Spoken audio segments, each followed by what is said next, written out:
I was worn out. As I drove slowly along the street, I was glad to be heading for home and a little peace and quiet. At least that's what I thought. But when I pulled up for a full stop sign, only a half a block from my apartment, something happened which brought my little dream of peace and quiet to an end. A car door opposite me flew open, and something mighty excited jumped in. I'm being followed. Drive on, please. The law? No, please drive on. Okay, lady, get a good grip on the upholstery.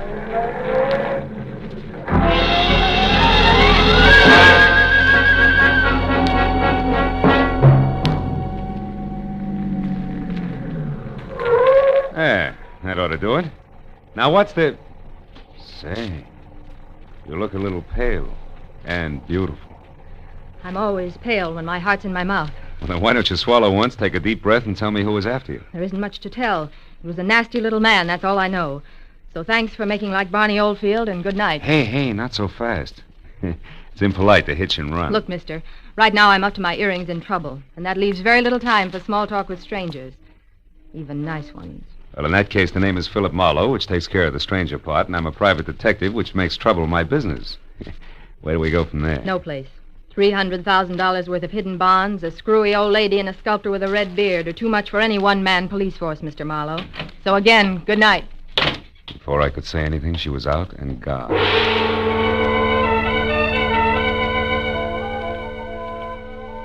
There was only the heady scent of taboo in the air, and the memory of a gorgeous profile with jet black hair and pale blue eyes. I sighed like a schoolboy and decided to put her under the heading of things that pass in the night. But I couldn't. Why, out of all the cars in Los Angeles, should she have picked on mine? Well, the next morning, as I was walking down the corridor to my office door, I was still seeing pale blue eyes. Maybe that's why I didn't notice the man who waited outside my door until I was almost on top of him. He was well-dressed and about 35. He looked like a man who had forgotten how to smile. Marlowe. Right. I want to compliment you on your behavior last night, Mr. Marlowe. Barbara told me about it. Oh? Come on in, Mr. Shields. Edward Shields. Would you be interested in aiding 3 people in a search for more than $250,000 in negotiable bonds? 1% of which will be yours if the bonds are found? Being a fairly fast man with figures, yes, I would. Splendid. I'd like a few details. Well, Mr. Marlowe, my aunt, Bernice Mayhew Shaw, died, leaving her entire fortune to charity, with the exception of the bonds I mentioned. Those are to be divided equally among 3 of us, the sole heirs, if we find them within 24 hours. That sounds like something you dream about after a midnight snack of pizza and pig's knuckles. Perhaps, but you didn't know my aunt. Beside myself, the beneficiaries are Barbara Haynes, the girl you met last night. She was Aunt Bernice's personal secretary. And another nephew, Harlan Crane, who, at the moment, happens to be a sculptor. Happens to be? 6 months ago, he was a sailor. Before that, a writer, without even a rejection slip to his name. My cousin is irresponsible, impetuous, and completely self-indulgent. The will itself, Mr. Shields, what are the exact conditions? At precisely noon today, the 3 of us are to meet with Luther Willard, my beloved aunt's lawyer, who will give us each a large sheet of tissue paper covered with specific markings. Individually, the sheets mean absolutely nothing. But combined, one over the other, the transparent sheets form a coherent map to the location of the bonds. But why all the intrigue? My dear departed aunt had a peculiar sense of humor. In addition to this, she was never particularly fond of any of us. She was sure that our individual shortcomings would make cooperation among us impossible, even for so short a period as 24 hours. And the fact that a man followed Miss Haynes last night convinced you that there was something to that, huh? Convinced me? No, he may have been nothing but a purse-snatcher. Nevertheless, I do feel that to play safe, a 4th party, a custodian of the map, so to speak, would be advisable. That's fine. When do I go to work, Mr. Shields? At noon, at the lawyer's office.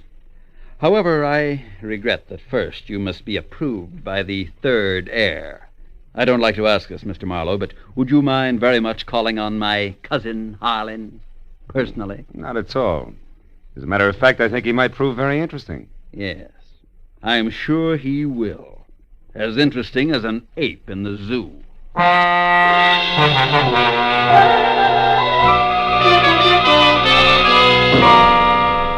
I felt like saying, look, Shields, I'm not as gullible as I look. But then I thought a client's a client, and I decided to play along. Howland Crane, 6 foot, red-bearded giant, talked as he worked, wielding a 10-pound sculptor's mallet like it was an 18th century quill. I'll be frank with you, Marlowe.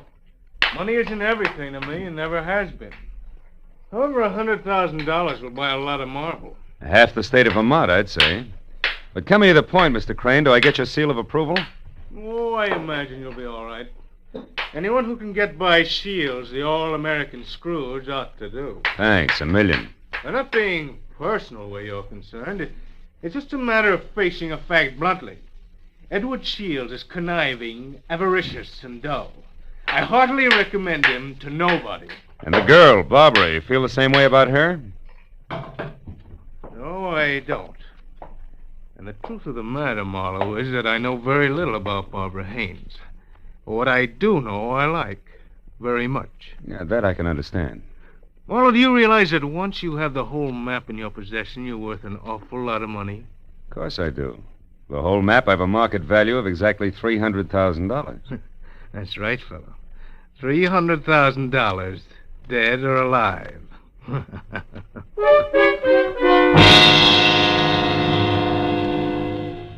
I know it was small of me, but I didn't exactly see the joke. And things got less funny as time went on.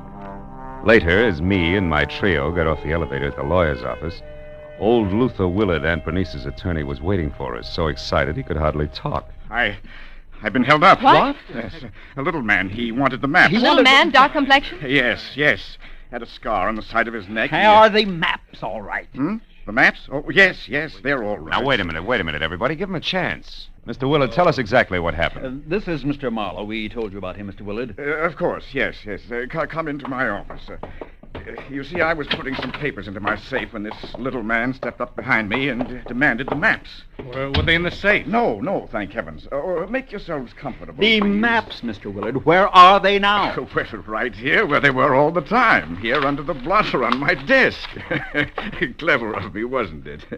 Wax seals, still intact. I'll take all 3 of them right now, Mr. Willard. That is, if there are no objections. All right, then I guess we can be on our way. Hold on, Mr. Marlowe. There are still 2 things you people must know.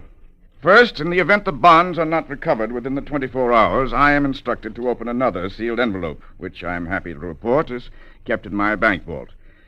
That envelope contains a complete and simplified map and is to be turned over to a designated charity. And second, if any of you die before the allotted time is up, the bonds are to be divided among the surviving persons. And if none of us survives, Mr. Willard? Why, in that case, the bonds again go to charity. You see, Harlan, your aunt was a very generous woman.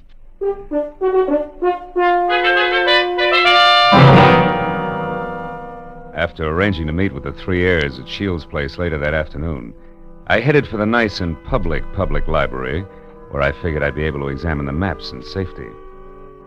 By placing the 3 maps exactly one over the other, I saw that the bonds were hidden on the larger of 2 squares of land called Twin Islands, which were the personal property of the late Bernice Mayhew Shaw, and located in Indian Lake in the San Bernardino Mountains. As I left the library with the 3 maps in my pocket, I felt like a well-fed mallard on the opening day of hunting season. And then I knew I was being followed. As I slipped into a doorway and turned, I saw it was the nasty little man with the scar. All right, you, we're through playing tag. Oh, let me go. Ooh. Not yet, Shorty, not until you talk loud and clear. No, don't hit me, please. Please hit me down. I'll tell you everything. All right.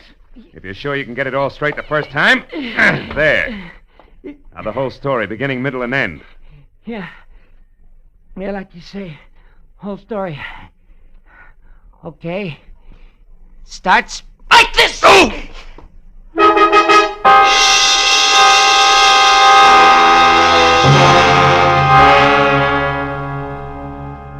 By the time I figured out that it had been the sawed-off end of a broomstick that had slammed my stomach up against my backbone, the little man was out of sight. Another 5 minutes went by before I quit calling myself sucker and I started to think straight. Nearest pub depot on Cahuenga. I went up there and deposited 2/3 of the map for safekeeping until we were ready to leave for Indian Lake. And I found a telephone, and a 6 calls later I knew that a caretaker named Jumbo was the sole inhabitant of Twin Islands, and my last call was to him. I wanted some kind of a welcoming committee ready for us. When I left the phone booth, it was only 1 o'clock. So I returned to my apartment where I figured I'd rest until 3, when we were all to meet at Shields' place. But that was my second mistake. Because the moment I closed my apartment door, I was positive I wasn't going to get much rest. I had an unannounced visitor. Yeah, you look surprised, Mr. Marlowe. I am. I didn't recognize you at first without your broomstick. Yeah, I traded that in on this .22 target pistol here. It's more expensive, but it's better. Makes me as big as you are. Maybe bigger. Yeah, but how much does it do for your personality? Quite a bit. Gives me poise, and poise gives me manners. So in asking for that map in your pocket, I'll even say please. Come on, Marlowe, I won't say please twice. No, I don't think you would. Here. Thank you. Now, before I go, one more thing. The hall outside here is straight and narrow, right to the stairs, and that makes it fine for shooting.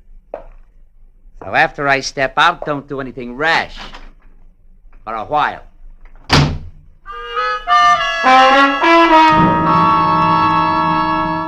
So, loving life as I do, I didn't do anything rash for a while. In fact, I could have whipped up a nice 7-minute frosting before I moved at all. Then I phoned the 3 heirs to get together at my apartment. And when I finally had them all seated in front of me, I related the saga of the little man, including my premonition that one of the 3 present was signing his paychecks. Of course, I got nothing but Cupid-doll innocence out of any of them. So after adding that we'd get underway just as soon as the missing 1/3 of the map was returned to me, I threw my trench coat over my arm and told them I was going for a walk. But before leaving them, I reminded them that whoever was behind the little man could fire him, because I would never have kept all 3 maps in one place anyway, unless all of the heirs were on hand to watch one another. And then I left. I hadn't walked more than a half a block up Franklin when I stopped at the sound of Barbara running after me. Phil, I'm scared. Harlan and Shields are acting like a couple of wild men, calling each other every name under the sun. What'd you expect? Chit-chat about the weather? Now quit acting like a bobby soxer within squealing distance of Sinatra and try a cigarette. It'll calm your... Well, what is it, Phil? Why are you smiling like that? What's wrong? Nothing's wrong, Barbara, nothing. It's just that I found this in the pocket of my trench coat when I went for my cigarettes. It's the map. That's right. The missing 3rd. It's back already.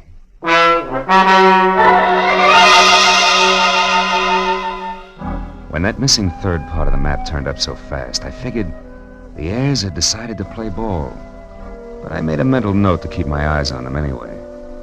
At 3 o'clock, I went to Edward Shields' hillside house in Laurel Canyon for the scheduled meeting. Shields wasn't home yet, but Cousin Harlan was there, admiring the view. Barbara showed up a few minutes later in a convertible, and Shields arrived last by cab. It finally began to look as though we might actually start out all together. Well, I see we all arrived, safe and sound. Yeah. Disappointed? Only by your clumsy attempts at humor, Harlan. Stop it, boys. Let's get started. Phil, have you looked at the map? Where are we going? To Indian Lake. It's a 4-hour drive, so if you're all ready, I suggest we get started. Very well. I'll go up to the garage and get the car. So Aunt Bernice hid the bonds in a roost at Twin Islands, eh? Well, well, well. Nobody seemed surprised at the location Aunt Bernice had chosen to hide her bonds. And Harlan, Barbara, and I stood on the front porch watching Shields as he climbed the very steep driveway to his garage in the car. But Barbara got more of my attention than Shields. She made a mighty dreamy picture. And she leaned casually back against the rail of the porch. She wasn't aware that I was watching her. And I suddenly saw her go tense, her eyes filled with fear, and I quickly turned to follow her stare. Shields' car was going at a rapid clip down the steep driveway.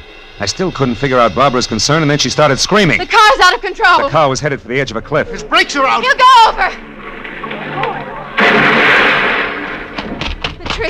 The tree stopped him. Shields, are you hurt? No, I'm all right.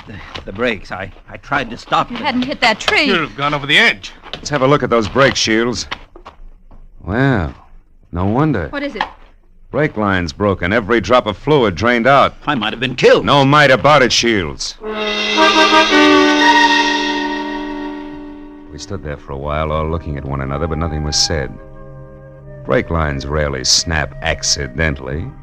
And I remembered that Harlan had been at Shields' house early, and the car had been in the garage, and Barbara... Well, I had to admit that she actually had anticipated the car going out of control.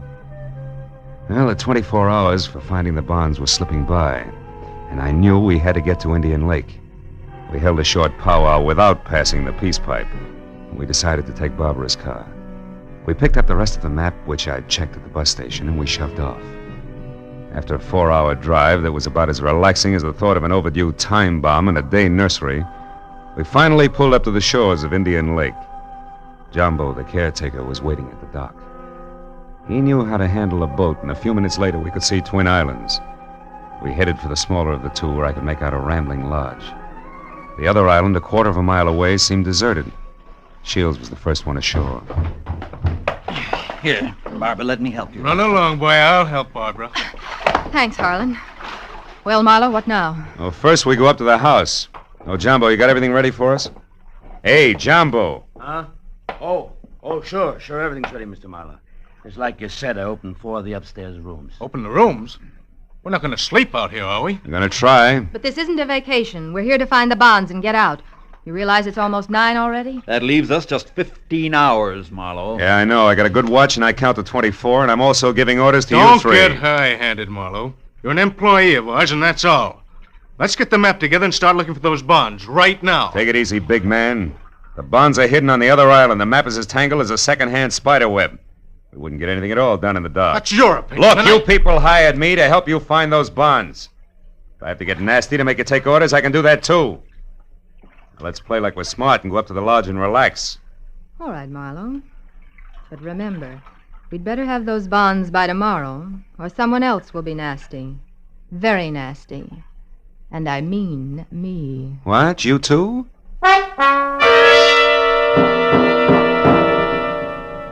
Getting the 3 heirs settled down at dinner table was quite a chore. And when I was sure they'd keep an eye on each other, I slipped outside. I hid 1/3 of the map in a drain pipe. Then I went upstairs to my room, and I hid another third in the window shade. Well, the maps were settled, and I began to think about other things, like the accident to Shields' car. There were too many accidents and coincidences to suit me. So I decided to drop in on Cousin Harlan's room to see what I could see. Well, after 15 fruitless minutes, I was about to leave when something in the wastebasket caught my eye. The corner of a half-hidden handkerchief monogrammed H.C. I had just picked it up when I saw Jumbo standing in the open door. That handkerchief there in your hand. That blood on it? No, it looks more like brake fluid. And in this case, it's practically the same thing, huh? I think we'll leave it right here in the wastebasket, Jumbo. Oh, did you want something? Just wanted to say I'll be in my own place out back if you want me. Okay. You know where Mr. Shields is? He's out in the veranda. Alone? Yeah? Thanks, Jumbo. If I need anything, I'll call you. Good night.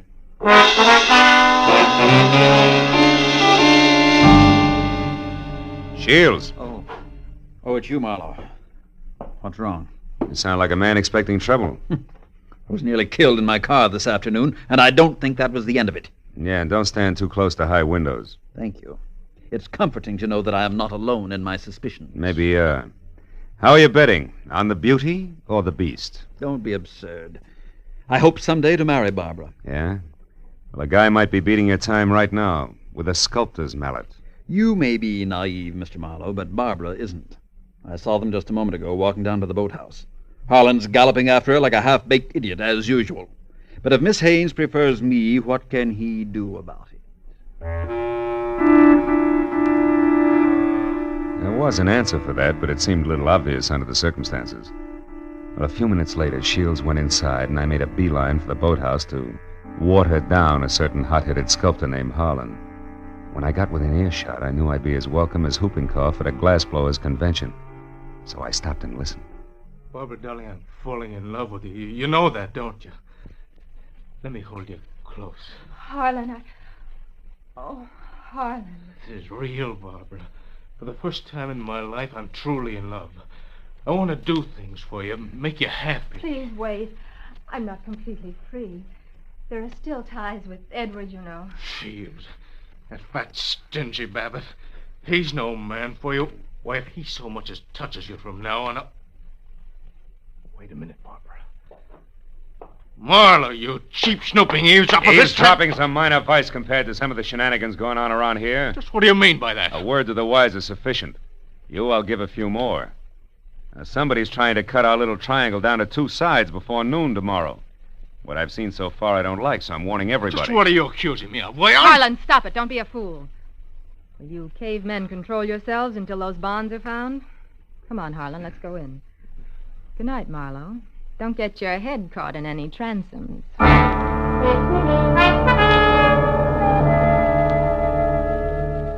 Deciding sleep wouldn't be very healthy for a man in my position, I decided to sit up that night. And it was about 2 o'clock when I looked out the window and saw something mighty interesting. A light was moving on the other island opposite us.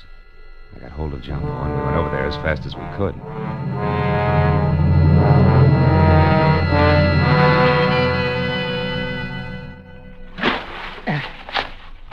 There we're beach.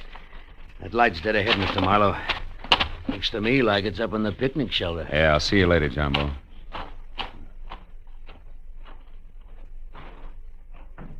Who's there? Guess who? Oh, Marlowe. I didn't hear you come up. The wind's too strong, I guess. I'm glad to see you. Spooky here all alone. Oh, sure. What's the idea? Decide to do a little freelance prospecting? Yeah, that's right. Bernice Mayhew loved this spot, and I had a hunch she hid the bonds here in the base of this table. Oh, I guess I was wrong. Oh, come on, Marlowe, limber up. You can't blame me for trying. Listen, beautiful, don't flap your eyelashes at me. I can't see anything but double crosses right now. All right, if you've had your fun, let's go back to the lodge, Don't be that way, Phil.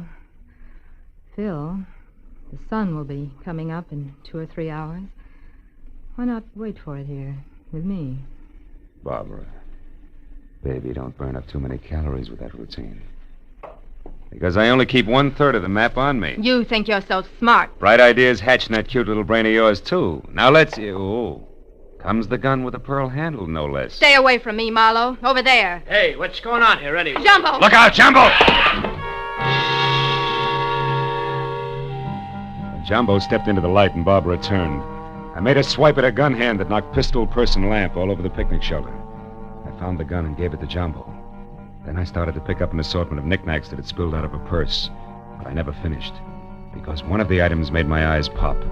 It was the monogrammed handkerchief covered with brake fluid that I'd found in Harlan's room. It all made sense now. It tied up everything that I'd suspected right along. Only 2 of my trio had planned to split up the $300,000 worth of bonds from the first. As I ran for the motor launch, I yelled at Jumbo to bring Barbara over in the rowboat.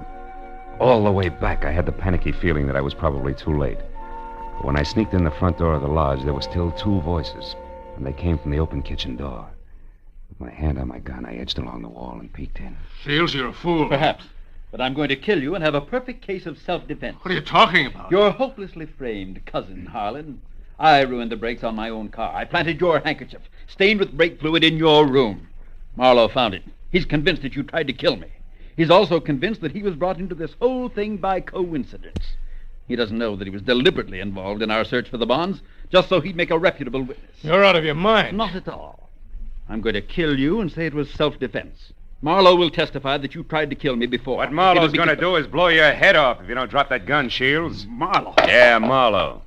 Who knows he wasn't brought into this thing by coincidence, but who stuck around to see the fireworks and who almost saw them just now. Phil, what's happened? Barbara! Couldn't you hold Marlowe on the other island? You Shut up, Shields! Barbara's little mistake was that she should have gotten rid of Harlan's handkerchief after she took it out of his room so he wouldn't see it. Barbara, I don't understand. You planned all this with Shields against me? Well, I did in the beginning, Harlan, but I changed my mind when I fell in love with you. I let Marlowe find the handkerchief in my purse. I wanted him to stop Edward. Oh, darling, don't you see... Come on, Miss Bankhead. Cut the dramatics. The show's over. Let's have it straight, huh? All right. We might as well if we're going to find those bonds before it's too late. Edward and I did plan it. We even hired the little man who tried to get the maps from you. And when that didn't work, you planned to get rid of Harlan and split the $300,000. So we failed. So what? We're right back where we started. 100,000 apiece. Now let's go find those bonds. Not so fast, beautiful. What happened to Harlan just now was a little more serious than a hotfoot. It was attempted murder. He can slap you 2 in the jug this minute if he wants to. But I'll leave it up to him. Okay, Harlan, what do you say? It's your move. No. I've got a better idea. Marlowe, 1/3 of that map is mine. Give it to me. Okay. There it is. Harlan, what are you going to do? Harlan, no. Don't burn it. There. Now we all lose. Now none of us will get the bonds. That's probably how Aunt Bernice wanted it anyway.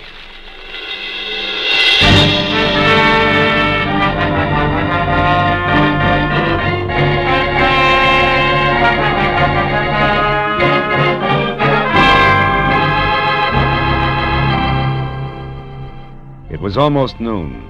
I was standing on the veranda of the lodge, and a scrawny old crow was perched up on the roof. I saw Barbara and Shields quietly pull away in a boat with Jumbo, and I saw Harlan lumbering off to the far end of the island to sulk. And as I watched the three of them, I couldn't help thinking. A pig in a pinstriped suit, an ape with a red beard, and an alley cat in nylon. Yeah. Keep laughing, Aunt Bernice. You were right. Greed, treachery, and rashness don't mix, even for 24 hours. And the 1% of the bonds I was to get? Well, that's my contribution to charity. Who knows? Maybe I can take it off my income tax.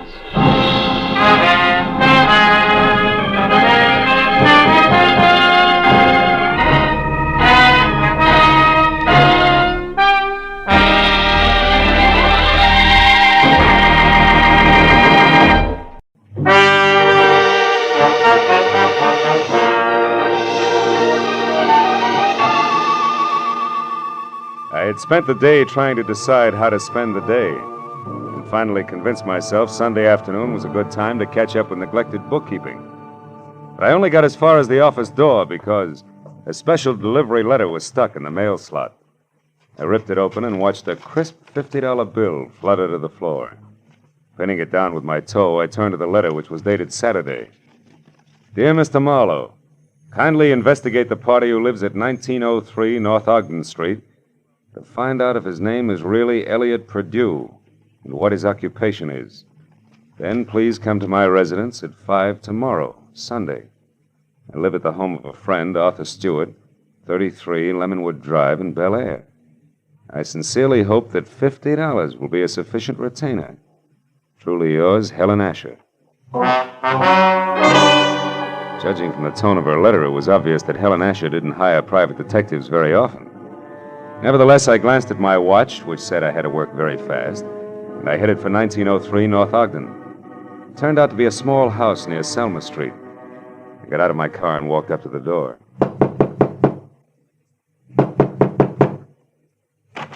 Good afternoon, sir. You the resident here? That's right. What do you want? I represent the Dr. Potter poll of public opinion. I'd like to ask you a few questions regarding... Sorry, but I don't have any opinions to express. Oh, even the opinions of a man with no opinions are important to us. Now, let's just let me step inside here and get out my notebook. There we are. All right, but make it fast. Right. Now, what is your occupation? I'm an investment broker. With which firm? I'm independent. I see. And what is your name, sir? What do you need my name for? Well, for my personal records in case I have to come back. Elliot Perdue. Uh-huh. Do you have any hobbies other than horse racing? What do you mean? Those dope sheets and racing forms there on your desk. I'm quite an admirer of horseflesh myself. You're quite a character, too, aren't you? Working on Sunday and all? Well, you know how public opinion is. It goes right on, rain, shine, or Sunday. Excuse me a moment. Oh, by the way, what's your name? Marlowe, Philip Marlowe. Okay, Mr. Marlowe. Stand still, because I'm not kidding about this gun. Now beat it back to whoever hired you and tell them they're being very clumsy about a very delicate situation. One more move like this, and they won't get another chance. I knew Perdue meant business, so I left without an argument. Well, at least I had a repeat on the name, Elliot Perdue, and the occupation of bookie to toss at Helen Asher when I met her at 5 o'clock. In Bel Air, I eventually found 33 Lemonwood Drive. 200 yards of palm trees stood at rigid attention while I drove through the gate and up to the house. When the butler opened the door, he stared at me like my hat was on fire. Yes, sir. Did you wish something? Yes, I'd like to see Mrs. Asher, please. Mrs. Asher? Oh, good heavens. Mr. Stewart. What's the matter, Roberts? Who is it? Why, sir, I'm Philip Marlowe, Mr. Stewart, a private detective. I have an appointment with Mrs. Asher. Is she at home? Oh, Mr. Marlowe, perhaps you can help. I don't know what to do. It's such a terrible thing. What's happened? Upstairs, not 5 minutes ago, Mrs. Asher shot herself. Shot herself? Please, if you'd come up with me. Yeah, sure, of course. I'm certainly grateful for your help, Mr. Marlowe. Yeah, this is her room. She's in here. There. Yeah, she's dead all right. Shot herself in the left temple. Whose gun is that, Mr. Stewart? Well, it's mine. I kept it in the desk downstairs. Did you find her? No, Roberts did. I was out in the hothouse working with my orchids. You see, I've been out of town. I just came in this morning on the super chief from Chicago, and I wasn't expected back until Wednesday. Yeah, look, Mr. Stewart, do you mind telling me how well you knew Mrs. Asher? Oh, very well indeed. Ever since the accident 3 years ago, she lived in my house under my care. The accident? Yes, that's how she got those scars on her cheek and neck. As you can see, my hands were burned at the same time. Would you mind telling me about it?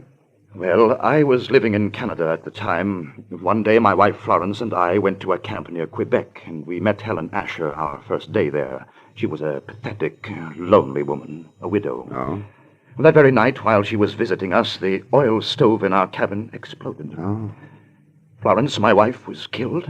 Mrs. Asher was severely burned. It was ghastly. I can imagine. Mrs. Asher had no one, so I thought the least I could do would be to care for her, since I knew the accident had been caused by sheer carelessness on my part. You took over full responsibility for her? Yes, I did everything I could think of, but she never quite got over the shock of that night, and now this. It's horrible. Have you notified the police yet? No, well, you better do it right now. Yes, I'll go right downstairs and call them. The dead woman on the floor had been beautiful once. No doubt about it. This was my client, and a certain $50 bill was burning a hole in my pocket. I wandered over to a writing table, and as I looked down, I noticed that the Sunday sheet had been torn off the memo pad. It bothered me. Tomorrow should mean nothing to a suicide, yet Mrs. Asher's memo pad showed Monday already.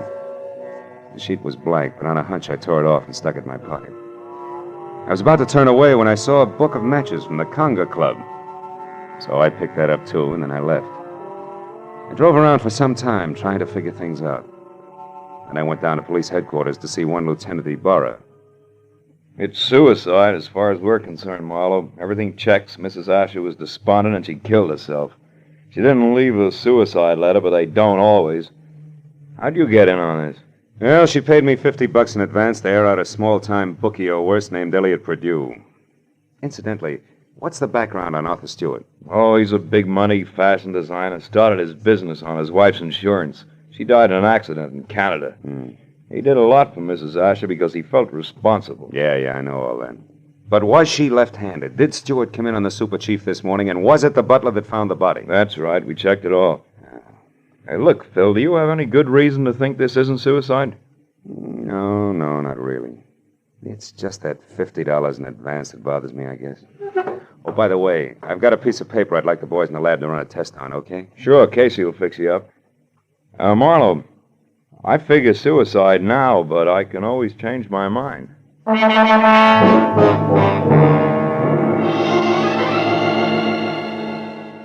I went down the hall to the police laboratory and handed the blank page of the memo pad to Casey.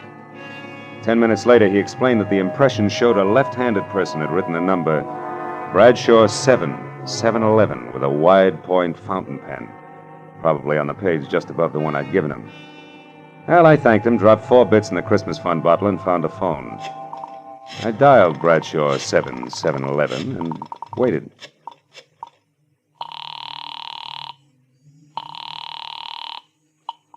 Hello?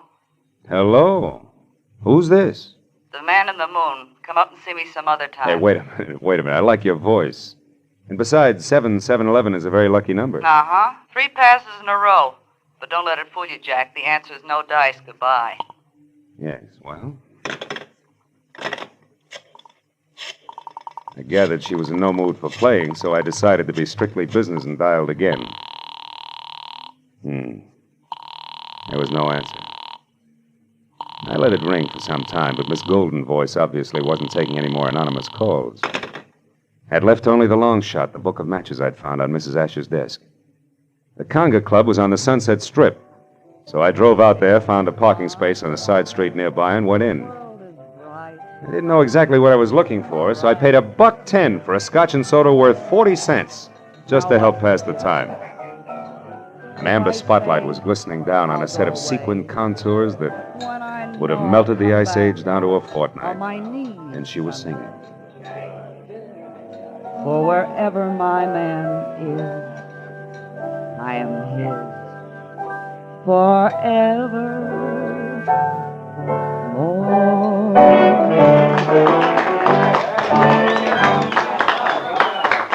I knew it was Bonita, the conga's featured songstress, and I knew something else, too. There was no mistaking that voice. She was the girl with the lucky phone number. I wrote her a note, called a waiter to the table to deliver it, and then sat back to watch her as she glided over and sidled into a chair opposite me. It was your penmanship that intrigued me, Mr. Malone. It was your voice and so forth, mostly the so forth, that got me, Bonita. Would you care to decipher the Sanskrit you called a note? The waiter said you wrote it. Sure. It says important business. That's an idiom. If you wanted to talk turkey, how would you translate it? Do you know a woman named Helen Asher? Not that I remember. Why? Well, your phone number showed up on a memo pad. How do you account for that? How should I know? Maybe she intended to call me up. Look, you're quite a handsome man, Mr. Marlowe. But you look silly with your nose bent. Why do you keep sticking it into other people's business? Because besides being paid for it, it sometimes leads to meeting interesting and beautiful people. Present company included. What do you want? Mrs. Asher killed herself tonight. Mrs. Asher's dead? Yeah. And considering you said you didn't know her, you look very put out about it. All right, Marlowe, you win. But let's not talk about it here. Finish your drink while I get out of this costume. Then meet me outside by the front door in 10 minutes.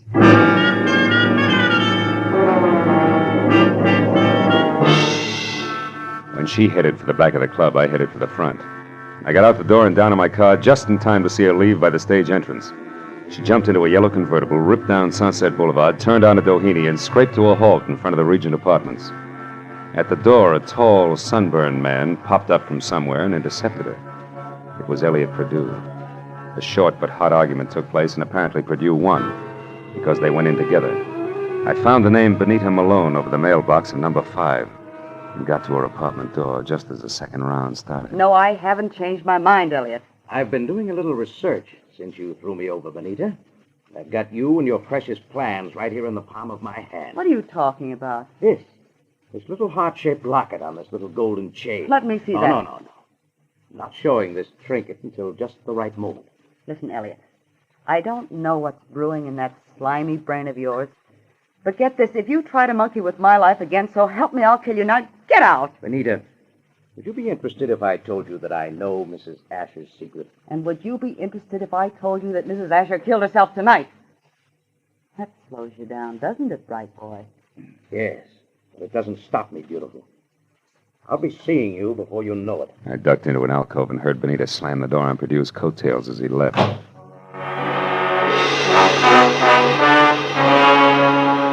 So, now I knew that Perdue, a locket, and Bonita Malone added up some way to a bullet in the head for a scarred woman with a secret. I went back to my car and drove out to Stewart's house in Bel Air. When you were here before, Marlowe, I was so upset I hardly realized you were a private detective. You had an appointment with Mrs. Asher. Had she hired you? Yes, to investigate someone, but she didn't live long enough to give me the details. Now, what sort of trouble could she have been in to have needed a private detective? I don't know. But perhaps you can help me find out by answering a few questions. Anything at all, Mr. Marlowe. Does the name Elliot Perdue mean anything to you, Mr. Stewart? Elliot Perdue? No, I'm afraid not. How about Bonita Malone? Yeah, I've never heard of her. You know anything about a heart-shaped locket on a gold chain? A locket?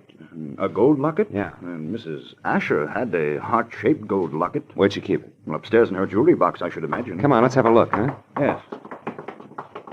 Right up these stairs here. This is her room, Marlowe. I know. I was here once before. Why, it's not here. It's not on her dressing table. Her jewelry box, it's gone, Marlowe. But you think that... Elliot Perdue has it. I can't understand this. What's the locket like? What's inside it? Just a picture. It was valued by Mrs. Asher because it was the only one she kept of herself the way she looked before the accident. Now, why would anyone else want that? I don't know. But when we get that locket, we'll get a lot of answers along with it.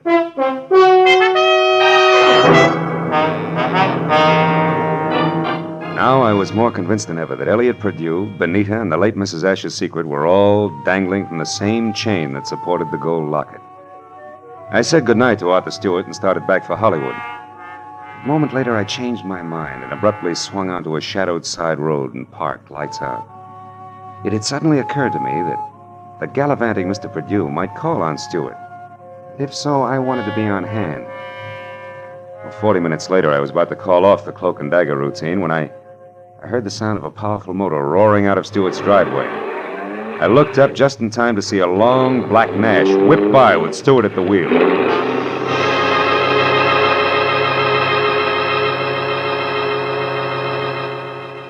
From the speed of the car, I was certain he wasn't going out for the morning papers. I decided to go back to the house and question the butler while I could have him to myself. Oh, why, no, Mr. Marlowe. I haven't any idea where Mr. Stewart went. I only know that he had a telephone call, after which he dashed out of the house highly upset. Well, maybe some sick friend needed sitting up with, huh? But tell me, Roberts, did you ever hear of a man named Elliot Purdue? Oh, yes, sir. He called on Mrs. Asher here once or twice while Mr. Stewart was away on business. When did you last see this Mr. Purdue, Roberts? Yesterday morning, sir, about 10 o'clock. And one thing more, did you ever see Mrs. Asher wearing a gold locket, a heart-shaped one? Oh, quite often, sir. As a matter of fact, she asked me about it just yesterday morning, shortly after Mr. Purdue left. She couldn't locate it anyplace. A singular coincidence, huh? Oh, by the way, what do you know about a singer named Benita? Benita?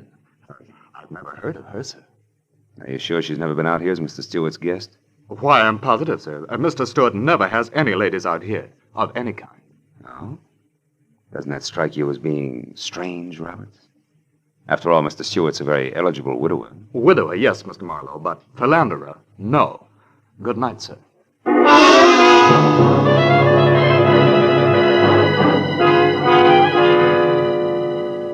As I drove back to Hollywood, I tried to figure out where Arthur Stewart had gone. But I had about as much to work with as Gypsy Rose Lee after her third encore. And after discounting Benita's place in the Conga, there was only Elliot Purdue's house on North Ogden. 15 minutes later, I walked up to it, but the place was as dark and as quiet as the inside of a coffin. I was about to turn back to my car when suddenly I caught the reflection of a sliver of light bouncing off the glass in Mr. Purdue's living room. I found the back door lock easy to bluff. A moment later, I stepped into the living room. Marlowe, how did you know I was here? Mr. Stewart told me. You're a liar. Arthur wouldn't... Arthur?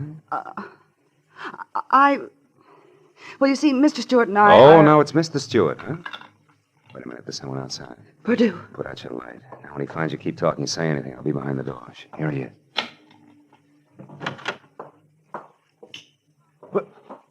Well, Benita. What a waste of time, my dear. While you've been here rearranging my socks, I've been talking to your boyfriend, with the locket safely tucked away right here in my breast pocket. How clever of you. How absolutely ingenious. It's a bit late for nasty words between us, Benita, because possession of you was part of the bargain I struck with Mr. Stewart. You see, What are you staring at? My big blue eyes, Purdue. Don't move or I'll blast you. You'll do nothing. No! Get the gun, Benita. Now, Purdue, we'll play some more. Now the gentleman's breast pocket. Here it is, Benita. Safe and sound. Which is just the way I want it, Phil. What? My own gun. Why, you beautiful the locket, snake. Marlowe. Come on, I get nervous with one of these things in my hands. Throw it here. Thank you. Now, when I leave, Phil, don't come after me, because I'd hate to fill you full of little holes. Good night, dear.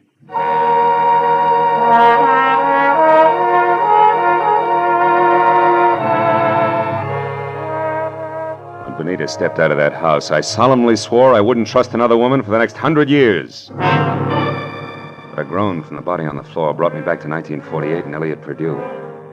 I knew that he had seen the picture in the locket, so I went to work on him. Come on, Purdue, snap out of it. Come on. Huh? Oh, it's you, Marlowe. Who'd you expect, St. Peter? What was in the locket, Purdue? I don't remember. Maybe a call on Lieutenant Ibarra will refresh your memory. I doubt it. Then we better start playing games again. We'll start with one called Slap, Slap, Purdue. No, let me alone, Marlowe. Get your hands off me. You ready to start singing, huh? All we need now is the right lyrics. No. Come on, Purdue, talk. Stop it. I'll talk. Good.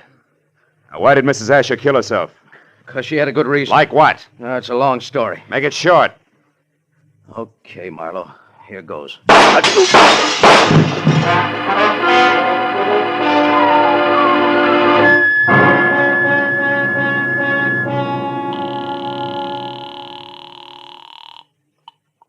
Lieutenant Ibarra speaking. Marlowe, Ibarra. There's a 5-minute-old corpse lying in his living room at 1903 North Ogden. Name is Elliot Purdue. 3 shots through a closed window. I was lucky. Any description of the killer? No, none. Now, look, Ibarra, right now I'm going after a songbird named Benita Malone at the Regent Apartments on Doheny. Will you cover me there without sirens? Sure, Marlowe. I'll attend to it in person.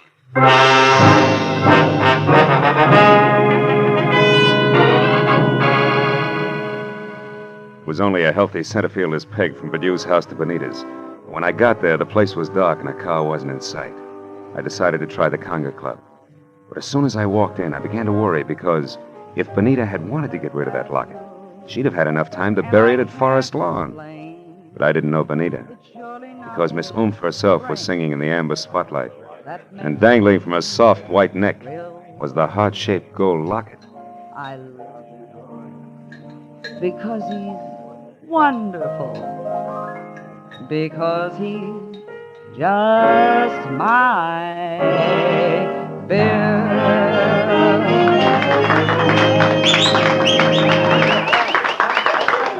When she caught my eye, she smiled like a maitre d', and the moment she was through with her song, she headed back in my direction. Before she got to me, I saw her give the high sign to an ape in a tuxedo. He looked at her and then across toward my table and left the room.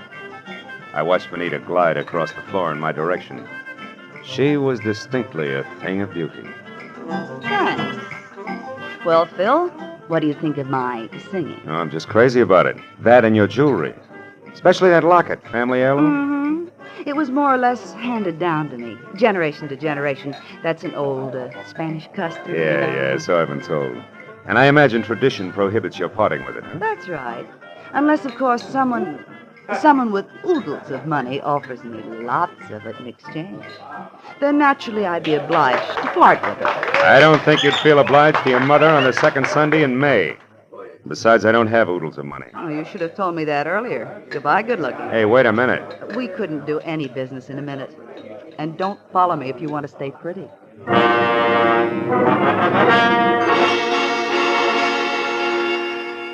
She pivoted on a spike heel and took off for a dressing room, and I knew that if I followed, I was scheduled for a nasty tete-a-tete with an ape in a tuxedo. When I made the lower floor and saw that the long corridor to her room was empty, I knew the setup. The ape would be on the other side of the door waiting. Benita still had my gun, so I got the nearest substitute for a blackjack, a full bottle of Paul Masson champagne. Then I walked noisily down the corridor as far as her door and knocked. Turned the knob slowly, kicked the door open, and stood clear. It worked. The ape's hairy hand was wrapped around my gun, and it came down in an arc that was never interrupted. And that left him off balance! The ape hit the floor, and before Benita had a chance to close her mouth, I ripped the locket from her neck, picked my gun up, and ran. I didn't stop until I collapsed against the store window. Then I opened up the locket. 2 minutes ran out on me before I realized what was wrong with the picture. Then I knew. Arthur Stewart's home in Bel Air was my next stop.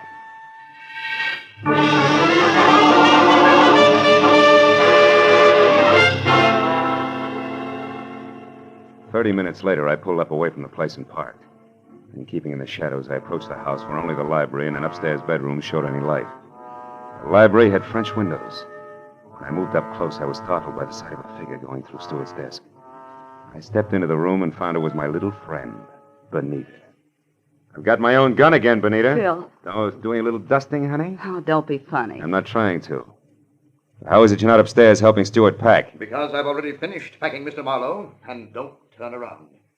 That was well done, Benita. Oh, fine. Sucked in by a little decoy sprinkled with sequins. Never mind the pros, Marlowe. Just toss your gun on the couch over there. Now. That's better. You know, Marlowe, I can't say that I'm very sorry for you. I don't expect condolences from a character who murdered a woman this afternoon and a man this evening. You killed Mrs. Asher? Yes, and that blackmailing scum Purdue as well. But both murders were very necessary, Benita. Even as Marlowe's here will be. Come over here, Benita, behind me. Hurry, Arthur, let's get out of here. Don't worry. And now, Mr. Marlowe, it's time for you. Well, thanks, Benita. You swing a beautiful bookend. You know, I had you figured all wrong. Now, don't mention it, dear. I heard the cops coming anyway. You sweet child. We're in here, Ibarra, all of us. Oh, Marlowe, I figured you'd be out here when you didn't show up at that Songbird's place.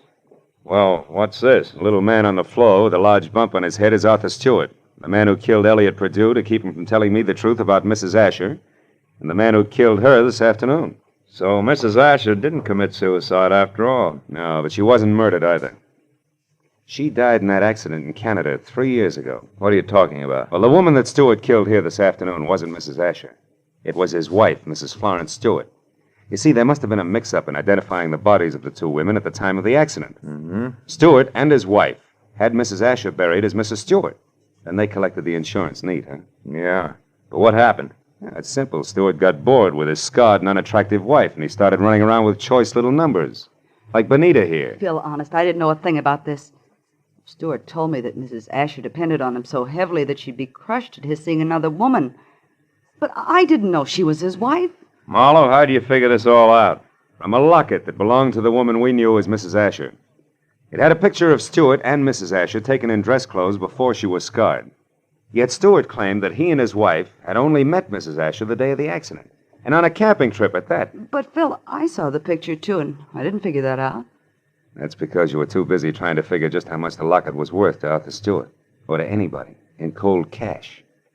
You were blinded by all the dollar signs in front of your eyes, baby. Why, Phil, how can you say such things?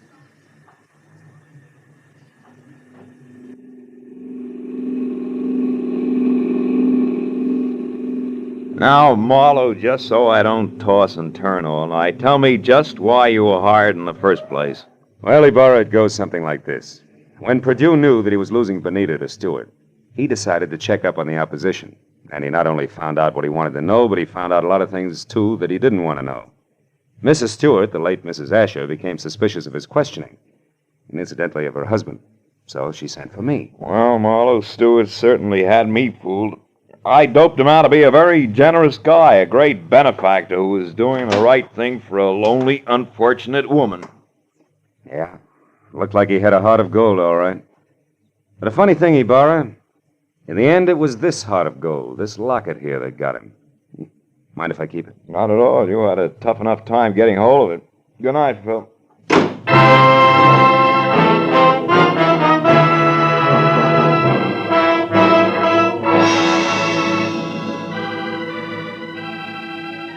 Well, by the time I got back to my apartment on Franklin, the sky was beginning to fill with the soft gray of morning. I pulled the blinds down in my bedroom and sat down for a last cigarette. I'd mixed with a lot of funny people that day. And for some cockeyed reason, I kept thinking of Bonita Malone, a girl who was no better than she had to be. Finally, I put her out of my mind, and I was about to turn off the desk lamp when I noticed my memo pad.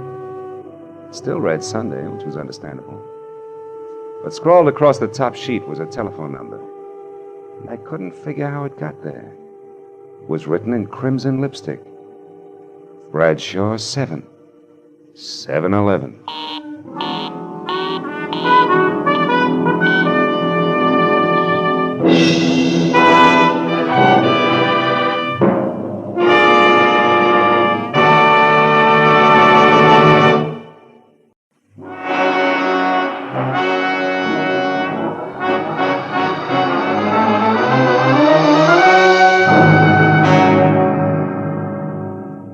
I had killed a shank of the afternoon in a Hollywood department store, trying for the 5th consecutive year to select something unique in a personalized Christmas card. A bright-eyed salesgirl finally suggested in desperation a smoking 38, spelling out Noel in delicate wisps of white curling smoke.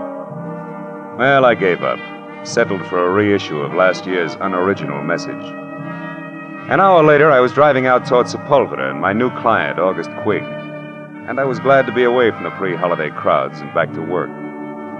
When I pulled up in front of the factory building, an immodest sign told me the man I was to meet inside was president and co-founder of Quigg & Slater, manufacturers of nothing but the best in construction materials. Come in, come in. Be with you in a minute. I'm on the phone. Listen, August Quigg does not change his policy overnight, Slater. Not after 25 years. You should know that, you of all people. Never mind the excuses, Slater. Those you always have, and they make me sick. Partnership trouble, Mr. Quigg? Oh, no, my partner is dead now 10 years. That was his son, Keith Slater. But he has nothing to say here. His father left it that way. Well, sit down, Mr. Marlowe, please. Slater is not what I want to talk to you about. All right, Mr. Quigg. Who is the man, and what's his problem? My general manager, Frank Emery. Oh? He has embezzled $60,000 of this company's money in the last year. Then isn't this a great time for you to climb the nearest rooftop and scream copper? No, because I want to save Frank Emery, not condemn him. Why? What's so special about a general manager who keeps dipping itchy fingers into the till? Mr. Marlowe, Frank Emery has worked for me for 7 years. And in that time, he has climbed from shop worker to plant foreman to general manager. And that is something which took me 15 years. Which proves what? That Frank can one day go right to the top. Here, to my job. The honest way. And that is just the path he was on until a year ago when he got married. Oh. Then he started to fill his pockets with company lettuce before he'd even gotten rid of the rice. Is that it? Yes. But don't leap to any conclusions, Mr. Marlowe. Because his wife, Sheila, is a very sweet woman. Everybody knows that. And if anything, she should be a good influence. Mr. Quigg, what's Frank Emery's salary? $175 a week. Oh. When'd you last see him? This afternoon, about 2 o'clock. I called him in here. But I didn't say anything about the shortage. We just talked. I asked him if he thought he needed a vacation. If he only sulked. He said he'd be all right in a little while. Then he left. But when he got back to his desk, he only stopped there long enough to pick up his hat. That was 3 hours ago. You've called his house since? Twice, but I got no answer. Here's the number, Marlowe, and the address. Now, we better stop talking, start moving. I must know what Frank Emery plans to do. Yeah, this is my private number. The plant will close in half an hour, but I'll be here working late. Okay. But before I get going, Mr. Quigg, one more question. Just so all this will make some sense to me. Were you ever in a jam like this yourself? A long time ago, maybe? And you know what it's like to be in Emery's shoes? You're a pretty alert fellow, Mr. Marlowe. I do seem to remember a rich man who once kept me out of a lot of trouble. But the details aren't very clear anymore, so good night and good luck.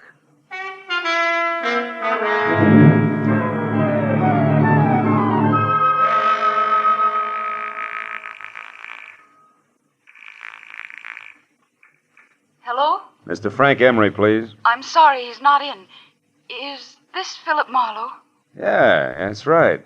That should make you Sheila Emery, huh? Yes, I just finished speaking to August Quigg at the plant, Mr. Marlowe. He told me about you. And about Frank. Take it easy, Mrs. Emery. Crying isn't going to help Frank any. Yes, I know. But how can I help Frank? What can I do? I'm not sure, but look, can you meet me right away? I'm at the Golden Crown. It's a cocktail lounge on Santa Monica Boulevard near Bradley. Yes, of course, Mr. Marlowe. I'll be there as soon as possible.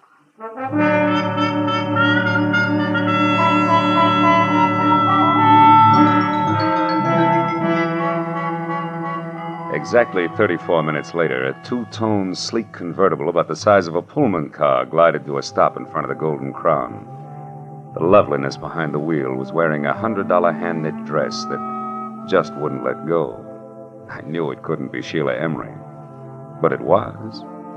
She was a tall, luscious blonde with blue-gray eyes that were set wide apart and a face that any angel would have gladly traded his wings for. 5 minutes later, we were seated inside at a quiet corner booth. But only 2 weeks ago, everything was perfect, Mr. Marlowe. Frank didn't seem to have a care in the world. Then all of a sudden, he changed. He became quiet, almost morose. You never suspected that he was stealing from Quigg? Of course not. And I still think there's some explanation, something we don't know about. Maybe. But from where I sit, it looks like you two have been keeping up with the Vanderbilts instead of the Joneses. It always dents the bank account. Just what do you mean by that, Mr. Marlowe? Exhibit A, that knit 1 pearl 2 number you're wearing. What? Exhibit B, that splash of automobile you drove up in. But Frank said we could afford those things. I know because I was worried when we bought the boat. Yeah, what boat? The Carefree. It's a 30-foot sailboat. We dock it near our cottage just beyond Santa Monica. Hey, wait a minute. A sailboat, a cottage at the beach, that car? Just how far do you think $175 will stretch these days? What do you mean? Frank makes twice that, plus bonuses. Not unless he has a very fancy paper route on the side. Because 175, period, is the figure that Quigg quoted to me an hour ago. Oh, no. No, I can't believe that. Frank wouldn't lie to me that way. Yeah, some guys do funny things when they're too much in love. Oh, now look, tears take time, honey. How about holding him back long enough to give me some dope that'll put me on Frank's trail, huh? I mean, names and numbers, his clubs, his friends, anything that'll give me a line. Yes, of course. But all that information is in his address book at home. All right. Home's our next stop. Just between us, Sheila. What are the chances that Frank has an extracurricular interest on a back street somewhere? Another woman? Oh, no, I'm sure that's not the way things are. Frank loves me very much. Yeah, I guess so. Believe me, if he doesn't, we're not looking for an embezzler. We're after a maniac. Come on, let's get out of here.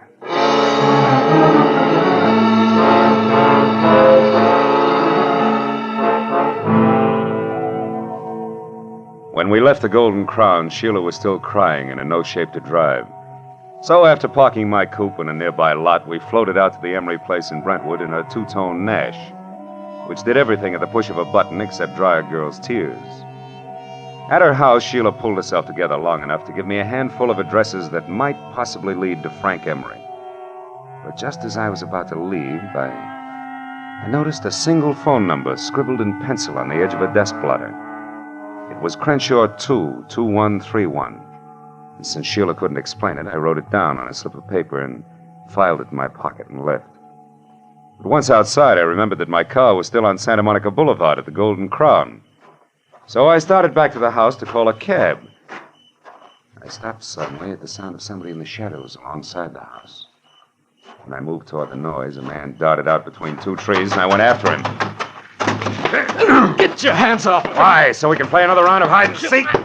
No dice, brother. I'm getting too old for it. Now, who are you? What are you doing around the Emery place? Come on, let's have it. Say, wait a minute. Aren't you Marlowe? The man August Quigg hired? That's right. You still haven't answered my question. Oh, no, but I will now that I know who you are. I'm Keith Slater. Surely dear Quigg must have told you of me, the wastrel son of his late partner. He did, but you're still parrying, Slater. Why were you hiding behind those trees? Correction, Marlowe. I wasn't hiding. I was waiting for Frank Emery. All right, we won't argue terms. Why were you waiting? Because I wanted to get hold of Emery and help him before he goes too far. You see, Marlowe, he came back to the office after you left. What?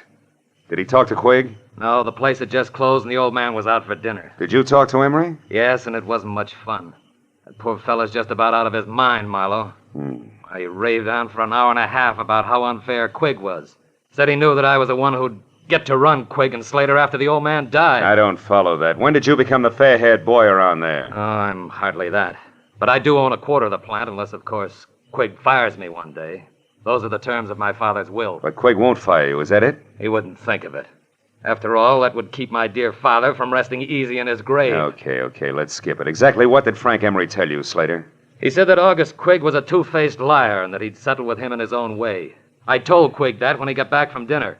And I also reminded him that Frank had a key to the office. That didn't faze Quigg, did it? No, he said he never worries twice. If Emery walked in on him, he'd think about what to do about it then. I tell you, Marlowe, we've got to get hold of Frank Emery and stop him before it's too late.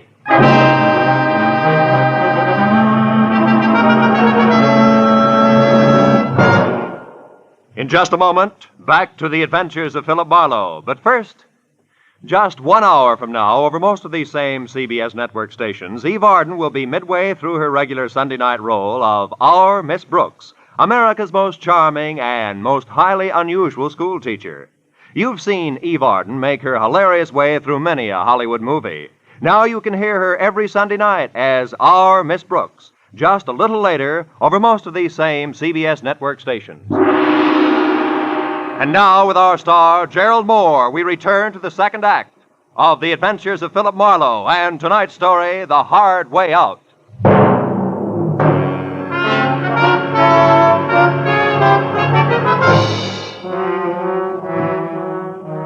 It was nearly an hour later before I was back in my office on Cahuenga with my finger in the dial of the telephone, checking the names and places that Sheila Emery had given me. 2 nightclubs, 3 hotels, and 5 friends later, I'd run through the list without a single kosher lead. Sitting there thinking of all the places a guy could disappear to, I reached into my pocket for a lifesaver and found something else. The slip of paper that read Crenshaw 2, 2131. The number I'd seen on the desk blotter at Emery's place. So, with nothing more to lose than another millimeter off the tip of my index finger, I went back to dialing.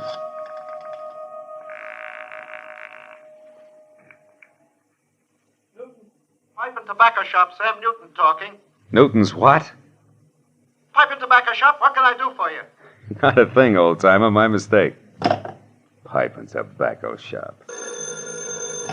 Marlowe speaking. This is Sheila Emery, Marlowe. I think I know where Frank is. You do? Yes, at our cottage at the beach. It's closed up, but I was just going through some things in my desk when I discovered that the keys to the place were gone. And I clearly remember seeing them only yesterday. What's the exact location of that cottage? It's 2 miles north of Santa Monica and down on the beach, directly behind a large white frame house on the Pacific Coast Highway. Number 1221. You can't miss it. 1221. Okay, I'm leaving right now, and I'll call you as soon as I can, so try not to worry.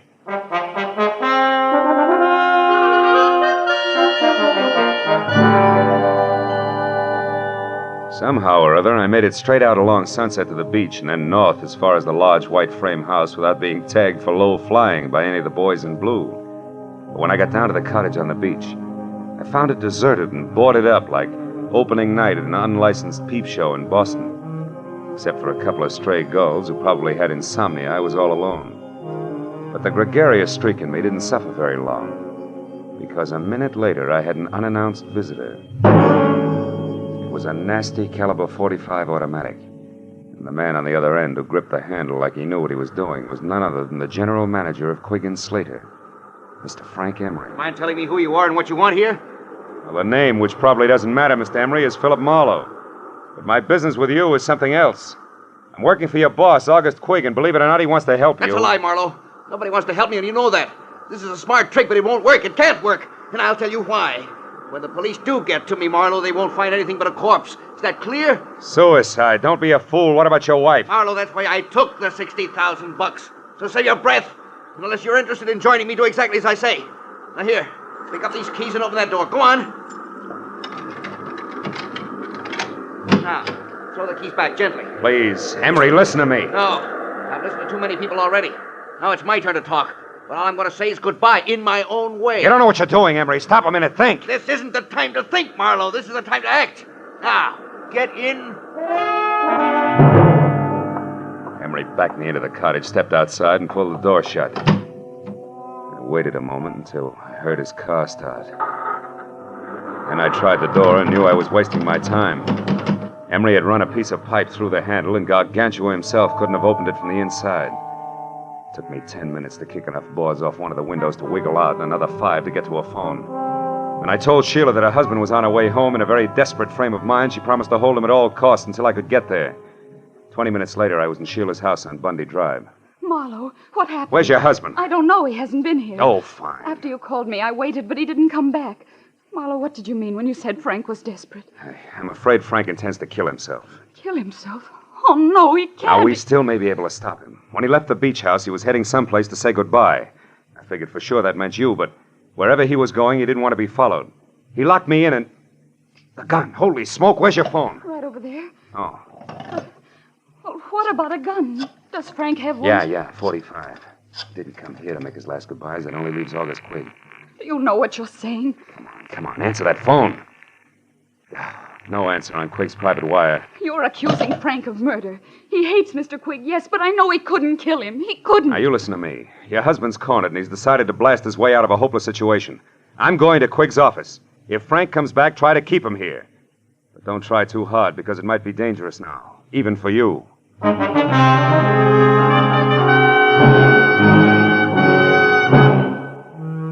I drove down Sepulveda to the black, hulking plant of Quigg & Slater, pulled over, parked, and walked up the alley toward the side entrance. Through a barred window, I saw the feeble nightlight that glowed in the outer office. Otherwise, the place was dark. When I got to the door, I stopped. A diamond-shaped key stuck out of the lock, and the heavy door was ajar. I eased it open and listened. Nothing.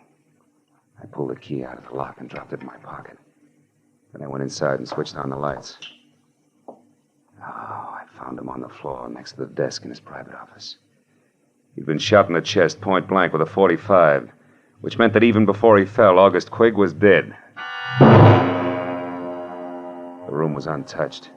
Quigg's key case lay in the pencil tray on his desk. I snapped it open and saw what I expected. His diamond-shaped key. I switched off the lights and started out. When I heard heels clicking up the hallway, I backed up against the wall and waited. It was Keith Slater. He hesitated in the open door, a startled look on his face. Good Lord. Quig. Hello, Slater. Who is it? Marlowe. I wouldn't touch anything if I were you. The police will want to see it just as it is. Marlowe, he's been murdered. I had no idea Frank would go this far. Yeah, he's full of surprises tonight. Are you sure he's not carrying any grudges against you? Frank and I are old friends. That old man in there was different. He wasn't human. He was a machine, a rock crusher with a concrete heart. I'm only sorry it was Frank who did that to him because he'll never be able to get away with it. He doesn't intend to. Plans to commit suicide any minute now. Tell me something straight, Slater. How does he feel about his wife? Is he jealous? Jealous? Why, Marlowe, you don't think that he might kill Sheila? I'm going to call her right away. Wait a minute. If Frank is there, a phone call would only hurry things. Come on, let's go. I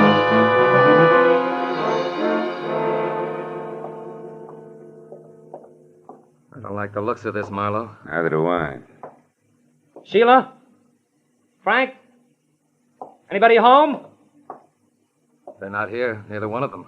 Well, if they are, they're not talking. Oh, you've got a macabre sense of humor. Nobody's laughing, brother. Look, you check upstairs. I'll see what I can find down here. For once, I hope it's nothing. I gave the ground floor a fast run-through. It was neat and tidy, from copper-potted ivy on the dining room wall to the sunbeam toastmaster on the breakfast tray. The only thing out of place was a bottle of scotch near the kitchen sink, and lipstick on the glass beside it said Sheila. I was back in the living room before I found out why she had needed that bracer. Propped against a bowl of violets on the coffee table were two notes pinned together. The top one was for me, from Sheila. It said, "Marlowe, I just found this note from Frank. I'm sure he means that he's going out in our boat, the Carefree. I've got to stop him, Sheila." I turned to Frank's note and was reading it as Slater came down the stairs. Nothing unusual upstairs, Marlowe, did you? What's that? What have you found? Frank's suicide note. He asked Sheila to forgive him and forget him. Here, read it yourself. I'm going to call the police. Sure he means that he's going out in our boat to Carefree. Say! Wrong. I thought you were going to call the police. I was. But I noticed this phone number here on the desk blotter again. It's a tobacco dealer. Slater, I've got a very wacky idea. I'm going to give it a try.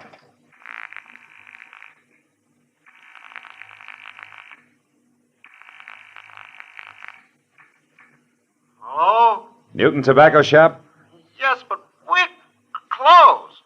It's after midnight, you know. Yeah, I know. This is the police, Mr. Newton. We want some information. Police? What did you want? Take it easy. Do you have a customer named Emery, Frank Emery? Yes. He was in late this afternoon. What'd he buy? Tobacco? A special blend I make up for him. I see. How much of it did he get? Oh, my. Let me think now. 2 pounds. Yes, that's right. 2 pounds. I'm sure of it. Man could lay quite a smokescreen with 2 pounds of tobacco, couldn't he? Thanks, Mr. Newton. You've been a big help. What's the matter, Slater? You look troubled. Are you thinking the same thing I am? I don't know what you're thinking, Marlowe. This. Mighty weird for a guy who's planning suicide to go buy himself 2 pounds of tobacco a few hours before he blows his brains out. Put it succinctly, pal, I'm thinking that Frank Emery's suicide's a big fat phony. This is Lieutenant Ibarra. Marlowe, Ibarra.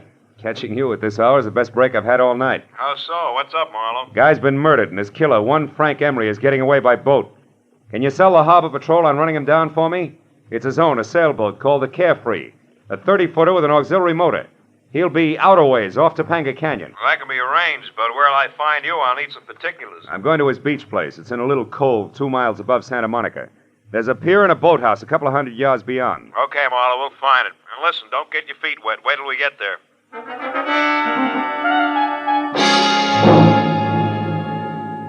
The Emery beach house was deserted and dark.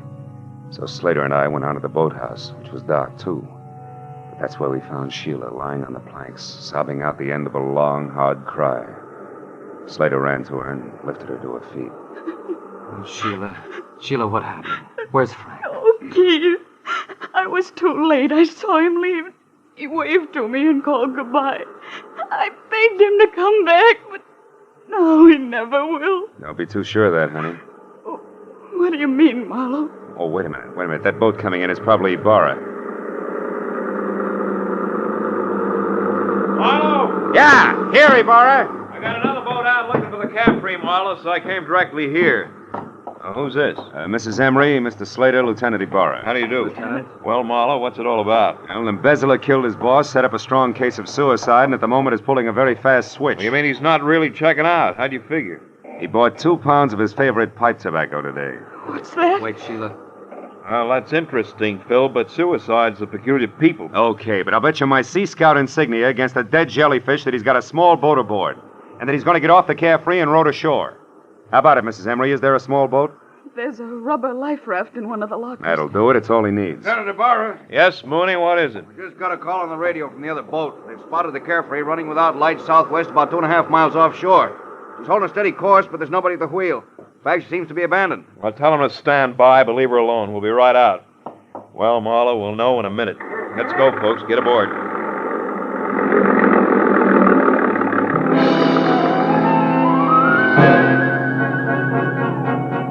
A harbor patrol cutter sliced through the black swells with the easy grace of a head waiter after a $10 tip. And all the way out, it looked as though Marlowe was going to be the bright boy of the evening. When we pulled alongside the Carefree, made her fast and boarded her, it still looked that way. It looked great, right up to the point when Ibarra peered through the porthole in the closed cabin, jerked the door open, and went inside. After that, it didn't look so good. Marlowe, come in here. Is this Frank Emery? Yeah. Yeah, that's him, Ibarra. He's been shot over the heart from up close with a .45. Undoubtedly the one he still has gripped in his hand there. Lieutenant Ibarra? Is it Frank? Yeah, you better not come in, Mrs. Emery. Your husband has killed himself.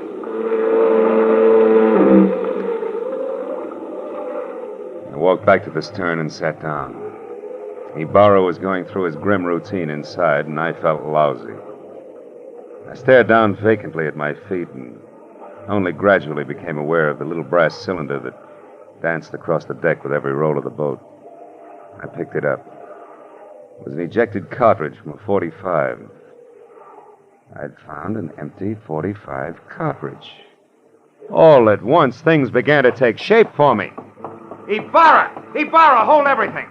I was right. Emery didn't commit suicide after all. Phil, the man's body's right here, the gun in his hand. I know, but he was murdered. Now, look, I found this out on deck, and the door to this cabin was closed. Do you remember? When a man is shot with a .45, he drops. He doesn't walk in, close the door, and then fall. Well, that's... Did Emery have any keys on him? Yes, these are his. They're in the ignition by the wheel. Sure. Look, this diamond-shaped one. It matches one I've got in my pocket. Come on out on deck, Ibarra, and watch closely. Hey, Slater! Slater, can I see your key to the side door of the factory? Why, certainly, Marlowe. It's right here in my pocket.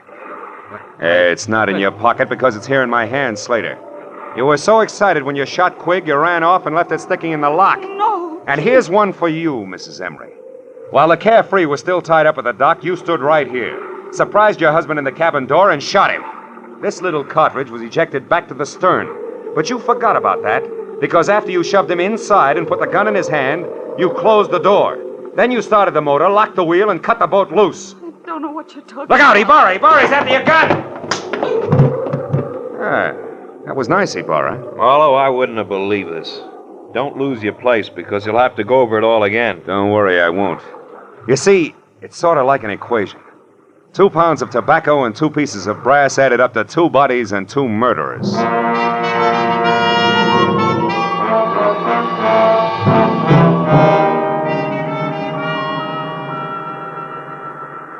Well, Marlowe, it beats me. That Mrs. Emery seemed to be nothing but sweet, soft, and stay-at-home nights. Yeah. And yet she pulled one of the richest double crosses on record. Ibarra, she let her husband steal a fortune for her, and even helped him plan a fake suicide to get away. Then she turned around and used this plan, only no fake this time, to kill him. So she'd be free to marry Slater. But you didn't want Slater without the money, right? Right. And as long as August Quigg lived, Slater could never be sure of his income. So Slater killed him, and they hung that on Frank Emery, too. Mm-hmm. And they worked a fast routine of past the detective right through the middle of it all. While Slater killed Quigg, I was with Sheila. Then Slater took me over while she killed Frank. They make a great team in a shell game, Marlowe. Yeah. But you did all right. Well, see you tomorrow, the report, you know. Good night, Phil.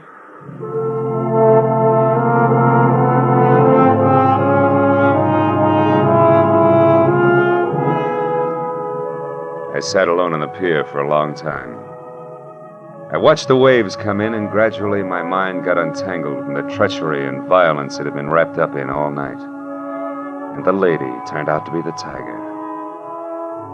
And then as my thoughts plowed back through the whole mess of the afternoon when I'd been shopping for Christmas cards, I made up my mind to cancel my order and have an entirely new set printed up. They say it pays to advertise, and if that's true, right across the top of my new cards in big block letters, I'm going to have the words, goodwill toward men. Who knows? Maybe it'll help. Anyway, I hope so.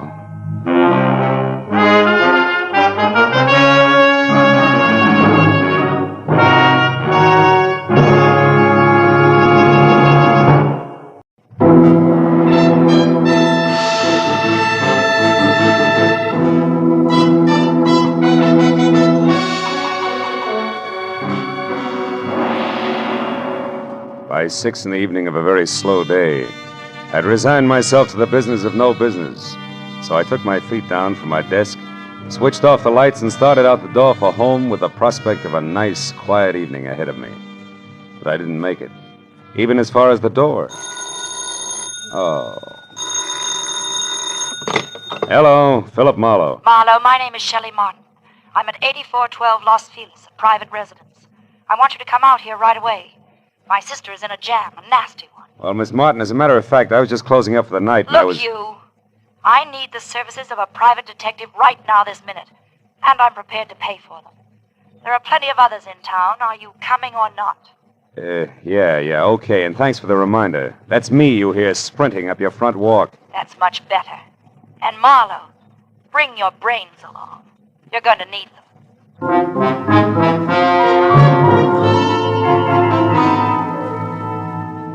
And that was the end of my quiet evening. But I just couldn't resist those government engravings of Mr. Lincoln. So I drove down to Weston, turned off on Los Feliz, and found the number 8412. The yard was an overgrown tangle of perennial plants losing their battle with the weeds. It was like a girl in a strapless evening gown with her hair up in curlers. However, I could see a light through the Venetian blinds, and the doorbell worked, with a resonant two-tone chime that caused the door to open just far enough to allow a pair of eyes so blue they were almost purple to peek out at me. Yes, what is it? I'm delivering that private detective you ordered. Oh, Marlowe, come in. Thanks. Sit down, won't you? Thanks again. All right, what's the next move? It's about my kid sister. She's involved with a man named Lou Horner, a San Francisco broker. She's quite deeply involved, I'm afraid. Oh? You see, some very strange things are going on, Marlowe, and my sister is a naive kid caught right in the middle of them. Yeah, I see. What sort of strange things, Miss Martin? Shelley. Sweet. Well, to begin with, when I arrived from San Francisco today, my sister called me and asked me to meet her here in this house. When I got here, the lights were on, the radio was playing, and the front door was open. But the place was deserted. Whose house is it, Horner's? No, I think she said it belongs to a friend of his who's in Europe now. This Horner person uses it when he's in Los Angeles. Oh, couldn't they have stepped out for a while? Mm-mm. You know, you don't look the type, Shelley, but maybe you're just panicky. Huh? No, I'm not being panicky. All right. Where's the nasty jam? Right behind the couch. Take a look. Okay. But you know, I see what you mean. Who is he, Shelley? How'd he get here? Maybe it's Horner, I don't know. I tried to search him, but I couldn't. Mm-hmm. Well, it wouldn't have helped anyway. Whoever shot him cleaned him out. No wallet, no papers, nothing. I found this magazine lying under his hand. Look here. Mm-hmm. He must have written this just before he died. Where's that? Here. Oh. It says, call Marion tonight about the orange dog of Foe. Orange dog of Foe. Foe what? That's why I called you, Phil. Marion is my sister. And whatever the orange dog of Foe is, it must be awfully important. We've got to find out what it means, Phil, for Marion's sake. So far it means murder, honey, and that's for the cops. No. Well, all right, call them. But keep Marion's name out of it. A thing like this could destroy her. But look, maybe she pulled the trigger on our friend here. Maybe, but I don't think so. She's a sweet kid, Phil. Give her a break. If I'm wrong, I swear I'll help you bring her in myself. Is that fair enough? Okay, Shelley, it's a deal. It makes just as much sense as the orange dog of Foe, but no more.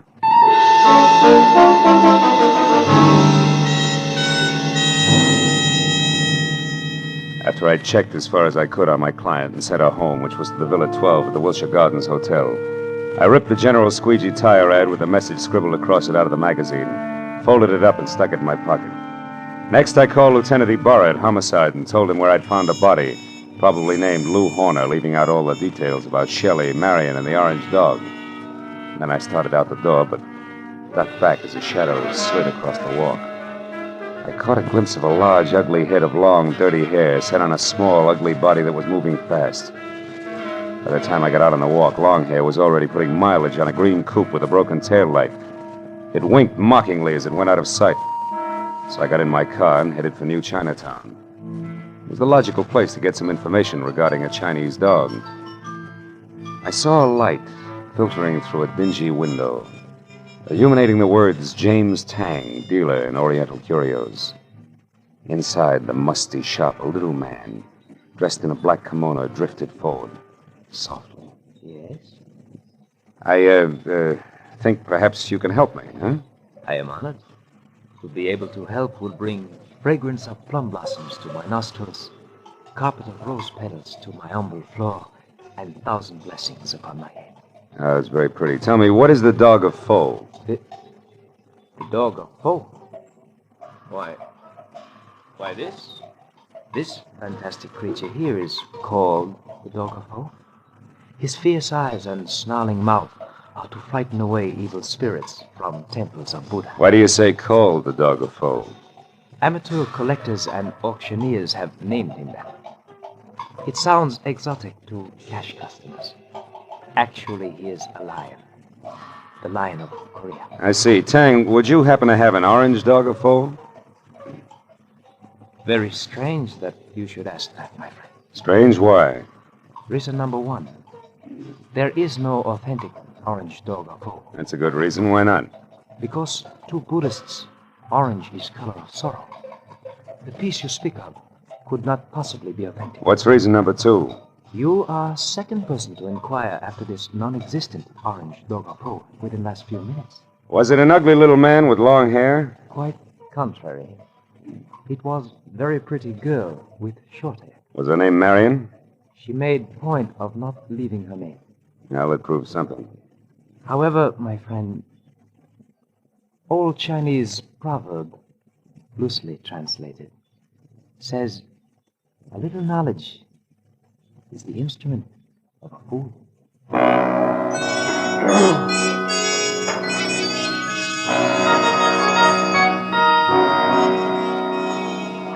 There were 9 other curio shops in the neighborhood, so I started making the rounds for the non-existent orange dog of Foe and a girl who was interested in one. From the first 3 shops, I got a fast horse laugh and the fact that the girl was still ahead of me. The next 2 netted an insult apiece and a total blank on the dame. And from the 6th, called Saxon's, a glossy, well-ordered place on West 7th Street, the only effect was a coldly curious raised eyebrow. The man in front of me, whom I took to be Mr. Saxon himself, was a gaunt, white Russian, with a high, naked head the color of warm paraffin. The slender fingers played nervously with each other as we talked. The orange dog of Foe. Yes, I have heard of such a piece, I think. It would be porcelain. Probably. This is your business. Who has it, Mr. Saxon? Can you tell me? No, I'm sorry. I believe I heard this orange dog mentioned just once, somewhere down in the village. But I'm sure I could never remember who spoke of it or when. Oh, no idea of its value then, huh? Now that you mention it, I seem to remember the figure 20,000. You mean yen? How much in American money? I am speaking of American money. It would be an importation from China, you know. How could it be worth that much? It's not even authentic, Mr. Saxon. Authentic? You seem to know a good deal more than I about this orange dog. Possibly one would have to see it to appreciate its value. Yeah. Tell me, has a girl been in here tonight looking for this orange dog? A girl? I know. Know anybody named Marion? Marion. No, there is no one in my acquaintance by that name. But why do you ask? Because Marion has quite an interest in the orange dog. I have a feeling they'd make a great team if we could get them together. I see. And what is your name, sir? It's not Fu Manchu, Mr. Saxon. Good night.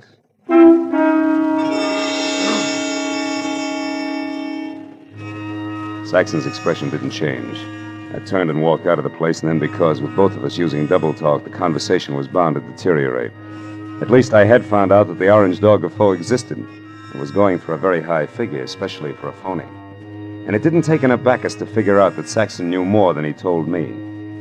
Well, I started up the sidewalk to the next bric-a-brac emporium when I saw something parked on the side street which brought me to a halt. It was that green coupe with the broken tail light. I went over to it, found it empty, and stuck my head inside to check the registration card for Longhair's real name. Yeah, it was a very foolish move because Longhair at that very moment prodded my kidney with the muzzle of a .38, and neither he nor the gun had a sense of humor. All right, Mr. Wise Guy, come on, walk. You and me are going up the alley here. What's the matter? Don't you feel at home in the light? Shut up. I don't like you much anyway, so you better ease off with the smart science. Okay, this'll do us far enough. Well, Mr. Wise Guy, did you find what you're looking for? You mean the orange dog, Shorty? The answer's no. The orange dog? So that's where the plates are. What plates? You're working for Horner. You don't know what plates. Look, chum, when you get your next haircut, have your brains dusted off. Nobody works for Horner anymore. Horner's dead. Dead? Since when? What's the surprise act for? You saw the body. You were sneaking around that house on Los Feliz. In fact, you might have killed Horner yourself. That body wasn't Horner. Why, Horner is 3 times the size of that guy in Los Feliz. He's bald. Also, he's so dumb he can't remember his own phone number. Oh, hold it. I'm looking for Bear Street where they sell those enchiladas. I'm sorry, gentlemen. I don't want to intrude. Hey, quiet. I'll blow your brains out. All right, now, come on, Mr. Wise Guy. Tell me what Horner's got on his mind. You know all right. I saw you taking orders from his girl. You mean Shelley Martin? Who else? Thought maybe you meant Marion. Marion? Who's Marion? Shelley Martin's sister, and don't let it worry you. Marion's got the orange dog eating out of her hand. You don't say. It ain't funny, mister. It's just peculiar. Because Shelley Martin don't have a sister, I know. So it seems like you're a very mixed-up character. In fact, Mr. Wise Guy, you're so mixed up, you're no good to me at all. So get over there with the rest of that.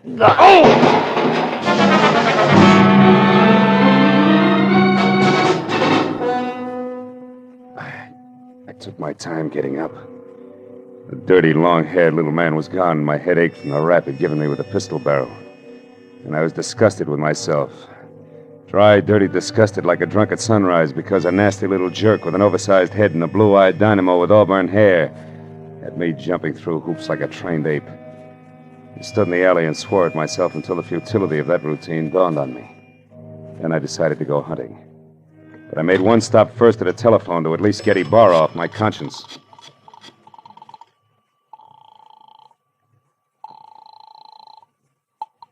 Lieutenant Ibarra. Hello, Lieutenant. I just found out that body on Los Feliz isn't Horner. I knew that an hour ago. Huh? The body isn't Horner's, and Horner is no broke. He's a counterfeiter, a big one. Oh. The dead man was a treasury agent named Slade who was closing in on Horner. So if you've got anything you haven't told, Phil, you better get it off your chest. At this point, it's a pleasure. A girl named Shelley Martin's calling the signals about now, and she can be found at Villa 12, Wilshire Gardens Hotel. You hurry, you'll just about meet me there, Ibarra. Now, wait. Suppose you go alone and find out what you can first. That's a switch. I'll follow in half an hour. Let's not freeze her up, Marlowe. Let's keep her talking, okay? Okay, Ibarra, that's easy for her. She's got a forked tongue. Only this time it's going to wag strictly on the straight and narrow, I guarantee it.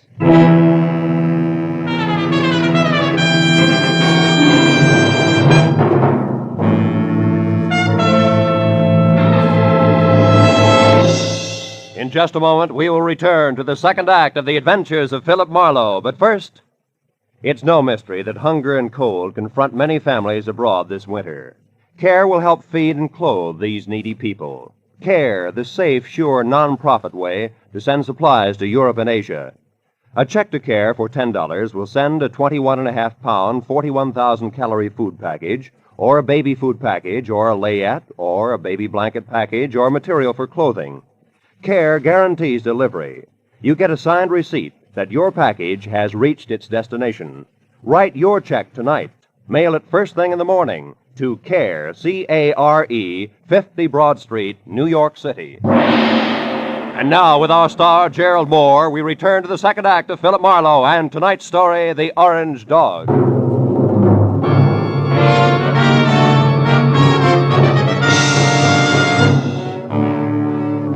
I pointed my car toward the Wilshire Gardens and a beautiful liar named Shelley Martin. I was sure of two things.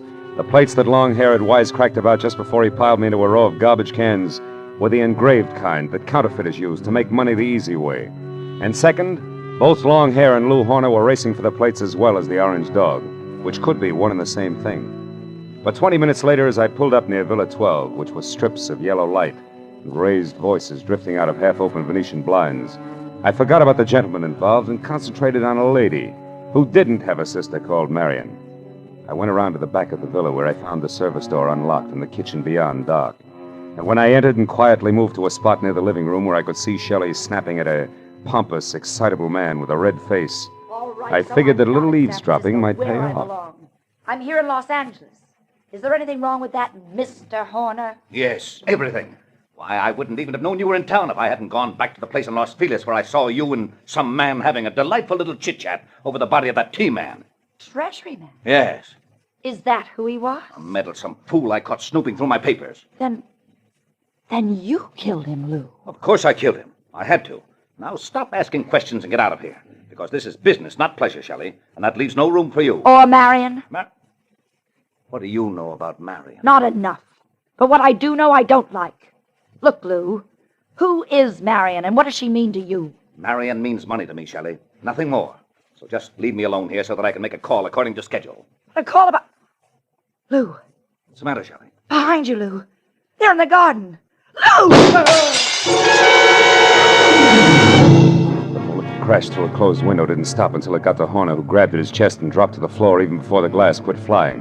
And by the time I got outside to where the shot had come from, I found nothing but a little wind rustling a lot of trees. When I got back to Shelley and the blood over Tweed on the carpet, Horner was already dead. Marlowe, the man out there was Henry Peel. Peel? Something in long hair and dirty clothes? Yes, I met him in Horner's office once. Lou said he was a broker from Chicago. Come on, both Peel and Horner are counterfeiters. What? Lou, a counterfeiter? That's right. Never mind the carefully arched eyebrows, honey. They mean nothing. But, Marlowe, I swear I never knew that Horner was anything but a broker. A broker maltreating poor sister Marion? You're a liar, Shelley. About Marion, yes. I haven't even got a sister. But from there on out, I'm telling the truth, Phil. Then tell some more and fast. All right, here it is. Lou Horner's been my boyfriend. And, checkbook? For the past year and a half. But about a month ago, he suddenly stopped being very attentive.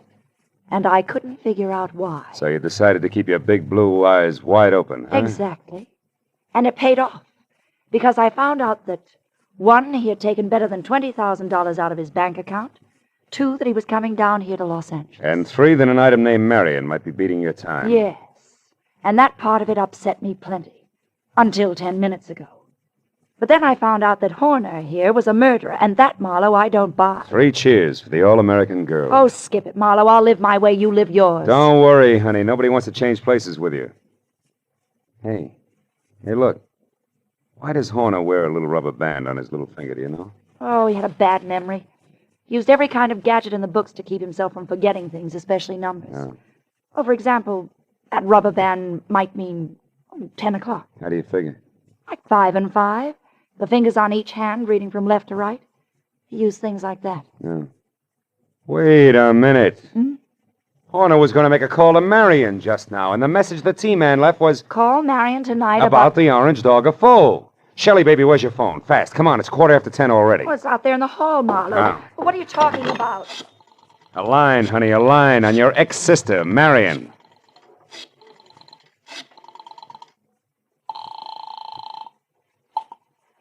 This is Mr. Saxon.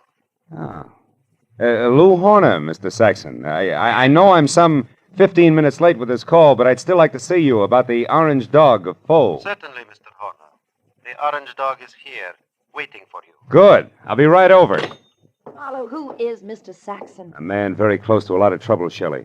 Now, look, you wait right here for the law, and in particular, one Lieutenant Ibarra. Tell him nothing but the truth about Horner and what he meant to you in dollars and cents, and you may be all right. But where are you going, Marlowe? To a curio shop on West 7th Street to see, among other things, the Orange Dog of Foe.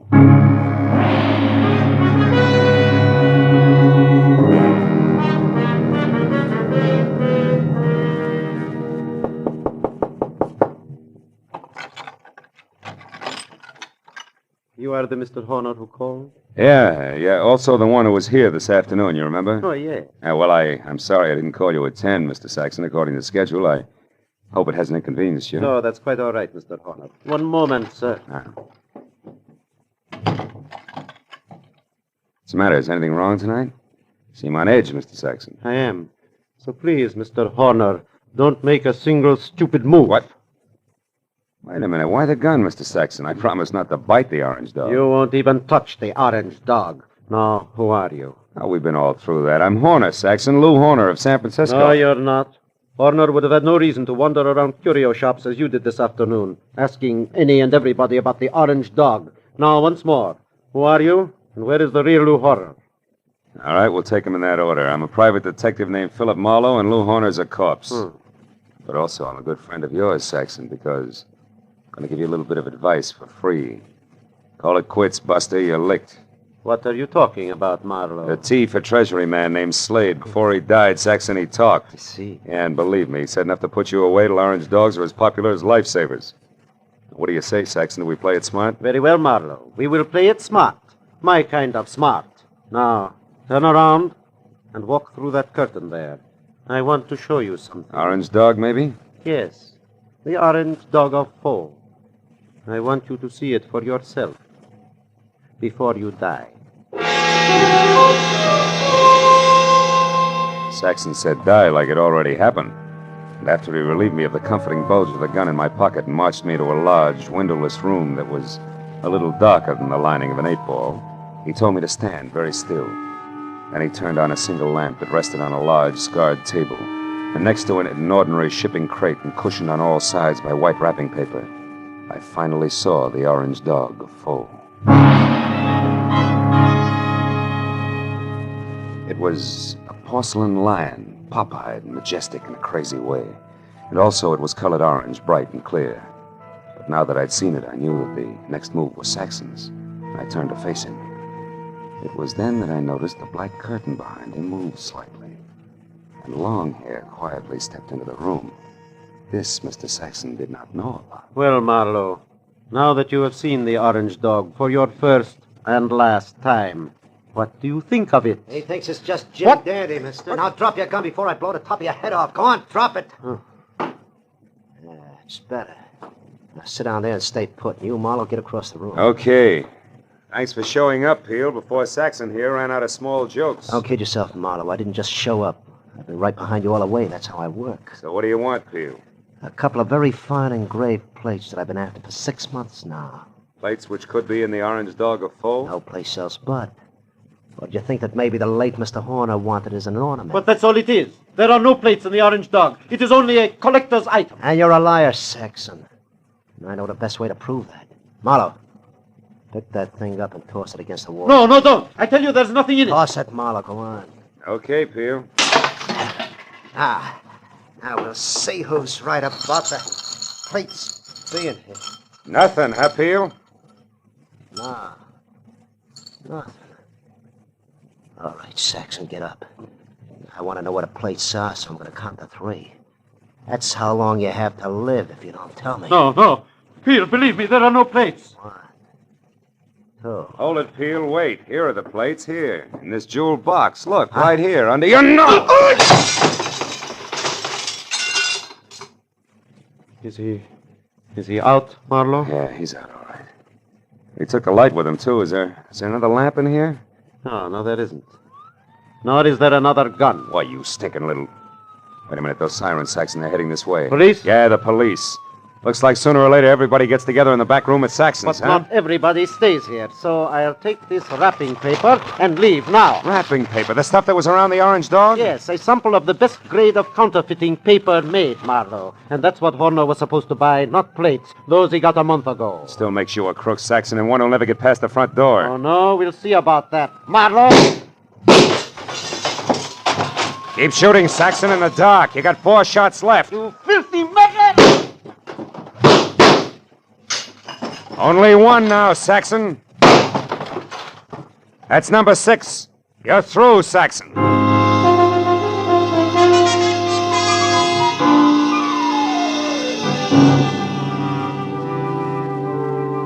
By the time Ibarra and his boys, plus a half a dozen very anxious T-men, got into the room, Saxon was already coming apart at the seams. And after a half hour of steady questioning, he split wide open. and led us all to a basement hideout where the team men went wild over a few thousand sheets of A1 counterfeiting paper. But an hour later, after Peel, who admitted murdering Lou Horner, and Saxon, who was ready for the nearest straitjacket, were both in the lockup, there was still the problem of the glib lass from San Francisco. Finally, when Shelley, Lieutenant Ibarra, and I stood under the green light of the globe in front of police headquarters, I knew that the girl who technically was only guilty of withholding information from the police was not going to spend any time in the pokey. Because, after all, I was more or less guilty of the same thing. Besides, Lieutenant Ibarra was still interested in the others. Well, Marlowe, it looks like the whole business actually boils down to a single transaction between Clay Saxon, who had the counterfeiting paper, and Lou Horner, who was supposed to buy it. That's right, Ibarra. But Horner, who must have made his contact with Saxon via some middleman in San Francisco, only had a telephone number and the password, the Orange Dog of Foe, to work on here in L.A. But how'd you get hold of that number, Phil? From the message the T-Man left before he died. You mean you actually called someone named Marion? No, honey, I just dialed Marion. M.A. Madison. R-I-O-N. 7466. Madison 7466. You get it? Yeah. Another one of Horner's screwy memory tricks, like the rubber band on his 10th finger. Hey, that's pretty good, Phil. Ah, it's an old gimmick, really. I read it in a dozen detective stories. What do you know? Maybe I ought to read some of those. Well, good night, Philip. Look for you tomorrow. Good night, Lieutenant. Now, Shelley, do I show you the way home? No, Marlowe. Aren't you hungry or thirsty or something? Yeah, I guess I am at that. Well, I know just the place for us, darling. Oh? It's a cute little place right smack in the middle of Chinatown.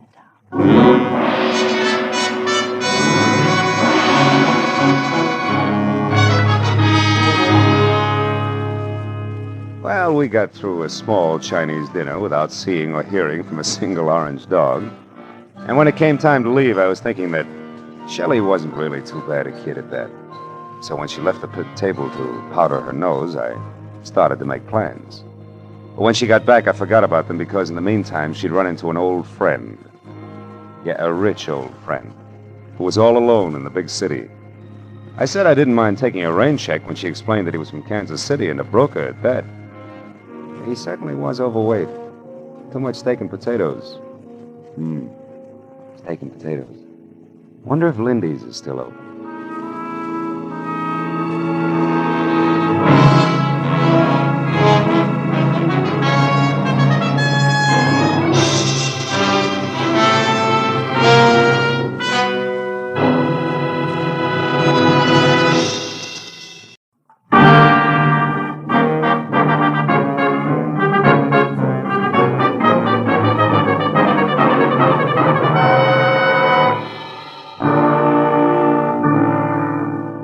I'd spent a dull day on a duller subject, which was don't get caught with your income tax return down at midnight, March 15th. And after calling time for a thick steak designated to bolster the stamina of a private detective, but nevertheless non-deductible, I reluctantly headed back to my office where I found both my conscience and the long Form 1040 still waiting, which meant there was no way out.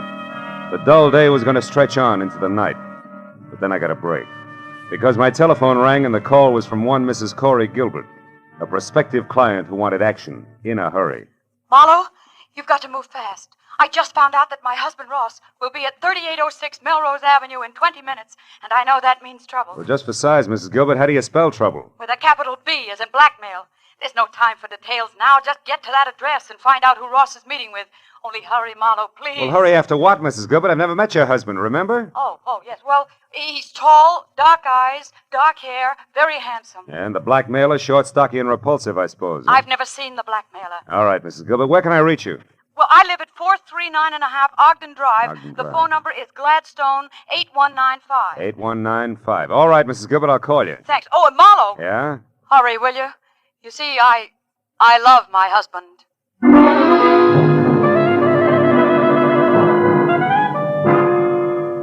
I was a little more than 20 minutes finding the address on Melrose. But when I finally pulled up and parked away from the place, I figured being late didn't matter because number 3806 turned out to be an unfinished house set deep in an acre of building materials.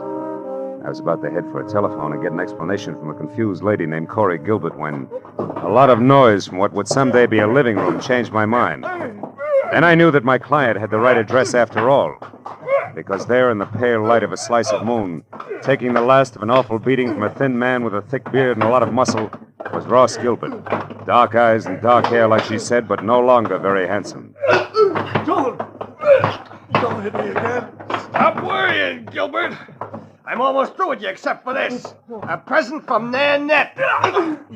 And just one more from Nanette.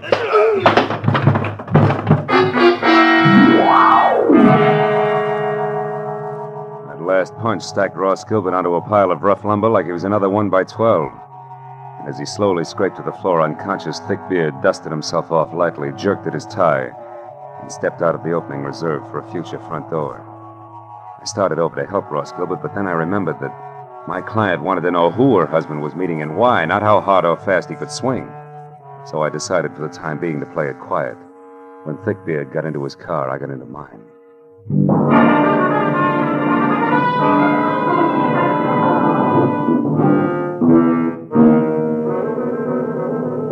I followed him all the way to Beverly Hills, where he pulled to a stop in front of the Camden Arms Court. I parked, lights out, and watched him strut up a flagstone walk and knock on the door of a bungalow number 4, which was dark. When he knocked again and it stayed dark, he took an envelope out of his pocket, wrote something on it, and jammed it into the mailbox. Then he got back into his car and started away fast. I walked up to the bungalow and helped myself to Thickbeard's empty envelope. On one side, scrawled in pencil and smudged, was the telephone number Sunset 31676. On the other, payment delivered okay, Plummer. Plummer, huh? I shoved the message into my pocket, struck a match, and started looking for a name on the front door. But then a cab pulled up, and a moment later I had help. I can be of some assistance, perhaps? Yes, I was just... Oh. Nanette? Oui. Nanette Lamarck. But I do not know you, monsieur. No, you don't. I think if you will stop staring and begin talking, we will do much better. Who are you? Philip Marlowe. A friend of Plummer's. He asked me to deliver a message for him. Do I go on? Of course, Mr. Marlowe. But please come inside. It is so much nicer there.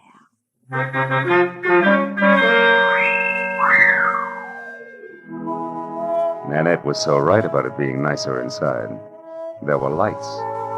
And that made it easier to see that the lady with the thick French accent and the gorgeous waistline was something that could have mustered her own foreign legion. She was narrow green eyes and open red lips, topped by a lot of close-cropped, soft brown curls that kept running into each other. And for a dress, she was wearing about 1/4 mile of draped chiffon that, in the right places, fitted a little closer than her own skin. When I told her what I claimed had been a message from Plummer himself, she purred her thanks and started to mix me a drink. When I brought up the subject of blackmail, she stopped abruptly, spilling a bottle of perfectly good Kentucky Tappan all over the table. Blackmail? What do you mean, Marlowe? Extortion, honey. The malpractice of getting a lot for knowing a little that's not nice. You're swinging wild now, mon cher. Maybe. But if it doesn't bother you, I'll stay right with it. Because I'd like to know why you and Plummer, who have such an easy mark, insist on throwing rocks. What easy mark are you talking about? A tall, dark, and used to be handsome guy named Ross Gilbert. Ross? Soda, Marlowe? Yeah. But don't make it too sweet, honey. I can't take it that way. Nanette will be very careful not to make it too sweet. There. Tell me, mon cher, when did you last see Plummer? Before tonight, I mean. I'm not sure. I think it was at the fights over at the Legion Stadium last week. How do I get my drink? Oui, mon cher. You will get your drink in your face, liar.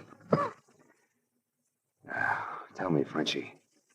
Is that pearl handle 32 considered the very latest along the Champs-Élysées? You have lied to me, mon ami. You see, Plummer only arrived in Los Angeles the day before yesterday, for the first time in his life. All right, I made a mistake about seeing Plummer at the fights last week. Now, why don't you put away the gun and we'll talk about Ross Gilbert? Ross Gilbert is a man I hate with all my heart. A man I could kill right this minute. And that Marlowe goes for anyone connected with him. So now get out. Oh. Without even so much as an au revoir? I reserve au revoir for my friends, Marlowe. Good night.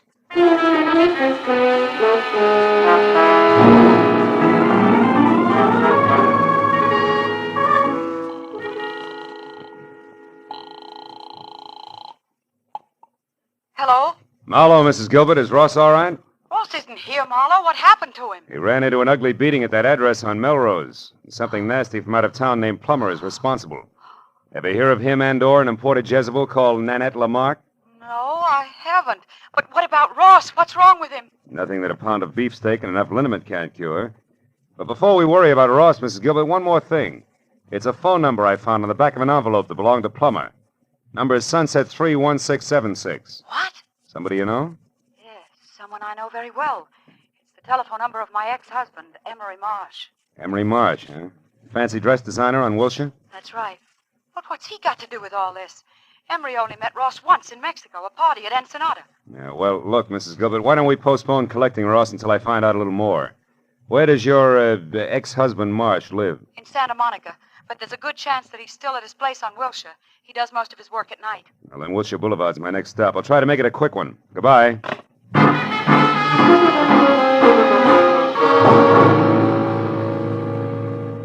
Emery Marsh's place on Wilshire was an expensive shop with a single velvet-lined show window that was home for a beautiful mannequin wearing an evening gown that would drop at the first sneeze. And after I spent 5 minutes thumping on a plush, leather-upholstered portal, a light finally clicked on someplace inside. And a moment later, Emery Marsh opened the door.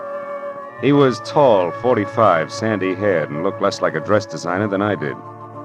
So after following his tweet back into an inner sanctum that was combed plywood behind Chinese modern furniture, I decided to play it almost straight. Now, Mr. Marlowe, what can I do for you? Well, it's a little too early to tell. I'm a private detective, Mr. Marsh, and I'm working for your ex-wife, Corey Gilbert. Corey? Mm-hmm. Is she in trouble, Mr. Marlowe? No, we're close to it. Tell me, Mr. Marsh, when you were last over to Nanette Lamarck's place at Camden Arms, when was that? Nanette Lamarck? Yeah. I've never heard of her. Nor a man named Plummer? Nor a man named Plummer. Who are they? Well, in the order I tossed them out, a mademoiselle with a touchy temper and a thug who needs a shave. I don't understand. How do they concern me? Well, maybe they don't. But your telephone number turned up on Plummer. And both Plummer and Nanette are tied on to a man who at this moment is probably picking himself up off the floor of an unfinished house at 3806 Melrose Avenue. His name, Mr. Marsh, is Ross Gilbert. Gilbert? Yes, that's right. What do you know about him? Very little. I only met him once at the Riviera Pacifico. Riviera Pacifico? The hotel at Ensenada in Mexico. Matter of fact, it was the same night that he met Corey. Which didn't make you very happy. No, you've got it wrong. Corey and I were already divorced. The three of us meeting was nothing more than an accident. Oh. And when Ross and Corey parlayed that accident into marriage, were you still smiling? Better than that, Mr. Marlowe. When that happened a month ago, I was grinning. You see, until then, I had been paying Corey $1,200 a month alimony for 2.5 years. And Corey gave all that up for love and Ross Gilbert. Ross Gilbert isn't exactly a pauper, Mr. Marlowe. No, I guess not. Blackmailing a pauper doesn't add up. What did you say, Mr. Marlowe? I said putting the bite on somebody who has nothing is like sucking a lollipop with a cellophane on it. You get action but no results, you see? Oh. Now tell me, why does the word blackmail come home to roost, Mr. Marsh? You wouldn't happen to know who the guilty party is, would you? No, Mr. Marlowe. And what's more, if I did, I certainly wouldn't keep that sort of thing to myself. Oh, no, I don't think you would. Well, thanks anyway, Mr. Marsh. You've been a big help. I'm glad. And if I can be of any further help, don't hesitate to call on me, Mr. Marlowe. Please. Oh, I won't, Mr. Marsh. You can depend on it.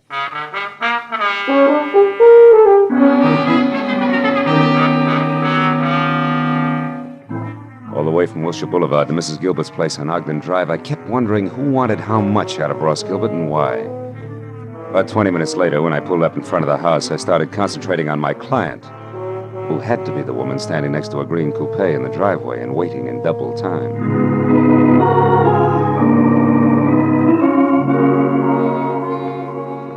Corey Gilbert was long, flowing blonde hair draped over shoulders that at the moment looked like they were carrying the weight of the world. But she was prettier worried than most women who always keep it gay. Mr. Marlowe? Yeah, Mrs. Gilbert? Yes. Your husband shown up yet? No. Marlowe, what do you suppose Take has it easy. happened? Maybe we better have another look at 3806 Melrose Avenue, huh? Whatever you say. Shall I drive? If you've got a license. Yes, Mr. Marlowe. I've got a license. Well, okay, let's go.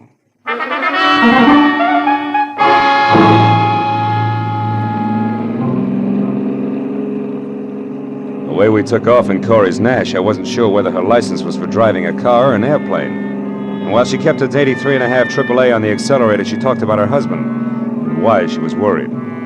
By the time we were near the place, I knew all about the party in Ensenada, their whirlwind courtship, and what a fine guy Ross Gilbert was.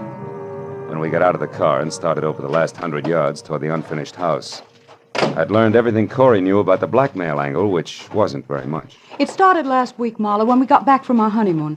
Ross wasn't himself at all. He was worried. He forgot how to laugh. He argued with me over any and everything. Where does the blackmail come in? I don't know. He wouldn't tell me what was wrong. Then this evening, just before I called you, I overheard him talking on the telephone. That's when I caught the word blackmail and this address. Now, maybe Ross will be able to fill in a few of the blanks for us. Oh, he was over here in this room on a pile of lumber when I... Ross! Plumber must have done a lot more damage than I figured. Ross! Ross! Take it easy, baby. Marlowe, what is it? Is he... I'm afraid he is, Corey. That man! He beat him to death! No, Corey, that round hole in Gilbert's chest wasn't made by a fist. Where I stand, it looks like a .32 caliber bullet.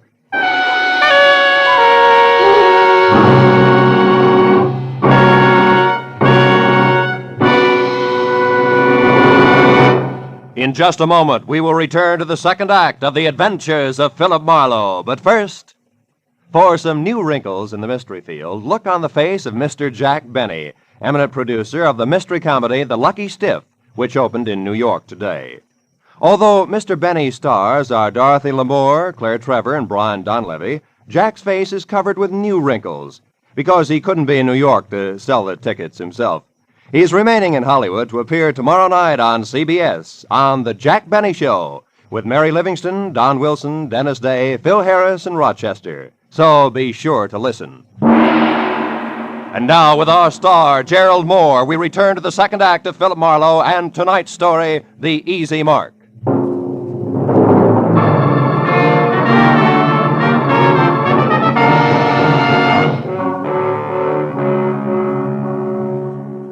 Corey Gilbert's face went sickly white, and her mouth twisted on the brink of hysteria as she stared at the dead man. I turned her away from it and led her to a window. She did the fastest job of pulling herself together I'd ever seen. And I went back to the body. On the way, I noticed a folded scrap of paper on the floor. It was a page torn out of a desk diary, but all that was written on it was the address of the unfinished house we were in. I looked down at what had once been Ross Gilbert. Setup didn't make any sense. A victim of blackmail had been beaten up by a total stranger, and then, a little while later, murdered. Somebody had killed the goose that was laying the golden eggs, and it didn't figure in any direction. Well, I just about decided to go through his pockets when a sound from Corey changed my mind. Marlowe, come here, quick. What is it, Corey? There's someone out there. I saw a shadow move. Get away from the window. Marlowe, there, running. Why, it's a woman. Yeah.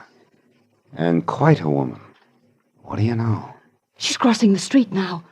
Who is it, Marlowe? Who is she? Character as French as Milani's 1890. Only she's more like nitric acid than salad dressing, Corey. Her name is Nanette Lamarck. She's getting in that car. Aren't you going to stop her? No. I've got a line on Miss Lamarck. I can find her. But she was hiding here. She could be the one who shot Ross, couldn't she? Easily. In fact, right now, she's the odds-on favorite. But she's also cagey, and we'll have better luck if we get her on home ground where she'll talk. Besides, there's a big chunk of this business that doesn't follow. What do you mean? Well, look, the murder came out in reverse. Ross was paying off. So he should have been the killer instead of the corpse. Which means there's more than blackmail involved. I don't know what you're talking about. All I know is he's dead, and that woman killed him. Maybe. Come on, Corey, let's get out of here. Where are we going? Well, first you take me back to my car, and then I got a job for you to do. What kind of a job? Well, I found this page ripped out of a desk diary, probably Ross's. I want you to go through all his things and find that diary for me. There might be something else in it that'll give us a connection. All right. Where are you going? I'm going to pay a call on Nanette. Only this time I'm bringing my own welcome mat. I think I'll need it.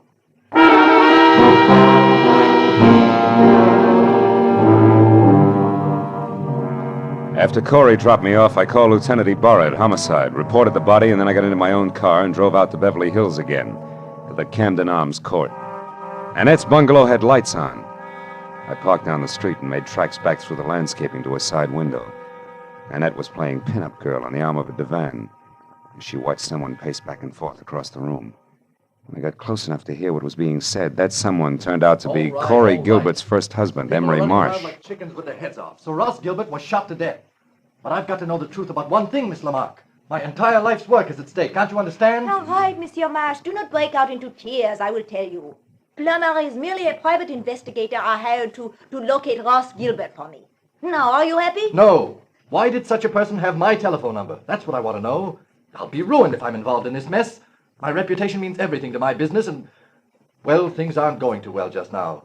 If I'm connected with a scandal, I'll be wiped out. Well, stop worrying. I saw you with Ross Gilbert 3 or 4 times before he disappeared. So I gave your name to Plummer as a possible lead to Ross. That is all. Why did you want to find Ross Gilbert? That, mon ami, is none of your business. You found out what you wanted, so good night. All right. I'll go. But can I count on you to keep my name out of this? Listen, I am counting on me to keep my own name out of it, and I will be very busy doing that. Good night.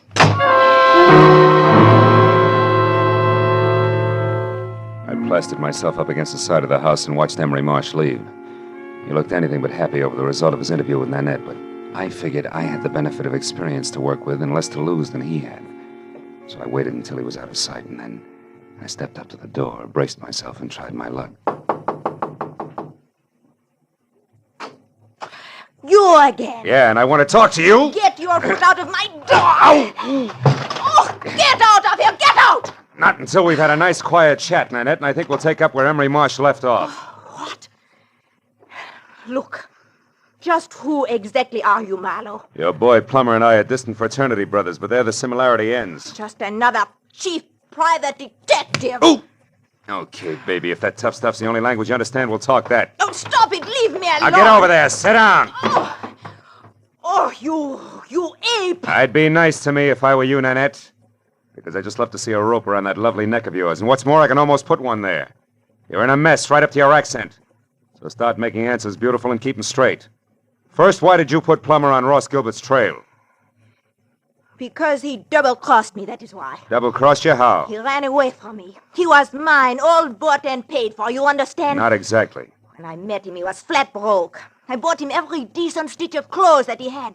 Gave him everything he needed to be a gentleman because we were going to be married. And then he ran out on me and took everything with him that he could lay his hands on. Go on. Nobody does that to Nanette Lamarck. Nobody. So you hired that licensed thug Plummer to find him and beat him half to death, right? Exactly. Well, go ahead, baby. The story doesn't end there. Tell me the rest, the good part. About how you waited until Plummer got through with him, and then you went down to that unfinished blueprint out of House and Gardens and killed him. No, that is not true. I did not do that. Why, I could not. It's no bigger lie than the rest of it. Where's that pearl handle 32 of yours, Nanette? And don't reach for it. Just tell me. What do you want with I want to see if it's been fired. Now, where is it? Call it, Jack. Oh, fine. Plummer. Miss Lamarck might not like for you to see her gun. Oh, I thought you would never get here. Who's this character, Miss Lamarck? Another private detective. Marlowe by name. No kidding. Well, we got a lot in common, haven't we, Jack? Yes. We've each got 2 arms and 2 legs. And the name is Phil. Oh, that's the way it is, huh? Well, listen, Jack. You got no business here in the first place. For 2 cents, I'll chop you down. You're even cheaper than I figured. Why, and you can put away that big, nasty gun, too, because I got you cold. That envelope you stuck in Nanette's mailbox tonight had a slip of paper inside from one of your old clients. Huh? What are you talking about? Can't you guess? Hey, you want to see it? Well, yeah, let's have a look at that. Okay. Take a good look. Come on, drop the gun, Plummer. Come on, drop it. My arm! All right, now, fold up. There's your bargain basement detective, Nanette. You didn't get your money's worth, did you? Now, shall we take a look at that pearl-handled gun of yours? It is over there in my bag. Thanks. Clip's full and that smell sure isn't gunpowder. Of course not. I did not kill Ross. Why, I was not even inside of that building where he was. Yeah, I know, but you... Wait a minute, say that again. I said I was never inside that unfinished house where he was found. When I drove up, you were already there, so I left. Yeah, I know. And Plummer's gun is... fully loaded. Hasn't been fired either. Baby, you've just given me a great idea. An idea? But I do not understand. Never mind, I'll explain it to you later. And incidentally, you better be around. Right now, I've got to find out one more thing, and then maybe I'll pop this whole shebang wide open.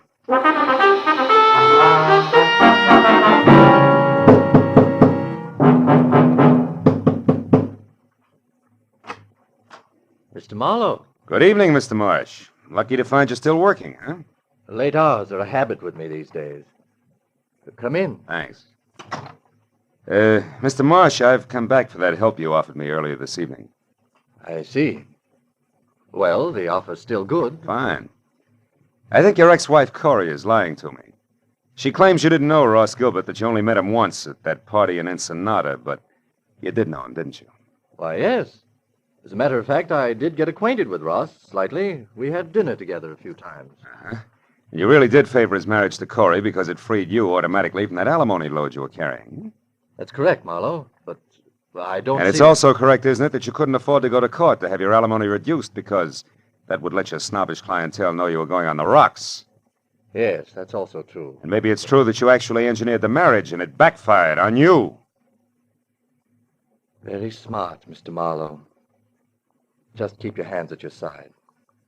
This might go off.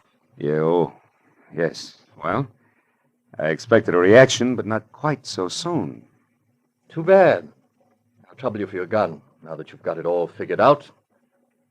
Yes, Marlowe, I engineered that marriage. Corey was attracted to Gilbert, but he was broke. I knew that would scare Corey off if she found out. So you and Corey made a deal, particularly with Ross. He wanted to marry Corey. You supplied the cash for his courtship, right? Yes. Only he wouldn't stop there. He kept demanding more. Sure, that figured from the start. Ross wasn't being blackmailed. He was the blackmailer himself, and that made you worse off than before, so you killed him. You're so right, Mr. Marlowe. And remember, the price for 2 murders is the same as for 1. So you've really left me no alternative. I'll give you an alternative, Emery. Corey! One thing you didn't count on. I really loved Ross Gilbert.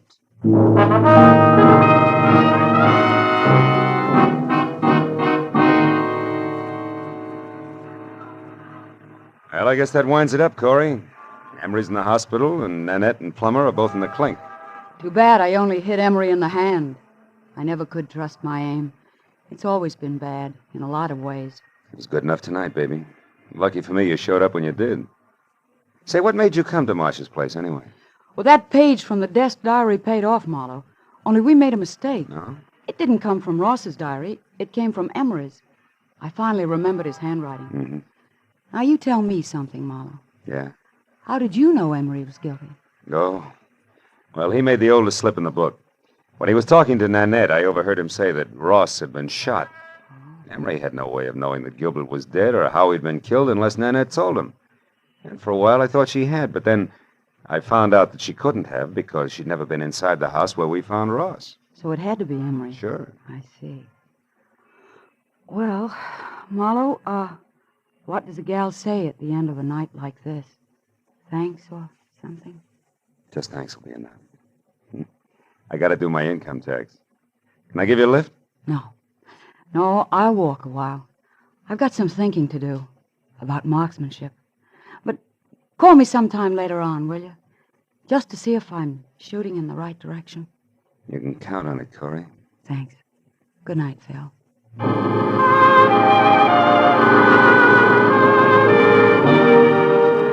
I watched her for a moment as she walked down the street all by herself, deep in her own thoughts, and it looked to me like she was playing it strictly square. I almost wanted to follow her. The first time in a long time, I felt like I wanted to get to know a client better. But March 15th can slip up awfully fast, and that long Form 1040 was still unfinished and waiting for me in my office. So I decided to go back and work on my income tax and play it strictly square, too. After all, that's really the easiest way in the long run. Yeah, I keep telling myself.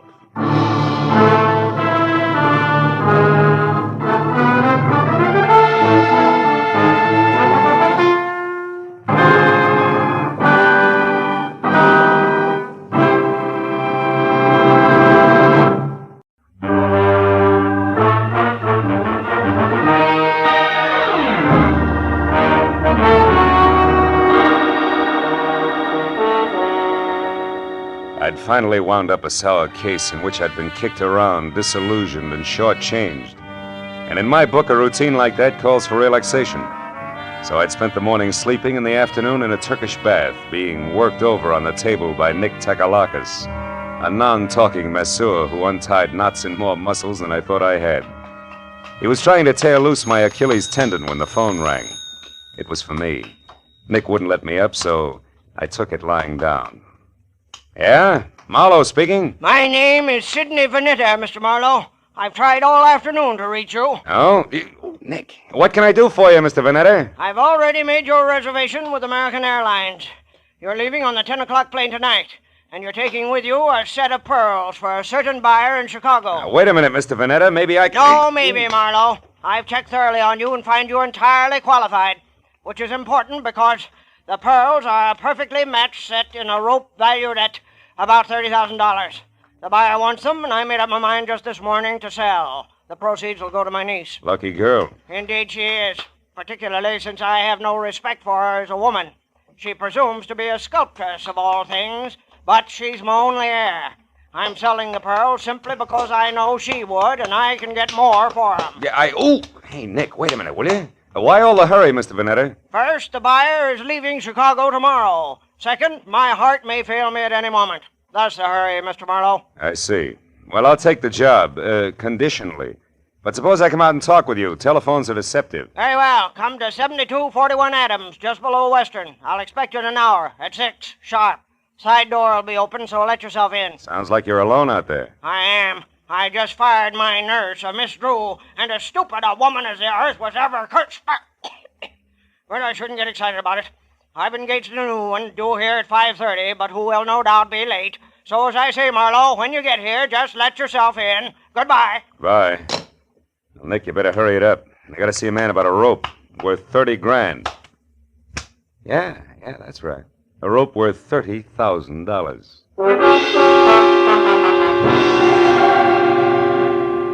Vanetta's place on Adams was a big, fancy, and dirty gray place. 40 years ago, it had been a proud, expensive house.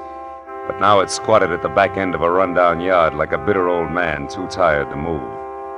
I found the side door unlocked and went in. The hallway was dusky and had the odor of moldy wool.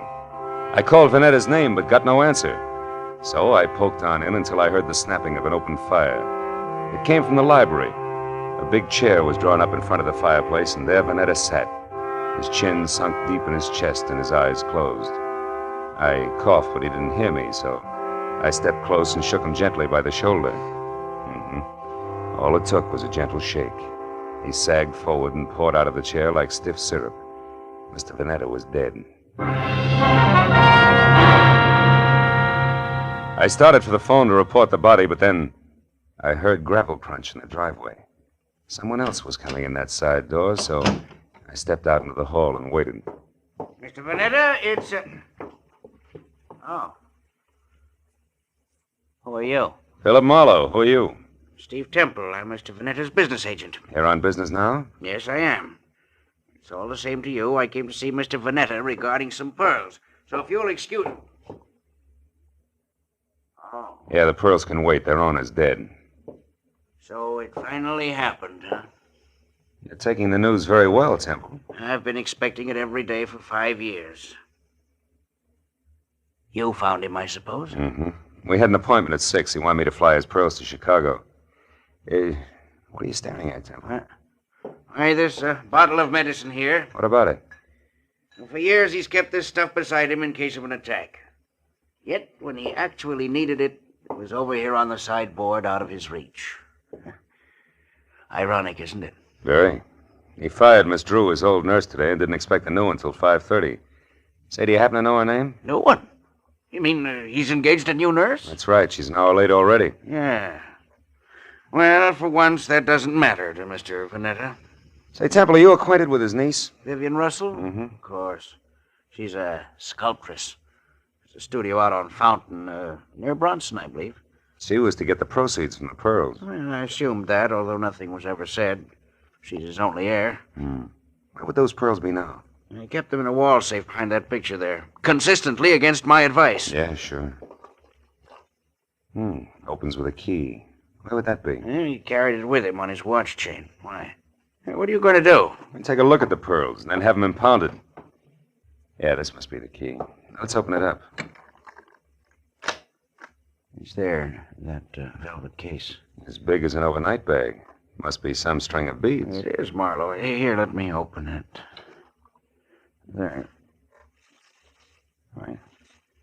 It's nothing but tissue paper. Yeah. It's not too surprising. While Temple called the police and tried to keep the details straight on a natural death and an unnatural theft, I went over the room again with a new viewpoint. All that turned up without an easy explanation was one, a cash register receipt for $1.34 with the phone number Republic 2809 penciled on the back, and two, the peculiar position of Mr. Vanetta's medicine bottle, which Temple had already noticed. I dropped the receipt in my pocket and told Temple to wait for the law. He gave me his home address and phone number, and I promised to check in with him later and left.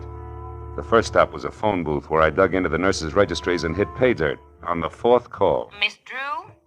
Yes, we have a Miss Drew. Is she the one who worked for Mr. Sidney Vanetta but was fired this afternoon? That's his opinion. Actually, Miss Drew quit. All right, have it your way. Where can I get in touch with her? She's right here where she's been since 3 o'clock this afternoon. What is the nature of your business, sir? Never mind. You've already answered my question. But look, Mr. Vanetta hired another nurse to replace Miss Drew. Is the new girl one of yours? Absolutely not. Mr. Vanetta will never get another nurse from this registry or from any other that I know of. You're so right. He's utterly impossible to please in any way, and we're through trying. Goodbye. Well, Miss Drew was in the clear, and Vanetta began to focus as a pretty odd Johnny. But I was still trying to figure why the new nurse hadn't shown up when I reached for a cigarette and brought out the cash register receipt with the phone number on the back. So I tried it. Republic 2809. It rang, but nothing happened. I got in my car then and drove up to Hollywood and out Fountain to Bronson, where the only Vanetta heir, Miss Vivian Russell, had a studio. It was a converted double garage with a lot of north windows, so her new close-to-the-ground Hudson sat outside in the driveway. The adjoining four-room apartment looked cozy enough, if you like wading through chunks of marble and eating off of last week's newspaper. Yeah, I was braced for a dowdy Amazon with broken fingernails as I rang the bell.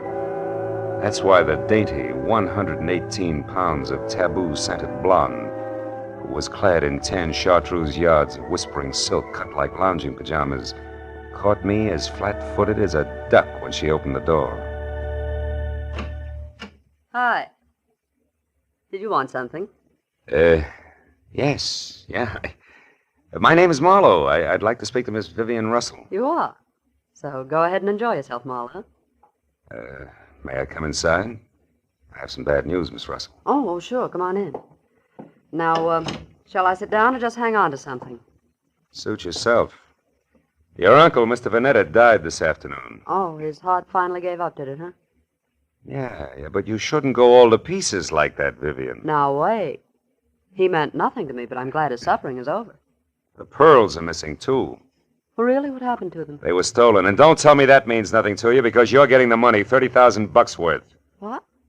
Uncle Sidney intended to give me the money from those pearls? How do you know that? I'm a private detective. He told me he was my client. Oh, then you're out of a job.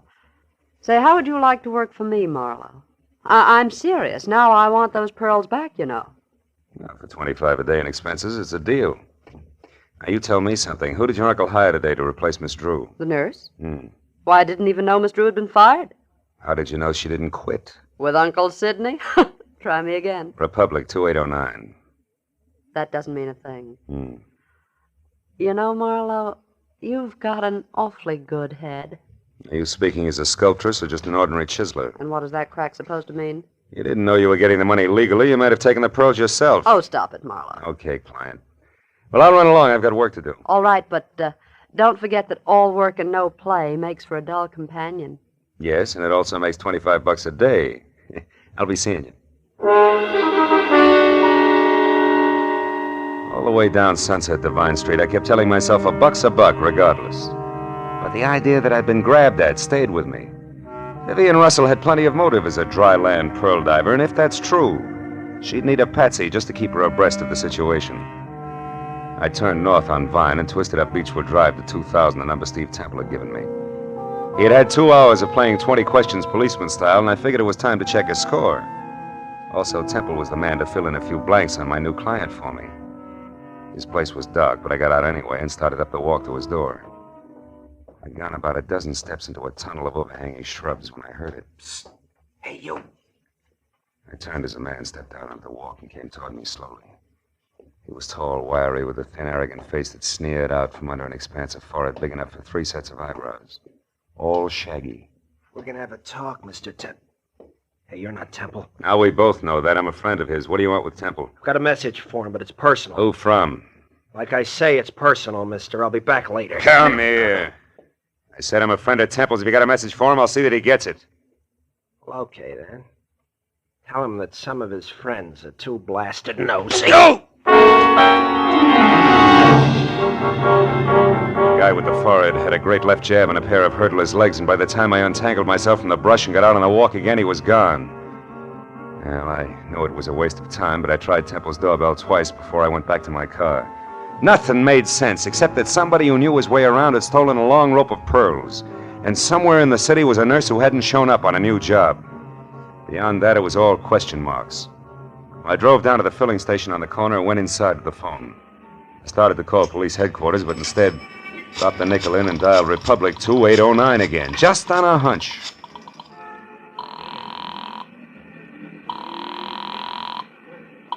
Lieutenant Ibarra speaking. Ibarra? I didn't dial you, Ibarra. What? This is Marlowe. Well, you got me anyway. Now, listen, Phil, I hear you're on that Vanetta case. Yeah.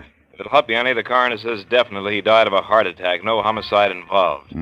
Thanks, Lieutenant. Hey, but look, where are you now? In a flat on the corner of Union and 59th Street. Why? Well, is that phone number there, Republic 2809? Well, that's a great piece of deduction. You just called it. Ibarra, listen, I found that number at Vanetta's place this afternoon. What's going on down there? There's a girl here named Betty Larson. Yeah, she's a nurse, right? No, wrong, Phil. She's a corpse. Before that, she was a waitress. Just a waitress. Somebody came to her door and killed her for no apparent reason whatsoever.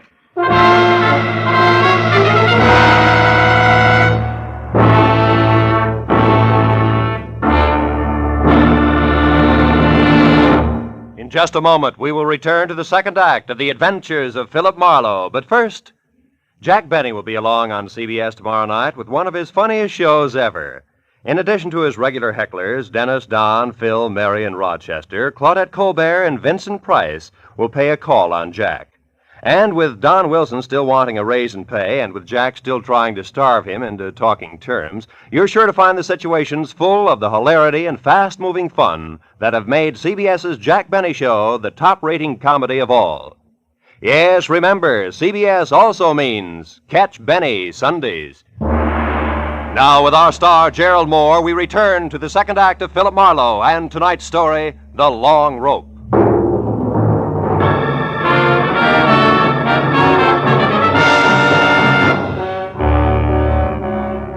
It was 40 minutes of thick stop-and-go traffic from the time I quit talking to Ibarra until I pulled up near the 4 stories of faded, sagging tenement on the corner of Union and 59th. But even then, the crazy question that had been weaving in and out of my mind like a 2 a.m. drunk looking for the way to go home was still with me. Why was the telephone number Republic 2809 bracketed by a couple of dead people who, as far as I could see, should have had nothing to do with each other in the first place? And right there, for the 10th time running, I drew a complete and unabridged blank. But a minute later, when I climbed out of my coupe and over the bumpers of the half-dozen squad cars that were jammed into the narrow street like so many toy autos that a kid had forgotten about, I quit asking myself riddles and started looking for Detective Lieutenant Ibarra, a quiet man who always preferred fact to fancy. I found him in a cheap but clean uniform-crowded room on the 2nd floor, standing a few feet away from the body of Betty Larson, a girl in a bathrobe who had once been something pretty in her early 20s. Well, Phil, the coroner says she was shot twice in the chest at close range, died instantly. Is that where she fell, Lieutenant, there near the door? Yeah, looks like she just gotten home and into her robe and someone she didn't know knocked on the door. The safety chain was still on when we got here. The windows lead no place. Those chains let her door open just wide enough for the barrel of a gun, is that it? Yeah, but how does all this add with those missing pearls and the rest of that business over on Adams, Marlowe? Not like 2 and 2, believe me. So far, Ibarra, the only question is the telephone number. Tell me, where did this Betty Larson work? Well, we haven't gotten that far yet. So long, Lieutenant. Yeah, so long. Right now, we only know that she was a waitress who stayed here with her brother, who was some kind of a student. They got along pretty well together. She was single, too. Lived here since... Oh, wait a minute. Any bar. Oh, yeah, Mooney. Ryan's Cafe. Huh? Ryan himself runs it. Okay. I'll check it personally, right?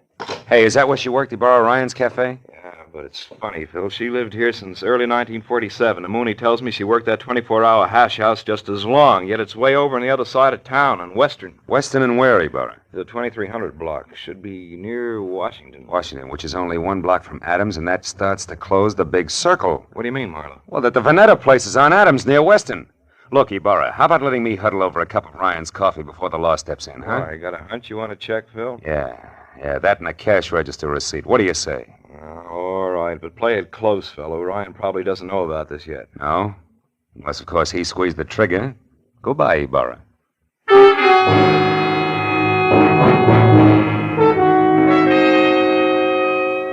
I was a half hour getting over to Ryan's Cafe on Western, which turned out to be a lot of steamed-over plate glass, bragging about a 40-cent hot roast beef sandwich in 2-foot-high white chalk letters. And inside, the motif was the same. Everything that Mr. Ryan sold was a bargain. I slid onto a shaky stool opposite a cash customer who was something dirty in a torn overcoat buried deep in a handicapper's sheet and coffee. He looked up once, grinned no teeth at me, then hollered for Ryan in the kitchen, who said that he only had 2 hands and would be out in a minute.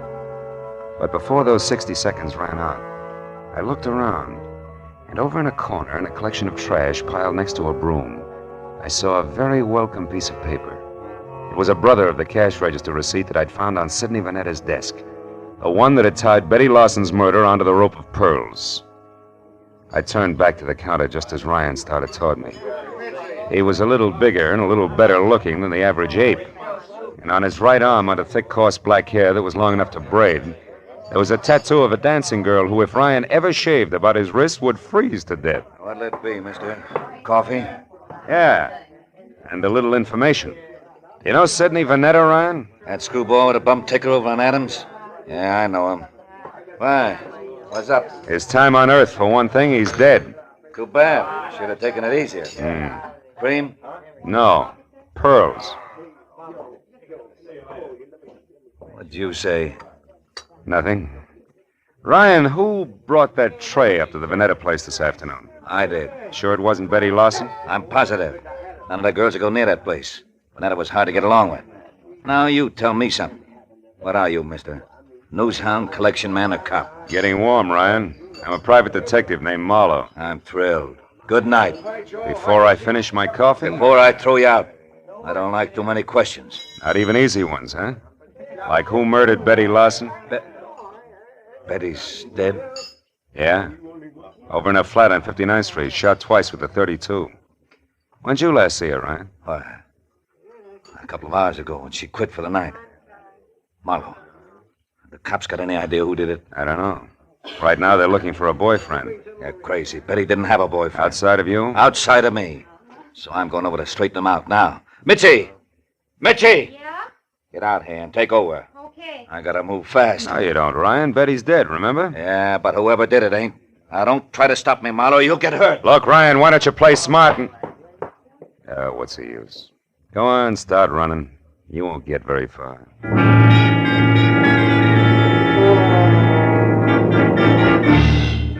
For the first time that night, I felt sure of what I was saying. Because even as Ryan had squared himself away to play Bounce the private detective, I suddenly noticed a friendly face working hard over a stale donut at the far end of the counter. It was Lieutenant Ibarra. And when Ryan tossed his apron aside, grabbed at his coat, and slammed out the front door, Ibarra turned and nodded at a short man nearby who was idly picking his teeth with the end of a book of matches. At that, the man dropped the matches into his pocket and left. Then Ibarra moved over to me. Didn't mean to crowd you here, Phil, but after you left, we found out that Ryan and Betty Larson used to see quite a bit of each other. Don't apologize, Ibarra. Probably would have cost me a couple of front teeth if I hadn't noticed you. Warm up your coffee, mister? Yeah, please. You, Ibarra? No, Phil, I gotta move now. You see, I don't think Ryan did this. I told Mooney to follow him, but not to pick him up. Chances are good that Ryan's heading straight for Betty's apartment to demand that the police find out who killed his girl, so I'm going the other way, to Ryan's house. Maybe another woman in this. Jealous one. But no rope of pearls. No, Marlowe, I don't think so. Good night now. Night, Lieutenant. Well, Mitzi, how long have you worked here? Couple of days. But I don't know nothing about Mr. Ryan. I'm a married woman, and What do you think you're staring at, mister? Maybe something wonderful, Mitzi. Tell me, baby, do you always wear that kind of a uniform when you're working here? Sure. Ryan says this girl should look neat and clean. It helps business. Anything wrong with that? No. Matter of fact, it might be just the lead I'm after. What are you talking about? Yeah, and if I'm right, baby, the rest of this case will be a cinch. So good night and thanks. You've been a big help, sweetheart. When I got back to the corner of Union and 59th, I took the stairs up to Betty Lawson's flat 2 at a time, crossed the fingers on both hands, and prayed that Ibarra was right about Ryan returning to his girl's place.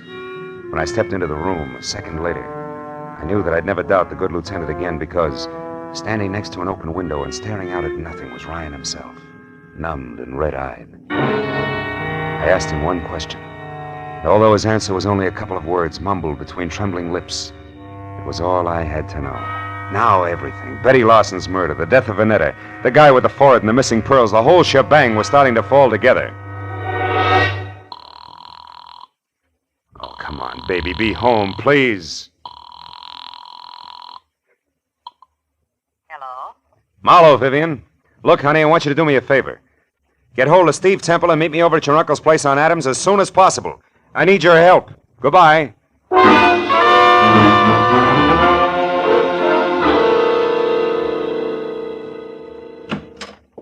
Well, Marlowe, what took you so long? I understood you needed our help and in a hurry at that.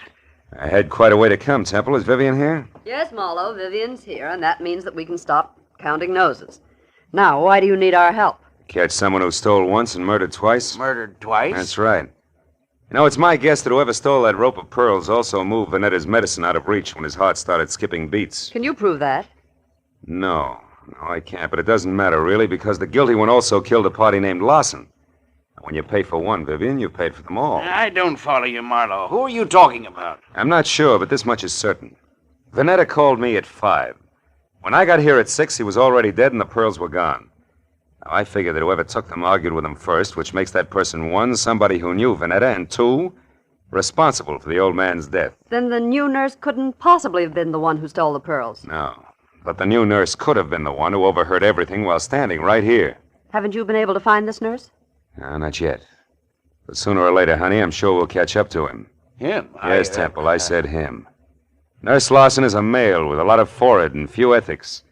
The person you killed was his sister Betty, a waitress. And don't move, Temple, or I'll be glad that I was forced to put holes in you. Temple's the one? He stole the rope of pearls? Yeah. But this Nurse Lawson who saw him do it got in touch with him, right, Temple? It was filthy blackmail. Which you were going to stop by a filthier murder, and you almost did.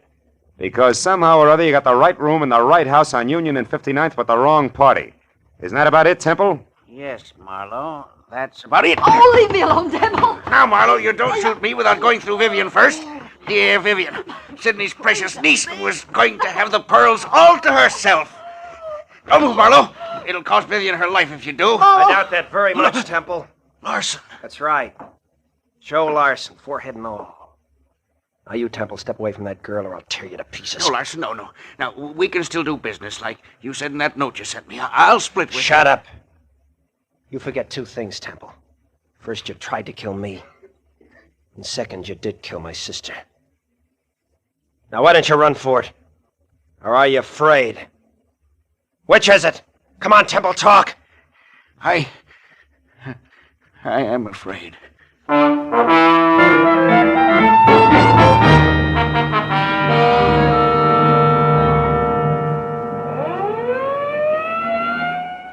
Marlowe, that just about winds things up. Yep. Joe Lawson sent up for attempted extortion, and Temple... Sent up for good. Say, Marlowe, when you called a while ago and said that you wanted Temple and me to help you, did you know then that Temple was the murderer? No, I didn't, Vivian. Then I only knew that whoever had killed Betty Lawson had mistaken her for the new nurse, and that the actual nurse was Betty's brother, Joe. Where'd you get hold of that, Phil? Well, it started in Ryan's Cafe, Ibarra, just after you left. I had nurses on the brain, I guess. And when I took a good look at the waitress there, I suddenly realized that her white uniform, white shoes, and white cap could easily confuse a guy like Temple, who also had nurses on the brain. Well, I can see a killer making a mistake about appearances, all right, but I still don't understand how it is that the telephone number of my uncle's nurse turned out to be Betty's apartment. Because a nurse did live there, honey. Betty's brother was a medical student, part-time male nurse, and full-time bum. You see, Ryan, who brought food to Uncle Sidney, knew that he needed a new nurse, and he sold him on the idea of Joe Lawson, because he wanted his girlfriend's brother to have a job. Oh, I get it. Say, I know what I'm going to do with those pearls. Sell them? To the highest bidder. Oh, no, I'm going to break up that set. Break up the set. Yeah, I'd like very much to get a pair of earrings out of them. Oh, and for each of you, a set of cufflinks. Good night, gentlemen.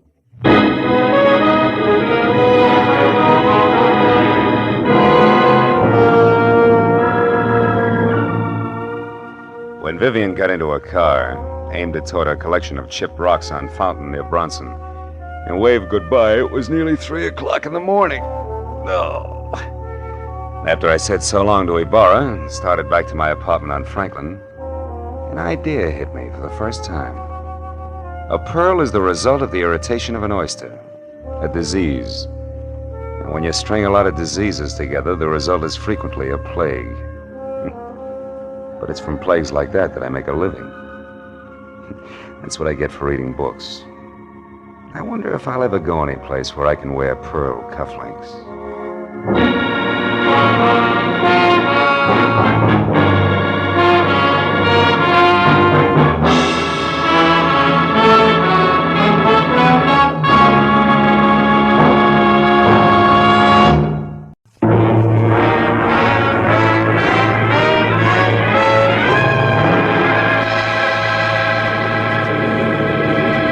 8,000 feet on a clear afternoon, you can see enough Arizona real estate to become an authority on the subject. And as I huddled around a circle of window aboard an American Airlines flagship and gaped like a 2 weeks with pay vacationer at the carpet of sand, stone, and cactus unrolling a slow inch at a time below, I was impressed.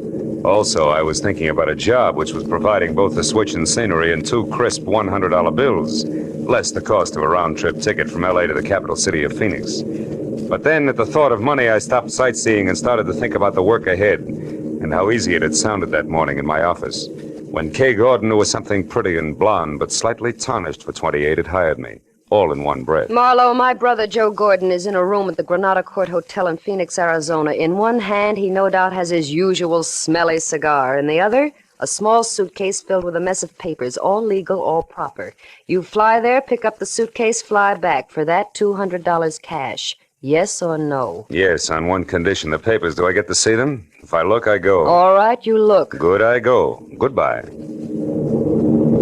That was the way it had started an hour after breakfast. Lunch was alone, and at the airport, dinner would wait until I'd seen Mr. Joe Gordon, a man who was willing to pay a lot for a little. My plane dropped out of the sky over Phoenix gently at 3. At 3:15, I was in room 111 of the Granada Hotel and only 36 smelly inches away from the usual cigar. The man behind it was heavy, pale, and maybe 40. And like his sister, Joe Gordon was overbearing in a hurry. This, Marlowe, is the bag. These, the papers. Stocks, bonds, and mortgages. In themselves, worthless to anyone else. They're non-negotiable. But as information to my competitors, they're priceless. Satisfied? More or less. Meaning what? Exactly what is your line, Mr. Gordon? Oh, I'm a broker. One who bets on long shots. When they come in, I don't like to split with the boys who sit on their hands. Anything else? Yeah, I've got some time to kill before I fly back. Do I take the bag now or later? You take the bag now, Mark. Okay. And, don't let go of it until you're with my sister in L.A. I'm paying you money to stay away from my enemies, not to shop for trinkets. Oh. Oh, and, incidentally, my enemies also play rough. So watch your step and act smart. Real smart.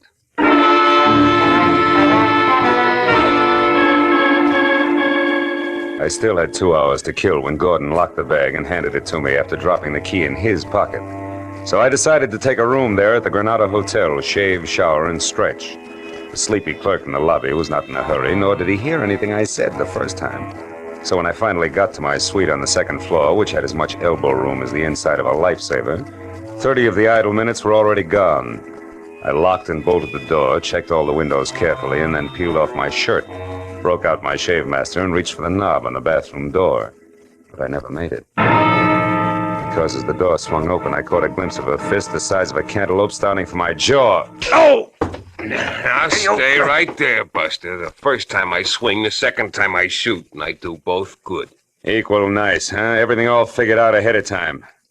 Yeah, but it ain't very hard, Marlowe. Especially when the guy you're after shouts it all to a desk clerk. My era. Yeah, which leaves just the three of us. Real cozy like. 3. You, me, and 120 grand here in this bag. You're way off base, brother. This bag's got papers in it, nothing more. They belong to a businessman. I said something? Yeah, sure. Very funny. Look, Buster, Joe Gordon's no more a businessman, and his real name is Joe Gordon. So after I leave, you go back to Sam Dietrich in room 111 and tell him that Marty Stopka says thanks. For what? For the $120,000 I've been waiting 2 long years for. And also tell him and Gigi Ganther, who might still be around, that Stopka had it all figured. Like you say, Marlowe, ahead of time. I don't follow you, bud. You're not supposed to. Just turn around, face the wall, and listen carefully. You tell Sam Dietrich that I knew he'd pull something like this just as soon as he got back into circulation. You got that? Yeah. Word for word, Stopka. Good. Now all you have to do is remember. When Marty Stopka said remember it, he put that cantaloupe with fingers in the small of my back and shoved hard. By the time I got to my feet again, both he and the black bag were gone. That made Joe Gordon or Sam Dietrich my best bet. So I took the stairs to the ground floor fast and raced for the end of the corridor in room 111. But when I threw the unlocked door open, I found something I hadn't counted on. A curtain flapping in the breeze of an open window and nothing more. The desk drawers, the closet, the bureau empty. And on an end table next to the telephone, a bus schedule unmarked. At that, I was beginning to get very mad at a private detective with public patsy named Philip Marlowe. Then the telephone rang, and when I answered it, the operator said that she had a long-distance call for Joe Gordon. I said thanks, I'd take it. Hello? Sam, this is Kay. Marlowe? Yeah, honey, Joe Marlowe is in Brother Gordon, remember? Oh, I can explain all that, Marlowe. Oh, sure, baby, but not now, later. Later, after you've had a chance to think up a few more lies. All right. So I didn't tell you the whole story. What's the difference? Did you get the bag? I did, but I didn't get to keep it very long. Something ugly named Stopka wanted either it or my life, so I made a quick decision. Stopka has the bag. Oh, that's great. Yeah, isn't it, though? What? One thing, baby. I'm the decoy with suitcase for some kind of shenanigan that's wrapped around 120 grand, which you and Sam Dietrich have. And there's a trio in the act. Namely, Sam Dietrich, Marty Stopka, and one Gigi Ganther. Gigi? Marlowe, have you seen Gigi? Have you, Marlowe? Maybe yes, maybe no. Now, why don't you come clean? Admit you're happy that Stopka got the suitcase from me while Sam beat it out of an open window. That my part of the job is over with. Come on, baby, talk. All right. I'll make it short and to the point. You got $200 for doing nothing. Out of that, 60-odd went for an airplane ticket. The rest is yours, right? Go on. There's no need to, Marlowe. I'm finished, and so are you.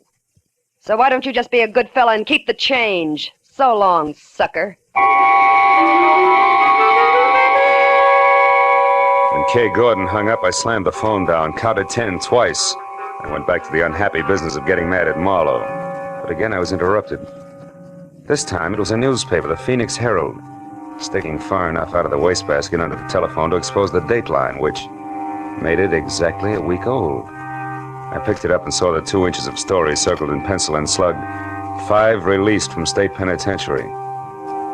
Sam Dietrich, 41 of Los Angeles, who was arrested in Lonesome, Arizona for the armed robbery of a general store in February 1947, also was released today. Now everything was beginning to add, with one high-priced exception. Very few general stores in towns called Lonesome keep $120,000 in the till, even on a busy day.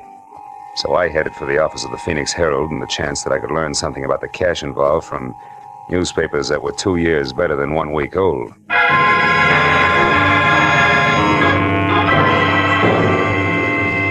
30 minutes later, I was in the back shop of the Herald receiving fax willingly supplied by a sandy-haired linotype operator with a sad face who had never heard the word forget.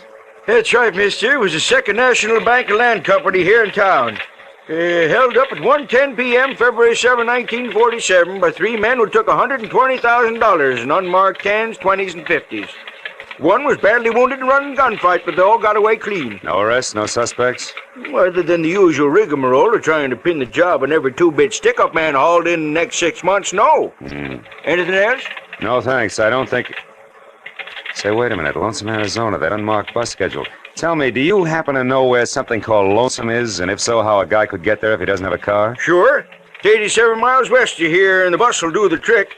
But not anymore today. Oh. The only bus left an hour ago. Now, young fella, you tell me something. What in Sam Hill is Lonesome and a bus departure got to do with the bank robbery was pulled 2 years ago? Where I stand right now, Dad, I can't say. But when I get to Lonesome, ask me again. I may have the answer for you.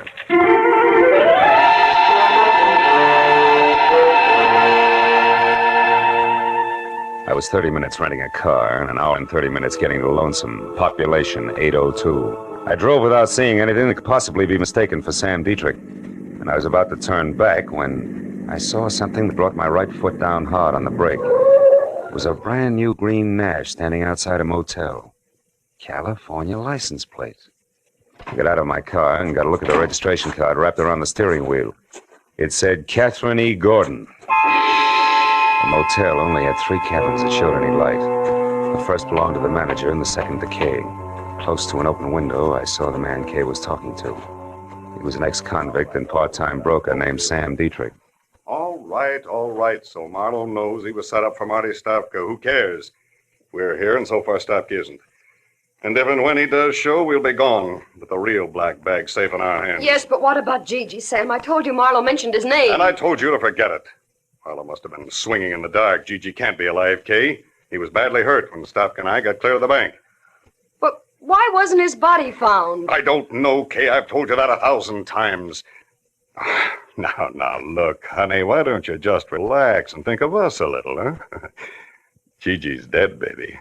There's only you and me. Sam, you know how I feel about that. I love Gigi. It's the only reason I'm helping you. I don't want anything to do with this money. I only want to know for sure about Gigi. Okay. Hey, did you get a line on Leland Mills, the name that was on that mailbox 2 years ago? Yes. He owns the place and lives there alone. A once-upon-a-time small ranch on the last block in town, coming apart at the seams. Mm-hmm. What about Mills himself? He's an old duffer, maybe 50. Lives close to the fireside, day in and day out. Good. That means I can handle him without any trouble. And now, look, baby, it's 7 now. At 9, this town will be fast asleep, and at 10, I'll take care of everything. So, why don't you just curl up there on the couch and think about nice things? Huh? Oh, nice things like what? Well, like the money I hid at Leland Mills' place 5 hours after the boys and I took that bank. The $120,000 that's soon going to be back here with me where it belongs. I took my cue and left because one Leland Mills was a man to be forewarned, while 10 o'clock was still 3 hours away. I was 10 minutes finding his place, which was on the edge of town, and another 2 locating the doorbell, which was the kind you pull to start a bunch of jingling inside. It was 3 pulls later before the door creaked slowly open, and what had to be Leland Mills stood in front of me. He was shaggy, gray hair curling on the sides of his neck, a face with 1,000 crisscrossed wrinkles and dirty old clothes. Everything I'd expected with one exception. Gripped firmly in both hands and pointed directly at my head was a long rifle. Who are you? Mr. Mills? Maybe. Well, I'm a private detective named Philip Marlowe, also someone who knows that there's $120,000 in cash hidden here on your grounds. $120,000? To the penny, yes. 2 years ago, Mr. Mills, a Phoenix bank was robbed by 3 toughs named Dietrich, Stopka, and Gigi Ganther. Gigi? That's a queer name. It's not important, old man, but this is. Now, somehow or other, that stolen money was hidden here, in or around your place. And tonight, one of those men is due back to collect. That, of course, means trouble for you. You think we should call the law? No, not yet. If we play it smart, we can get the dough spotted first in at least one of the 3. All right. Mr. Marlowe, if you're sure of what you're saying, I only hope you are. Oh, I'm sorry about this gun here. I don't like poachers on my land. Yeah, we all have our pet peeves. Now, Mr. Mills, I want you to sit tight till I get back, and no matter what happens, don't open that door for anyone. Have you got that? Mm-hmm. Yep. Where are you going? To town. To check on the only 2 things that can possibly give us any unexpected trouble. One a nasty man named Marty Stopka, and the other a guy I've never even seen. The elusive Mr. Gigi Ganther.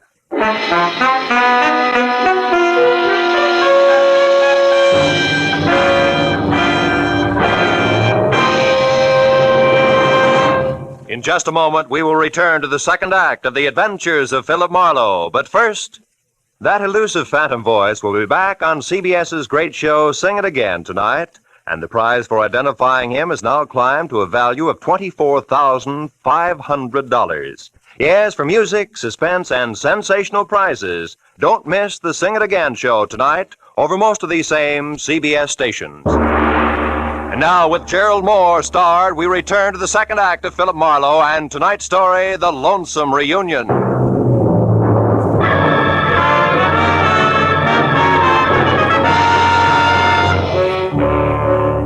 I left Leland Mills standing in the doorway and worried my way back to town. If Stopka and Gigi Ganther had no more trouble getting to Lonesome than I did, a reunion about as quiet as a truckload of hot dynamite was due to take place any minute. I passed the motel where Kay and Dietrich had holed up and saw that her car had been moved into the stall between cabins and draped with a blanket to hide its California plates. So they were thinking along the same line that I was. At the hub of town, I parked and started to case the lively spots on Main Street, which took me all of 10 minutes at a slow walk. But a short side-of-the-mouth conversation with a couple of resident sports revealed that the local underground stemmed from the Red Dog Cafe, a warped wood two-story wiki-up on the one side street in town. It was operated by a hard-bitten blonde, 160 pounds of Western motif, complete with Stetson, red flannel shirt, Hickok belt, blue jeans, and the name, Flora. She sat at a table at the back of the barroom, lending a cynical ear to nobody else but my old pal Stopka. I walked up behind him, and when he turned around, I hung one on him. A good one! Hey! Sloppy, you jackass! What do you think you're doing? Sorry, Flora, nothing personal. Now that's enough! Now stop it, you hear me? No rough hustling in my joint. Come on, handsome, I mean you. Me? Why, Flora, how can you say that? I just came in to ask my old pal here some questions, that's all. Here we go, pal. Come on, sit up in that chair. Okay, leave me alone. See, Flora? It's the only way Stopka here knows how to start a conversation. Bring him another beer, will you? His old one got spilled. Sure, bright boy. When he see that you dude tourists leave your beefs outside next time. Now, look, Stopka, I want to know what happened 2 years ago on that highway out here. You guys split up, didn't you? You better talk, Stopka. All right, we split up. The heat was on bad, and Gigi was half dead already from a cop slug in his back. Dietrich had all the dough, right? What do you think? I left him and Gigi off outside of town. I took the car to try to suck the cops away from him. We were supposed to meet later. But you kept going to save your own hide, didn't you? Certainly. It's going to pay off, sucker. You'll see. Uh-huh. Since the money was never found, you figured Dietrich hid it around here, and he's coming back to dig it up. Is that it? Keep guessing, Chalmers. Maybe we ought to loosen your jaw again, Stopka. That's all, you two! Now turn loose of him, handsome, and by Sadie, I'll plug you. Well, a real genuine 44. What museum just swiped that from, Flora? Never mind. Got a legal right to defend the peace and quiet of my joint, and after 22 years in this dodge, I know how to do it. Now, I asked you nice once, now I'm telling you.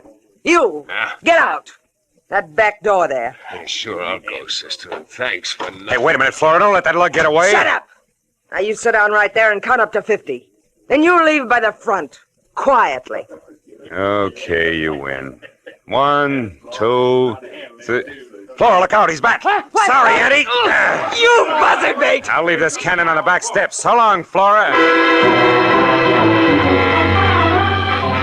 I beat it out the back door and into an alleyway between the shacks.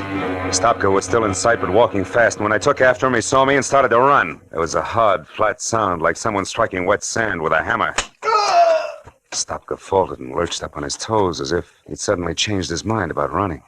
The same instant on a wall, even with him, I saw the shadow of a man, holding a pistol with a long, awkward barrel. The hard, flat sound came again. Stopka curled up on himself and fell. Then the shadow slid off the wall, disappeared. I ran for the wounded man, but by the time I got to him, there was no trace of the gunman. I rolled Stopka over. He was hit hard, slipping away fast. Silencer. Gigi always used a silencer.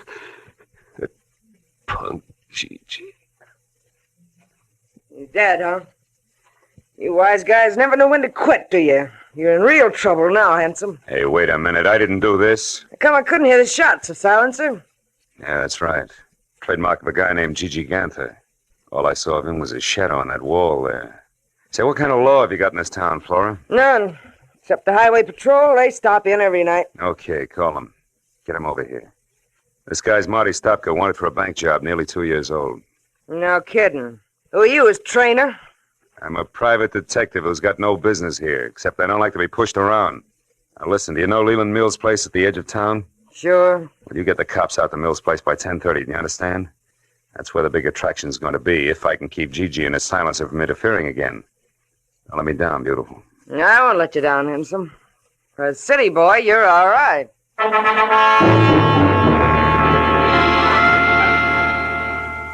I stuck to a back road and drove with my lights out until I was a good, safe distance beyond Leland Mills Ranch. Then I hid the car in a dry gully and walked back.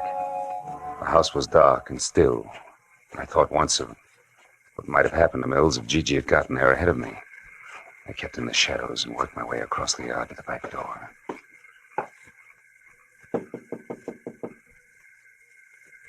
Who's there?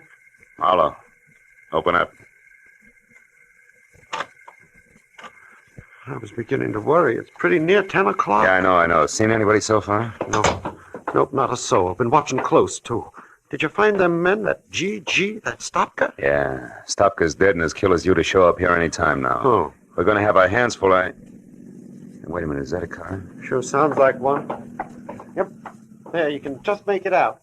Turned in down by the culvert and stopped. Yeah. I think a man got out. Yeah, there he goes, across the field there behind your shed. It's Dietrich. I'm going out now, Mills. You stay here. No, I'm going too. That fellow's heading right for my water tank. All right, he's heading for your water tank. Don't get excited. You'll tip our mitt. I get this, Mills.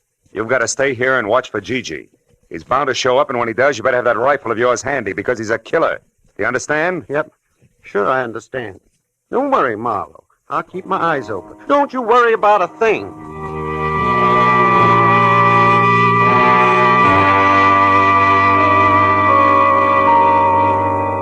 I eased out of the door and started across the yard. I knew I was getting myself out on a nice, long limb. Leland Mills was about as reliable as William Tell with their hiccups, and the apple was on my head. It was too late to back up, so I skirted the barn, stayed below the crest of a low rise, and moved toward the elevated water tank until I heard a shovel biting dirt. I got a comfortable grip on my gun and headed up over the rise to where I could see. Yeah, it was Dietrich, all right. He was bent over under the tank and working on a hole as if his life depended on it. He didn't even look up until I was almost on top of him. Who is it? Who's there? Who is it? It's me, Mr. Gordon. Marlowe. Marlowe? How did you get here? Wasn't easy, Sammy boy. But I had to come and apologize for losing your precious bag full of waste paper. You sure picked a dangerous time to show, sucker. You were fired once. Too bad you can't take a hint. Uh-huh. And being tagged as a patsy is lousy for my business, Dietrich. You should have thought of that. So just leave your hands on that shovel handle, Sam, and keep on digging. Maybe I'll let you take a peek at that 120 grand before I turn you both over to the police. Go on, dig! No! Not so fast, Marlowe. Mills, I told you to stay in the... Hey, that's quite a pistol. Don't move. Neither one of you. I'll kill you if you move. You, Marlowe, drop your gun. Drop it. So this is where it's been all the time. $120,000. I've looked everywhere, every day, for 2 whole years, but I never thought of looking here under the water tank. You mean you knew where the money was all the time? You lie. I'm the only one that knew that. Oh, no. One night 2 years ago, I heard a noise in my barn. It was a man groaning. I looked in and I saw him. He was wounded. And I saw you when you come back from burying the money. I overheard the whole thing. You wouldn't tell them where you'd hidden it. You said you'd never tell anybody. But I was sure I could find it. And I looked everywhere except... Yeah, Mills, everywhere except here, under the water tank, where you buried Gigi's body after you killed him. And with his own gun at that. Oh, no, I didn't kill him. Dietrich here did. I only buried him so nobody would find out that him and Dietrich had stopped at my place. I almost went crazy looking for that money, but now I know where it is, and I'm going to have it. Oh, you fool. You don't think I'd come out here with nothing but a shovel, do you? A friend of mine is right behind you with a gun in her hand. So come on, drop yours, Rube. Come on, drop it. All right. Kay. That's an old trick, Dietrich. Let him have it. Shoot, Kay, shoot! Didn't work, did it? I knew I'd have to kill you sometime anyway if you ever came back, so... You fool, Mills. I suppose that makes me next. Yep, Mr. Marlowe. I think it does. Think again, Mr. Mills. What? Who's that? Kay! You were there all the time? And Dietrich wasn't bluffing? Oh, I love you, Kay, baby. And I'll take the gun now, Mills. Oh. Turn it loose. Come on, I'll break your arm. There. That's better. I'll look after this gun until the police get here. And look after this one, too, Marlowe. I haven't got the courage to use it anyway. I couldn't even shoot Sam Dietrich with it. He's the one I wanted to use it on. Why? Because of Gigi? Yeah, because he killed Gigi and lied to me. I promised to help Dietrich only because I figured all three of them would show up here, Sam, Stopka, and Gigi. That way I hoped to find him again. You were right, baby. All three of them did show up. Only this time they finished their job. For good.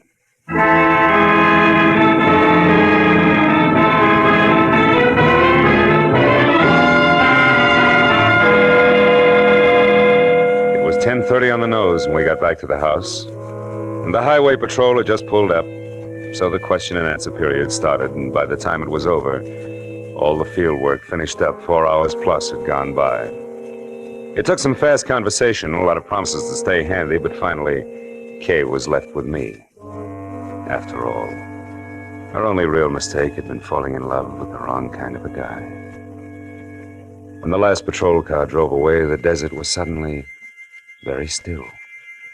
The stars were small and sharp in the clear sky. The air was cold. Maybe that was why Kay Gordon trembled. Marlowe, I'm sorry about all this. I got you into it, remember? Mm-hmm. You also got me out of it, Kay. Well, I can forget about Gigi, now that I know for sure what happened. And all because of a jerk named Leland Mills. No, Mills was a desperate guy, Kay.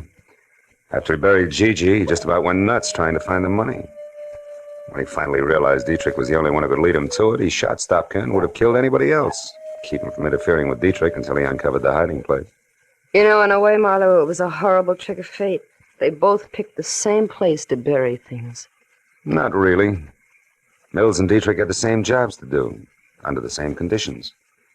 They each had to bury something in a hurry and in the dark. So both of them picked a spot where the ground was soft and one that was clearly marked at the same time, under the water tank. Yeah. And Marlowe, I'm kind of scared. I don't like this place. This spooky little town.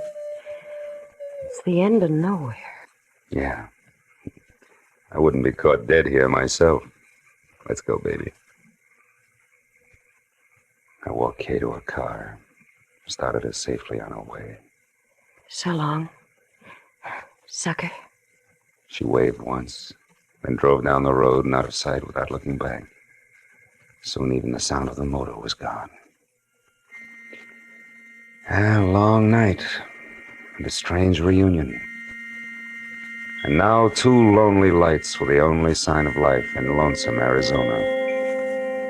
I stood on the empty highway for a few minutes and listened to the immense quiet of the desert. Then I went back to my rented car and headed for Phoenix and a plane for home.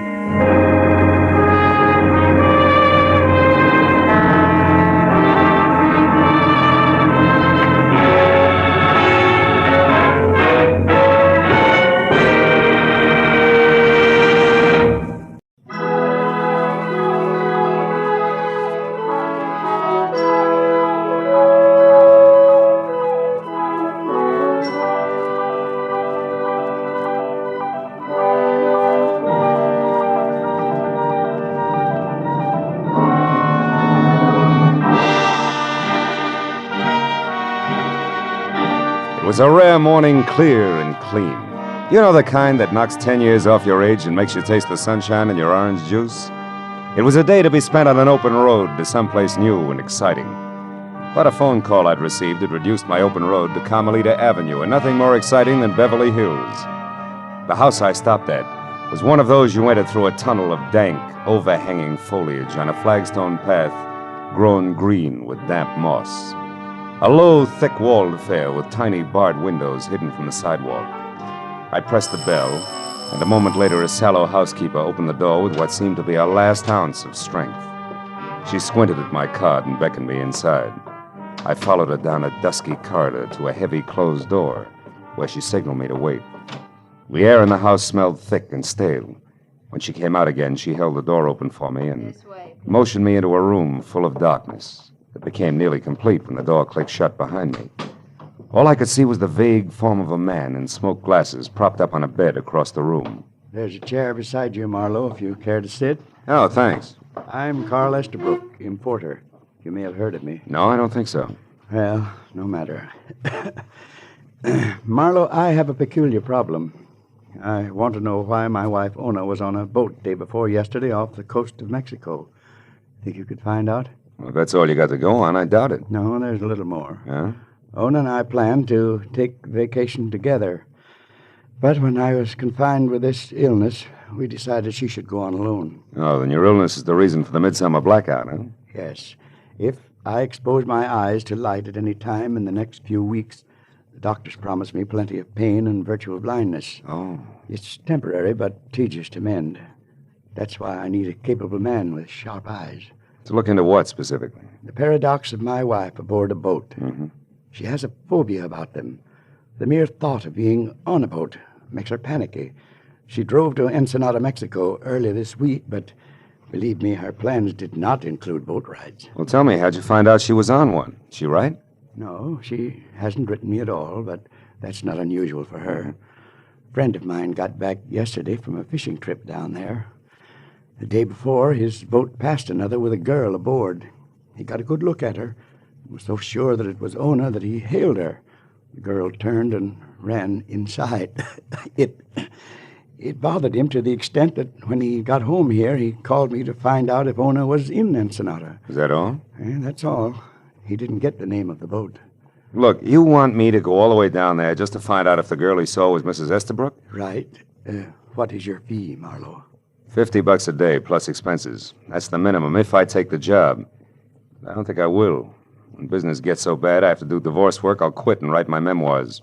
No, I'm sorry, but that's the way it is. No. Sit down, Marlowe. Ona and I have had our share of difficulties, true.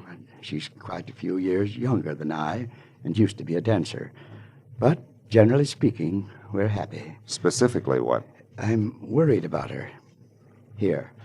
There's money in this envelope and a recent photograph of my wife. And there's more of both if the need arises. Incidentally, what kind of a day is it outside? Gorgeous. Well, then you can drive. It's only 250 miles. Yeah. By the way, how has the importing business been lately, legitimately speaking? You do have a suspicious mind, don't you? Only when the situation calls for it, and this does. However, I can understand an imagination working overtime here in the dark, Mr. Estabrook. So I'll take your money and go on down to Ensenada and see if anything's wrong. But look, I'm giving you notice beforehand. If it turns out to be family laundry and nothing more, I drop it. You're a reputable man. Just see that I get my money's worth, Marlowe, and you can keep the change. I'll expect to hear from you.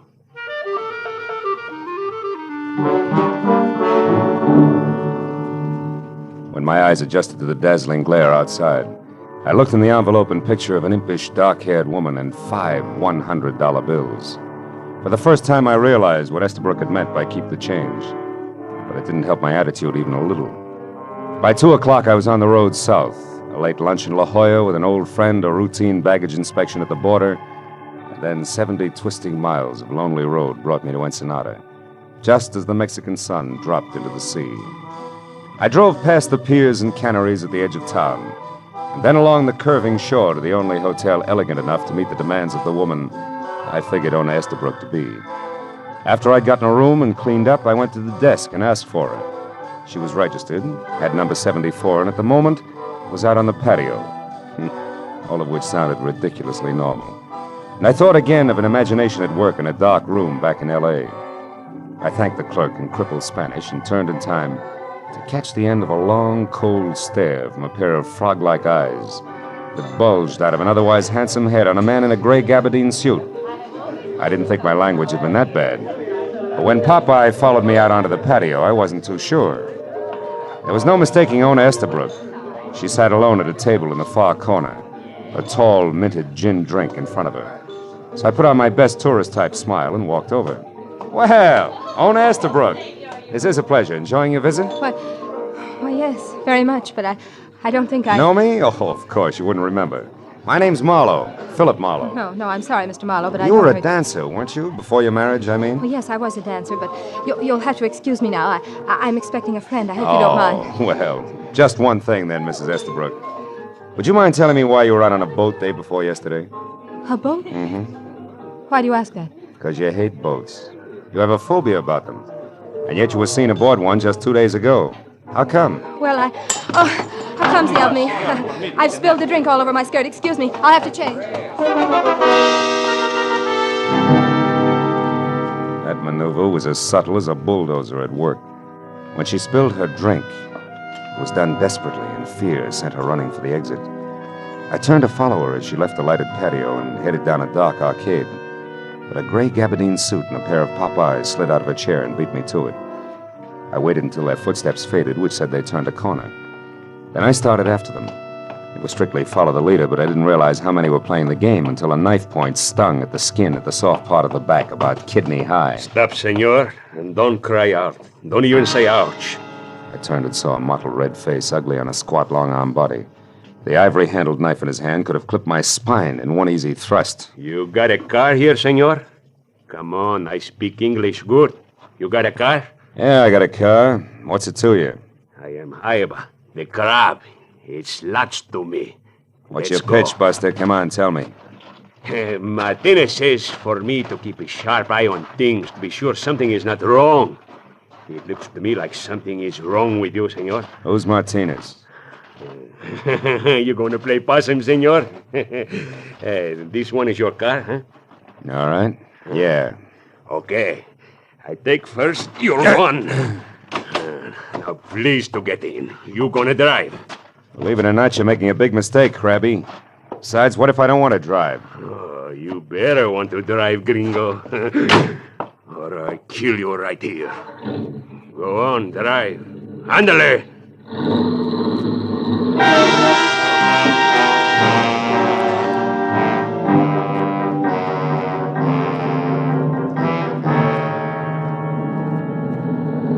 See, stop here. And now we get out. It's nice and quiet here on the beach, no? Walk over there to that old adobe wall. We're gonna have a talk there. It's gonna be dull, Buster. We've got nothing in common. Please, senor, don't make it hard on me. I don't know why you gotta come and mix everything up again when time is running out. Why did you come? I needed new huaraches. Look, senor, you think I'm ugly? You're no beauty, Crab, let's face it. See, and I can act even uglier. Maybe I could go on the radio and make a big hit, no? Or maybe I make the big hit on your face. Oh! Don't try something, senor, or I kill you with your own gun. Now, the truth. You spoke to the senora about the boat. Why? I forget. Oh! Who are you, senor? Private detective named Marlowe. Oh, a private detective. Who are you working for? Dolph Bentley? I never heard of Dolph Bentley. Who's he? You're lying. The senora knows him. I heard her say Dolph Bentley won't make it tonight. Yeah, he's lucky. See, I tell you something else. He better not make it. Martinez is going to do business with one man only tonight. Now, you want to say something? No? Then I'll say it. You take what's going to be left of your face, better, Senor Bentley, until I get out of Ensenada and don't come back. Understand? Oh! Hey.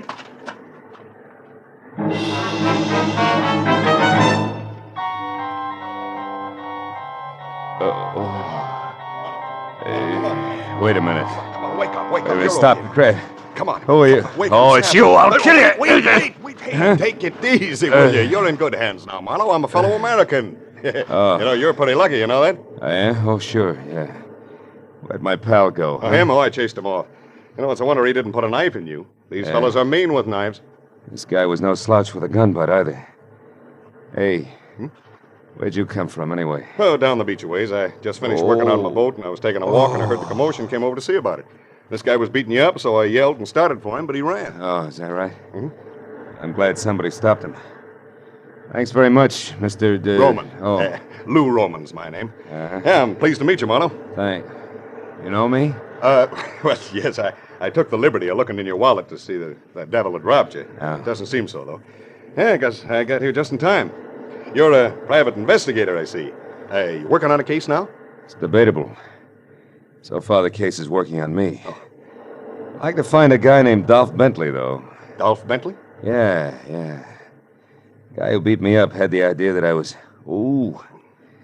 hired by Dolph Bentley. Did you ever hear of him? No, and I come down here every year to fish, too. Know a lot of folks around here, but I never heard of that one before. Why are you after him? Well, he's tied up in some way to the Crab, who seems to work with another guy named Martinez, who in turn is going to do some business of some kind tonight with somebody other than Dolph Bentley. I don't know. And it's all connected for some screwy reason with a woman who took a boat ride the day before yesterday. Well, what about that? The woman being on a boat, I mean. Oh, well, she can't stand boats. She's afraid of... Oh, my head. Wait. Here. Thanks. I better get you some first aid right Yeah, away. that's a good idea. Holy smoke, my car. Now, relax. It's right over there. Come on, let me help you out. All right. Easy now, easy. That's it now. I'll drive you. Where are you staying? At the hotel, huh? Yeah. Thanks, good. Roman. I'm still dizzy. Easy, I got you. I got to get back there. I got to find that girl, because she's up to her hairdo in a very nasty mess. Listen, Marlowe. If I can help in any way, let me know, will you? You know, us Americans have to stick together in a place like this. Right? That's it. Come on, let's go. Easy now.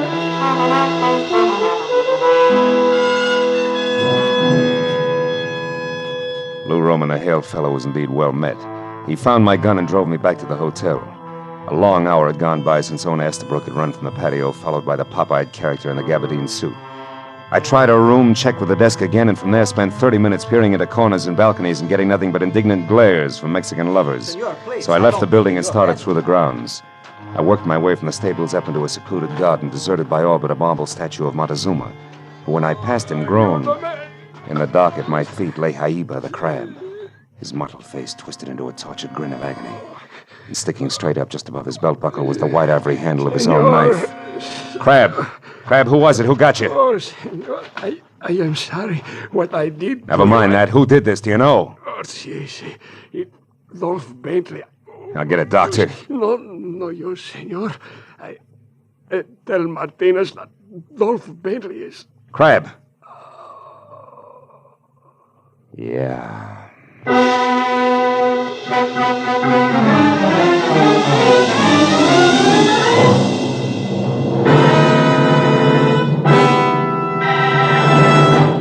In just a moment, the second act of Philip Marlowe. But first, when you're 65, if you have worked in business or industry, call any office of the Social Security Administration for information about your old age and survivor's insurance. The account number that appears on the Social Security card identifies your wage account. The amount of retirement and family insurance that may be payable is set by this account. Now, with our star, Gerald Moore, we return to the second act of Philip Marlowe and tonight's story, The Mexican Boat Ride.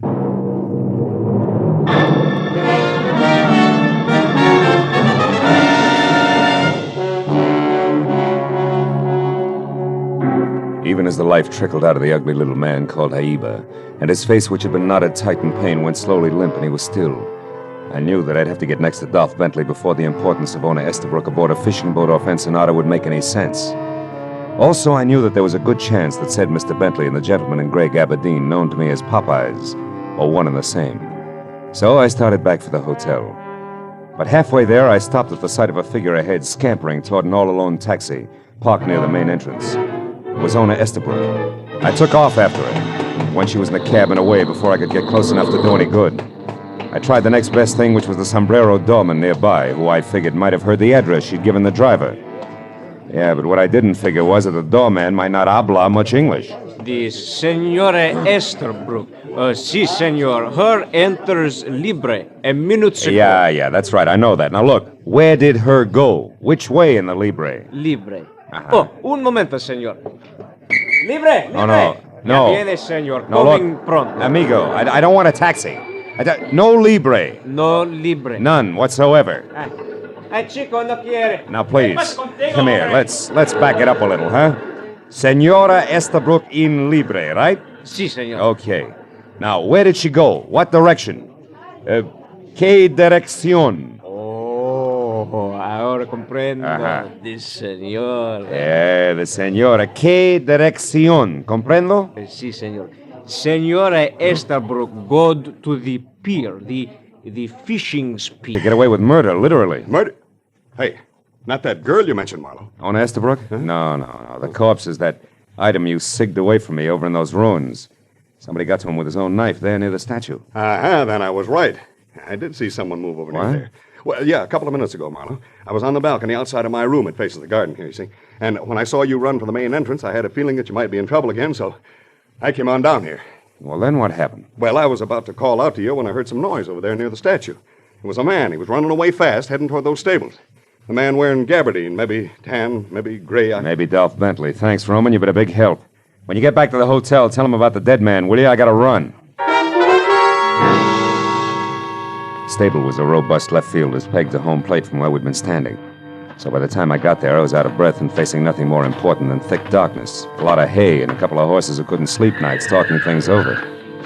Until I moved around a corner past the stalls and close to the half-open door of a shack, marked both cabina telefono and the equivalent in English that showed a single unshaded light. And under that, a man standing alone next to a telephone, writing something on the back of an envelope. He was wearing a gray gabardine suit, and when he lifted his Popeyes from the paper in front of him, I knew the next move had to be mine, 38 in all. Let it go, Buster. Keep your hands close to your sides. Just as you say, senor. I'd be a fool not to obey you. You're so right, a dead fool. So keep that in mind while we chat, won't you, Mr. Bentley? Bentley? Uh-huh. How did you find out who I am? It was easy. All I had to do was listen to a dying man's last two words when I asked him to name his murderer. He said, Dolph Bentley. Any comment? Yes. You know a lot, senor. Don't resent it, friend. I learned it all the hard way. Don't move, Bentley. I was only changing my position, senor. Which will be prone if you try it again. Now, what do you know about this whole mess and an American girl named Ona Estabrook, who I figure is no mobster? Nothing, senor. You're a liar, Bentley. Which brings me to the point. One, why the pressure on the girl? And two, what's so important about her taking a ride on a fishing boat? Come on, brother. It's getting late for a murderer. Start talking straight the first time out. Senor, how does all this concern you? You gain a percentage if the smugglers are not interfered with, perhaps? We were talking about the girl, remember? Yes, I remember. But you see, senor, I have little to offer on that score. How little? A single observation. In your country, senor, people who do not mind their own business are called nosy. Here in Mexico, we have another term, asno. Which means what? Jackass, senor, who, unlike the cat, cannot see in the dark. But can try his best, Bentley. No gun, senor. Okay, amigo, no gun, but this. Asno.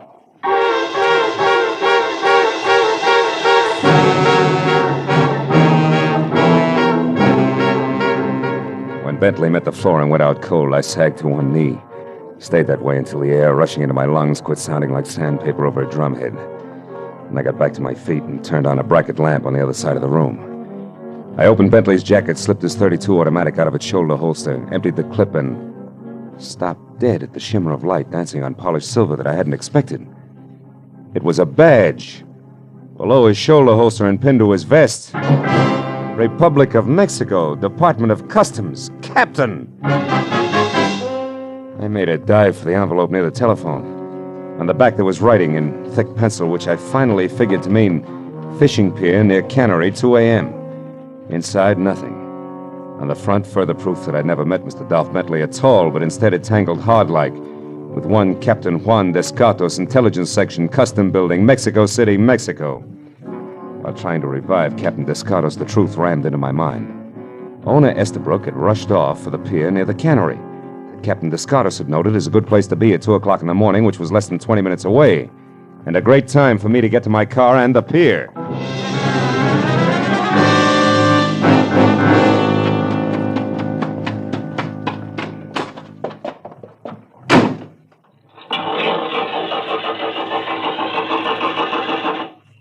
It won't work, senor. You're a bright boy, thanks. Welcome. Do you like the job on the car, senor? I think it shines well for the 8 pesos you owe me. Nobody asked you to bother, Junior, but I'll see you later. Right now I gotta run, huh? For 8 pesos, $1 you can ride, senor. I'll replace the distributor cap. What? Come here, you. But senor, it was very dirty all over, inside, too. The steering wheel black as can be. Look, I ruined my best rag cleaning That's it. tough. Now give me that distributor cap, or you'll be the saddest pair of dark eyes between here and the Panama Canal. Senor! Oh, never mind. Here. You pay me the $1? Yeah. Just put the cap back where it belongs. Quick, will you? I'm in a hurry. Well, come on, let's go. The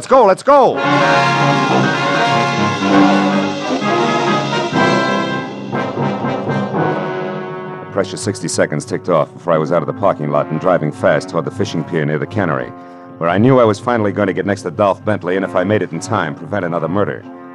When I screeched to a stop away from the pier, piled out of my car, and ran the length of the oil-soaked planking to where a single boat was making ready to cast off, I saw one of the two persons aboard the small ketch was Ona Estabrook. The other was Lou Roman, haughty American fisherman. When I stepped aboard, our hunch hit me right between the eyes. I pulled my gun and pointed it an inch above his waist. What are you doing here, Marlowe? I might ask you the same question, Roman, or do I call you Bentley from here on out? Marlowe, you know, now he can't kill me. Now I don't have to be afraid of him anymore. Oh, Marlowe, thank goodness you got here in time. Yeah, hooray. The Marines have landed in the form of a private eye. Cut it out, Bentley, and don't move. Oh, no, what do you mean about being afraid? What's your connection with this fisherman here? Well, it was an accident, Marlowe. A mix-up in our baggage. Lou Roman and I both happened to stop for customs inspection at the border at the same time, and our suitcases were switched.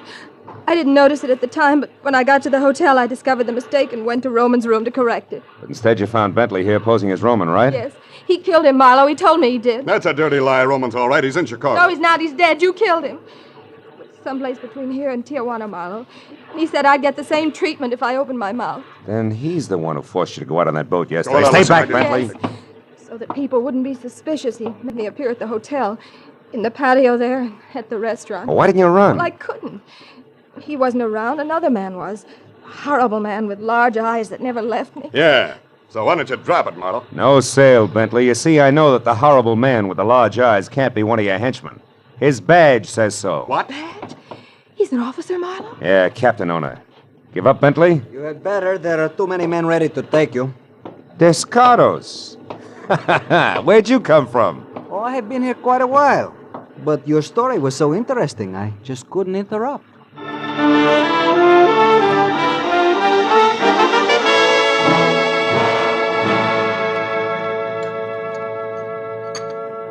And when Marlowe took you for Dolph Bentley, Captain Descardos, you played along because you didn't know who he was. Is that it? Yes, senora, and I did not find out until I heard Bentley call Marlowe a private eye. You're not mad at me, Captain, huh? Even though I bungled your plan to capture Martinez, and not to mention our little meeting at the stables. Senor, do not say that you bungled the job of catching Martinez. It was more a matter of priority. Por favor, senora, the tacos. Of course, here you are. Gracias. You see, Senor Marlowe, I am certain that one day I will catch Martinez, but not at the cost of letting him murder or kill again. But, Senor Marlowe, there is one thing that puzzles me. The murder of the one known as Jaiba. Oh, Martinez' henchman. Well, you see, Captain, he knew that a man named Dolph Bentley was mixed up in this because he'd overheard Ona and her keeper, then called Lou Roman, talking about him. He wanted to know more. Also, he couldn't figure who I was. So he beat you up? Correct. Bentley, of course, only saved my life because it was an easy way to find out just how much Jaiba did know, after which he got to him. Enough? Not quite, senor. There is still one thing. How did you know that Lou Roman was actually Bentley? On a hunch, Captain. And by positive identification from you, Ona, when we were on the boat. But now it's my turn. I got a question for you, honey. Have you had enough vacation? Uh-huh. As a matter of fact, Marlowe, I wired my husband just before we came in to eat. Oh. I said the change did in your world of good. Be home tomorrow to stay. Love always. Well, Captain, will you pass the tacos, please? They're awfully good, really.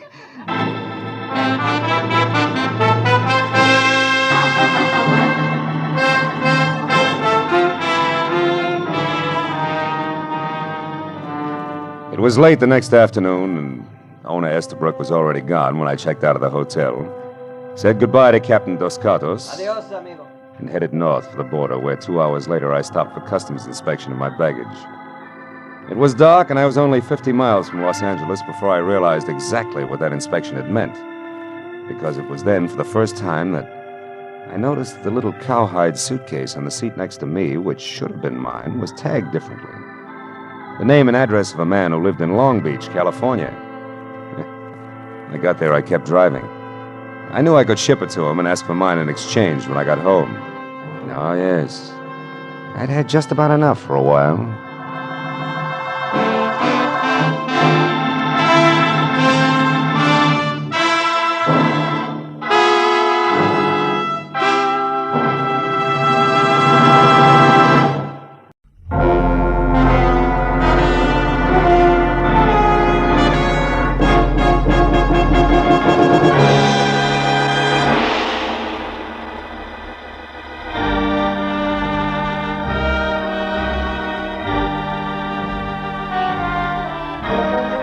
was one of those in-between hours, along about 10 on a night at home when you don't quite know what to do with yourself.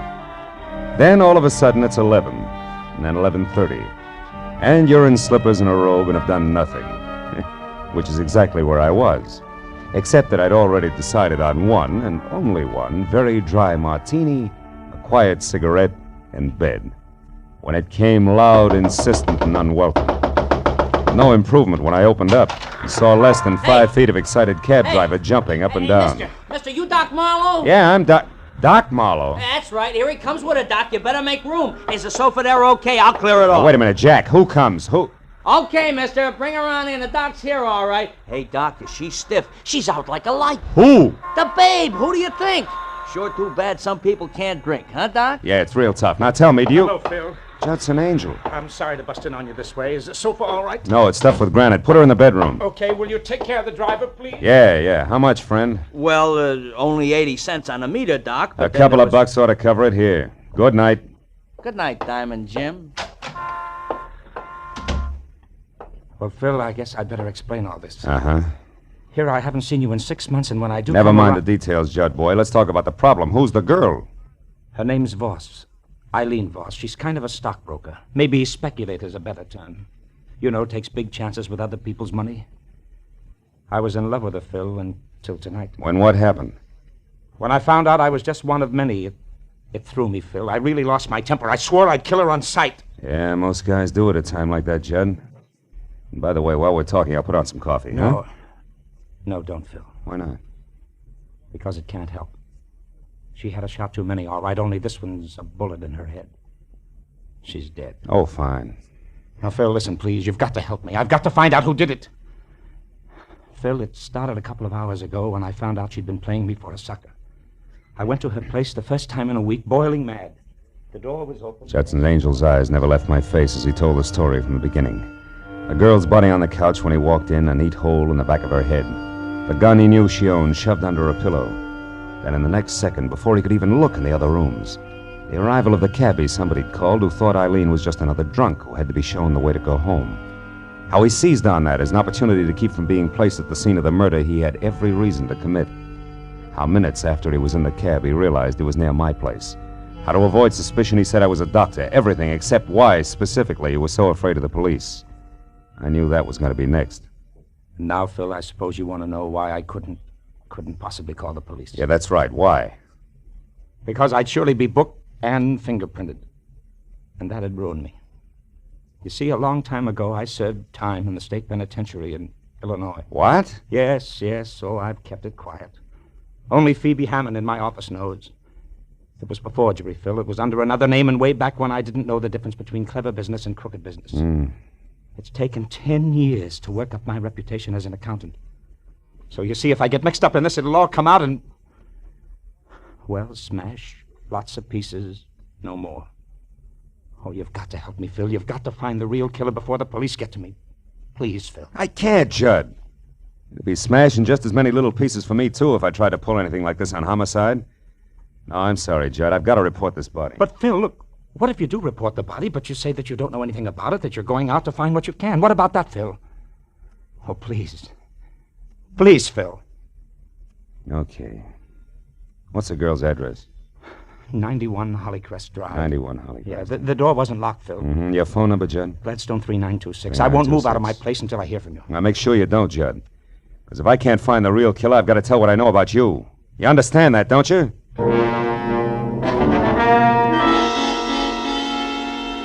When Angel left, I called Detective Lieutenant Matthews at police headquarters and lied that there was a corpse in my apartment about which I knew nothing, and that I was on my way out to see what I could find. Then I hung up fast, not feeling very good. 20 minutes later, when I was in the plush living room at 91 Hollycrest Drive, I had zero to go on. Until I got to the bedroom where, caught in the folds of lace at the bottom of a petticoated vanity, I found a piece of male jewelry that stood out against that backdrop like Argyle socks on a turtle. It was a gold tie clasp ornamented with the figure of a lion, a little more majestic than most. I dropped it into my pocket and then moved out into a long hall that led to the kitchen. I was about to start toward it when he spoke. Don't move, buddy. Like the voice, he was thick and soft, especially in the middle where he was girdled in double-breasted gray flannel. so I couldn't tell whether he was plus or minus a tie clasp. Also, he had no hair, and a pair of deep dimples that danced when he talked. The gun in his hand didn't. Okay, turn around.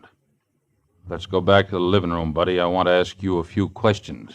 Like why you're taking inventory here. Well, it's my job. You see, I'm an auctioneer. The lady of the house won't need this stuff anymore. She's not Shut going to... up. Now stop where you are, and don't turn around. Okay, where's the girl? Come on, where is she? Out. And only if you'll tell me why you want to know will I tell you where. You see, that way I come out even. Maybe. Well, Eileen Voss owes me money, buddy, and I want it now before she's flat broke. Now where is she? On her way to the morgue, like you don't know. What do you mean by that? I didn't kill her? Honest, Injun? Listen, you. Get this straight. I came into this place just now for one reason only. To check on the Voss girl and make sure she wasn't on her way out of town, bag and baggage in hand, and my 50 grand. Now, don't forget that. I'll try not to. And don't move. Hello. No, she's not here. Judy? Yeah, it's me, honey. No, she's out. Yeah. Well, I'll tell you about it later at the club. Yeah. Right, Judy. So long. Now, where were we, buddy? In the middle of a big fat lie, your reason for being here. Oh, yeah. That's where we were. And you know, that's a good place to leave it. Oh, buddy.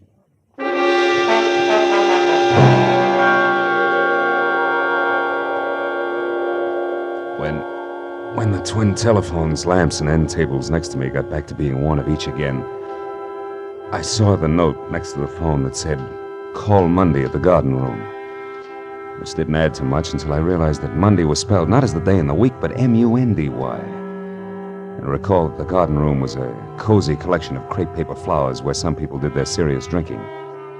That plus dancing dimples telling a girl named Judy, who had called for Eileen in the first place, that he'd meet her at the club was a little better than the 0+ tie clasp I'd been working with.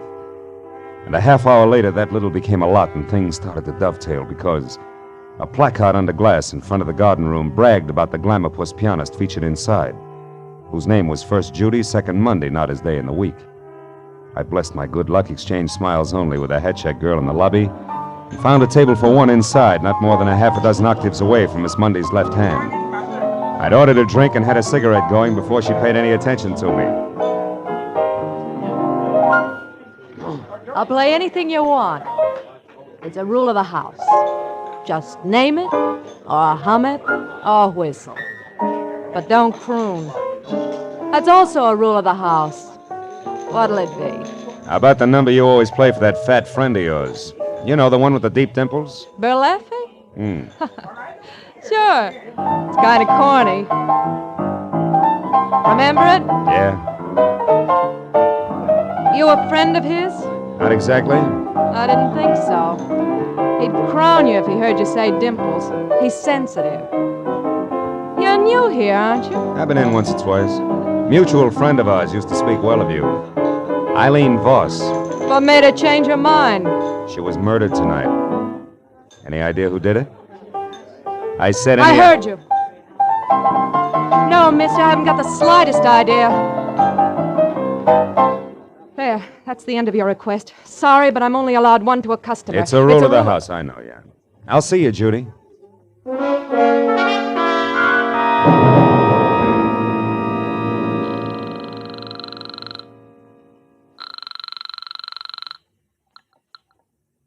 Hello? This is Marlowe, Angel. Oh, Phil. Where are you? What have you found out? In that order, I'm in a phone booth at a club called the Garden Room. What I found out so far won't impress Detective Lieutenant Matthews of the Homicide Squad at all when next we meet. But nothing in the apartment? No lead of any kind? I'm not sure, Judd. I ran into a round man with a sleek gun who piled me up and left before very much was said. But Phil, the garden room, the girl there's a friend of Eileen's. Talk to her. Yeah, I already did, Judd. Got me the round man's name and no more. It was Burlesque. You mean anything? Burlesque? Yeah. A fat guy with dimples and no hair? That's right. He claimed Eileen had 50 grand that belonged to him. Yeah, that must be him then, Phil. Oh? Yes, he's a gray marketeer, comes from San Francisco. I've never seen him, but the girl in my office, Phoebe Hammond, can help us. Mm-hmm. She once did some auditing work for Burlesque when she found out how crooked he was.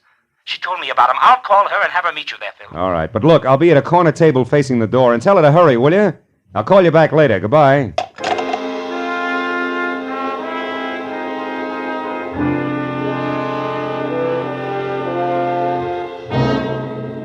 It was exactly 1 o'clock when what was at least 3 parts CPA to each part woman pushed the front door out of her way and entered. At the top, there was close-cropped hair, streaked with some gray. No hat. At the bottom, dark brown stockings running into darker brown shoes, no heels. In between, severely tailored tweed, closed tight at the neckline. It took all of 15 efficient seconds to decide that I was her man. And less than that again to introduce herself, ask for a cigarette, and name her drink. When it was my turn to talk, I brought her up to date. Eileen Voss's murder included. It's too bad, Marlowe. Judd's a great guy. Yeah. It was only lunch today that he was knocking himself out, trying to figure what would be 4-0 for my birthday next week. Now this. Tell me, what can I do to help? Well, at the moment, Burleffi. All I know about him, Miss Hammond, aside from what I've told you, he said at Eileen's, is that he and Judy Mundy are a team. And Judy was a friend of Eileen's. How cozy. Isn't it? Well, it goes like this. Burleffi's front name is Steve, and he's out of San Francisco via Detroit and Chicago. And in each case, only a length of a subpoena ahead of the law. Oh? Back in the 30s, he was a mobster. The numbers game, protection racket, that kind of stuff. But after the war, he cashed in all his chips and went into a more or less legitimate business, with, of course, absolutely no change in tactics. Know what you mean. Now, look, can you tell me where he lives? No, but I'll bet my bottom dollar that the kitten on the keys here can. Only be careful. Burleffi has a reputation for shooting first and talking later. I only hope he isn't after Judd, too. You know, there might be some connection between them that goes back to the days when Judd was Francis Lyon and Burleffi was Phoebe, did you just say Francis Lyon? That's right. Lyon. Uh-huh. Judson Angel is the name he took when he came out here. Why? What does that mean? I don't know. Here, look at this tie clasp. Oh? The ornament. It's also a lion. I found it in the bedroom at Eileen's place, and yet Judd told me that he hadn't gotten past the living room. But Marlowe, that doesn't prove that Judd lied. Why, it might not be his at all. You ever seen it before? No, I haven't. Besides, I never knew Judd to wear a tie clasp. Okay, could belong to Burleffi. But it's still worth checking after we get Judd out of his apartment. Look, where's your place, Phoebe? Mulholland Drive, 361 North. 361. About a mile up into the hills. I'll let you do the trick. Honey, you go home and stay close to the fireside. I'll get a hold of Judd and tell him to get over there fast. And then maybe we can... Maybe we can what? What is it, Marlowe? Outside, Phoebe. It's a man coming this way. Burleffi? Worse. Goodbye, baby. I'll see you later at your place. I've been afraid of this all night. But who is it? What's his name? Detective Lieutenant Matthews. He's a police officer, Phoebe. First, last, and always. So long.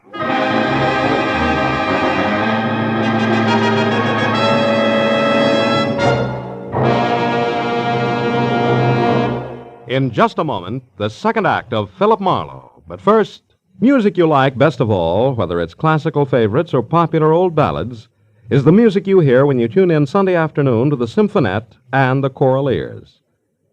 This Sunday, the Symphonette plays popular operatic pieces and has as guest Milton Kay, pianist, who will play the final movement from Rachmaninoff's Concerto No. 2 in C minor. The male choir and Lenny Stokes, featured baritone of the Choral Ears, will bring you Pale Moon, The Wizard of Oz, Alice Blue Gown, Make Believe, and other favorites.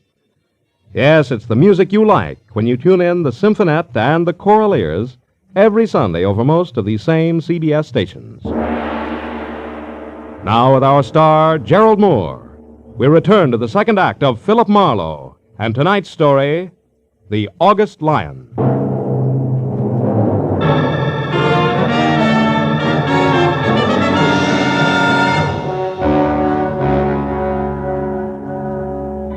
When I left Phoebe Hammond at the table and moved toward the bar, my first impulse was run, do not walk. This is a different kind of an emergency. But a quick glance into the mirror behind me tagged that as suicide and pushed try nonchalance into its place, because I could see that Detective Lieutenant Matthews had already spotted me. When he was closer, I could also see that nonchalance would go over like punching him in the nose on the steps of City Hall. All right, Phil, that little game is over. Now let's have it straight and fast. Who are you working for? And don't bother with the pitch on professional ethics, or we'll try this all over again down at headquarters. His name, what is it, Phil? Judson Angel, he's a friend. Yeah. Who is what to the corpse? He was in love with her, but he didn't kill her. Oh. Now, look, Matthews, I've never held out on you before, have I? Which means you want to start now, huh? What are you getting at, Phil? My client's in a jam, Lieutenant. He didn't kill the girl, but unless I can find out who did, he's an eyebrow deep in a mess that doesn't even concern him. Which has what to do with you playing bashful tipster on the phone with the body being in your bedroom and Marlowe starring like a one-man police force? Will you listen? Come on, Phil. I've been an hour and a half just finding you. Now, level. Why is this Judson Angel in a jam if he didn't do it? Okay, we'll try it honest-like. He once did time in another state, under another name, way back when he had less sense. Ah. If he's booked and fingerprinted, it'll be splashed all over the papers. He'll be ruined. Why? What's his business? Well, today it's accountancy, and then it was forgery. Oh. You can see that side by side they don't make a very handsome couple. Now, come on, Matthews, give the guy a break. Will you? Take my word, he deserves it. What do you want me to do? Give me some time. If I don't have the answers, I'm out of luck, and so is Judson Angel. Please, Matthews. All right, Phil, all right. 60 minutes. And if I don't hear from you by 10 after 2, we start all over again down in headquarters, your client included. I'll be waiting for your call, Phil. Good night.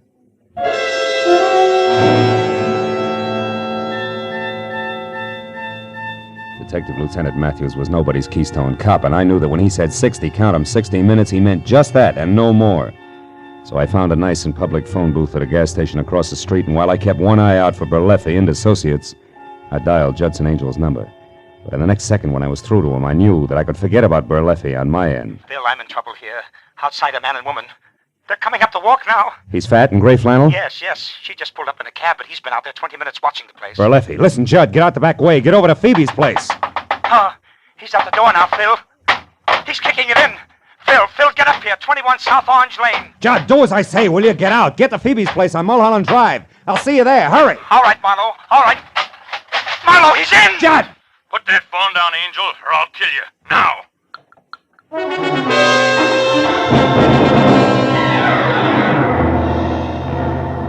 When I screeched to a stop at number 21 South Orange Lane, which was lights out, front door open, and no car parked in sight, I went inside. Just visible in the moonlight was the huddled figure I'd been afraid I'd find. What I didn't know until I was kneeling next to it was that it was Judy Mundy, not my client, and only unconscious, not dead. There was a large white envelope lying next to her, and beyond that, a litter of broken porcelain that had once been a lamp. I switched on a light, found some brandy, and then brought her to as fast as I could. Marlowe. Yeah, and with a brand new request. Here, take a drink. Now, I'll ask the questions. 1, what happened here with the three of you? Where's Berleffi and, more important, Judd Angel? Come on, baby, talk fast. All right.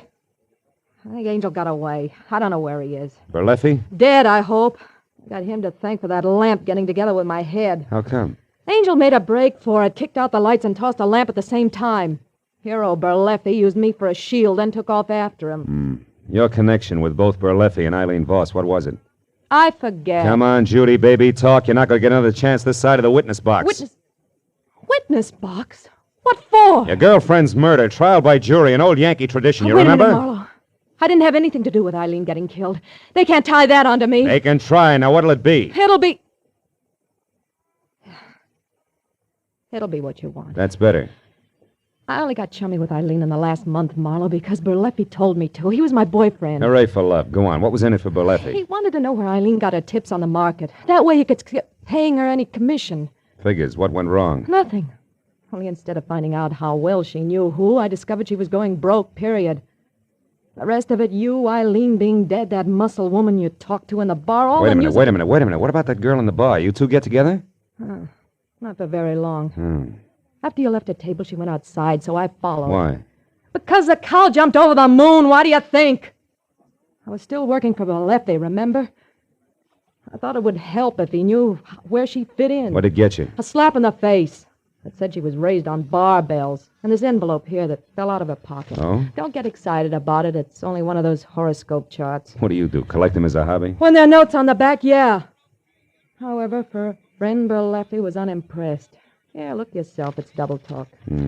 Cost plus 10%. 90 days will yield the Yeah, it's strictly a CPA's margin notes. Doesn't mean that you owe. Marlowe, your mouth's open. What is it? You look dumb. Dumb I am and have been all night. Sweetheart, in your own clumsy way, you may have saved Judson Angel's life. What are you talking about, Marlowe? According to this horoscope, it's written in the stars. Maybe I'll make a good cop happy. Goodbye, sweets.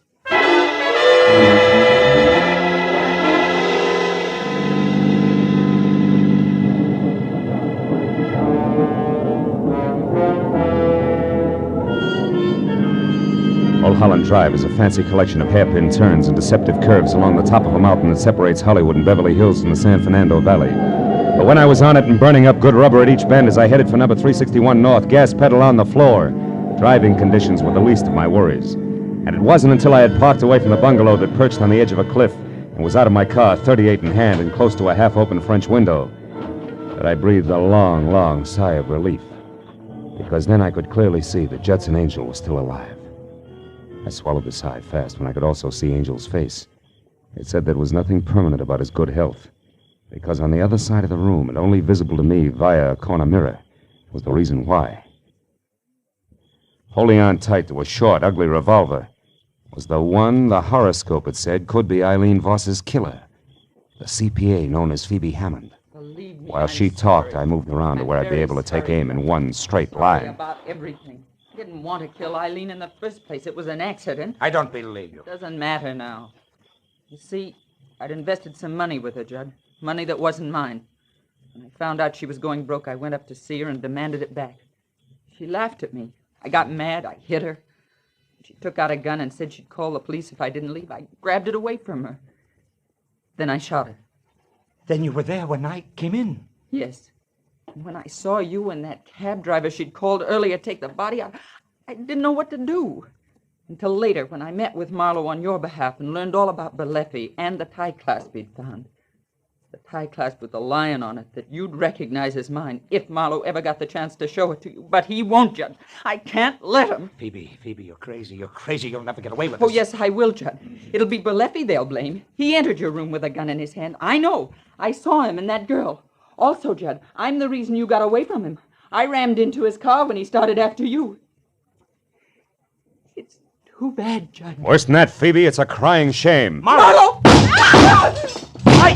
The lights, duck, Phil. She can see your silhouette. I can follow her footsteps. We're even. Phil, the terrace. She's trying to get away. There she is outside. She tripped Phil. The rail!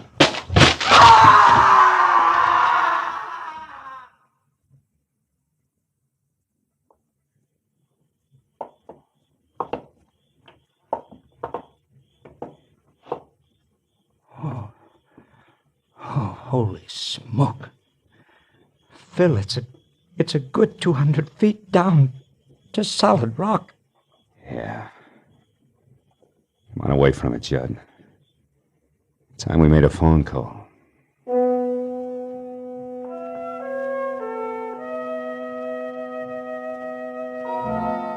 It was 4 o'clock in the morning. We were still on top of the mountain before the police had found the broken body of Phoebe Hammond. And Berleffi had been picked up and in lieu of anything better booked for breaking and entering Eileen Voss's place. When the parade of law, press, and just curious who always show up at the scene of a murder had finally left, it made it just me and Judd and a cop named Matthews. Well, let me see if I got this straight for the records, Phil. First, you thought it was a tough called Berleffi. And second, you were afraid you'd been a sucker and it was really your client. And finally, you figured it had to be a woman who all the way looked like she was no more than along for the ride. What? You mean you really believe I could have done it, Phil? Well, yeah, it looked that way for a while, Judd. You know, you said you hadn't been past the living room up at Eileen's, and yet I found a tie clasp in the bedroom there ornamented with a lion. And then I found out your real name was also Lion. It almost added. Yeah, but since you didn't have a chance to find out whether or not Berleffi was missing a tie clasp, you still consider that was only circumstantial evidence, am I right? Right, yeah. Till I ran into the switch, which was an envelope that had belonged to Phoebe Hammond.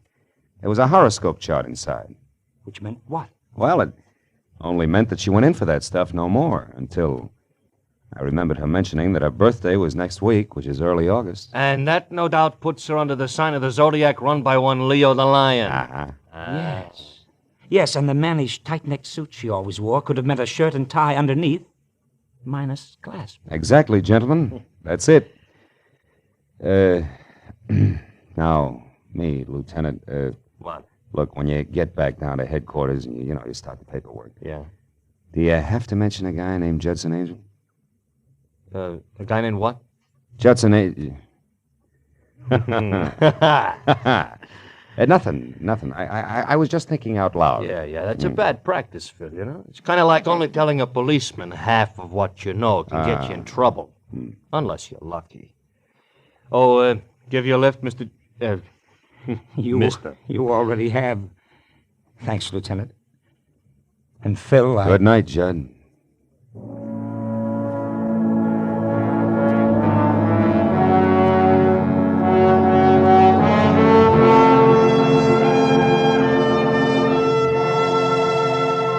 When Judd and the lieutenant left, I figured I'd have a last cigarette on the terrace.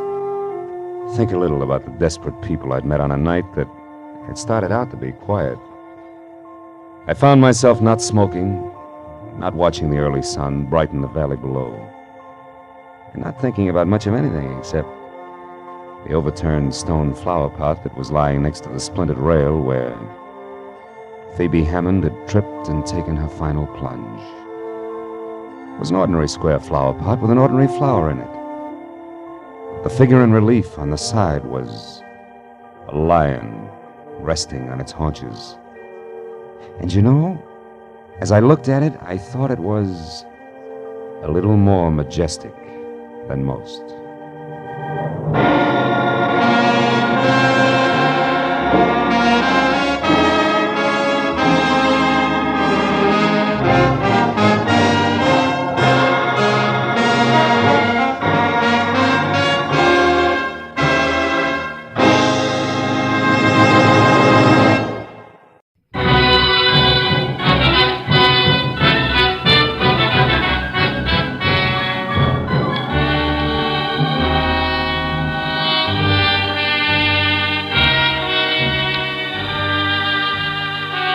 By day, the industrial heart of any city is just so much steel and stone and streets, jammed full with the raucous sounds of 1,001 different machines.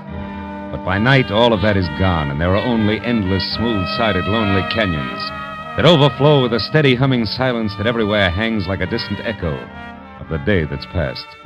And Los Angeles was no exception at 9 o'clock at night, as I pulled up and parked in front of a grace-curtained storefront on a deserted downtown street. It marked the showroom of the wholesale curio dealer who had telephoned my office an hour earlier. And in a Dutch accent laced tight with worry, it urged me to call on him at once. A raised gold lettering on a side door that showed a strip of yellow light at the threshold said Alex Van Noord, private, in an ornate 18th century script. So when I knocked, I was ready for something continental with thick bifocal glasses. When the door swung open, my jaw dropped to my chest.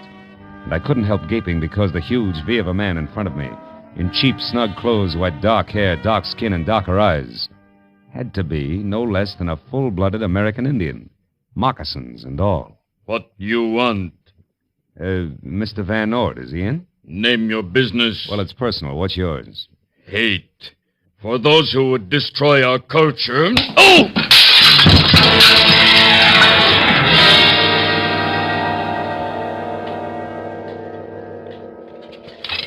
Oh. Mr. Marlowe. Mr. Marlowe, let me help you up, sir. I'm Van Noord. Are you all right? Oh, sure, I'm fine. Hey, that Injun, he certainly can hit hard, Oh, huh? yes, I know. He also struck me down. Oh? I tell you, Mr. Marlowe, it's terrible. Yeah, it's also a little confusing, Mr. Van Noord. Hey, exactly why did you call me in the first place? Oh, well, it began this morning when I received a shipment of Indian curios from my buyer in Santa Fe, New Mexico. Oh? Well, everything in the crate was in order, except one extra piece of pottery, a bowl. Bowl? Indian bowl? Yes. Oh. It appeared no place on the invoice. Oh, I didn't pay much attention to it till I noticed that the 2-inch wide band of inscriptions near the top were not like any others I'd ever seen. Inscriptions, huh? Yeah. No, you mean those Indian signs, broken arrow, deer wigwam kind of stuff? Yeah, so my curiosity was aroused, and I called my representative in Santa Fe. Uh-huh. However, he knew nothing of the bowl either, so finally, well, I put it in my display window there and forgot about it. Until about noon, when a frail, sandy-haired man stepped in. You know his name? No. Only that he said he was an archaeologist and that he wanted to buy the bowl. You refused to sell it, huh? Why? For 2 reasons, Mr. Marlowe. One, I could see that he was fighting hard to control his enthusiasm. And 2, I had no idea what to charge for the bowl. Mm-hmm. I told him to come back tomorrow again, and then I removed the bowl from the window. It wasn't until 5 o'clock that the second visitor appeared. Another archaeologist? No. A beautiful girl named Mona Waters. Oh. She was very sophisticated, wore an expensively tailored white Smart suit, no jewelry she wore whatsoever. She described the bowl I had placed in my storeroom perfectly, and then asked if I had seen such a piece of pottery or if I had one for sale. I said no. Same reasons? More or less. Anything else, Mr. Van Orden? Well, there isn't much more. The young lady gave me her address, the Walker Hotel on Wilshire Boulevard, room 515. Walker Hotel. Asked me to call her if I came across a bowl like the one she described. Then she left. Naturally, my interest at this time was near the bursting point. Naturally. What'd you do about it? The only sensible thing I knew of. At 6 o'clock, I closed my place and I went to the public library to borrow a book on hieroglyphics of the Indians of the Southwest. When I got back, I found the rear door forced and poof, the bowl was gone. And you called me? Yes. Then this Indian shows up. He claims I would rob his people of everything, and then he hit me. Makes perfect sense to him, no doubt. Yes. No. Will you try to recover the bowl for me, please? Well, if you can answer one question without stumbling, yes. Huh? Why no police, Mr. Van Orden? Because objects of art, Mr. Marlowe, aside from their intrinsic worth, and the clay bowl has none, are only valuable for resale. Create a public disturbance, such as the police, and the thief will destroy the object and another day steal again. No, please, you try, Mr. Marlowe. Huh? Yeah, I'll try, all right, Mr. Van Orden. When it comes to our two-fisted brave who's so crazy about the preservation of Indian culture, I'll try real hard. Good night, sir.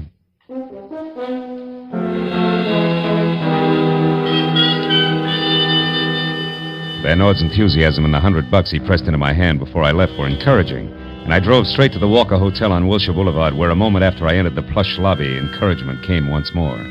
Because gliding from a travel agency booth toward a cocktail lounge was what my client had described as beautiful girl, expensively tailored, smart white suit, no jewelry whatsoever. But when we were both inside and at adjoining stools at the bar, where the soft lights accented her high cheekbones and jet black hair, I knew that Mr. Van Orden had skipped something important.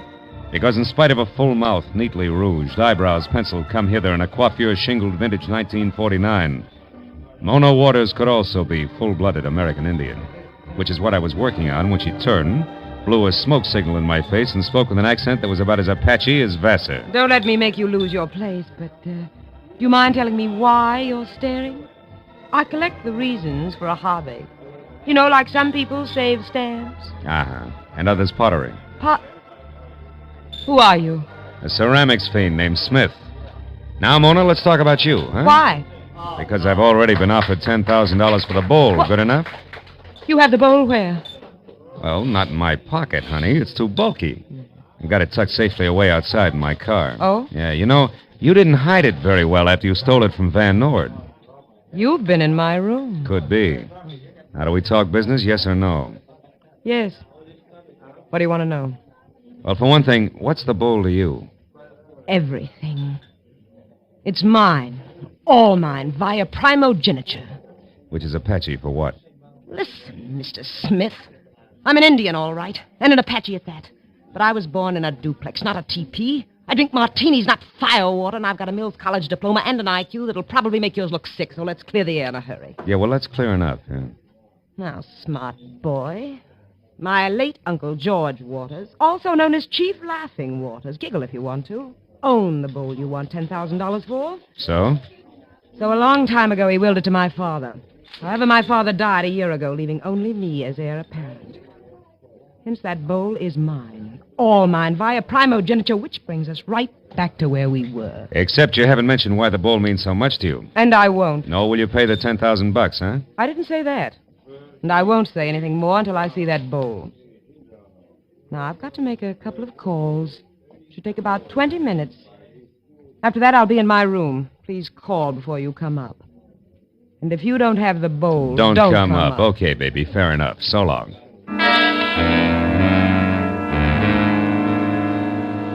It had been the kind of conversation piece wherein each party's quite sure that the other's a liar, but not quite sure why. So a moment after I was on the sidewalk and out of Mona's sight, I darted for the side of the hotel in the rear entrance, where I made my way to a self-service freight elevator that got me to the 5th floor, just as the Apache with gloss closed the door to a room at the far end of the carpeted hallway.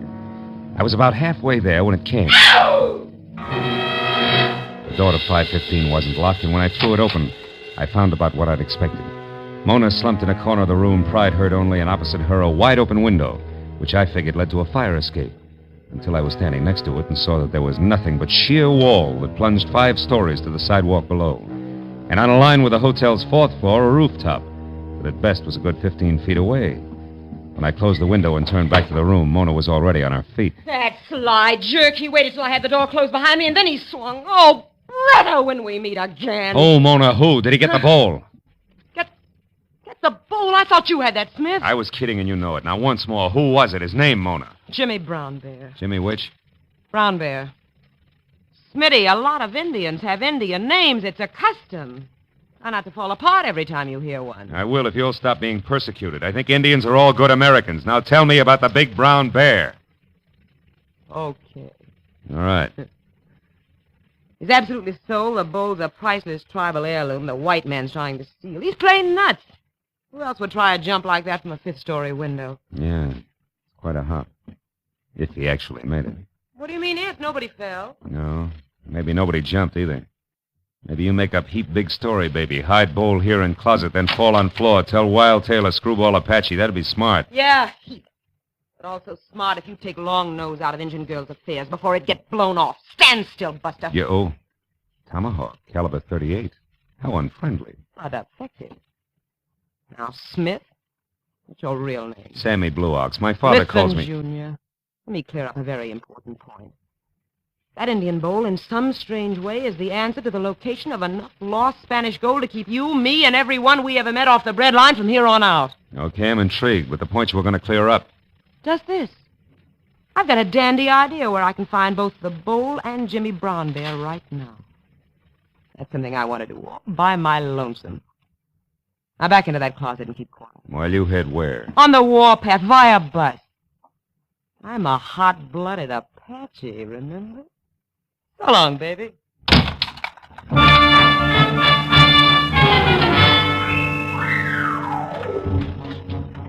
There are times when things look black enough without staying put in a dark closet.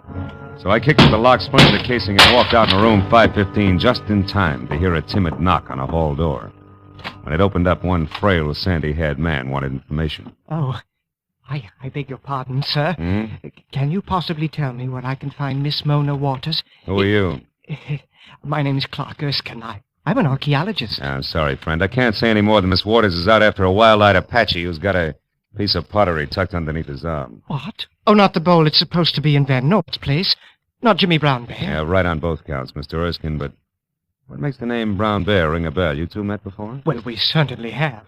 Why, that idiot has hampered every archaeologist who has so much as set foot in New Mexico. Well, now that you've mentioned it, Mr. Erskine, why your keen interest in the bowl? What does it mean to you? What does it mean to me? Yeah. Well, my good man, those inscriptions circled around it are going to prove invaluable. Possibly another Rosetta Stone. An open sesame to the countless undecipherable writings we've already collected. About Spanish gold, maybe. Huh? Spanish gold? Oh. Well, sir, what are you talking about? Nothing. Look, Erskine, one question. How did you know that Mona Waters was staying here at this hotel? Well, it wasn't simple to learn. When Mr. Van Nord refused to sell the bowl to me until tomorrow, I wanted to be certain that he also didn't sell it to anyone else. So I watched his showroom. Oh, that's smart. When I saw Miss Waters there, I recognized her at once as an Apache, and I followed her here, where I found out her name and room number. Now, I'm going to wait for her until she returns. I'm not going to give up.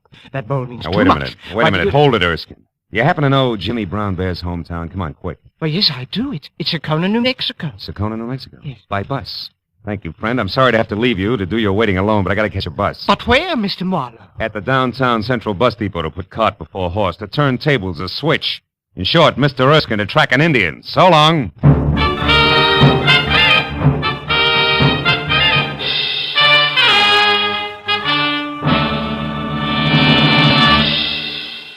In just a moment, the second act of Philip Marlowe. But first, you meet many an old friend from the wide field of music every Sunday afternoon when the Choraleers and the Symphonette are heard on most of these same CBS stations. This Sunday, the fine voices of the Choraleers will recall such old favorites as I've Been Working on the Railroad, The Best Things in Life Are Free, and Janine, I Dream of Lilac Time. The Symphonette will bring you the overture from The Bohemian Girl, a Strauss composition, and a stirring march, among others. Be sure to hear the Symphonette and the Choraleers to find your old friends and favorites every Sunday. Now, with our star, Gerald Moore, we return to the second act of Philip Marlowe and tonight's story, The Indian Giver.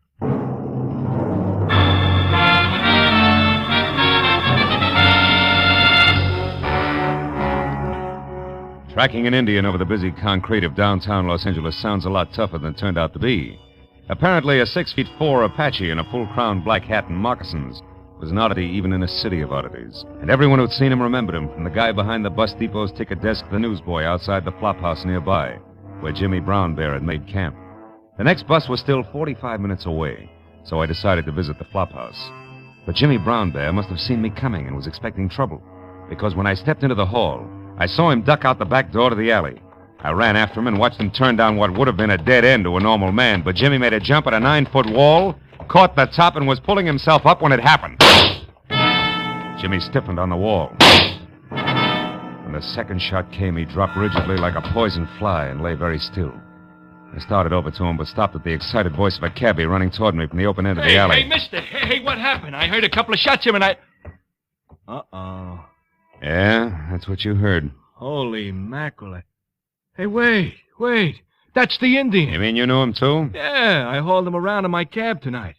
Who did it, mister? You? Oh, don't be silly, will you? The shots could have come from any place. Any one of those windows, his own fire escape. Oh, yeah? Yeah. Well, between those buildings there, Hey, that dame running for the street. Will you get out of my way? Not so fast, buddy. You know her? Yes, I know her. Mona Waters. Brother, will you get the cops over here right away, will you? I gotta catch that girl. No chance, mister. She's long gone. Oh, no. Marlowe, is that you? Van Nord. Well, I certainly didn't expect to find you here. What in the world is going on here? Among other things, murder. Yeah, it's that Indian, Mr. Van Nord. The same one. What? Good heavens. Mr. Marlowe, did this happen because of the bowl? No doubt. Mona Waters just got away between those two buildings. Oh. I'm pretty sure she's the one who took the bowl out of your place tonight because Jimmy Brown Bear got it away from her later. Now, she's got it back again, and he winds up like that. Then you think the girl killed him to recover the bowl? Right now, I'm too balled up to think anything. Say, just a minute. How do you manage to show up here? Why, I started home in this man's taxi and found out that he was the one who brought Mr. Brown Bear to my shop tonight. Yeah, that's right. I picked the Indian up right out here on the corner. So we came down here because I thought if we found where the Indian was staying, it might be a help to you, Marlowe. You were waiting in the cab when he was shot? No. I started into this place alone, and then I thought better of it and came out to get you, cabby, to come in with me. And then I heard the shots. Mm-hmm. Now, look, Mr. Van Nord, you better keep your nose out of this mess. Huh? Go on home and sit on your curios. I'll call you when I got something.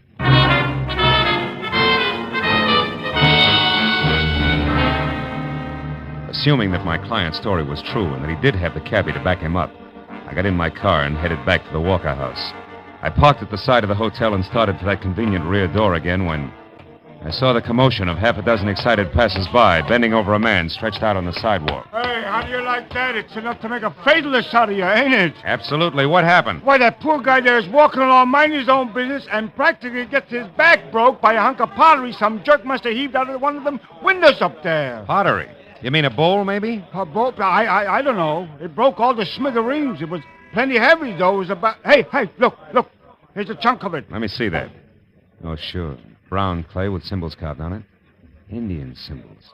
Listen, buddy, what window did that come out of? Anybody see? Anybody? No. They're all dark up there. We can't figure it out. Hey, what's the matter? Where you going?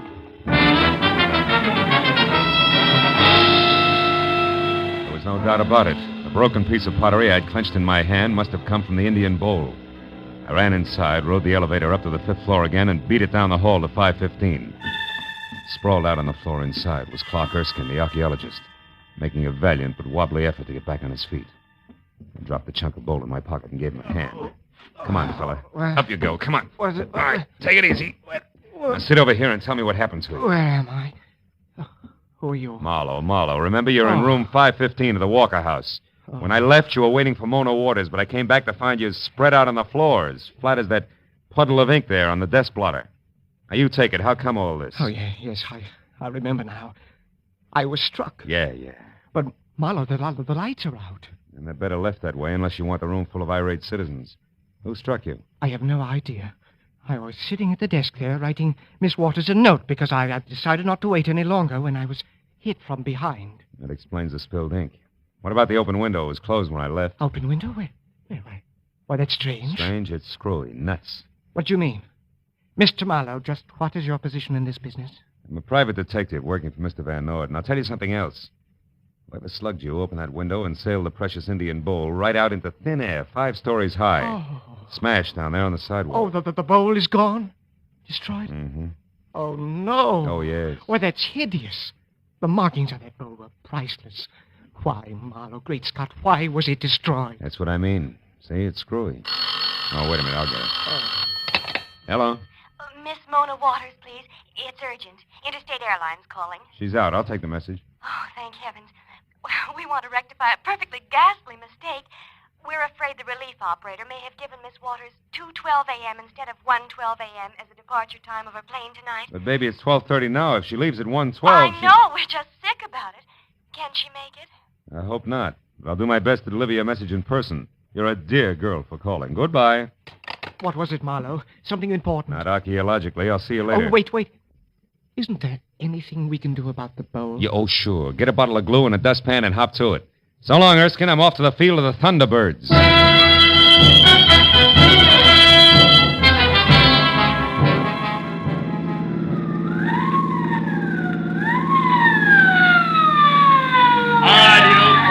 Oh, fine. Now, look, officer, I was just... Never mind. Well, Mac, you're batting 1,000. You pulled out of the hotel driveway 2 blocks back, ran 1 full stop and a red signal getting this far. That's great. So what's your story? Been drinking? Not a drop, believe me. Now, look, I've got to get to the airport in a hurry. Why? Yeah, to catch an Indian girl. A guy named Jimmy Brown Bear was murdered tonight because a bowl was stolen. Wait a minute, hold it. Who was murdered? Oh, I know. What's the use? There's no use in going into it. Officer, my name is Marlowe. I'm a private detective working on a case, and I got to get to the airport. Private eye, huh? Let's see your papers. Oh, sure. Here, they're all here. Yeah. Mm-hmm. Philip Marlowe, license number. Hey, what's eating you? What are you staring at? Blue black lines on the palm of my hand. They look just like... Holy smoke, they are. That's the answer. I got to get back to that hotel. It's a matter of life and death. Now, just Please, a minute. give me a ticket. Give me 3 tickets. Only let me get back to the Walker House right now, will you? Life depends on it. You better be right, Marlowe. Wait till I stop the traffic, then make a U-turn. Now, go ahead.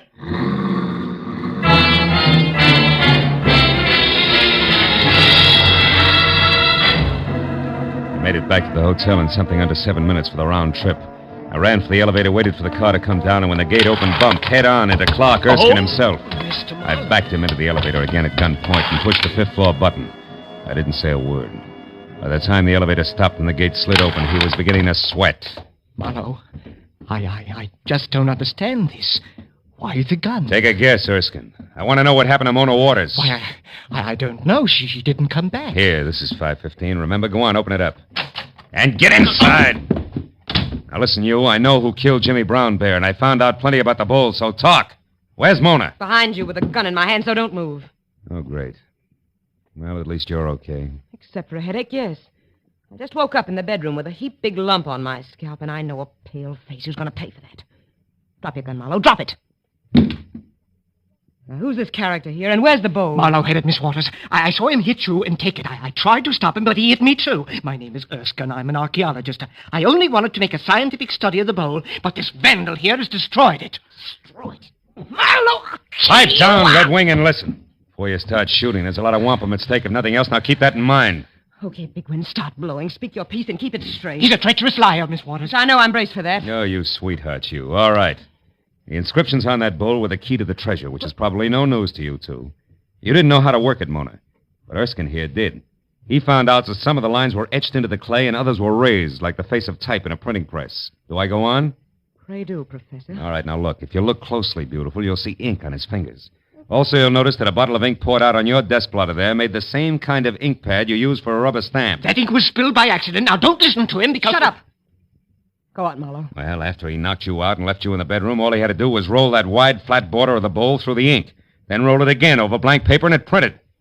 What's more, baby, if we look real close, we'll find a perfect printed map on your hotel stationery stuck in one of his inside pockets. No, you don't. You'll never get the chance. Marlowe, the gun on the floor is Duck, Mona, lights out!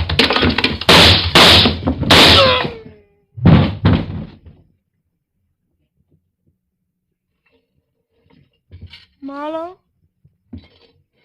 Marlowe, are you all right? Yeah, I'm okay. Oh. Then I did shoot the right man.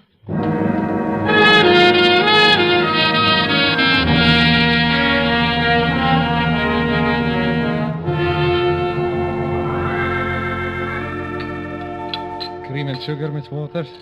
Thanks. Well, that's about the story, Mr. Van Ord. Mona here slipped the Indian bowl into your shipment to keep it away from the guys she knew were after it. Then, of course, she had to follow the bowl here to L.A. Erskine followed her. I see. It's amazing, isn't it? Positively amazing. Marlowe, how did you discover that the intricate pattern on the bowl worked like a printing press? Oh, well, after Erskine had made his print of the map, he threw the bowl out the window to smash it so no one else could duplicate it. I got hold of a chunk of it and clenched it in my hand. I found out later, when I passed that cop my credentials, that the chunk of pottery had left separate, distinct lines of ink on my palm. Terribly clever. Isn't he, Mr. Van Noy? Oh, take it easy, baby. Indeed, he is clever, Miss Waters. But what of poor Jimmy Brown Bear? Well, Erskine followed me from the hotel to Jimmy's place and shot him, so I'd never have a chance to talk to him. He was a ruthless little guy, Clark Erskine. But if he survives that bullet wound, the state will get him for murder. Yes. Oh, Miss Waters, you'll have to hurry and finish your breakfast so that you can catch your plane. But before you go, I have a little gift for you. Excuse me, I'll get it. And Marlowe, speaking of gifts, I have one for you. Come here. Oh, baby, that's nice. Is it for keeps? Of course not, silly. I'm an Indian giver, remember? When I come to town again, I'll be rich and reckless and loaded with all that old Spanish gold. That's when I'll take my gift back again. With interest. So long, Philby.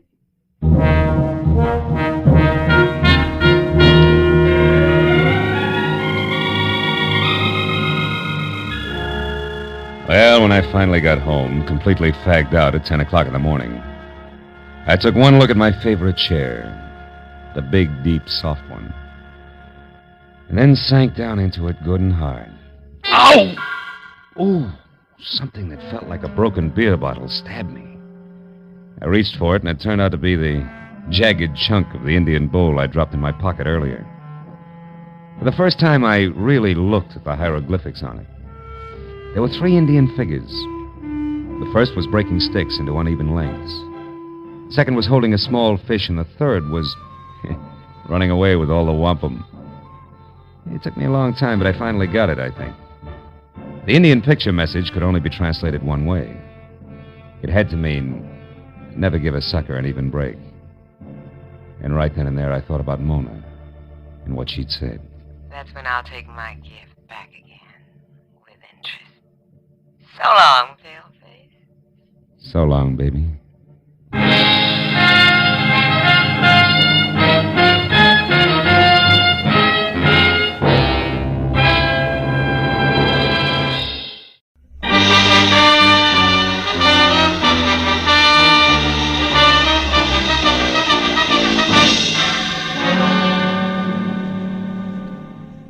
The longer I sat in my office with my feet up on the desk and thought about it, the more convinced I became. Paul Niles was unquestionably the handsomest man I'd ever seen. He had a face that belonged on a Greek god, only his features were better, more finely chiseled. They looked as though they'd been molded out of alabaster from a blueprint by some inspired genius. And the classic side view he presented made the great profile show up like a bowl full of shredded wheat.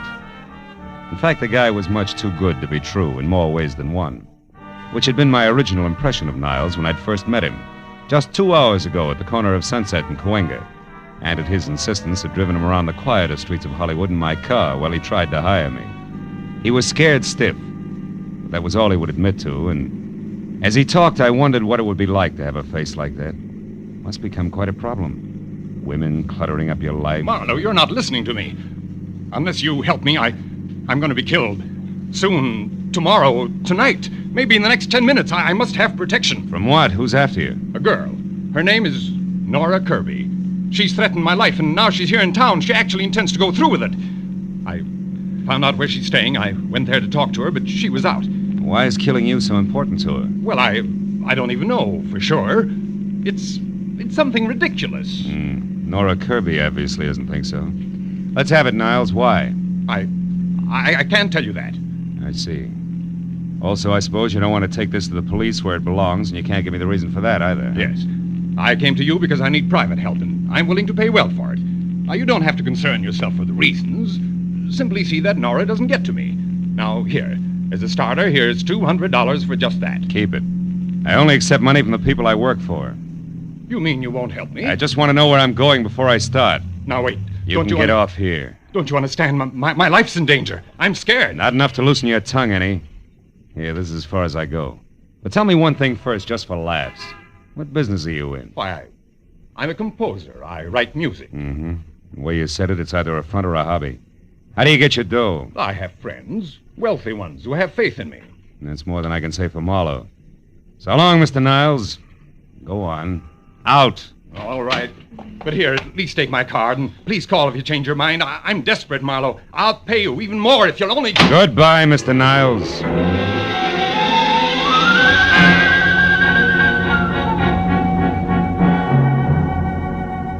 That was the way I'd left it 2 hours ago at 8. And I'd spent the time in between trying to referee a tug-of-war in progress with the feeling I had that I'd been stuffy on one end and my undernourished bank account on the other, and was slowly but surely getting no place. So when the break came, I grabbed at it. Hello, Marlowe speaking. Marlowe, this is Paul Niles again. Oh? I've thought it over. I'll tell you everything if that's the only way, because I've got to have help before it's too late. That's better. Where are you? In my studio, 3893 Avenida del Sol. 3893. That's off Coldwater Canyon, isn't it? Yes. Now get over here right away, will you? Wait a minute, Marlowe. There's someone here. Somebody just came in now. What? Niles? Who's there? Who is it? Nora, is that you? Oh! Niles! Niles!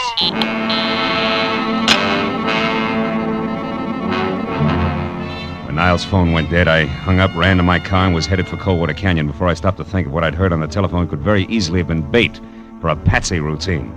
Because I had nothing more to go on now than before except Niles' promise to tell all. And that had got no further than gunshots.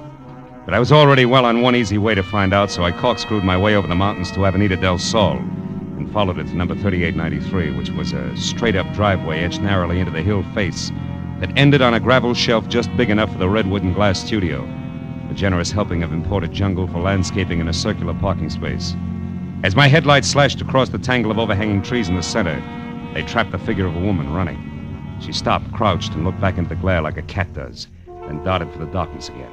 But I caught her at the corner of the house. Just a minute, baby, not so fast on the curves. Let me go. Let me go.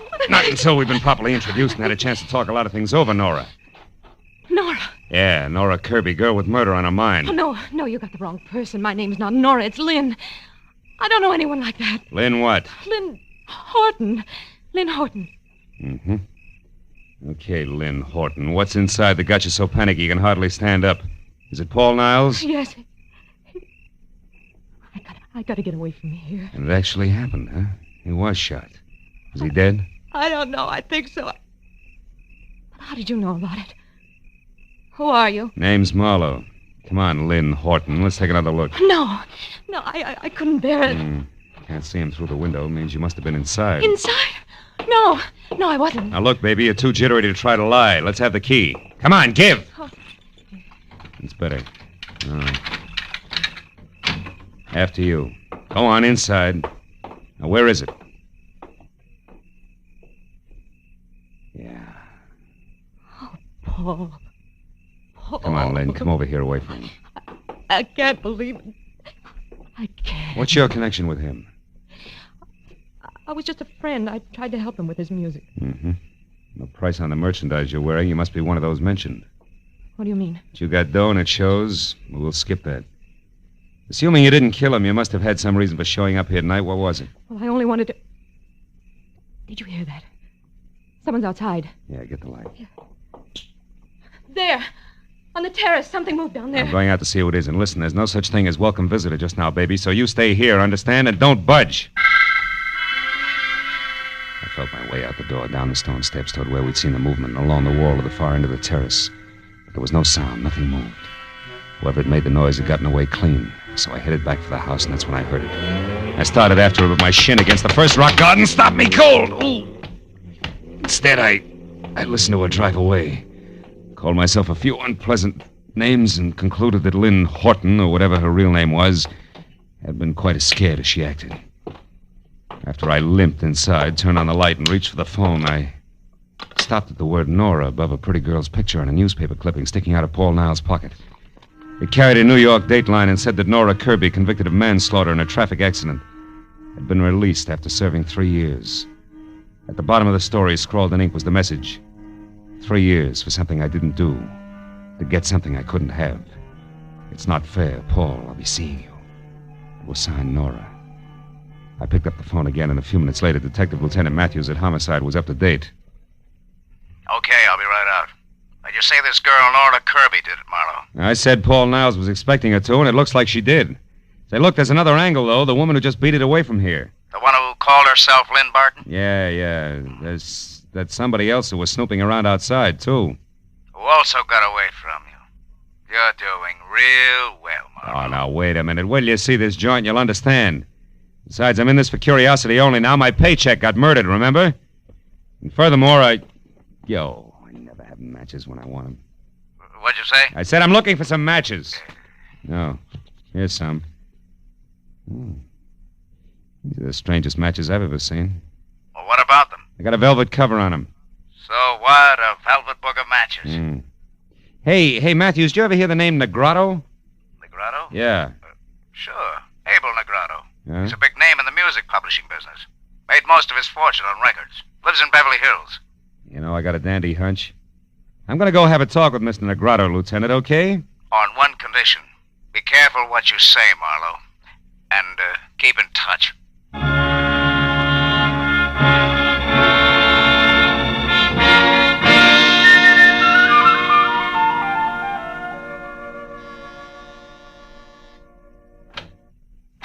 Good evening. You aren't Mr. Negrotto, are you? No, I'm not. I'm Garrett Horton. Mr. Negrotto is busy. Horton? Yes. Something wrong with that? No, it's a more common name than I suspected, that's all. Will you tell Mr. Negrotto I'd like to see him for a few minutes on an urgent matter named Marlowe? Perhaps you didn't understand me. Mr. Negrotto and I are in the middle of a business conference. We can't be disturbed. No, you can't be disturbed. Well, No. look, Mr. Horton, a man was murdered tonight, and one trail leads from the co-op straight to this front door. Either Negrotto talks to me here now or later at police headquarters. You decide. Well, if that's where you feel, come in. You an officer? Not exactly. I'm a private detective. I see. Well, follow me.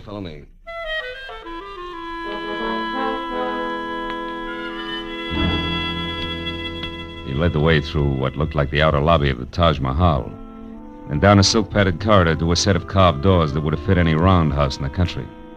When we walked in, a man glanced up from a stack of papers and with a pair of eyes that belonged on a shark, did his best to look a hole through me. Horton introduced us. This is Mr. Marlowe, private detective. Mr. Negrotto, I'm looking for a girl named Nora Kirby in connection with the murder of one Paul Niles tonight. She either committed the murder or knows who did because she was there and saw it. And what exactly brings you to my house? Well, I found this book of matches near the door of the dead man's studio. I think it's yours. It is. Go on. Any idea how it got there? None whatever. And until you mentioned their names, I'd never heard of either Nora Kirby or Paul Niles. How about you, Mr. Horton? No, I'm afraid not. Oh, there's my wife. Oh? I'm sure you'll want to give her the third degree, too. Now, just a moment. Lynn, darling, come in here, please. Lynn, this is Mr. Marlowe. How do you do, Mr. Marlowe? I'm glad to know you, I'm sure. Thanks. I'm pleased to meet you, Mrs. Negrotto. Your brother and I have been trying to convince Marlowe here that we didn't commit murder tonight, but he thinks we did because he found this book of our matches near the corpse. Can you explain it, my dear? Why, no. I can't imagine. The man's name was Niles, Lynn. Paul Niles. Mean anything? No, nothing. How about Nora Kirby? I don't think I've ever heard the name before. Well, Marlowe, that would seem to take care of the book of matches. Not completely. It was found at the house of the dead man, remember?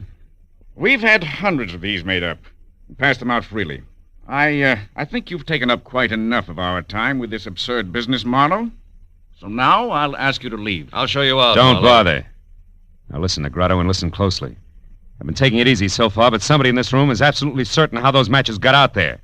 I know that for a fact. And I'm a private detective, don't forget. So if you suddenly remember something that needs talking over, I'll be in my office for 1 hour, but not one single minute longer. Good night, all.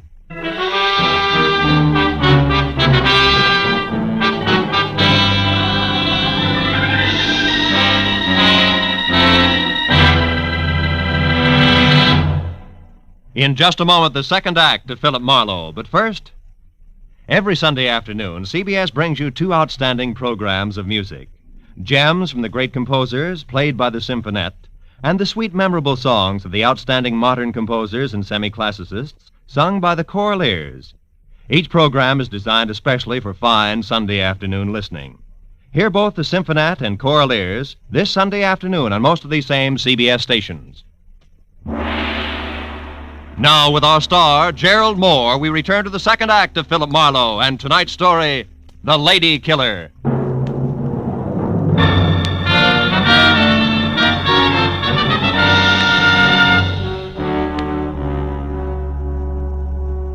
When I started back from my office on Cahuenga, I figured that there was an even chance that the double talk I'd left in my wake might stack up in the center of the Negrado living room floor like so much dynamite, which, if touched off by the book of matches, could cause an explosion that would jar loose a few facts about the lives and loves of the late Paul Niles. Facts that would make finding Nora Kirby and clearly understanding her motives something less than impossible. And 20 minutes later, when I was slouched behind my desk and listening to the staccato report of a pair of high heels clicking sharply toward my door, I had a hunch that my theory of violent detonation was not just wishful thinking. When the door opened without the formality of the knock, that hunch turned a sure thing, because the visitor was the not-quite lady called Lynn. Mr. Marlowe, And before she could speak her piece, the phone rang, and sure thing graduated to cinch. It was another Negrado, the one named Abel. Marlowe, I suppose it's stupid of me to make this call, but frankly, your visit here has left me curious. You have a minute? Yeah, I think so. Hold a wire, will you? I need a light.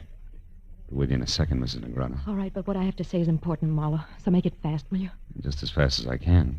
I don't think your husband has much to say to me. Husband? Mm-hmm. That's Abel you're talking to? Yeah. Now, do you mind handing me those matches there? Thanks. Hello! Sorry to have kept you waiting, Mr. Negrado. I never seem to be able to hang on to matches. That's odd. You apparently did all right on that score tonight, Marlowe. Is that the reason for the call? More or less. Marlowe, you know as well as I do that servants, guests, anyone who's ever been in my home could have left those matches near the body of that Paul Niles. That's right, Mr. Negrado, anybody. Which also includes you, your wife, your brother-in-law, and others in the family I've still to meet. What's your point, please? I'm in a hurry. Very well. Marlowe, I called to find out if you're holding anything back from me. If this murder concerns the Negrados beyond the appearance of those matches. I can't say. Because there is something. Because I don't know. Anything else? No, there isn't. Yes, Marlowe, there is. Oh? To be honest, I admire the way you handle the situation. What's your address? I may have work for you soon. Tonight. Thanks, Mr. Negrado, but I don't think I'll be available. At least not till I get through with the job I'm on. Which is what? Handling dynamite while I play with books of matches. Good night, sir. What did he want, Marlowe? Among other things, an express desire to hire me. To do what? Report on you, I suppose. He didn't say. What makes you think that's what he wanted? Addition, Mrs. Negrado. A rich old husband, a beautiful but bored young wife, and an unemployed Adonis always add up the same way. Also, you were here in my office just about clinches things, not to mention your presence near the corpse, the key you used. And I've heard enough, Marlowe. Look, I didn't want to get mixed up with Paul. I couldn't help myself. I swear I couldn't. He was different, Marlowe. Handsome. More charm than I'd ever known in anyone. Yeah, real lady killer, I know. What are you getting at? Just this. I'll pay you any price you name. Only don't tell Abel that I had anything to do with Niles. He's a jealous man, Marlowe, insanely jealous. If he knew about us, he'd... Kill Mrs. Negrado? I don't know. Marlowe, what do you want? Right now, everything you know about Nora Kirby. But I've never heard of her before tonight. You're lying. No, I'm not. It's the truth. No. Now, what do you want? Nothing. Good night. You mean you won't say anything? Oh, Marlowe, I don't know how to thank you. Don't try. Also, don't get mixed up about me, baby. The fact that I won't blackmail you doesn't mean I don't like you. And the door, Mrs. Negrado, leave it open on your way out, will you? I'm expecting another visitor. No, my husband. No, just another man. The anchor man on a triumvirate I once left some dynamite with. I won't bother explaining that. Goodbye, Mrs. Negrado.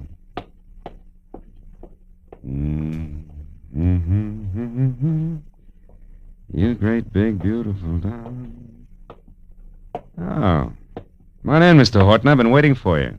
Why, Mr. Marlowe? Something I said or didn't say at the house? Not exactly. It's more a matter of intuition, high explosives, and the fact that both your brother-in-law and sister have already paid their respects.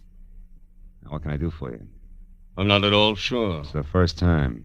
I'm only here because I noticed something very strange about the way my sister looked at you when you spoke of the murder of this Paul Niles. When she left the house shortly after you did, I followed her here. All of which makes the next question, why, Mr. Horton? Because I don't trust her. And more important, every penny I own is tied up in a business venture of mine that her husband is backing.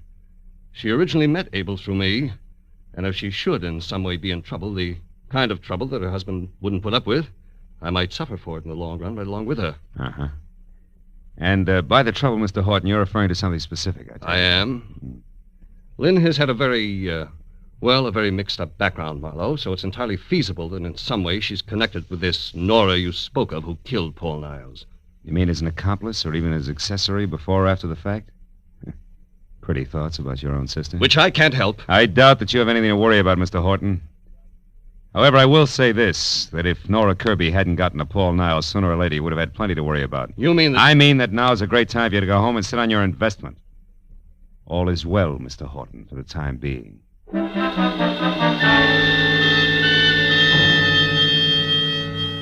moment after Horton left the office, I came to the hollow conclusion that although my little bombshell had exploded on schedule, damages had been light and had jarred loose neither fact nor fancy about the late Paul Niles and much less about the elusive Miss Nora Kirby.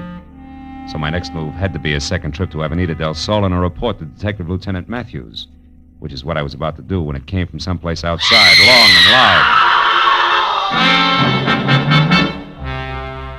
I ran the length of the corridor outside my door, then belted down the single flight of stairs to the street where in the half light of a distant lamppost I saw the shadowed figure of a girl slip behind my car, then dart toward a storefront nearby.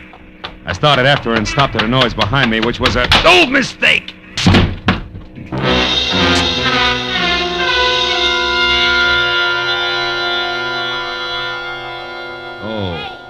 Hey, Junior, hey, come on, honey. Pull yourself together. Oh. Let's go, fella. Come on. Oh, it's you. You're the one who screamed? Screamed? Honey, you have got it bad. Listen, this is just Sally. Hello, Sally. Relax, honey.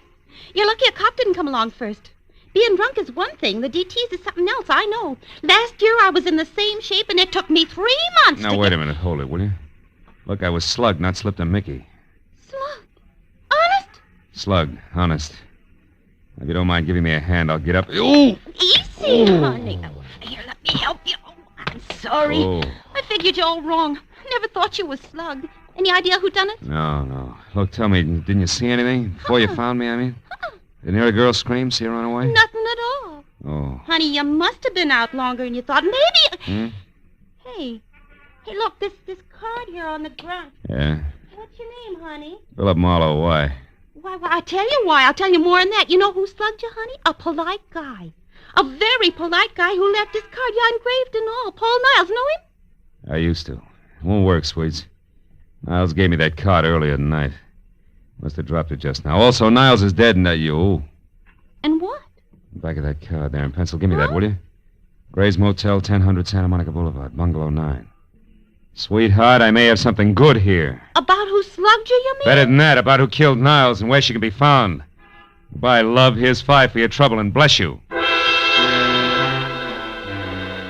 As I piled into my car, I knew that putting Niles' conversation piece about having just come from Nora's place when he first met me, together with the address on the back of his card, was taking a lot for granted. But I sold myself that playing a long shot was better than not betting on anything at all, and I kept driving fast. When I came to a stop away from the place, which was run down, spread out, and quiet, I had a feeling that what I had earmarked long shot was quickly moving up to even money. And when I was standing next to the motel bungalow marked 9, that feeling became fact because inside and piled in an awkward heap on the floor was a still form of the girl the newspaper clipping had labeled Nora Kirby. It was another full second before I realized something even more important. On a hot night in August, there wasn't a single window open, and Nora Kirby was huddled close to a gas heater that was on but showed no flame. I picked up a stone at my feet, took one deep breath, then crashed the pane of glass, unlocked the window, and got inside and over to the girl, who I figured was taking the hasty way out of a murder that she no doubt had a very personal reason to commit. I stopped figuring when I was nearly next to her. I knew that she was still alive, and that a man gripping a .45 in his hand had just opened the front door. Don't make another move, Marlowe, or I'll kill you. Well, comes the switch. Brother-in-law Garrett Horton. I never would have guessed. You wouldn't have had to try if you kept your nose clean. Now, get away from her. Why? So she can die as a suicide, which the police will chalk off as logical, since she's already wanted for murder that you no doubt committed? Exactly. Murder I committed because there isn't anything worse one can do to a blackmailer. So that's it, Niles. The lady killer was blackmailing your sister. You found out and killed him before he could cause too much trouble. Family trouble that would end up hurting the good thing you've got with husband Abel, huh? Yes. Now, shut up and get away from her. We're going outside. You're kidding. Marlowe. Marlowe, I'll shoot you if you don't start walking. You're still kidding. Horton, you can't kill me without killing yourself. This room is jammed tight with the gas you turned on after you brought her in here unconscious. After you sapped her outside of my place because she was on her way to see me and tell me that you had murdered Niles. The flash from that gun in your hand, Horton will blow us all to bits. Face it, brother. For you, it's all or nothing at all. Go on, shoot. Go on, try it. Try it. I can't. I can't.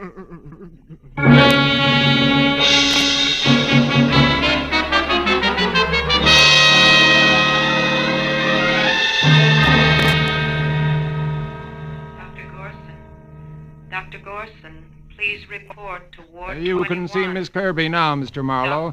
She's going to be all right, but hold her down to a few minutes, will you? All right, Doctor, just a few minutes. Hello, Nora. Been a long time getting together, huh? Yeah, but not through any fault of mine, Mr. Marlowe. I followed you from the moment you left Paul's place. But I wanted to see you alone, so I kept waiting for my chance. Which was canceled out when Horton spotted you after he left my office. You ought to learn to run faster, honey. He had to take time to knock me out, and still he caught up with you. So did you, I'm very glad to say. Even though you probably weren't trying to save me at the time, were you? Frankly, honey, until Horton stepped back into that bungalow to keep me from interfering with things, I figured you were it. That might have been, Marlowe. If Paul hadn't been killed just before I got to him, at least I'd have hit him with something hard. I had motive, you know. Yeah, I read all about it. 3 years in prison for something you didn't do. But tell me, if Niles framed you and you knew it, why didn't you go to the police? He couldn't have been that irresistible. But he was, Marlowe. And more. As a matter of fact, he didn't frame me in the first place. It was my own idea. You see, Paul was driving the car when we had that accident 3 years ago. Not me. You switched places with him? Why? He'd already had his license revoked for reckless driving. They'd have sent him away for 10 years at least, as against my 3. Believe it or not, at the time I couldn't think of waiting that long for him. No?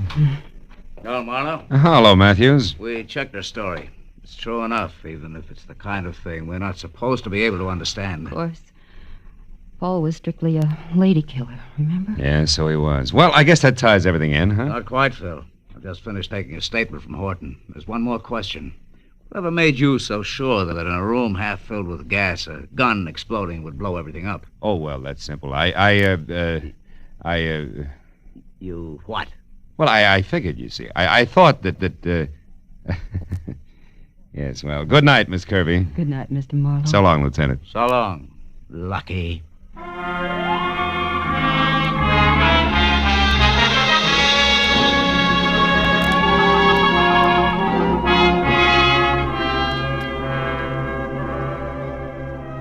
By the time I got back to the quiet of my apartment on Franklin, it was a little better than 2 in the a.m. As I sank into an easy chair without bothering to turn on the lights, I realized that for the moment I was tired. Tired of people. Their troubles, their petty little jealousies. Lady killer. What makes one man a lady killer and another... Oh, well.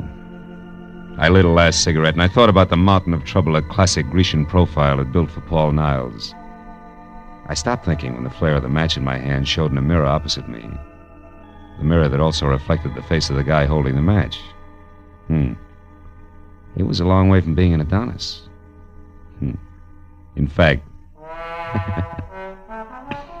He was slightly on the mud fence side. And at the moment, glad of it.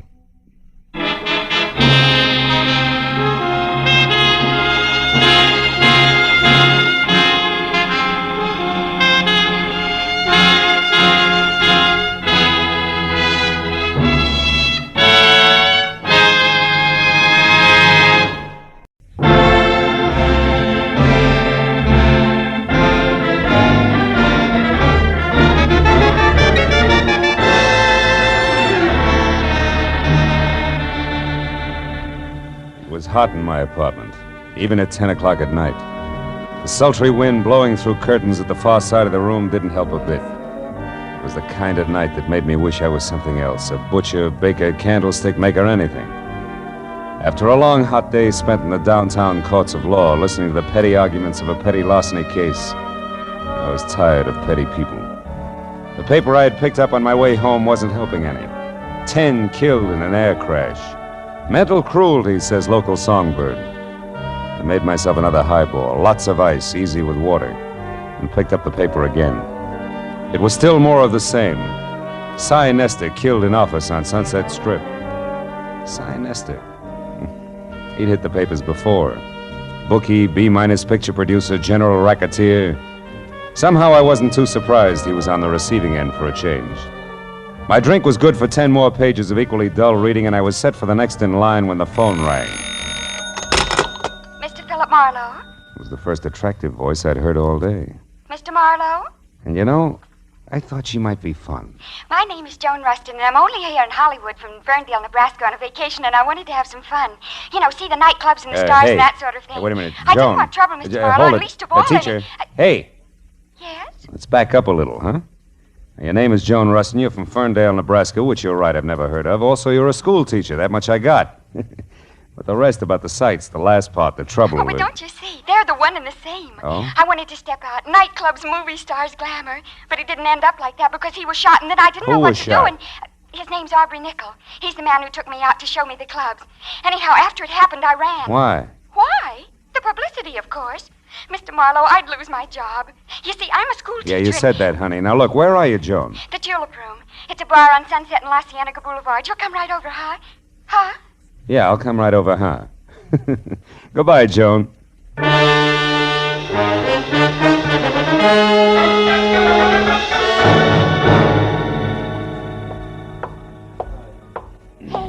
Hey, Mr. Marlowe. Yeah, but where are you? Over here in this booth. Hurry. Okay, hurry it is. Hello. Now tell me why all the secrecy and you... Oh, And what? Oh, what are you staring at? you. I expected braids, Joan. Horn rims, calico, maybe. Not ice blue satin, drape plunging, and, Yes? yes. Start at the top, honey, and slow this time, huh? Well, yesterday I met this man, this Aubrey Nickel I mentioned. Oh, he's really nice, Mr. Marlowe. He's a photographer, has a darling place up on the Sunset, Sunset Strip. You went there to have your picture taken? Uh-huh. I wanted something, well, something glamorous. That's easy. And look here what I got. Oh, by the way, I ordered a drink for you, a Scotch drink. Here. You like Scotch drinks, don't you? Yeah, Scotch drinks are my favorite drinks, Joan, thanks. You're welcome. Now, isn't it wonderful? The picture, I mean. I'll say it is. I'd never say school teacher. No, that's the idea. Just like a model in a fashion magazine, isn't it? Aubrey took it from inside his photo shop while I was outside on the street looking in his window. You know, like a smart career girl just strolling along the avenue. Mm-hmm. And see how he faded out the background? That way I'm the focal center. Focal center. Isn't it nice? Oh, yes, it is, yeah. But look, Joan, the rest of the story. Now, the man was shot. You don't want publicity, remember? Oh, yes, of course. Well, we made a date, Mr. Marlowe, for tonight. I was to be at his place, his shop on the Strip at 8, which I was. But when I got there... He was gone. Well, no. He might just as well have been for all the attention he paid to me. Oh? He had something on his mind. Acted as though he didn't even expect me. Why, I had to mention this picture here twice before he got it out of a drawer for me. But then, just like that, he changed. Said if I wanted glamour in nightclubs, why not? Oh, by all means, why not? And off we went to Cyrano's, no less, and sat at a table with two men and a woman who was actually Irmgard Fury. Actually, who? Irmgard Fury, the starlet. Oh. Don't you read the papers? Oh, golly, her picture's been in every theater section and magazine for the last 6 months. Of course, she hasn't made a movie yet, but she probably will Wait a minute. soon. Irmgard Fury. She has red hair, a figure, lots of each, huh? That's right. Oh, and so sweet to talk to. Well, believe it or not, when we were in the powder room and she couldn't find her lipstick, she used mine. Now, that's really democratic. Look, Joan, there was a shooting. You remember that. Now, you were sitting at a table with 3 men in this Irmgard Fury? That's right. Well, go on. What happened next? Well, when Miss Fury and I got back to the table, Mr. Lacey and his friend were gone. And then a minute later, Aubrey excused himself to make a phone call. And then?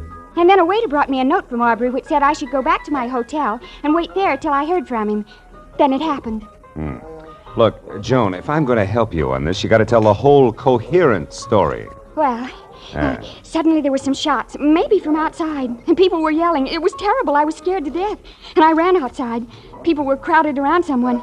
It was Aubrey. He was dead. What'd you do then? I took the first taxi I could get to my hotel, the Beverly Crest.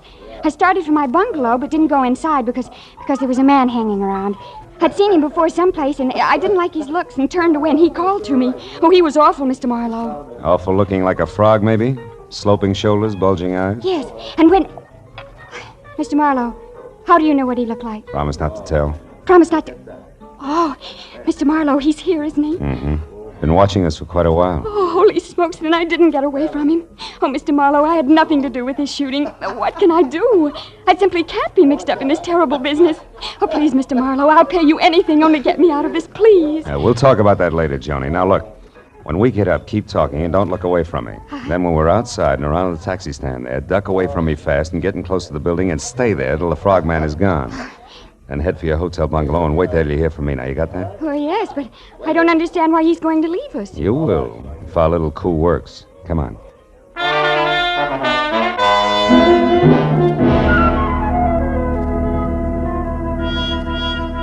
It played easier than I'd expected because, like a good shadow, the frogman gave us a small head start, which was all I needed. The second Joan darted away from me, I moved quickly up to the first cab in line, opened and slammed the rear door fast, said goodbye out loud to Joan, who was not in the back seat, then slipped the driver 5, winked hard, and practically shouted a very far-away address at him. When he lurched from the curb, I stood there and waved a minute. It was what was still supposed to be Joan. Then, even as I saw the frogman dart across the street, pile into his own car and take off after the cab, I walked slowly back into the bar where I had another Scotch drink and did some fast checking on the current location of Aubrey Nichols, which was the Dawson Memorial Hospital. Then I started outside for my car, after stopping en route at the booth where Joan and I had been sitting to pick up a pair of gloves and glamour portrait my new little client had left on the seat. The school mom had been upset indeed.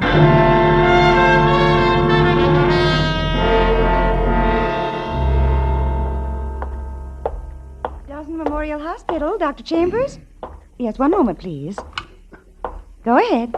Yes, sir. Oh, I want to know the condition of a patient who was brought in here a little while ago, Mr. Aubrey Nichol. Oh, I'm sorry, sir. We're not allowed to give out such information. You'll have to inquire at the superintendent's office. Third door I on wouldn't bother, Phil. Well, Detective Lieutenant Matthews, good evening. Good evening. Nickel is dead, Marlowe. We did not get a statement from him. That's too bad. Any idea who did it? No. Have you? I didn't even know him. A client of mine. Yeah, Mr. Smith? That's right. That's remarkable. Mr. Smith, he asked me to inquire about his condition. Uh-huh. Well, it happened about an hour ago in an alley behind Cyrano's. Aubrey Nichol was a photographer up on the strip, but pretty much of a phony. A big front boy, strictly. That's all there was to it, huh? Walk down here with me a little. Oh, sure. We figure there may be some connection between this shooting and Cy Nestor's death this afternoon. Nestor also had an office on the strip. What do you figure the tie-in is, Matthew? A man named Ham Lacey. You ever hear of him? Yeah, he was one of Nestor's #1 boys in the racket, right? Yeah, something like that. Of course, officially, Ham Lacey is known as the vice president of Nestor Enterprises Incorporated. Also production manager of that second-rate movie studio Nestor owned. Well, anyway, Lacey, another man, and Aubrey Nichol were at Cyrano's tonight with a starlet named Irmgard Fury, and another gal we haven't been able to tag yet. Now, tell me, wait a minute, Phil, Lieutenant. When Nestor was killed, did it look like the usual mob tactics? No. Nestor was beat up by fists. Not sapped, not cut up with brass knucks. His death was caused by a blow to the temple from a poker that was standing next to a phony fireplace in which he could have hit his head when he fell. Well, it's probably not Lacey and Associates, huh? Probably not. He's got an alibi. Yeah? Besides, we already got a fair line on who did it and why. We found a note in Nestor's pocket signed D. Tobin, which threatened Nestor with a beating if he didn't stay away from the undersigned's wife and send her back home at once. Nestor, you may or may not happen to know, had this Imgard Fury or something under contract to him, saw lots of her. So, again, the two deaths more or less tie together. Yeah, you've already talked to, oh, by the way, her name is Irmgard Fury. No, I ain't talked to her. No. I figured I'd wait till I knew a little more. Also, I didn't figure Nickel would die without saying anything. No. Well, now it's your turn. We found this negative in the alley near Nickel's body. This is a night shot of the Sunset Strip and nothing more. Means anything to you? No, why should it? Now, look, I told you before, Lieutenant, I never even met Nickel. Yeah, and I listened, didn't I? I noticed. Yeah, but now let's level a bit, huh, Phil? Who your client is and what he or she has to do with this is one thing as long as we're both on the same side. But playing dumb when it might count is quite another. Now, once more, Phil, huh? The picture? Still 0, Lieutenant. Honor bright. Anything else? Yeah, just to save you a little time, Phil. Yeah, let's do. Irmgard Fury's address, 441 West Bedford Drive, Beverly Hills. You got a pencil? 441 West Bedford Drive. Now, play it close. Be sure to call when you think it's time. And if you're wondering about why all this help from me, try this. What you know and won't tell, plus what I know and will tell, might do the trick. Say goodbye to me, Phil. Goodbye.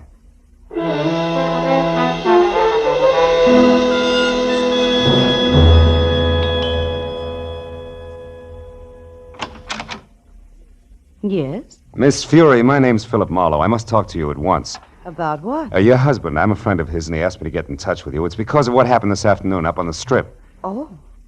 Well, what's wrong? Is Dave here in town? Yeah, he is, and he's in trouble. You see, the police are after him, All right, hold it, mister. You've said enough.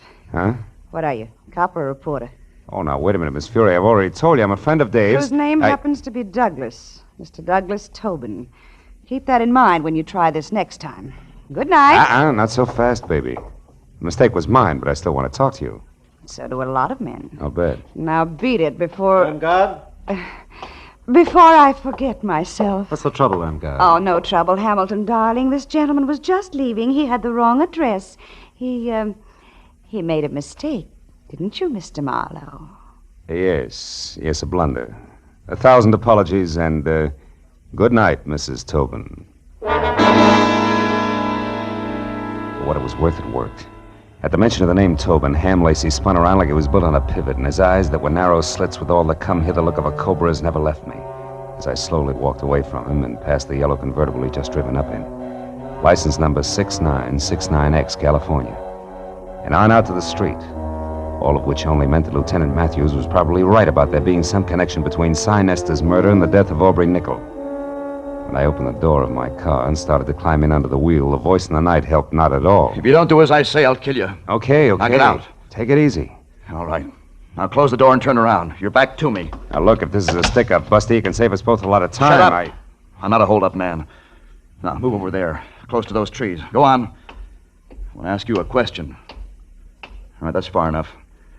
Now, what have you got to do with Helen? Helen who? Helen Irmgard Fury. That's what she's known as now. What have you got to do with her? Tell me. Very little, Mr. Tobin. You know who I am? And so do the police. Why don't you call it quits while you're still in one piece? No, not quits. That's what you want, what all of you want. Me arrested and out of the way in jail and maybe out of the way for good. No. But that won't be. Helen's mine and you're not going to harm her. Careful, Tobin. You're getting excited. Yes, excited enough for this. Go!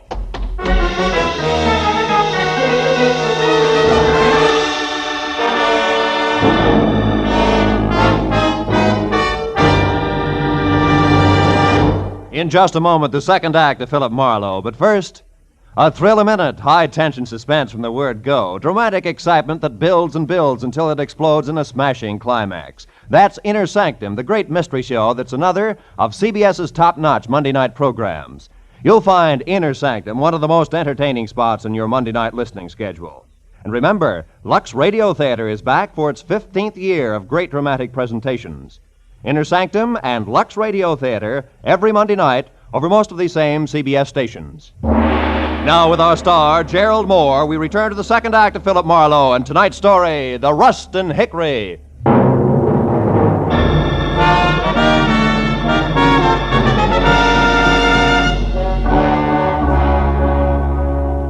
When the whirling, pinwheels of light slowed down to being street lamps again. Douglas Tobin had pounded shoe leather on enough sidewalk to be safely out of sight. But it took a full minute of rubbing the bruise where his pistol had glanced off my head before I finally remembered that it was a good time to call Joan. I looked back at Irmgard Fury's house first and saw the lights still on, the cream-colored convertible still parked in front, and all apparently quiet inside. So I limped as far as the phone booth on the corner. I warned my client that the trick we'd pulled on the frog wouldn't hold up forever. But instead I found out just how far this side of forever it had collapsed. Yeah, hello. Hello? Hey, what number is this? Well, Shamus, you got the right number, Shamus. What are you doing there? Where's Joan Rustin? Oh, the babe's here, but she ain't in much of a mood to talk. Incidentally, thanks for giving me this free time, Dippy. What are you talking about? That fast shuffle you tossed me, Dippy. That now you see her, now you don't gag with the taxi. For an old shell game operator like me, that one was as tough to see through as a glass-bottom boat. All right. You get your diploma in the morning, but listen, you, if anything happens to Miss Rustin, I'll break you. Skip it, Dippy. You're wasting your breath. It's already happened. I'll see you around. So long.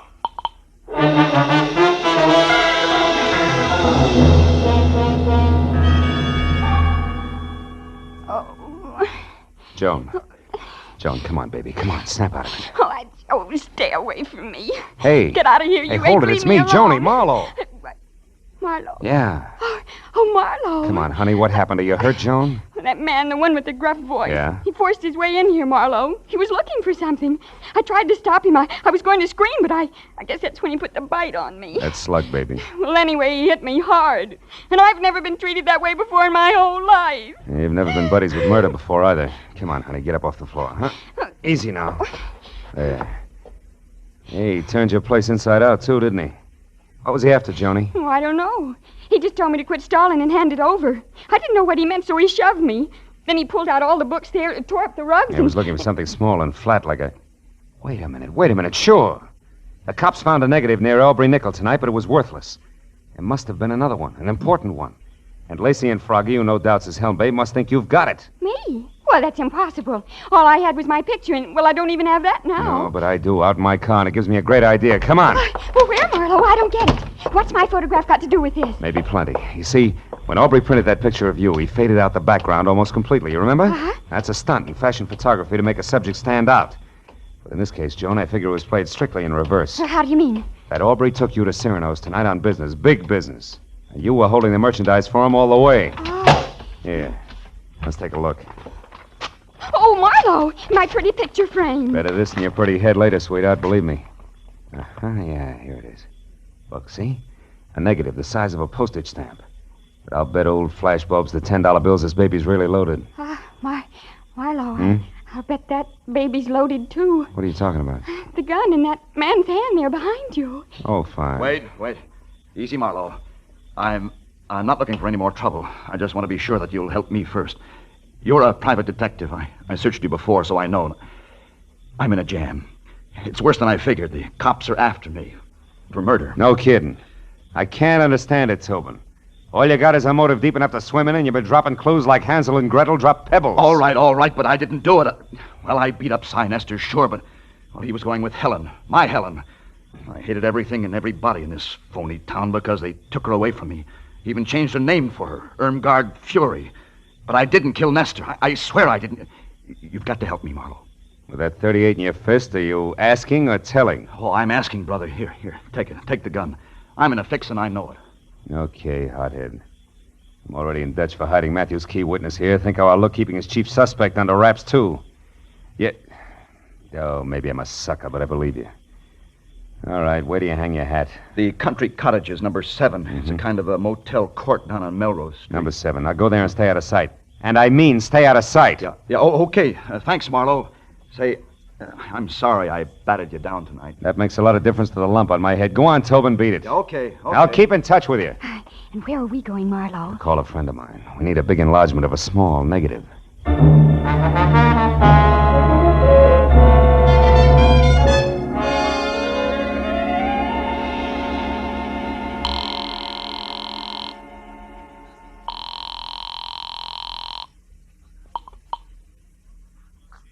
Chronicle Photo Lab, Sherman speaking. Hiya, Shermy. This is Phil Marlowe. No kidding. Gee, how's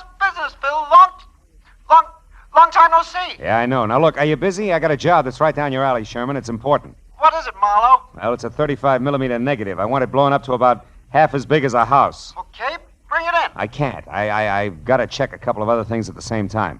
Now, look, Sherman, can you meet me at the Aubrey Nickel studio on the Strip in about 10 minutes? Back door?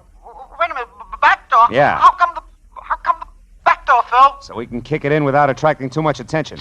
Sherman, I'll see you in 10 minutes. I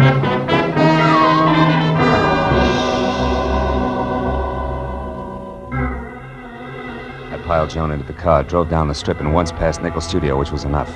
Joan had posed for a picture in front of the place, and directly across the street, behind her, just as I knew it had to be, was the neat plastic sign reading Sinister Enterprises on the diminutive but glossy imitation Swiss chalet where Nestor's body had been found. We turned double back through the alley and found Sherman bobbing up and down like a nervous gopher. 5 minutes of not-so-subtle persuasion got us past the lock and inside Aubrey's studio where something else checked. The walls were practically papered with pictures of Irmgard Fury, taken from every conceivable angle, including some that were not. Things were beginning to make a lot of sense. Marlowe, is this all right? Coming in here, I mean, sort of uninvited and all. It's breaking and entering, lady. You can get 5 years for it. I sure hope you know what you're doing, Phil. Yeah, this must be the dark room. Yeah. Now, here's the negative, Shermy. Do your stuff. What do you really expect to find on the film, Marlowe? A murderer, baby. It's got to go one of two ways. Douglas Tobin for jealousy or Ham Lacey for ambition. Aubrey Nickel caught one of the two in the background when he took your picture. And he was familiar enough with all parties concerned over there to think he could put the screws on somebody. How's it coming, Shermy? Be out in a minute. 15 by 20, okay? Yeah, it's good. If there isn't a man in the background, I'll eat it. You better get the salt and pepper, pal, because it's nothing but a car. See? It can't be. Oh, brother, that's more than a car, Shermy. It's a yellow convertible that belongs to Ham Lacey. Look, you can even see the license, 6969X. 696. Oh, now how do you suppose... What's the matter, Marlowe? I just thought of something. Without this picture, both Tobin and Lacey are suspects. But with it, we have proof Lacey is implicated. That means Lacey thinks he has Tobin sitting in the perfect frame, right where he wants him. Oh, Marlowe, listen. Now, look, you two get out of here. Go back to the paper. I've got to get to Tobin fast and let him know. Oh, Phil, listen, Look, baby, you're no doubt terrific in the 3rd grade. But some things they don't even teach in college are going to pop any minute, so I'll take it from here, huh? Stick with Shermy, honey. I'll call you. Oh, but Marlowe, wait, listen.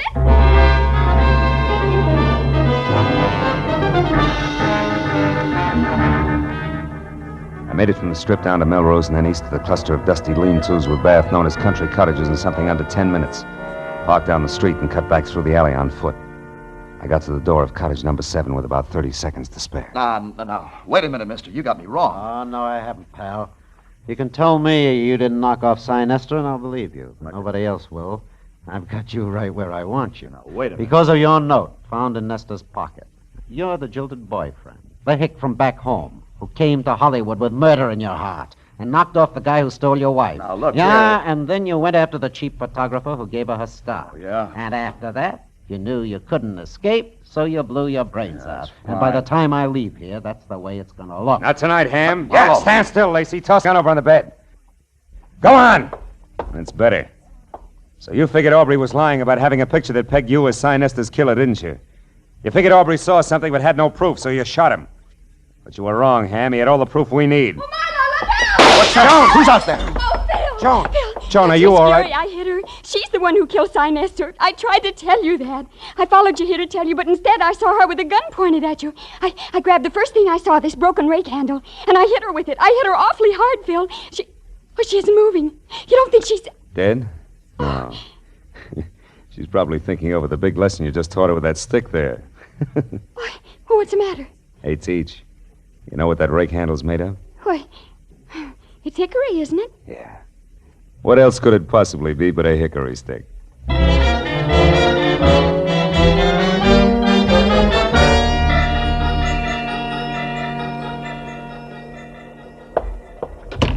All right, Marlowe, all right. Nobody can hear us. Now, what is it? Well, it's that Miss Rustin here is a school teacher, Matthews, and it's imperative that we keep her name out of this. Oh, well, we can arrange that. Oh, good. You know, Matthews, it's funny how one step leads to another. Yeah? Ham Lacey never would have gone so far as to kill Nestor on his own. But when he learned that Irmgard had done it, he saw an opportunity to turn the whole situation to his advantage. He and the girl agreed to frame Tobin and then go along as a team. You know, of course, that that's just your theory.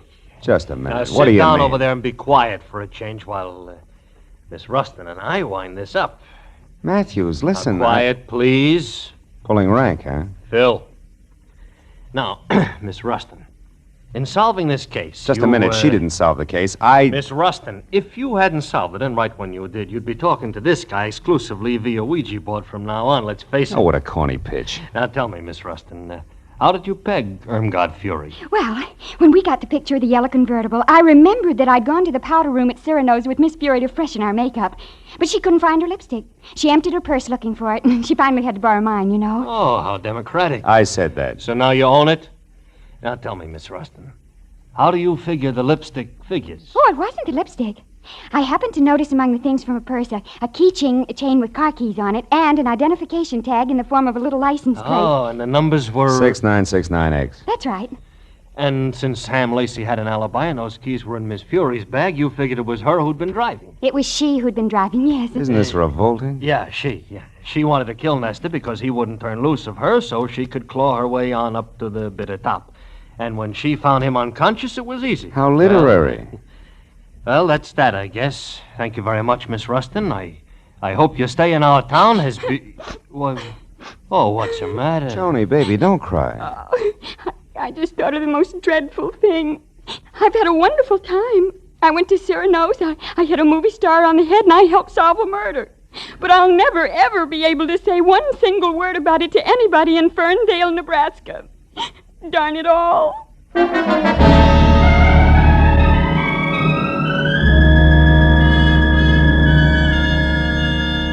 It took a few minutes to put on a new touch of mascara and get the pink off her nose, but she was smiling again when we said goodnight to Matthews and stood on the steps at headquarters and looked at the glittering lights of Hollywood.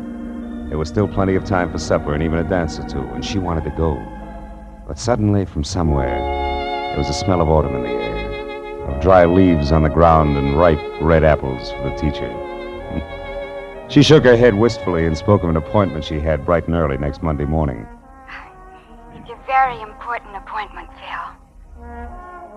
So, I took her to a hotel and said goodbye. All the way home, for some reason, I kept wondering, whatever happened to Skinny McDonald? The only kid in school who could shoot a better spitball than Marlowe. Has it really been that long ago?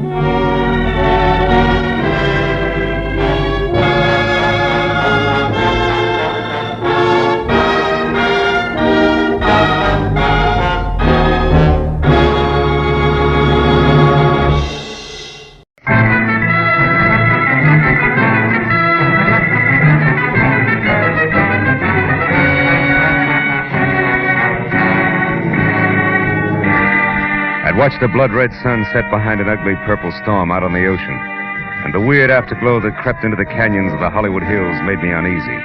Added emphasis to the disquieting phone call I received at my office from a man named Pollard Schindler, whom I knew as a very capable worldwide broker of bizarre art objects. In words that fell over each other in urgency, he asked me to meet him at my place at once.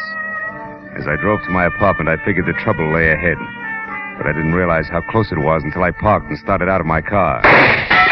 A bullet smashed the corner of my windshield, and I ducked for cover, then hugged the building and headed for the rear where I was sure I'd seen a gun flash. I was halfway there when the side door flew open, and Pollard Schindler himself stopped me. Marlowe! He was white-faced and shaking, his eyes ringed by dark blue circles of fatigue. Marlowe, that shot. Yeah, somebody threw a slug at me, Schindler, from back there. I was afraid of this. We can't talk here, not now. Come, let's get in your car and drive. Hurry. Wait a minute. What's all this about? Who shot at me and why? It must have been that lizard, Myron Loth. Oh? He's followed me all the way from England, Marlowe, because... But I tell you all about it when we're safe. Right now, we must get away from here. Okay, but watch yourself. Come on. Well, so far so good. You see that hole in the windshield? It's lucky it's not in my head. Are we being followed? Not yet, anyway. Well, Pollard, last time it was a cloak of Kamehameha and a trip to Honolulu. What is it this time? It's worse. A tapestry, Marlowe, 15th century, and exquisite. Worth $20,000 as a museum piece alone. Hey, that's a lot of money for a chunk of cloth. It's nothing. I'm getting better than $80,000 for it from a man named Arthur Merritt in Seattle. 80 grand. Yes, correct. You see, this Merritt claims to be a direct descendant from Edward, 2nd Duke of York, who fell at Agincourt. Really? Yeah. He spent a fortune tracing his genealogy and collecting family treasures, and regards this tapestry as his greatest prize. Oh, it's a gorgeous thing, Marlowe. Depicts the Duke on a gold horse, riding to battle beside the king. And such colors. Reds, blues, greens. Breathtaking. I'll bet. But I'm so tired. I don't think I've slept in weeks. For $80,000, you can afford to be tired, Chandler. But how does the guy with the itchy trigger finger fit into all this? Loft, that scum. He was after the tapestry, too. He got wind of the fact that someone was willing to pay $80,000 for it. But he doesn't know who. I see. You found it first, Yes. Huh? Yes, in a sealed tomb under the ruins of a castle in Wales. Just minutes ahead of Loft. Where's the tapestry now? At this moment, it's in a cheap suitcase checked in a public locker at the Cavenga Boulevard bus depot. Now, I want you to pick it up and get it safely to Arthur Merritt. Here's the locker key. A ticket on a plane leaving in 3 hours. And your money. 5 $100 bills. Enough? Enough. Where'll I find Arthur Merritt? 76 West Street, Seattle. He'll be expecting you. And Marlowe, I feel better if you get the tapestry soon and keep it with you until plane time. You're really afraid of this guy, Loft, aren't you? He'll stop at nothing. I warn you. Now, I'll get off here at the corner, Marlowe. All right. Incidentally, when you get the tapestry, don't go back to your apartment. Loft may be waiting there. Now, I'm at the Hollywood Crest Hotel. Hollywood Crest, huh? Yeah, call me when the job is done. Goodbye, Marlowe, and good luck. You'll need it.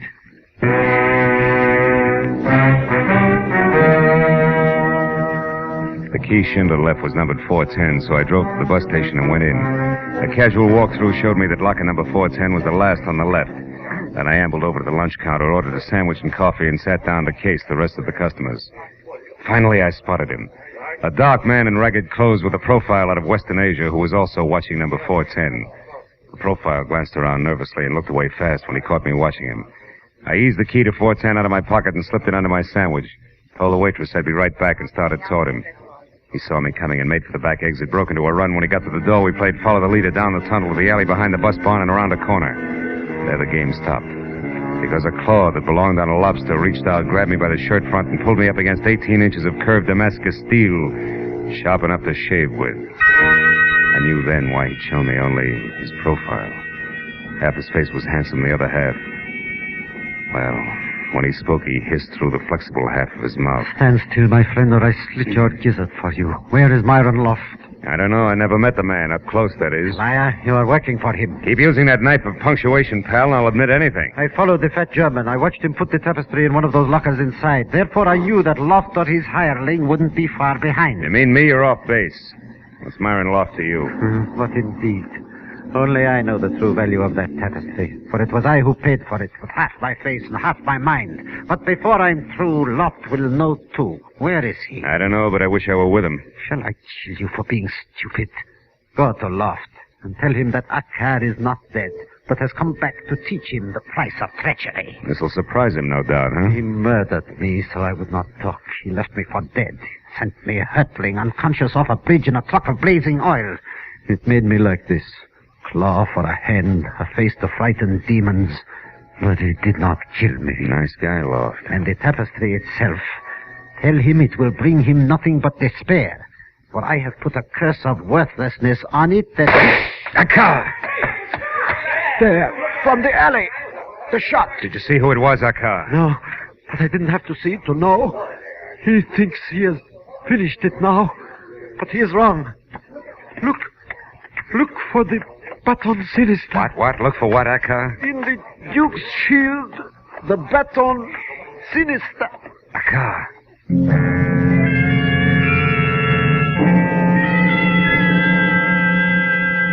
The words Baton Sinister, whatever that meant, on his twisted lips. The twisted little man died. I walked back carefully the way I'd come, but life in the bus depot was going on as usual. The waitress gave me a hard eye when I sat down at the lunch counter again, and the mirror over the back bar told me why. I was pasty green from eyes to mouth. The thought that death in an alley still did that to me was strangely gratifying. I got the key from under the sandwich, dropped a buck on the counter, and then went to locker 410 and opened it. Schindler's tattered suitcase was there. I picked it up, took it over to a stall phone, and sat on it while I put in a call to Lieutenant Matthews at Homicide. Oh, say that again, Marlowe. I don't think I heard you right. Yes, you did, Matthews. I said a man with half a face named Akar was shot in the alley back of Coenga Bus Depot. Probably because he knew too much about a tapestry. Yeah, that's what you said the first time. Oh, who did it? You got any ideas? Well, it could be a guy named Myron Loft. That's all I know about him, just a name. Okay, I'll send somebody. Stick around, will you, Phil? Hey, Lieutenant. Yeah. You happen to know what a Baton Sinister is? Spell that for me, will you, Phil? Never mind, Matthews. I'll call you again before I leave.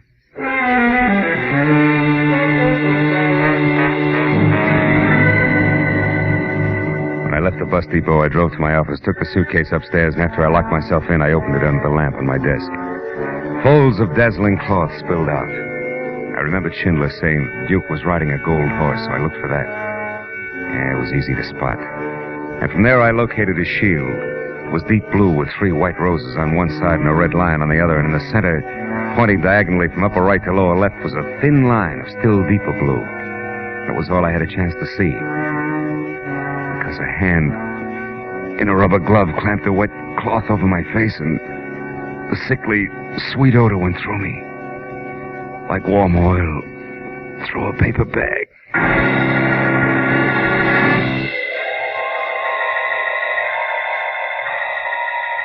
100 years later, I had a strange dream.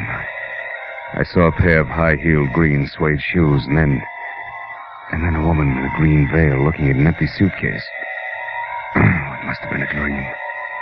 Because I couldn't move and my eyelids were lead. And when the green veil and green shoes left, everything went black again.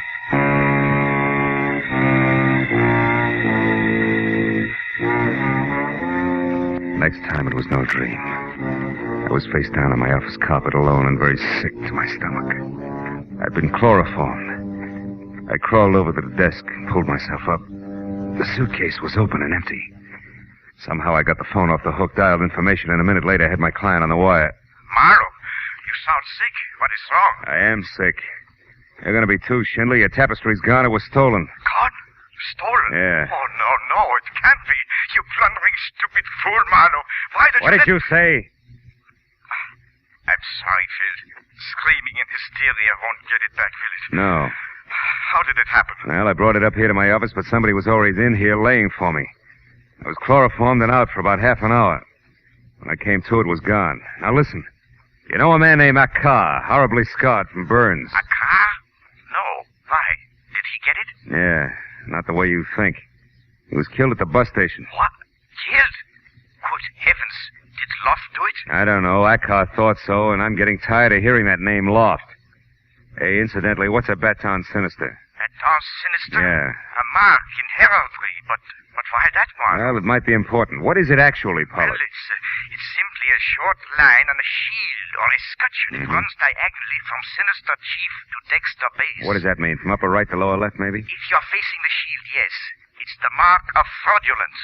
But why? Well, I was told to look for the Baton Sinister by, Hey, wait a minute, Pollard. Huh? There's something on the floor here. It looks like an envelope. Yeah. There's nothing in it, but it's addressed to... Holy smoke, this is addressed to Myron Loft, 946 South Grand Avenue, L.A. I knew it. I knew Loft was behind the theft, Marlowe. But now we've got a chance to get the tapestry back. Where is this Grand Avenue? Yeah, it runs through a slum called Bunker Hill. Any cab driver knows it. I'm going down there now, Schindler. Good. I'll get there as soon as I can to cover you. And Marlowe, listen. The man is a devil.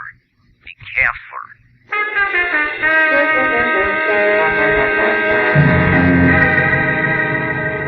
Bunker Hill stuck up above downtown L.A. like a wart on a debutante's hand. The big street that had tunneled under it or bypassed it years ago left it nothing more than a dingy, isolated attic, where the city's worn-out cast-offs finally end up to die. And the big hotels that open on the swank street below had all carefully turned their backs on the hill. I parked near Angel's Flight and walked on the odd-number side of the street until I spotted 946, a crumbling, yellow stucco rooming house that clung to the hill face from habit only.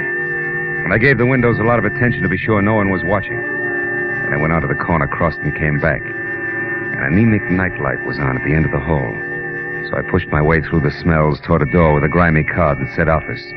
I was about to knock when a voice purred from the landing on the stairs behind me. When you turn round, do it slowly, understand? Perfectly. I dare say you're Pollard Schindler's man. Could be. Which makes you Myron Loft, Yes, huh? I've been up on the roof watching you. I expected you'd come before long. I suppose you want the tapestry. Now, how'd you guess that? Then what price has Schindler decided to offer me? Price? You're kidding. Hardly. I don't enjoy humor. Perhaps you don't know much about the tapestry, Not much. I know more than I used to.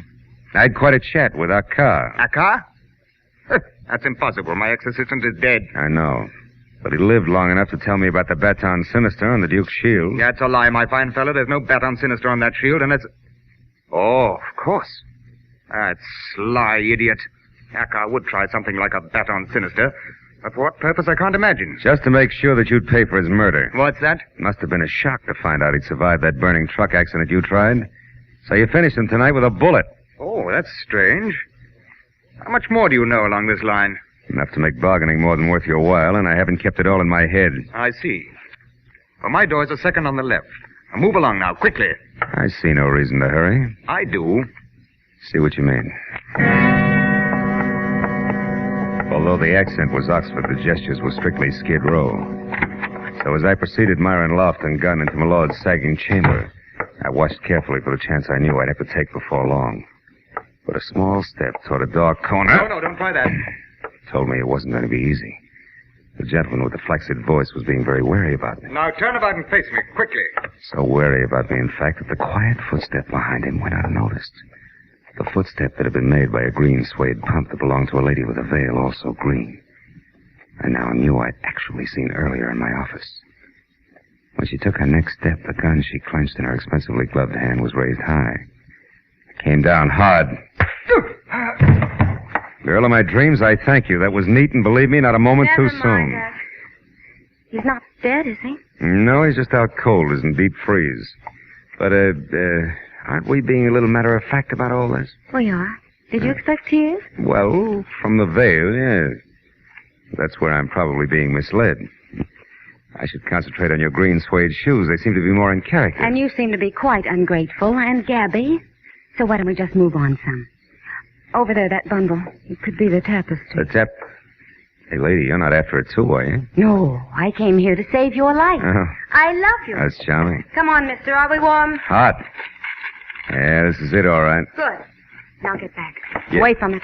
Oh, no. Oh, yes. Way back.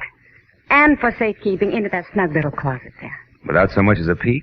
At the veil, I mean. Without so much as another word. Your mouth, I mean. Go on. Inside. It won't hold you for long, but I don't need long anymore.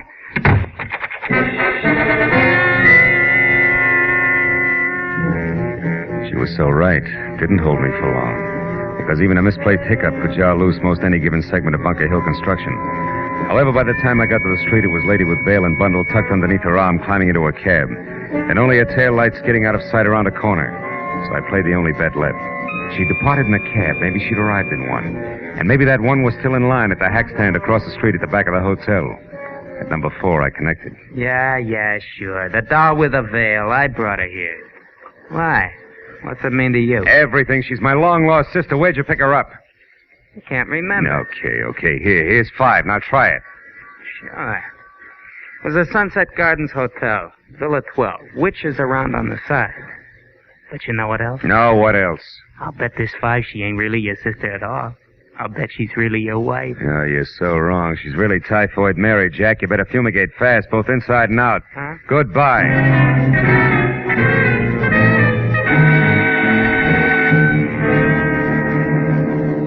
I was 30 anxious minutes weaving my way through the thick westbound traffic that any snail could have easily outsprinted before I was finally parked away from Villa 12. Then out of my car and running toward the squat chunk of termite-proof old Spain. But I hoped I'd again meet up with both the lady who wore a mosquito net for a hat and my client's hard-come-by drapery. But the bungalow in front of me said no such luck. Because it was dark, closed tight, and as quiet as snow falling all the way around.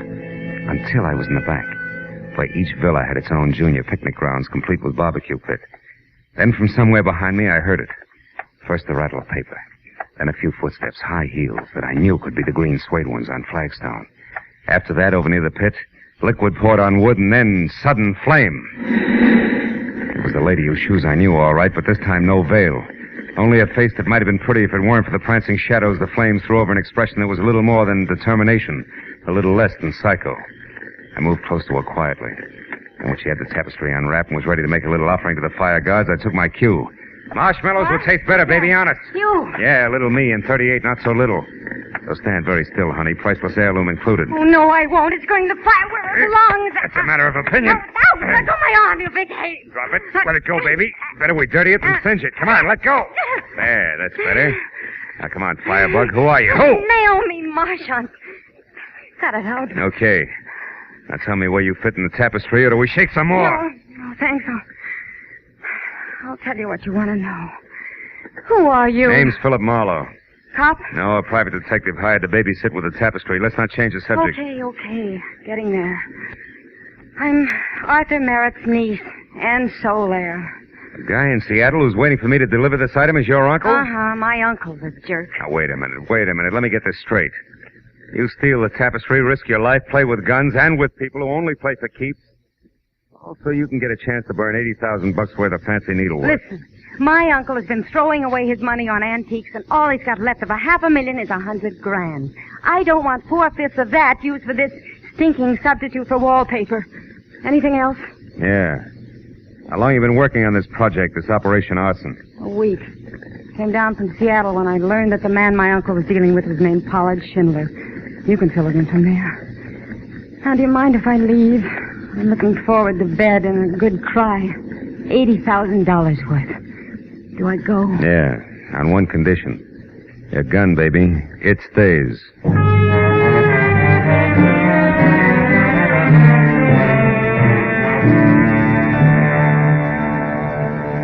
I watched her until she was around to the front of the bungalow and out of sight.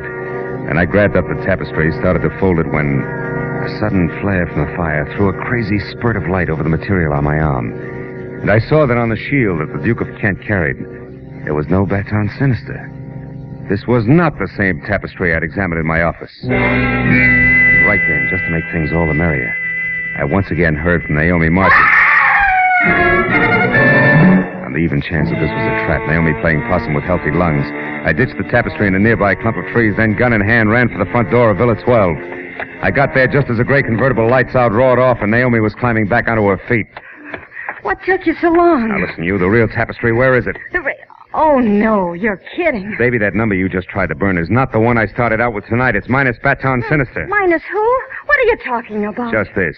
Maybe you still have the tapestry and the routine with the flames was done with a phony and strictly for my benefit. And maybe you're nuts. Now you listen. What I told you before was the truth, nothing but. However, if it happens to work out that I walked off with a phony and you did likewise, I'm sorry. I'll bet. For the time being, I'll buy it that way. Now tell me what went on here. I was about to unlock the door when it happened. A hand with a rubber glove grabbed me. Wait a minute. Rubber glove? Rubber glove? Do we say everything twice? Whoever it was obviously didn't want to leave fingerprints. Oh, the smell of chloroform on his hands. Hey, come to think of it, I did get a whiff of something funny. How do you know about that? In my office when the tapestry was... Wait a minute, you were there. Didn't you get a look at him? No, there was only a single light on, and you were already out cold when I got there. Yeah, but you must have seen something. Sure, stars. After he took the tapestry, then laid an envelope of some kind next to you, I told him to reach way up. Got me piled into a heap on your office floor. The envelope he made ran. next to me. I followed, but I lost it. Hey, hold it. Back up, Naomi. What? Did you say he placed that envelope there next to me? That's what I said. See what I mean? We Cut it out, here. baby. I've got an idea, a thought. About a Baton Sinister and what's really going on. Also, it just occurred to me that Myron Loft might not remain unconscious forever. And that my client was going to cover me at Loft's place on Bunker Hill. Wait, where are you going, Marlowe? Once I pick up the tapestry I just hid, which may not be a phony, back to Bunker Hill. So long, kid.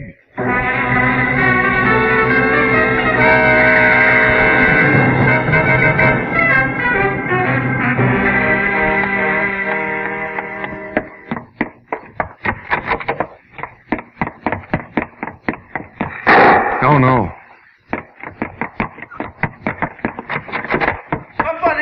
Somebody call the police. Marlowe! Oh, Marlowe, thank goodness you're here. I just shot Myron Loft. You did what, Schindler? Yes. Gott im Himmel. Dead Marlowe. Hey, for the love of Pete, what's going on in this joint? Nothing you can help, sweetheart. Okay, Bright Eyes, but try to hold it down, will you? It was terrible, Marlowe. I came to this place after I didn't hear from you and found out which room Loft had. When I went in, he was on the floor, unconscious. So I started to look around for the tapestry. In the meantime, Loft came to, got hold of a gun and rushed you. Is that it? Yes. We struggled, and then the gun went off. Oh, Marlowe, what should we do now? Call the police?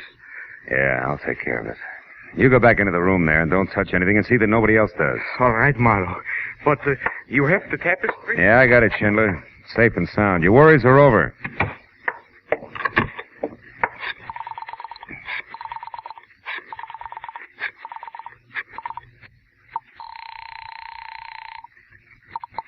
Homicide, Detective Lieutenant Matthews speaking. Hello, Matthews. Oh. I'm at 946 South Grand Avenue, and so's another body. What? At Myron Loft, I mentioned. My client, Pollard Schindler, just shot him in self-defense. Which also clears up that death of that car out behind the bus depot, huh? I mean, Loft got him and then tried for your client, but missed. Yeah. Yeah, if you believe my client. Yeah, well, Oh, Marlowe, what are you reaching for? Few very tasty but hard to swallow facts. One, my client's a liar. Two, my client killed both Acker and Myron Loft. And three, I've been set up and used as the neatest chump, patsy, sucker, fall guy. They all fit. He even shot through my windshield for realism. Pollard Schindler never had the real tapestry, Matthews. He had only a phony. He gave it to me to deliver and then swiped it from me. After which he put me on the trail of the real one. Uh-huh. So while swiping it back for him like the good private detective you are, you'd come up with the real one, huh? That's tidy. I'll be right down, Phil. Okay. You told the police what happened, Marlowe? Yeah. I told them, Mr. Schindler. I told them everything. Now there's nothing for us to do but wait.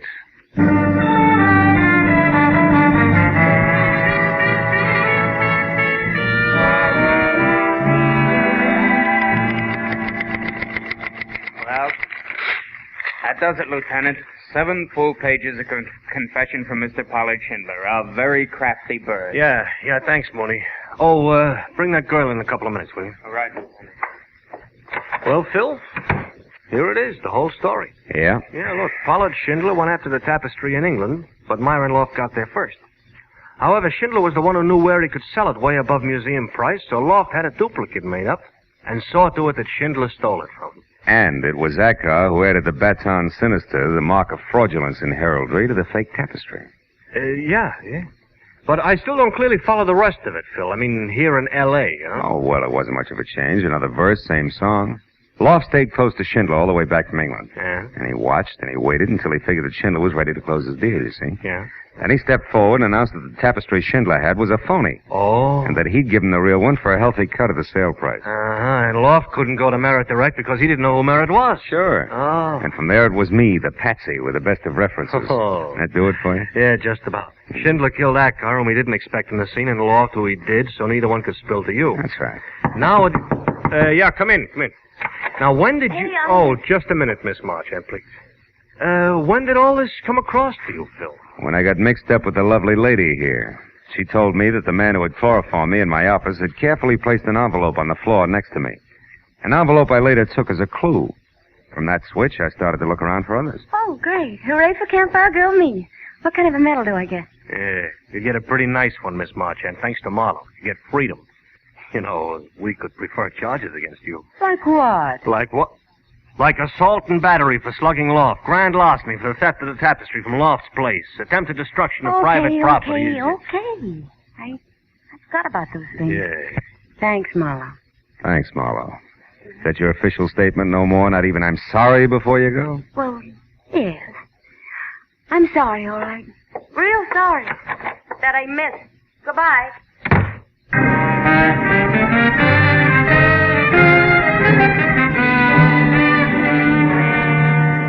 It was another hour, and my signature was on another dozen official papers before I was free to leave Matthews, who kept the real tapestry but gave me the one we got back from Pollard Schindler, the one with the Baton Sinister on it as a souvenir.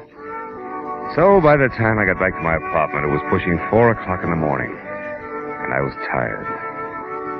Tired of a night that had been jammed full of crooked people who had taken crooked paths half across the world, chasing a buck.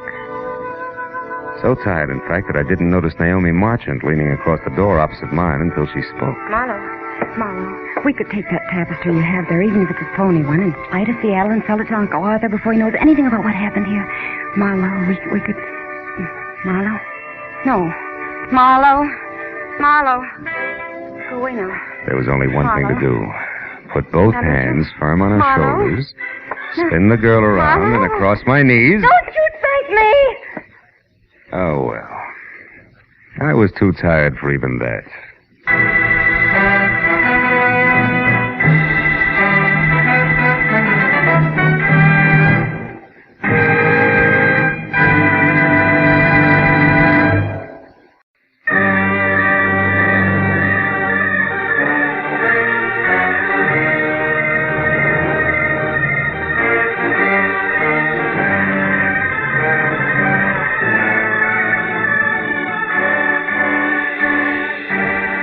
First film of the season came as a surprise. It always does in L.A., where somehow or other people are never ready for it. It's funny in a town where people are ready for anything. Where every year the opening slash of lightning stands nerves on edge and cracks composure like it was so much Dresden china. And by 5 o'clock in an afternoon of driving rain and thick gray sky, I was no exception. I wasn't helped any by the arrival of a special delivery letter. A $100 bill enclosed, which dragged me out of my suddenly cozy office, into my car and over to Studio City in the San Fernando Valley, where, according to the letter, Junius Poppy, the veteran cartoonist and creator of the impish Peter Pageant comic strip, wanted to see me at once. But as I wound up the spiral of macadam called Sunswept Drive toward number 3840, I forgot about the storm around me and wondered instead about the man I was going to meet. Wondered just how many parts pixie the originator of a half-leprechaun, half-very funny human being who tickled the nation's satiric funny bone daily from coast to coast was going to be. And when I was parked in front of the place, which was a few million raindrops bouncing off a roof that was all glass, out of my car and going to the front door, I had made up my mind. Junius Poppy had to be small, slight, delicate, and maybe self-effacing, but certainly pleasant. Mr. Marlowe? How wrong can I be? Eh? Oh, Mr. Poppy. Yes, of course. Come in. You're getting wet. Follow me. But don't touch anything. You're soaked. Junius Poppy was tall, heavy-set, gruff, and a crab. I dripped little puddles of water behind him through a long hall into a studio, which was a half a dozen easels under twice as many fluorescent lights, and a litter of Peter Pageant drawings everywhere. Then, while Mr. Poppy did not offer me drink, cigarette, or even chair, I became resourceful. I took off my own coat, dropped it in a corner where it sloshed into a disgruntled heap, and I defiantly lit a cigarette and started to... Please, I despise tobacco. Oh, excuse me. Now, first, Mr. Marlowe, a few facts. I've been drawing Peter Pageant for 27 years, but unlike most of the syndicated cartoonists, I employ no staff. We use no material, allow nothing to be published that I haven't created personally, down to the last stroke of the pen. However, I do have an assistant who serves two purposes. One, he inks in the balloon. What? The circle is where the words go. Oh. And two, and more important, he watches me work daily so that when I'm gone, yes, even cartoonists die, you know, Peter Pageant will continue uninterrupted. My assistant is named Sid Kagan, and he, to be more exact, his wife, Louise, is the reason I'm hiring you. Twice I opened my mouth to ask a question, but twice he waved the question aside. So liking him less by the minute, I listened to him tell me what for the past week Kagan had been. First preoccupied, then upset, and finally rebellious. Poppy, a bachelor who didn't want to lose a good man because of anything as trivial as a marital problem, had investigated and learned that Louise Kagan had spent a week in San Francisco recently. But he hadn't learned any more because an appointment he had made with her to talk it all over, since his sleuthing was not subtle, hadn't quite come off. Yesterday, Marlowe. We were to meet at a cocktail lounge. I was early, and so I saw her come in and sit down. She's the type of tall brunette you don't miss. I was about to start toward her when she suddenly leaped from her table and hurried out of the place. For no reason? Please don't interrupt me, Marlowe. Of course she had a reason. She was frightened at the sight of a man approaching her. He was very ugly. Patent leather hair, sallow complexion, eyes that belonged on a hawk. He followed her out, but she got away from him. And then he disappeared, too. And Louise hasn't called you since to explain? Until late last night, no. And then she apologized and lied about why she didn't show up. Forgot, she said. Casual-like, huh? Overly casual-like, Mr. Manor. Please don't touch those drawings. Oh, I'm sorry. Yes, now. We made another appointment for 6:30 tonight at a different place. An artist hangout called the Talisman on Lancashire. This time, Marlowe, I want you to go in my place. Perhaps my approach is too mechanical. There's just a chance. Now, Mr. Poppy, a few questions. First, the Kagan's home address. 717 Magnolia Boulevard. 717. And Kagan himself, he's still working for you regularly? Yes, although he called this morning, said he was sick. Now, please ask your questions quickly. I must return to my work. Peter Paget's schedule, 4 frames a day, hasn't been interrupted in 27 years. Oh, here, this might interest you. Here, take a look at this. The last frame has a lot of detail. Yeah, it has. Peter addressing the U.S. Senate, huh? It's cute. You always work in pencil and ink in later? Yes, that's right. Now, anything else? Yeah, there is, Mr. Poppy. The whole business. Kagan's problem. I mean, if it's only a case of a gal not being true to a guy, I quit, and you get your dough back. I graduated from the over-the-transom class. Louise Kagan is not the kind of girl who plays around. I know. What makes you so sure? Well, for one thing, an example. Maynard Roper. Who? Maynard Roper. He's an agent for Empire Features, the syndicate that handles my work. And though extremely handsome and what the ladies would call smooth, he got no place being, shall I say, attentive to Louise. I could tell, I observed. Now, satisfied? For the moment, I can still play that Roper just wasn't her type. I'll call you later, Mr. Poppy. Goodbye, and don't bother showing me out. I can find the way myself.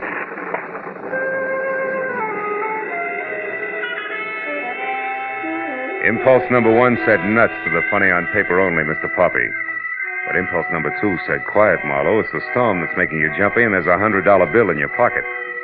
So I got into my car and drove the 1.5 miles to 717 Magnolia Boulevard, where I figured I'd look over the Kagan home grounds before it was time for me to show as the talisman. As I drove past the place, I saw there was a light in the living room. And a woman, brunette and attractive, who was no doubt the lady of the house, paging through a magazine. And things stayed like that each time I came around the block. But 20 minutes later, when I parked in front of a nearby corner drugstore to get cigarettes, I forgot the lady of the house because getting out of a parked car in front of me was a man with sallow complexion and eyes borrowed from a hawk, easily seen by the rain-splashed light from the display windows. And when he hurried inside into a phone booth, I saw the patent leather hair Mr. Poppy had already described. And he got his call through and turned his back to the street. I moved quickly to his car, opened the front door, struck a match, and read the name and address on the owner's card strapped around the steering wheel. It was Bert Slack, 200 Central Avenue, San Francisco, California. The city in which Louise Kagan had recently chosen to spend a week. The clock on the dashboard reminded me it was 6:15 and time to head for my rendezvous with the talisman. But a little voice deep inside said Mr. Bert Slack shouldn't. So, for what it was worth, I reached under the dashboard and yanked the ignition wire. And I got back into my car, hoping to gain 10 minutes, and headed toward the club on Lancashire Boulevard.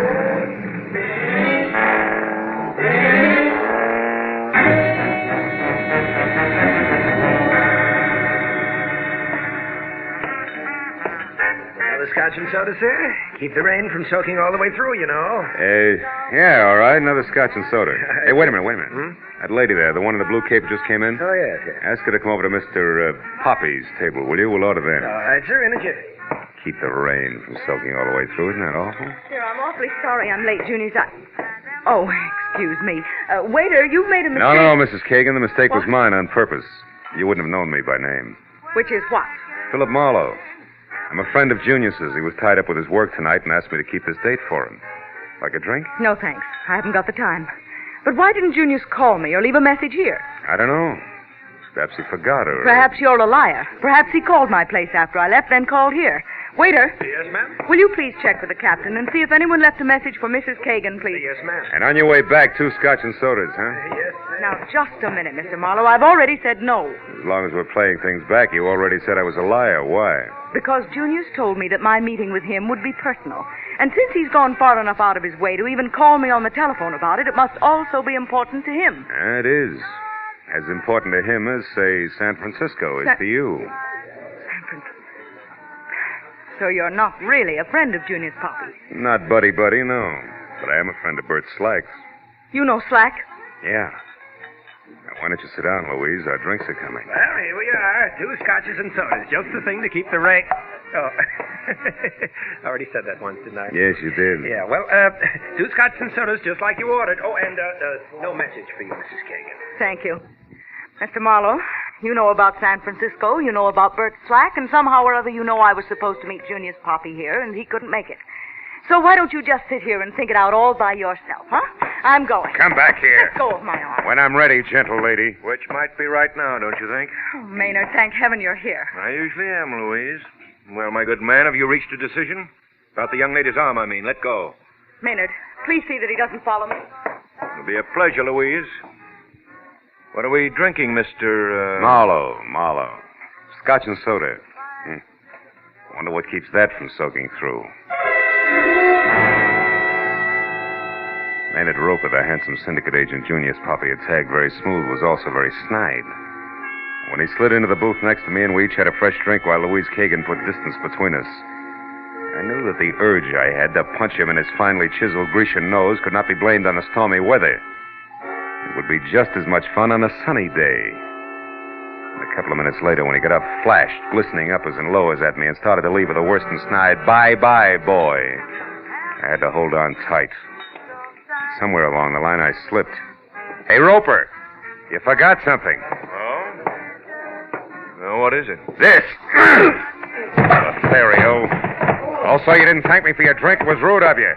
Bye-bye, boy.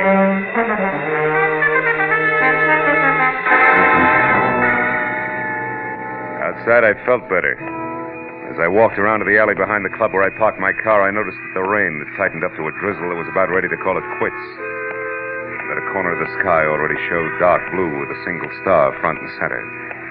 What I didn't notice until I was in line with my front fenders was company on hand. I've been waiting for you. He was small, with wide open eyes that flashed something close to hysteria, the length of a long, thin arm that was pointed at me and trembled while the hand awkwardly held a gun for what had to be his first time. I'm Sid Kagan. I want to know why you're following my wife, what you have to do with her. I do know that you're a private detective and that your name is Philip Marlowe. That Junior's puppy hired you. That much I found out. You ought to be able to put the rest together yourself. You're a big boy now. Junius is worried about you, Kagan, because you in turn are worried about your wife. Look, he wants to help you all the way around. I don't believe you. I only believe that people are bothering Louise, molesting her, driving her out of her mind, and I want to stop them. I want to protect her. All right. Take a look at this picture and see if you can tell me whether or not this is one of those you say are molesting her. Picture? Let me see. I can't. It's only a calling card, Kagan. Don't give me that gun. Sure. With the clip out. Here. Now, also, I'll give you some advice. Go on home, Kagan, and soak your hot head in a bucket ice cold. It's the most you can do to help. Now beat it before I get mad. Go on. All right. I'll go. But remember, Marlowe, I'm still going to protect my wife. Yeah, I'll remember, Kagan. You jerk. Nothing as stupid as an amateur with a gun. Stand still, Marlowe. I'm no amateur. Oh, fine. I wouldn't bother looking under the hood, either. We're now even. One torn ignition wire deserves another, Well, Mr. Slack. You and that 38 been waiting long? Long enough. So you're a private detective, huh? Now that's interesting. I'm a private eye, too. Really? You find crumbs in every profession. Where do we go from here? No place. It's a team, anyhow. I'm finished. I've done my little job. I'm leaving town. The personal business that brought me here is over and done with. All's well. You'd be smart to look at it that way yourself, Jack. Yeah, brilliant. We'll go over big with my client, wouldn't it? What's the difference how it goes over with your client now? Why don't you read the papers? Meaning what? The latest edition. Here, catch. And read. Junior's puppy. Out loud, Marlowe, please. Found dead in his Studio City home. Creator of Peter Pageant shot to death. Mm-hmm. Surprised, huh? Yeah, plenty. Well, that's too bad. But I guess you'll get over it while you walk all the way down this alley without turning around. Now go on. Move, Mr. Marlowe, as directed. Goodbye.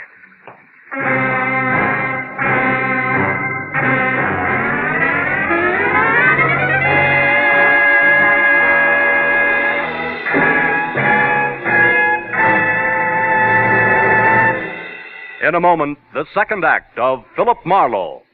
But first, you'll say, where is the time gone? When you listen to Club 15, the great quarter-hour show of melody, song, and patter starring Dick Hames with the Andrews Sisters, Evelyn Knight, and the Modernaires. You'll like singing host Dick Hames. You'll like song stars Evelyn Knight and the Andrews Sisters. In fact, you'll like everything about Club 15. Listen every weekday evening over most of these same CBS stations.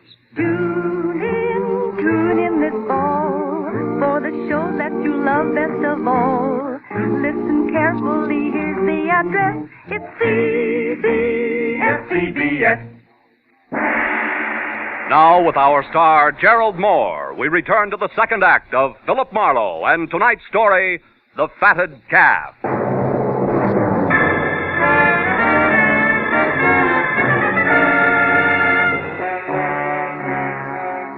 When the man named Slack with a code of ethics to match said walk, I walked. And by the time I'd taken 10 steps, I knew that he was already gone, so I went back to my car, cursed my way through a fast repair job on the wiring, and headed for my late client's studio again. When I got there, the usual messy routine of cameras, tape measures, and notebooks was still in progress, and I was about to go inside. But changed my mind when I saw Louise Kagan step blithely out the door and walk almost jauntily over the flagstones that led from the house to the parking area. Hey, Louise, wait! Oh, you again. Well, what do you want? Just one good, morbid reason why you're not making with tears over what's inside? I never lost any love in there. If I pretended I had, it wouldn't fool anybody for 5 minutes. Nobody liked Junius Poppy, and I was no exception. I'd go real easy with that kind of talk from now on if I were you. What's that crack supposed to mean? That not later than tomorrow morning, your husband, Sid, will take over Peter Pageant completely. So? So you struck gold, you're in, you got it made. Are you implying that I had something to do with Junius's death? Oh, I doubt that you pulled the trigger, baby, personally. But there's a good, solid connection, and I'm going to find it. Where's your husband? Inside with the police? No. I came here looking for him. He must be at home. Mm-hmm. How much do the cops know so far? Nothing except that Junius died between 2 and 3 hours ago. Look, why don't you trot in and ask them yourself, Quizmaster? I don't think they can help me. You see, I'm still interested in a big, ugly question mark all wrapped up with San Francisco. Look, Mr. And before I turn loose of it, I'll understand it, believe me. I'm going over to your place now to talk to Sid. Can I give you a lift? No, thank you. Suit yourself. I'll get there ahead of you, and I might find something you wouldn't want me to know about. All right. I'll ride with you. Let's go. Let's do that. Get in.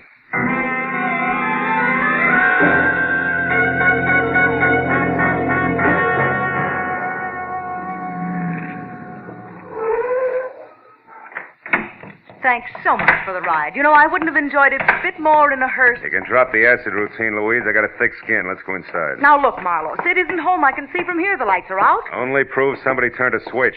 Come on, open up. All right. Come on. That's better. And since you're making yourself so at home, you might as well make yourself a drink. Hey, it's a good idea. Nice little bar you got here, honey. Always easier to talk with a drink in your...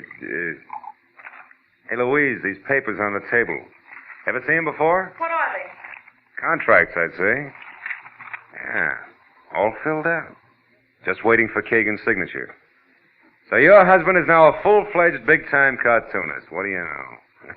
Pretty fast work, huh? Just what do you... Creator of Peter Pageant's been dead not more than 3 hours, and already his successor's contracts are drawn up. No wonder Junius was bitter. Maynard Ropert had those drawn up beforehand, just in case. Yeah, just in case somebody's patience ran out. Could be your husband's. I want to talk to him. You're out of your mind. He's been here, baby, and not long ago either. Here's his trench coat on the chair. What?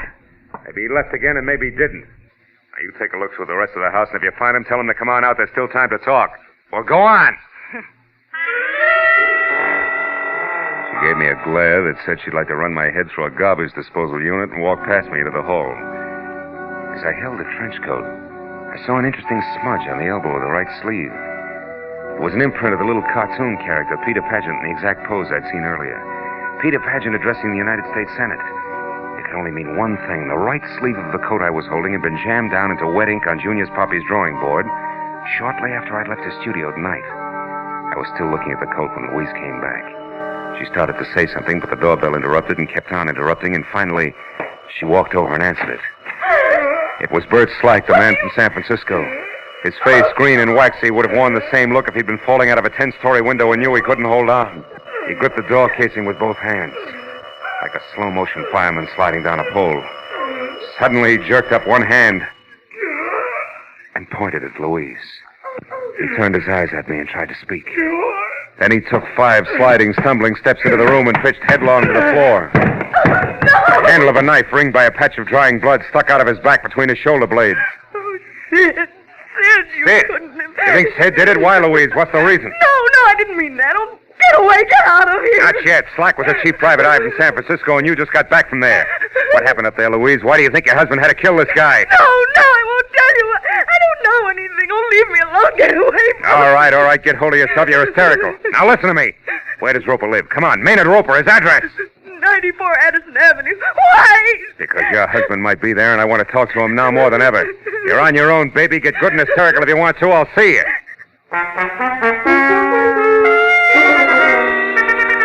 94 Addison Avenue was a shellac pine under ivy bungalow hiding behind 10 feet of manicured hedge and flanked by a small swimming pool that involved more chromium than water. When the door opened in response to a deep-toned gong, I saw several $1,000s worth of Chinese modern doodads behind the quilted silk smoking jacket wrapped around Maynard Roper, who first glared a helping of hate at me and then changed his mind and smiled. Well, hello, Marlowe. You seen our hot-tempered Louise lately? Yeah, I just left her. She had the temper scared out of her when a guy died on a living room floor. Horrible. Yeah. This one had a knife in his back. He'd been carrying it for some time.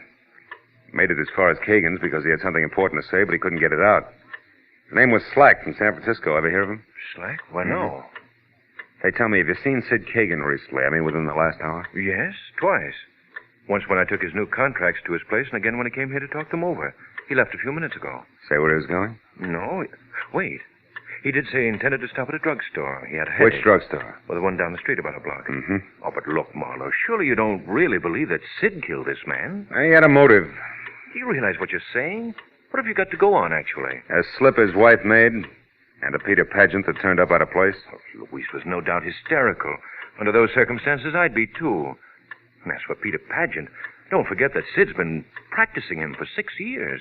He probably combs Peter Pageant's out of his hair at night. Not this one. It was on a trench coat sleeve. I found it in Sid Kagan's living room. It was picked up from wet ink on Junior's Poppy's drawing board tonight. In fact, it was the last Peter Pageant Junior's drew before he was killed. That's what I've got to go on, Mr. Roper, so thanks and good night.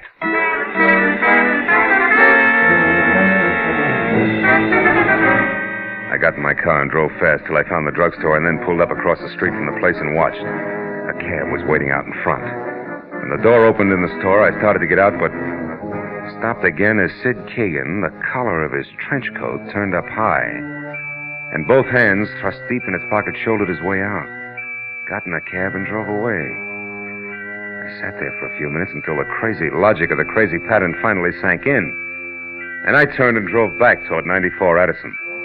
A few houses down the street I parked, got out, and after dropping my gun in my pocket, I left my hand curled around it and walked in past the chromium swimming pool up to the pine and ivy house and looked in. It was deserted. I turned and started for the gate again, but that was as far as I got.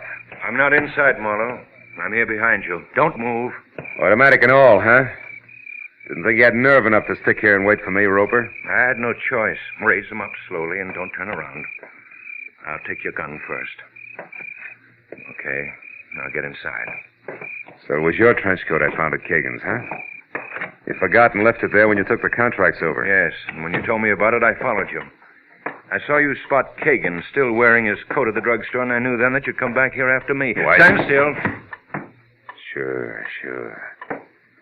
You know, you might have gotten away with old Junius Poppy's murder because you were the only one with no motive, apparently.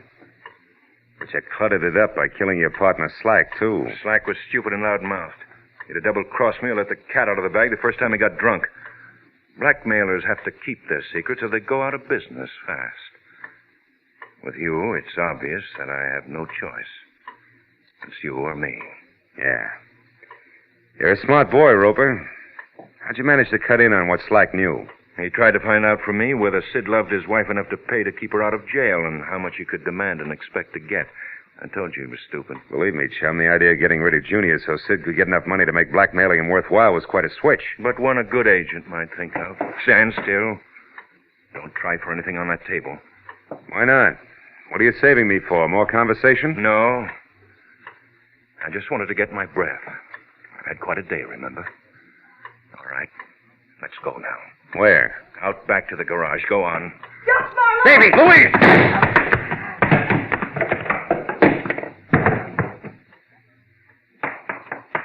Marlowe, is he dead? I don't know. I don't think so. You sure picked a sweet time to show up, baby. How'd you manage it? I was out there a long time listening. When I realized what was happening, I came in. Yeah. Save my thick skin or kill a blackmailer. Well, once I killed a man, unintentionally. I didn't want to do it again, even him. But tonight, when I thought Sid had stabbed Bert Slack because of it, I couldn't stand it any longer. I came over to find you and turned myself in. The big question mark on San Francisco? Oh, there was a brawl. I got mixed up in it. A man had a gun, and in the struggle, it went off and killed him. I was scared silly. I ran away, but Slack had seen the whole thing. He even got the gun with my fingerprints all over it. And, well, that's that. Let's go, Marlowe. Yeah. Okay, baby. Let's go.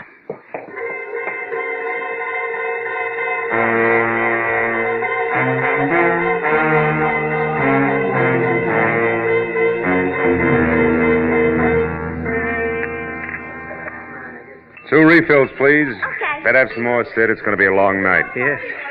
I still can't get it through my head that this has happened, Marlowe. I can't realize it.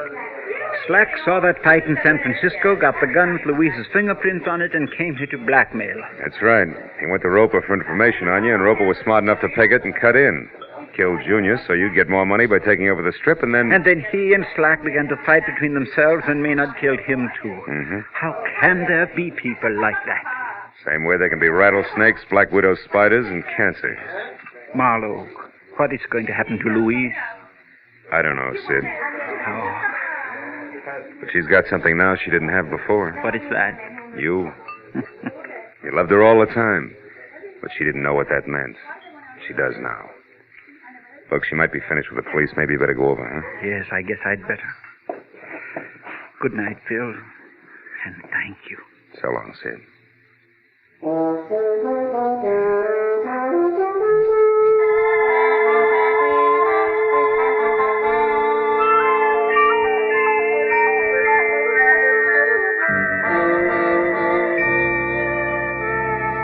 As he crossed the street and went into police headquarters, I turned back to my coffee and thought about Peter Pageant.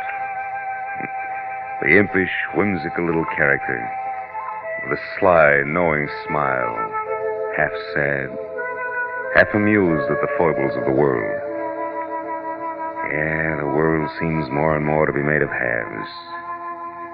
Like that old song. How's it go? Sometimes I'm happy, sometimes I'm blue. Sudden storms and sudden calms. Maybe most of us are only half alive, huh? Take me, for instance. Half of me wants to go home and sit in front of a roaring fire with a drink and a good book. And the other half? Yeah, there's always that other half.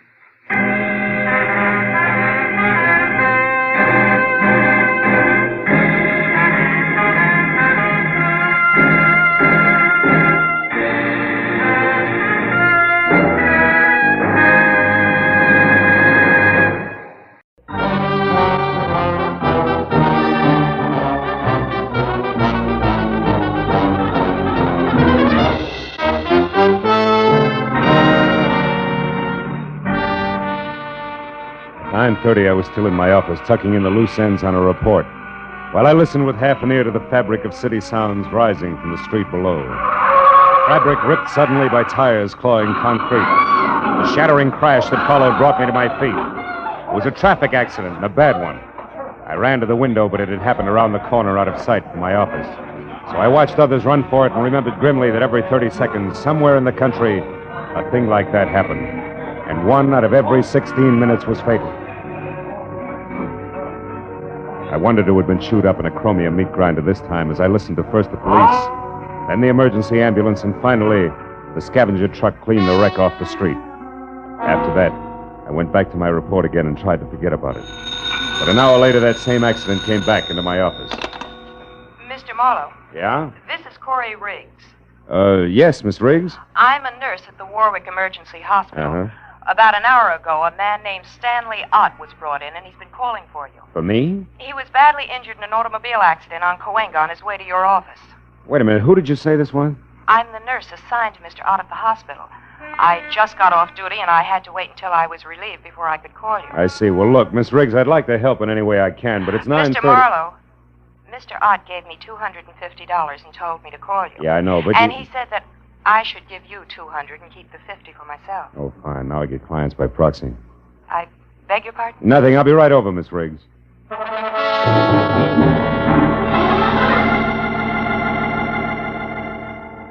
I didn't know anyone named Stanley Ott, and I felt a little like an ambulance chaser, but I was only 15 minutes in getting to the emergency hospital. As I walked up the ambulance ramp, a smart-looking brunette came toward me. Mr. Marlowe? I'm Corey Riggs, the nurse who called. Oh, hello.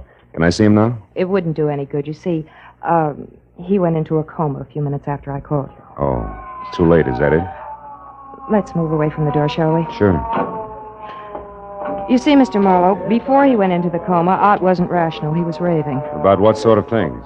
About you and a girl. Oh? As near as I could make out, she's supposed to meet someone tonight at 2 o'clock and collect $75,000. It's quite an assignment. Who's the girl? I don't know. All Ott said was something about a plaid coat as identification. Plaid coat, huh? Any idea what he wanted me to do? Chaperone, maybe? No, he kept pleading, stop her, she can't do it. So I'm sure that he wanted you to prevent this girl from keeping that appointment. For some reason that seems absolutely imperative to him. Where was this 2 o'clock meeting supposed to take place? I have no idea. Oh, fine. So it boils down to this. A girl we don't know in a plaid coat is meeting someone we don't know at a place we don't know at 2 a.m. The man who wants me to prevent it is in a coma and can't talk. Didn't he say anything else, Miss Riggs? He just kept saying, you've got to help me, Marlowe. It's life and death. You know, we can stir up an awful hornet's nest poking our noses into $75,000 worth of business we know nothing about. I doubt that we can do any good anyway, because we don't have enough to go on. If he said anything else to even point in the right... Marlowe. What? Oh, wait a minute. He mumbled something once about a Constantine. Constantine? Yes, it's some pier. What is it, a boat? I don't know. But at least it's a lead, isn't it? Anything else? No. Okay, where can I reach you? I'll be at my quarters, Crestview 5781. 5781. And keep track of Stanley Ott's condition, will you? If he comes out of it, talk to him. We've only got 3 short hours. I'll call you, Corey.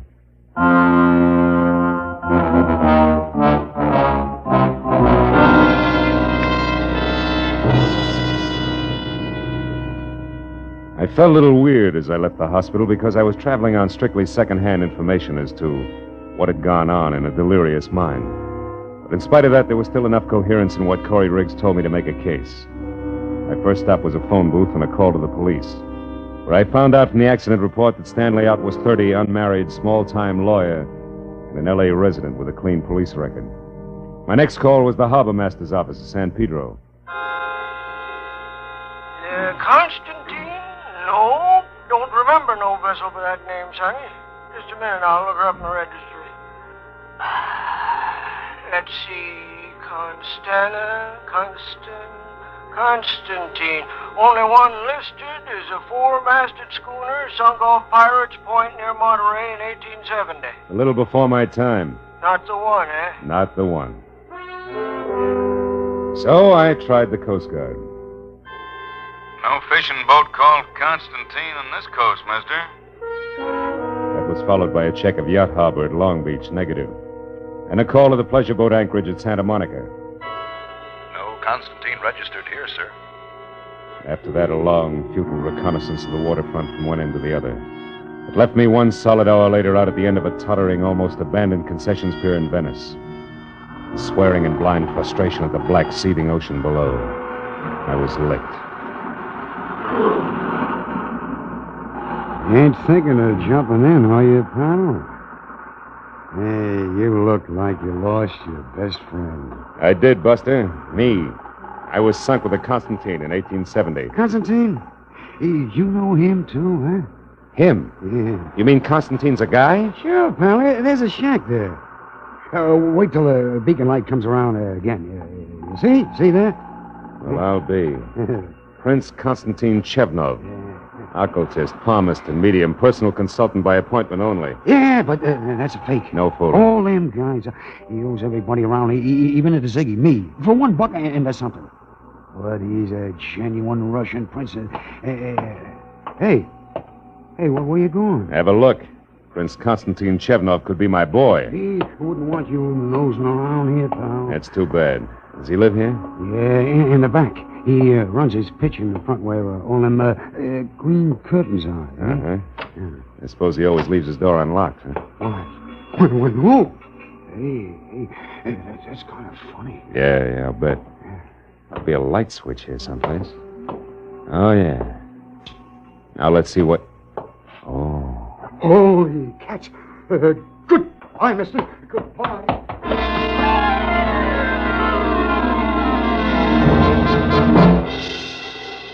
As the little wharf rat darted through the door and scampered away into the darkness, I went over to the body, face up on the cheap, gaudy carpet of the seance room. He was about 35 in a substantial gray business suit stained red in front where the bullets had gone in. His wallet was missing. There was no other identification on him. His gray snap-brim hat was spilled a few feet away, so I picked it up to look for initials and found instead a small file card stuck into the sweatband. Typed at the top was the heading, The Mermaid. Owner Otis Van Owen, only relative Evelyn Van Owen, niece. Mermaid stolen November 12, 1948. Insurance paid in full. In ink, Van Owen died August 1949, and under that in pencil, Konstantin Chevnov, Venice Pier, and Louis Paradise, 913 Seacrest Road, Pacific Palisades. It took 20 minutes to find 913 Seacrest. And when I stopped and got close enough, what I saw through an open window made Konstantin Trap I just left look as reliable as a post office by comparison. It was a miniature Egyptian temple, exotic and dainty, sickening lushness of red velvet and yellow silk. And in the center of the room was a bloated little man, balancing a long cigarette holder in one hand, while he simpered into a honey-colored French phone in the other. I moved up quietly until I could hear him. A sentimental agreement. That is right, Evelyn. Your Uncle Otis and I were the best of friends for years. Well, thank you, child. Where are you now? Oh, the Sabbatical. Good. I advise you to stay there until a few minutes before 2, and you will not forget to wear a plaid coat, just to be sure I won't make a mistake. What is it, Bud? What? Sideshow? Hey! Careful now. Sudden noises like this gun going off upset Mr. Paradise. What do you find so interesting inside? Conversation. About the mermaid, probably. Uh-oh. Too bad you dropped that one, Bud, because I'd bump you for a nickel. Say nothing to 75 G's. I don't talk things over with punks. I reserve it for the head man. Go do something about it. Okay, Bud, I will. Go on, move. Round to the door and inside. Mr. Paradise gets some kind of kick out of stepping on big guys like you. The gopher face shoved his automatic into the small of my back and marched me inside, where the air was thick with cheap incense. The bloated little king with the long cigarette holder had stepped out. But he came back fast when the gopher called him. Hey, Mr. Paradise. He stared at me from across the room, and his nostrils flared for an instant. And he simpered again and sidled toward me. The gopher dug at my spine with his gun. Well, now, what is this, Rudy? Snooper, Mr. Paradise. Caught him outside, peeking in the window. Oh? It is a bad night for snoopers. Who are you? Name's Marlowe. And the business? Snooping. He knows about the mermaid, Mr. Paradise. He does he? How much do you know? Speak up. She's got a fishtail instead of legs. You dare to joke? Don't you! Just stand here and take it, big man. You asked for it. Make a move and I'll drop you. I know what you are, Marlowe, but not how much you have found out. Now tell me, because the next time I slap you, it will carry more weight than my bare hand, I promise. You have company, Paradise. Should I get it? No, you keep this baboon under control, Rudy. I will answer the door. Oh, Prince, come in. Paradise, what do you mean? How far do you think you can go with my reputation? Do you want to get me hanged? Wife, what is the matter, Constantine? You are upset. Upset? I'm out of my mind. Oh, what a shock. And such a stupid thing for you to do. What are you raving about? He found that body on his front room floor, right, Constantine? Exactly. Precisely. And what is more, I did not put it there. Of all the places in the world, why did you pick this one? Paradise, who is this stranger here? If you would close your mouth and open your eyes more often, Prince Constantine, you would not be the nervous wreck you are. This is Mr. Marlowe, another snooper. Oh, another one.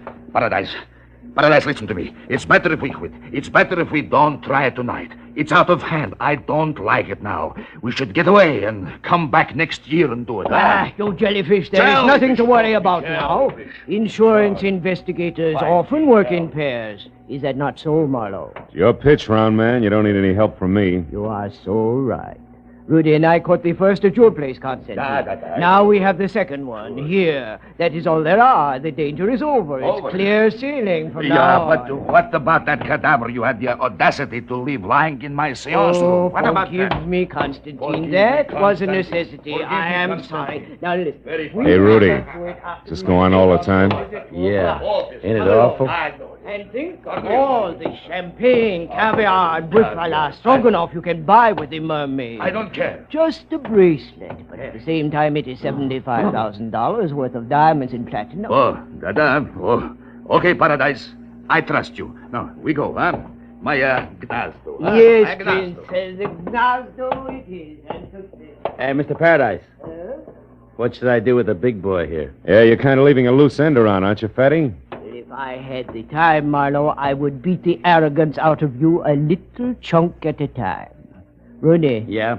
You've got no initiative, but you do have imagination. So use it. Goodbye, Marlowe.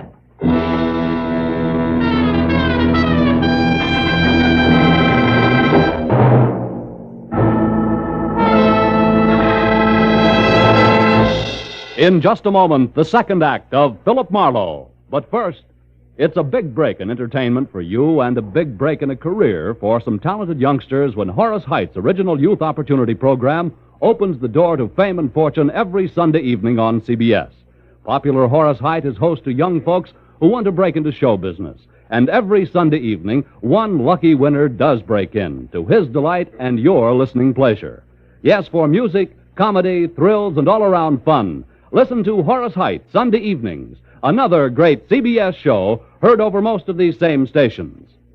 Tune in this fall for the shows that you love best of all. Listen carefully. Here's the address. It's CBS. Now, with our star, Gerald Moore, we return to the second act of Philip Marlowe and tonight's story, The Tale of the Mermaid.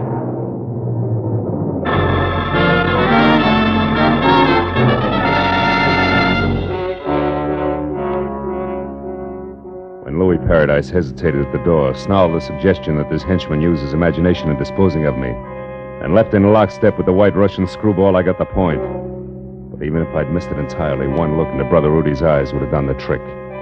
There were no pupils, just slits of lethal viciousness. Windows to his warped little mind where I could practically see the montage going on.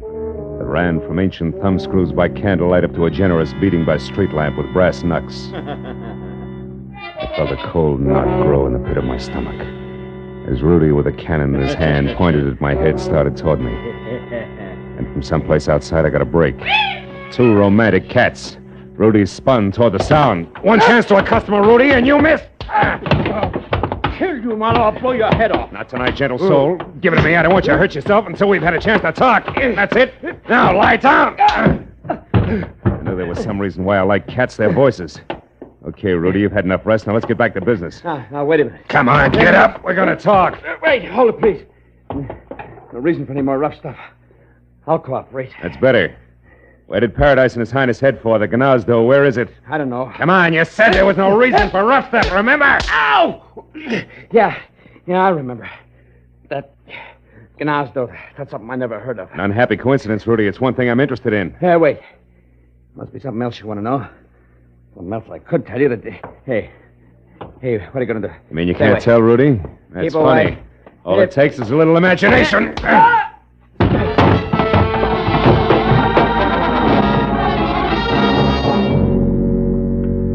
With Rudy out of the way, I started through the place looking for all-important answer to what was the Gnazdo. The 20 minutes of turning drawers and closets inside out revealed nothing more exciting than Louis Paradise's address book. First names only. And a picture of a girl named Toodles who belonged to the Roaring Twenties, and by this time should have caught a death of cold. His sister, no doubt. But no lead on the Gnazdo. So on the slim chance that my client Stanley Ott might already be back in this world and able to help, I got outside into my car and drove to the first drugstore where, after checking the phone books under everything from bars to bathhouses for a Gnazdo and getting no place, I called Corey Riggs at the nurse's home. No, Marlowe. Stanley Ott's still unconscious. I just talked to the night nurse on his floor. They expect him to come out of it soon. Why? What happened? Well, it's too much to explain now, Corey, but that girl, the one in the plaid coat, I found out that her name's Evelyn Van Owen, and she's staying at the Surf Hotel.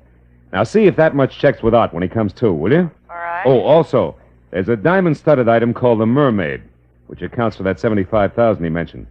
Now, Constantine and the pier now equal a phony Russian prince who runs a spook palace out on the old Venice pier. Now, you got all that? Uh-huh. Good. Now, look, honey, listen real hard. Before Ott passed out, did he by any chance say the word Gnazdo?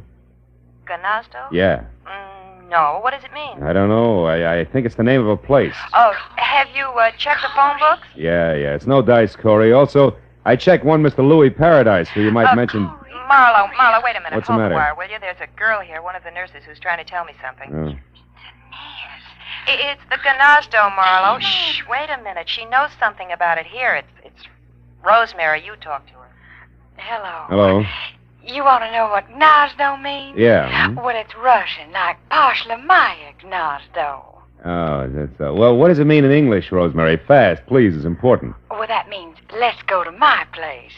Gnazdo's the word for nest, sort of like cozy apartment or cottage. My place, nest.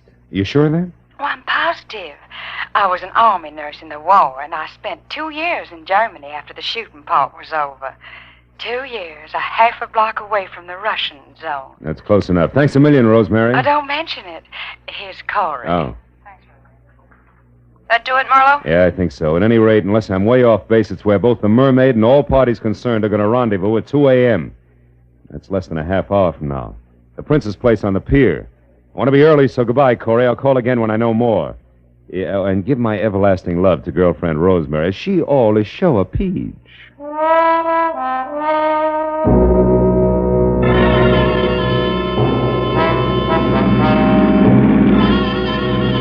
There was still a few parts missing, the way there always are. As I drove fast for the old Venice pier and added as I went along, it came out something like the team of Paradise and Prince Whatchamacallit ready, willing, and able to pay $75,000 for a piece of jewelry that one Evelyn Van Owen now owned. A mermaid, which, according to the data I'd found on the insurance man's body, had once been stolen from Evelyn's late uncle. But I left it there when my rearview mirror said a long gray sedan that had been tagging me discreetly for the last 3 blocks was now being indelicate about it and closing fast. The driver was old pal Rudy, and as he came abreast, he headed for me.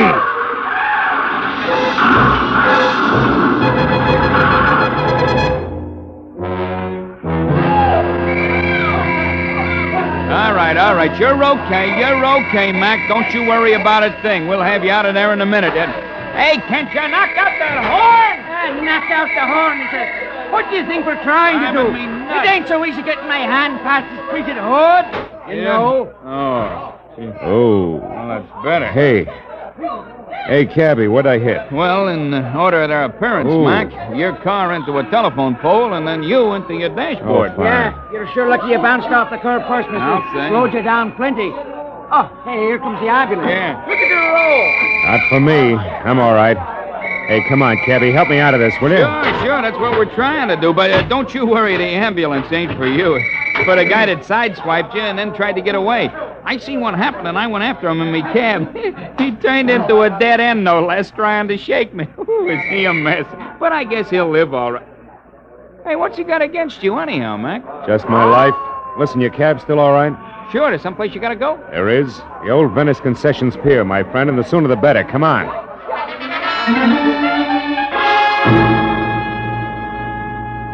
Maybe my head against the dashboard was exactly what I needed.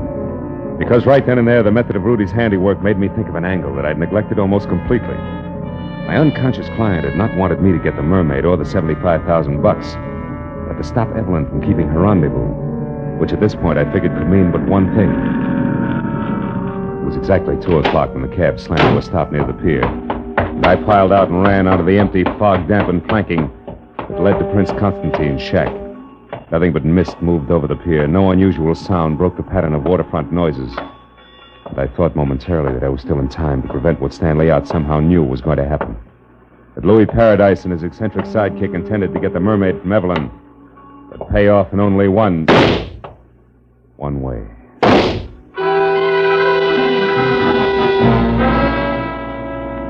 I ran to the rear of the shack on stilts and got close to the half-open door where I could see and hear and found out just what I'd expected. In the storeroom, spread out and very still on the oil-soaked planks, there were a makeshift floor with the lifeless form of a girl, who, according to the plaid coat she wore, was the late Evelyn Van Orn. And kneeling close to a gun in one hand, the sparkling mermaid in the other, was her executioner, Louis Paradise.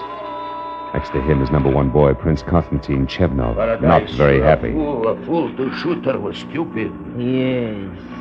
75 grand, stupid. Or would you have preferred that I pay Miss Van Owen in cash?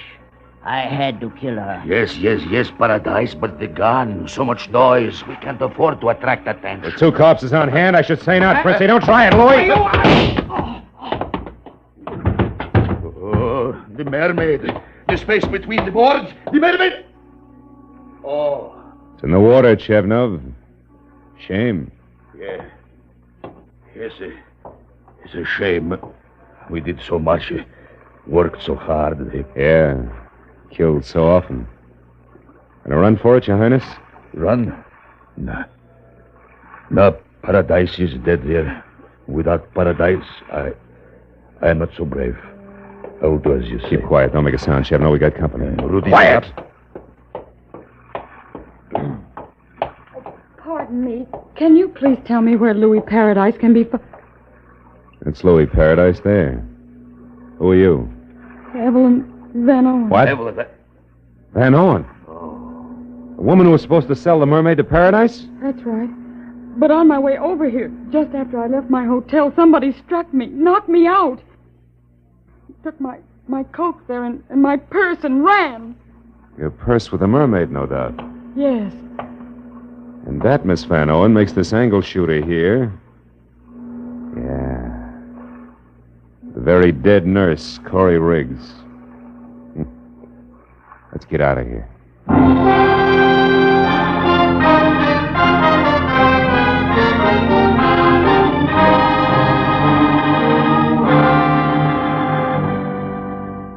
There's nothing to worry about, Miss Van Owen. Stanley's going to be all right. Oh, I'm so happy. Why is it women always cry when they're so happy? I don't know, but it's effective. Well, I'll run along now. Goodbye. Bye, Doctor. Bye. You know, Mr. Marlowe, when I was in Stanley's room with the doctor, Stan said he didn't lose control of his car at all when he had that accident in front of your place. He was run off the road by a gray sedan, I know. Because I had the same treatment. It's one of Louis Paradise's henchmen, Rudy. Where's your car, honey? I'll walk you out.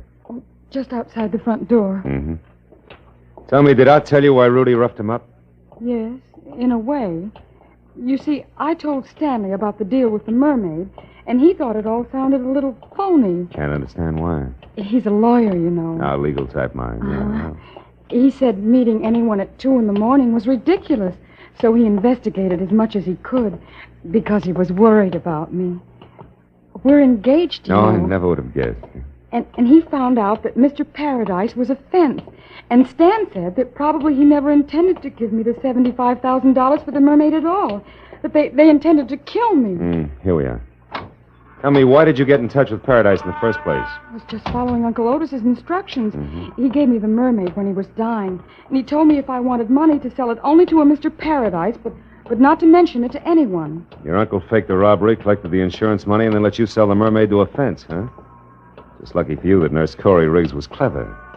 She put together just enough of Otis's gibberish to know that there was something good to be had and then got me to unravel it for her. And she got killed taking my place. When she tried to collect your $75,000. Yeah. Oh, here's my car. Well, Evelyn, for a little while you were a rich woman. Now it's all gone. How do you feel? Well, I'm alive. And in love. Yes, well, that answers my question. Good night, baby. And good luck.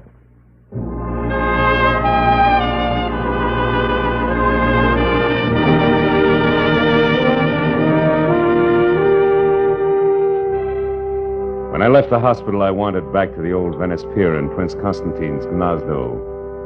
It was 5 a.m, and the police had finished cleaning the place up. But the word had gotten out. A crowd had gathered. They always do. Curious, restless, sordid crowd, equipped with everything from grappling hooks to homemade diving helmets, all climbing over each other for a chance to fish for the Mermaid. She who had brought death to 3 people, injury to 2 others in the course of one night. And suppose they found her. What then? A lot of glittering pieces of white coal set in a metal frame we call precious. Look at the suckers grab. That's all, Marlowe. Home and to bed.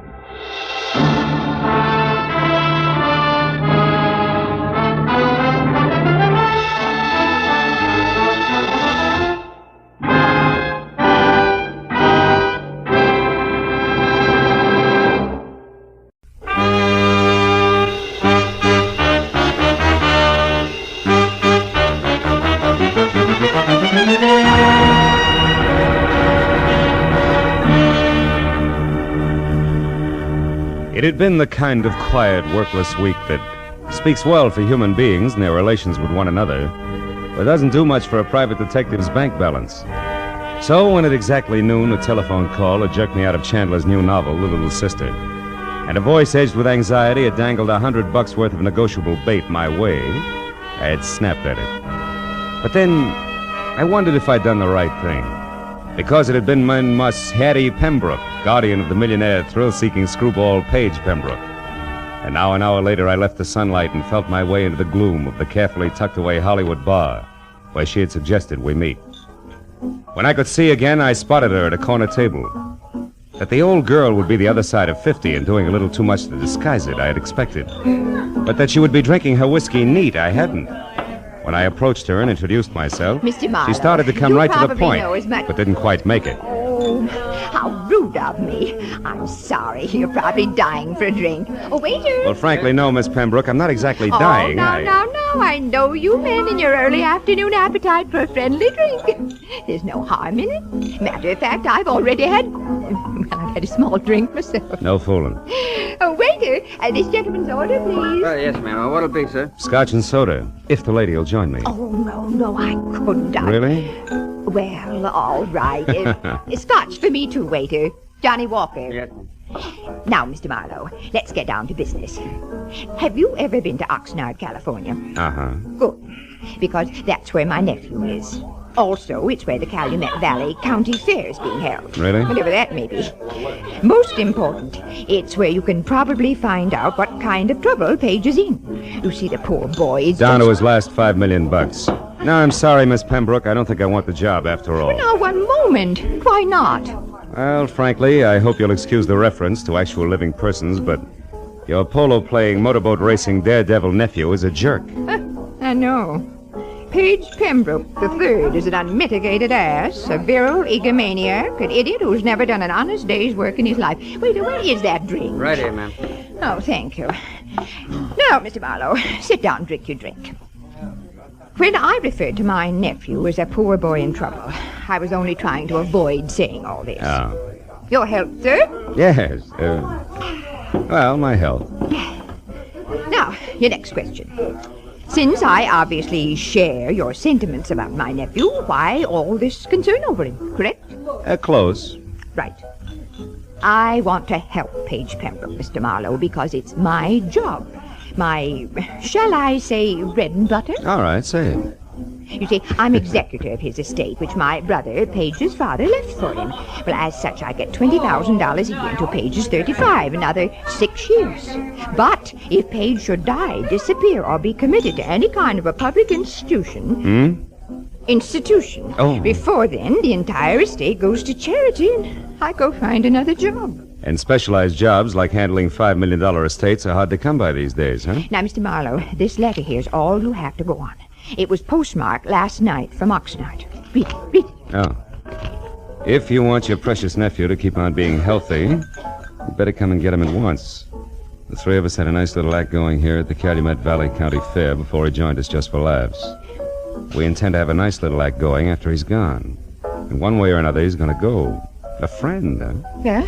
Well, what do you think? Oh, it's 5-1. It's nothing more than the woman spurned. Very young woman, Miss Pembroke. So you might be wasting $100 sending me up there. Then you'll go. Good. Yeah, but only because of my bank account. Mr. Marlowe, there'll be another $100 for you if and when you get all this straightened out. Now, call me at my home, Beverly Hills. Crestview 5412. 4124? Yes, as soon as you find out what's wrong. And, Mr. Marlowe. Yes, Miss Pembroke. On your way out, signal the waiter for me, will you please?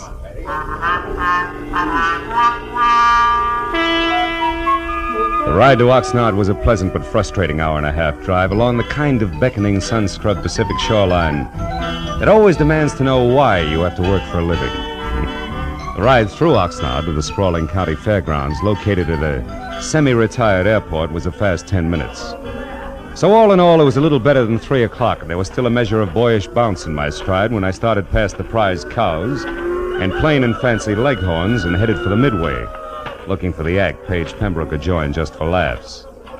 But it was 4 o'clock, and I had checked a half a dozen death-defying numbers before I was standing in front of a banner Columbus could have used for a sail. It said I was getting warm. In iridescent orange cloth on black, it read, "The Plunging Comets. Taffy Starr and Midge Maynard on wings of death with fearless Eddie Knapp at the controls. The greatest parachute act in the world, admission free. 5 and 9 p.m., north end of the Midway. Come one, come all." Yeah, this had to be it. At the north end of the Midway, just outside of a sagging, weather-peeled hangar, I found the World War I biplane that went with the Plunging Comets being mothered by a mechanic who didn't have grease on his face. And beyond that, on an inside wall of the hangar, were the parachutes used in the act, each on a separate hook, its owner's name carefully block-lettered on a card tacked above. Taffy, Midge, and Eddie. And then, scrawled in black crayon, the name I wanted most of all to see, Paige. Lost something, mister? The voice went with the woman and the woman with the act. At the top, there was what used to be called the boyish bob, sticking out of a white aviator's helmet circa 1918. Then a bright red leather jacket open wide at the throat, black riding breeches, black boots, the color of hair that stuck out and said this one was Taffy. I asked if you lost something. Have you? Well, come to think of it, yes. 6'2", eyes are blue, and carries a big, big checkbook. Seen one around? Maybe. Why? Who are you? Name's Philip Marlowe, the millionaire's friend. I'm a yacht salesman. Here's my card. Never mind your card or the very funny jokes. Now, what do you really want? Paige Pembroke before he breaks his neck in your act, or isn't he in it yet? I don't remember. Now, your point. What is it? A letter you could have written? A letter that says Paige is in trouble. Where is he? Goodbye, Mr. Marlowe. Take it easy, Wings. You wouldn't want to hold out on somebody who's only trying to help Brother Paige, would you? I mean, what reason could you possibly have? Other than $5 million you might want for your very own. Why, you... I said goodbye. What's the matter, Taffy? You having problems? Yeah. This Mr. Yacht Salesman is Emmett Kingston, head of the fair's Midway, and you'd be surprised how popular he is with the concessionaries. Now where you going? What else? Good day, Miss Taffy, Mr. Kingston. You know, sometimes it works. Lead with your chin, ride with a punch, and watch for your opening. And I figured I'd try it just that way. So 10 minutes later, when Emmett Kingston, who was carnival people from checkered vest past ornate watch fob to high-button shoes, and shaped like a bowling pin, left Taffy and started trundling down the Midway, I went after him. When he stopped in front of a lunch wagon, I stopped too. And when he went in, approached a man playing pinball machine who was maybe 5'4", and from where I stood conscious of it, I was still behind him. At the pinball machine, a stranger with a thin face that wore a nervous toothpick was also watching the little man's game. Oh, boy, Doc, it's peachy. So when I moved closer to the trio, my face turned away from Kingston. Nobody seemed to mind. Hershey, jack of many trades, I see. What? Oh, Mr. Kingston, how are you, sir? Fine, Hershey, just fine. 800 more is jackpot, Doc. Come on. You wanted to speak to me, Mr. Kingston? No, Hershey, nothing important except about last night. Last night, sir? You were working late for a parachute rigger, weren't you, boy? Or am I wrong to consider 2 o'clock in the morning an odd hour for you to be folding these silks? Hey, Doc, you're going to shoot it, aren't you? Which? Of course she is. Go on, I'll shoot for the gentleman. Yes, sir. Hey, 2,000... 3,000, 4,000. Hey, that's great. Now do that again with your last bolt, Doctor. Was there something else, Mr. Kingston? Yes, Hershey. Why were you near the chutes at that hour? And don't bother denying that you were, because Eddie Knapp saw you there. Well, son? Well, I was there to double-check the riggings, Mr. Kingston. Hey, look, I'm sick and tired of Midge Maynard complaining about the way I pack her chute. It's a stupid excuse, just trying to cover the fact that she's losing her nerve. Hey, boys, don't ignore me. Reach out for the jackpot. Shut up, you, and get going. Rosie, get this stumblebum out of here, will you? Sure, Mr. Kingston, whatever you say. Oh, and it's social, huh? All right, Doc, I'm going. Of my own free will, too. But I could stay if I wanted to. Hershey, you were saying? Well, just this, Mr. Kingston.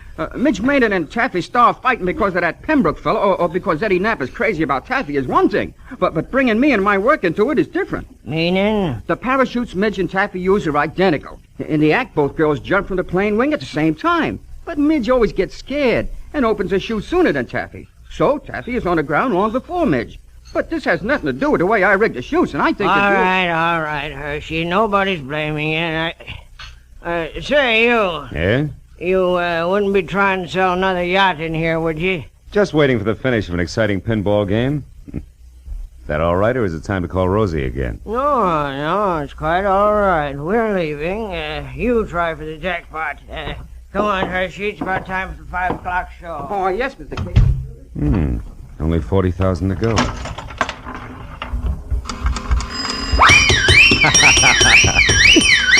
Oh, it's the first time I ever hit the jackpot. Oh, that's pretty good, Mr. Marlowe, considering that it wasn't your nickel you won on. Oh. Now that you mention it, Mr. Pembroke, it wasn't. Which should take care of the introductions, Yeah. huh? And that leaves very little. But something. But definitely.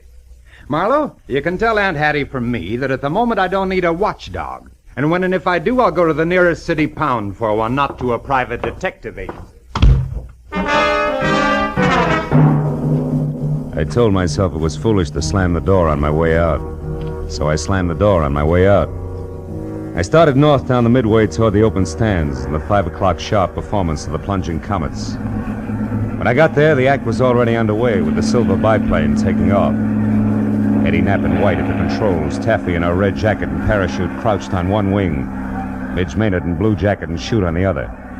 Then as they slowly gained altitude, High-Button Shoes himself took over the PA.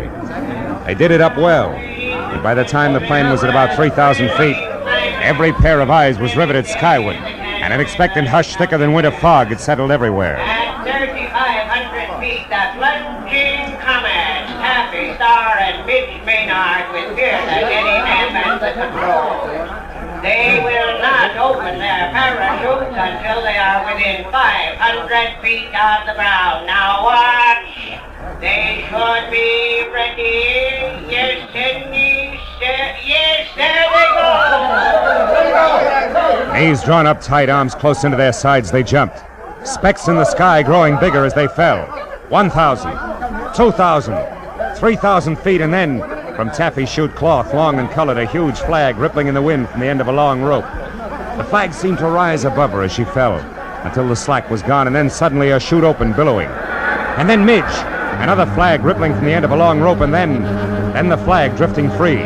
Midge's chute not open, Midge plummeting down to the hard ground.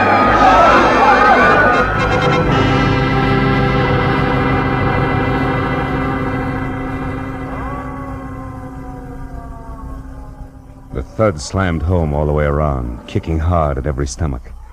A minute ago, a girl, very much alive. Now a smashed, still body. Someplace near me, a woman cried. There was a bitter, sick, sweet taste in my mouth as I headed for the hangar where I'd first met Taffy. At the moment, I figured the guy who packed the parachutes was a good man to see. When I got there, the only one present was Emmett Kingston. Stop right there, boy, and tell me straight and fast just who you are. Philip Marlowe, Los Angeles private detective, Mr. Kingston. You can prove that? Sure. Here's my business card, state license, county permit.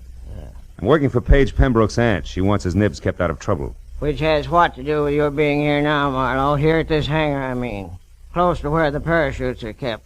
I'm not sure, Kingston. I've only got a hunch.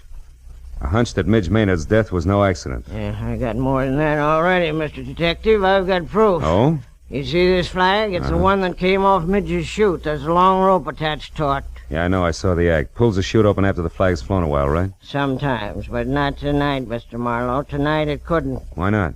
Wasn't it attached to the chute? It was. One end to the chute release cord, the other to the base of the flag. What went wrong? Nothing. Nothing, Mr. Marlowe, except that the long rope on Midge's chute was cut in two by a very sharp knife.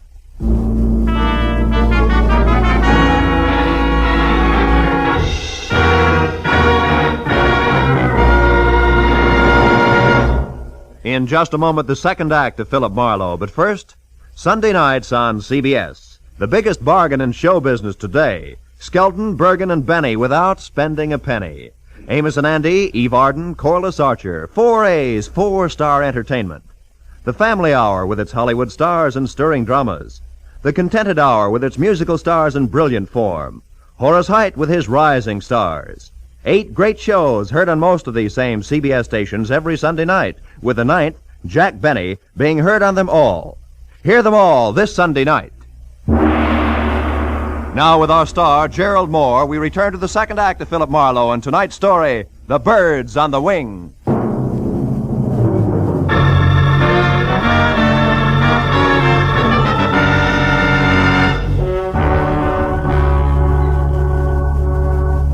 When Midge Maynard's grim accident turned out to be grimmer murder, I left Kingston and headed for a phone to call my client.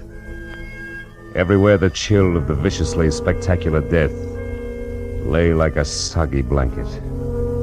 At the exposition office, I found a phone and finally got through to Hattie Pembroke. She listened up to the word murder and then, between gasps, insisted on coming out to help me. When I hung up, I turned to see that the pilot, Eddie Knapp, had been standing in the door listening. He looked sick. What's it to you, mister? What's what to me? Midge. The long drop she took out there. And Pembroke. I heard you say Pembroke. What do you got to do with him? Just a minute, fella. I'm not sure it's any of your business. It's my business, all right. That kid gave me a big grin up there just before she jumped. And I watched her fall every inch of the way. So did everybody else. Look, I know how you feel, You Eddie, don't have but any idea how I feel.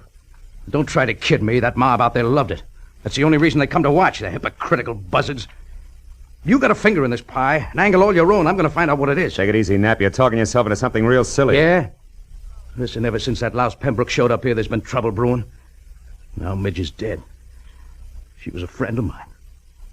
Best friend I had. Aren't you pulling a switch, Buster? What happened to your red-hot passion for Taffy Star? Oh, you nosy... Come here, you jerk! Look out my arm! Buzz boy, and unless you want to take off with a busted wing, stand still.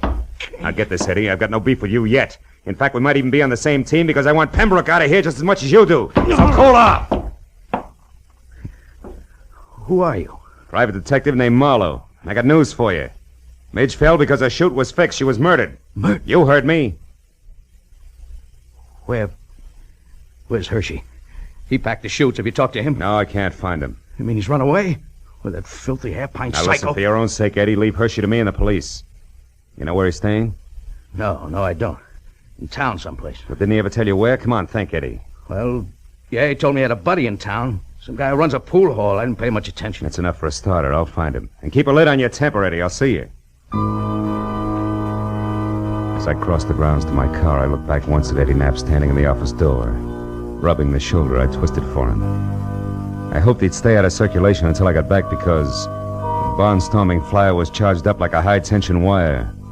The way he felt there'd be sparks no matter who he touched, Taffy, Pembroke, or Lyle Hershey. But my immediate worry was the location of the lambing parachute packer, so I drove into Oxnard, found a phone booth, and went through the book calling pool parlors. I finally hit pay dirt at a joint called Pindy's. It's 212 B Street, upstairs in the back. 212 B Street was an apartment, second floor rear over a boarded-up fish market. I went up the stairs to the half-open door with my hand around my .38. But the shooting part was all over. Because Lyle Hershey was crumpled in the bedroom door with the slovenly abandon that violent death always has. And the look of the puddle of blood under him, he'd been that way over an hour. I started backing out, just as someone else started up the stairs. So I flattened myself against the wall beside the kitchen door and waited. Lyle, it's Taffy. Come on in. Take a good look, Taffy. What are you doing in here? Where's Lyle? Great act, baby. Holds water like a duck's back. What do you mean? That wherever there's murder, there's also motive, and you've got it, Taffy. Lots of it. Me? What are you talking about? Maybe he's dead, and maybe you killed him. Keep him quiet because maybe he fouled up Midge Maynard's parachute on your orders. Consequently, he had you over a barrel. On my orders? You're out of your mind. And maybe you had to get Midge out of the way because you objected to Page Pembroke and his idle millions honing into the act. Objected so strenuously that she was doing something about it, such as sending threats to his Aunt Hattie. Let's face it, baby, it fits. But not tight enough, Marlowe. Oh, Paige, darling. Taffy, I got worried when you didn't come back to the car, so I decided... Don't move, Marlowe, or I'll shoot. Pembroke, if you got any sense in that gold-plated skull of I yours... show it, Marlowe. I stood outside and listened to enough of your crackpot theories to know you're nuts. I don't need any advice from you at this point, so keep your long nose out of my business. Now listen, you harebrained dope. You just stand there like a good little boy. Taffy and I are leaving, and don't try to follow too fast. Go on, Taffy, outside. I'll follow you. So long, detective. I let him go. Spent 20 useless minutes searching the almost bare apartment for any kind of an answer, but came up with nothing. Hershey's body at my feet convinced me there was nothing in Oxnard for Marlowe. And the sooner I dumped the whole mess into the laps of local law and order, the better. So I kicked out the 10-cent lock on the flimsy door and went down the stairs. I cut through an alley to the street and started across to where my car was parked, when I was bracketed by a pair of headlights on a sleek Nash convertible. Hey there, Marlowe! Marlowe, what you doing here, boy? Nothing. Even that's an exaggeration, Kingston. What about you? I thought you had a show tonight. I certainly do, but the police don't give a hoot about that, boy. No. They insisted that I bring the rest of Midge Maynard's parachute harness in for investigation. Mm-hmm. Get in, come along, will you, son? Maybe you can help me out. Okay. I want to see the police myself. Oh, is this Midge's stuff here? That's it. Don't mind holding it, do you? No. You know, this wasted time, boy. All they have to do is pick up Lyle Hershey and they'll get all the answers. They'll have to pick him up, all right, but he'll give them problems, not answers, Mr. Kingston. Lyle Hershey's dead. He was murdered. You say Lyle... Yeah, I just came from his place. Somebody shot him. Great suffering sardines. Well, that means there's another killer. And still on the loose. I knew I shouldn't let him do it. Let who do what? Why, Taffy's going to give an air performance tonight. They pulled me in at the grounds just as I was leaving and told me that Pembroke fella's going up Midge's place. You mean those two showed up out there? That doesn't make sense. Well, Pembroke's got plenty of nerve in his own chute, so I guess... Shoot? Yeah, he's... Wait a minute, Kingston. Stop under that streetlight, will you? Why, What is it, Marlowe? What are you looking at? Sure. Red smudges on the inside of these straps. There's something wrong here, Kingston, but I can't quite peg it. Say, Kingston, what time was that performance going to start? Why, 9 o'clock. 5 minutes and 5 miles to go. Come on, boy, turn the heap around and rump on it. We got a killer to catch.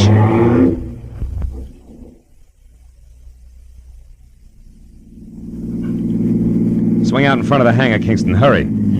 It's empty. They're already out on the runway. Yeah, there's one parachute still on the rack. Why, that's Eddie Knapp's chute, and he never goes up without it. So who's at the controls of that plane out there? I don't even have to guess. It's Eddie Knapp, all right, but he figures a suicide doesn't need a chute. Pile out, Kingston. It's as far as you go. I'm taking over from here. What are you talking Come on, about? move. Get out. They're turning around now.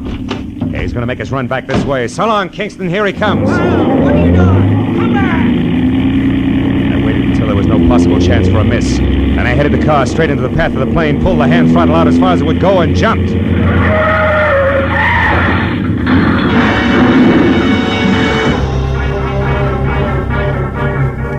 From there on, it was easy. The plane sort of stumbled over the car, rolled up on its nose, and stayed there. Quick work by the volunteer crash crew took care of that. A box of bandages took care of the collection of minor cuts and bruises all around, and the Oxnard police took care of Eddie Knapp. Everything had come out more or less even, except my client, Hattie Pembroke. She showed up at the finish line slightly on the bias, which no doubt was her normal late evening state. Also, she was as full of questions as an insurance adjuster. Now, young man, I paid you a substantial sum of money for this day's work, and therefore, as your employer, I'm certainly entitled to a comprehensive report of the entire business. And I insist All right, Hattie, whoa. I'll run through it once more, and that's all. Now, look. First, the threatening letter you got was written by Midge Maynard because she was afraid Page was going to break up the act. You get it? But the real screwball was Eddie Knapp. He was crazy about Taffy's star and insanely jealous when your nephew and his money showed up. Knapp decided if he couldn't have Taffy, nobody else would, because he'd kill her. And yet Midge Maynard was the one who got killed. You catch on quick. Knapp killed Hershey because he was afraid Hershey had seen him tampering with the chutes. You get that? No. Oh. On second thought, Marlowe, maybe you better submit a written report tomorrow. Yeah, with adding machine enclosed. Now, look, Hattie, it's not Hey, that... Marlowe. Marlowe, Paige and I want to apologize. We treated you pretty badly tonight, and, well, you did save our lives. Business is business. Yeah, that's right. He was hired to do a job, dear, and he did it. I'm only interested in one thing, Marlowe. How'd you know it was Eddie Knapp? Well, nobody had a really good motive for killing both Midge and Hershey, so when I realized the chutes had been switched, I knew Midge's murder was a mistake. And there it was easy. How'd you find that out, Marlowe? From red smudges on the inside of the harness shoulder straps. Red that had to come from your leather jacket there, Taffy. The one Midge always wore was blue. Mm-hmm. Very interesting. Well, Hattie, write the detective a check so he can go. That's the best idea you've had to date, Pembroke. And include on it the price of a repair job on Kingston's car, a new tweed suit to replace this one that lost knees and elbow on the runway when I jumped.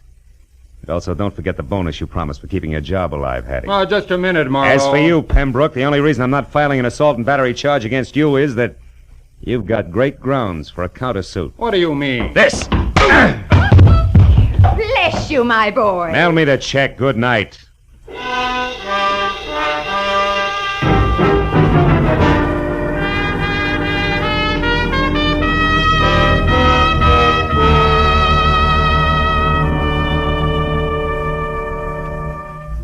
Well, a few informal cups of coffee at the Oxnard Police Headquarters cut through most of the paperwork. But at that, it was after 2 when I finally picked up my car and drove the inland highway for home, past dark, quiet farms, where down-to-earth people made down-to-earth livings and slept at night. Yeah, the countryside was full of them. So it was with a real sigh of relief that I finally opened the door to my apartment and looked forward to some peace and quiet. Hello, Mr. Marlowe. Aren't you Gracie Allen? Yes. Well, how'd you get into my apartment? Well, you see this key? Yeah. Well, it didn't fit, so I opened the door and walked in. Yeah, well, that figures. What can I do for you? Mr. Marlowe, you're a famous detective, and I think you're just the man to handle a very important case for me. Oh, really? Well, I'd be very happy to, Gracie. What's your problem? Well, you see, Mr. Marlowe, our sponsor won't let my husband, Sugarthroat Burns, sing on our program. Mm-hmm. And I want you to investigate the possibilities of another radio program George can sing on. Mm-hmm. And then our sponsor will realize he's wonderful and let him sing on our show. Yeah. Well, I'm sorry, Gracie, and the next time you pass my house, I'll be very grateful. Oh, thank you. And I'll be looking for you, too. Goodbye. Goodbye.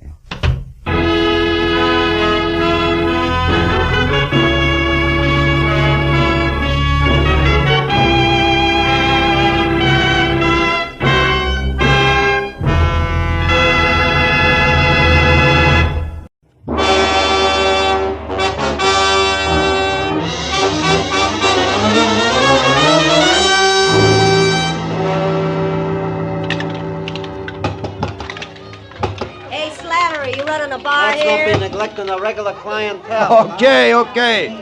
Everybody relax. Remember, them also serve who only stand around and wait. I'm calling them like I see them. Hey, you're dry again, chum. Another shot? Yeah. Say, Slattery, you happen to know a guy named Sammy Archer? I was supposed to meet him here at 6. That was an hour ago. Hey, yeah, chum. Another shot. What's yours, friend? Rye, wander on the side. Rye and a little help. Slattery, I asked you a question. Listen, chum, I sell whiskey, I sell gin, I sell beer. Pretzels I give away, but only pretzels. If you're busting with questions, try Louie. Louie? Yeah, a punk in the corner there, the guy with the patent leather hair. Oh. Louie welcomes visitors. Now, you want to pay for this drink? Oh, wouldn't miss it for the world. Mind it for me, will you? Hey, round boy, I'm gonna forget I'm a lady. Your name Louie? That's me. Slattery tells me you might have some information I want. Could be. What race? Don't want any dope on ponies, Louie. I'm looking for a guy. A guy like who? Archer. Sammy Archer. Do you know him? No. What's the matter? You welch on a bet? No. Well, thanks anyway, Louie. I got something good at Beaumont if you... Check. Beer twice. Bourbon once around. Coming up now. No luck, huh, chum? I thought maybe Louie could help you. He knows everyone in town. Yeah? Well, here's the Sammy Archer, guy I never met. Well, so long, chum. Yeah. Don't go away mad, huh? Oh, not a chance, Slattery. After all, you... Hey, what kind of scotch was that? Tastes like boiled cabbage heads. Slattery, what did you... That drink, it was dope. Are you no good, two-timing?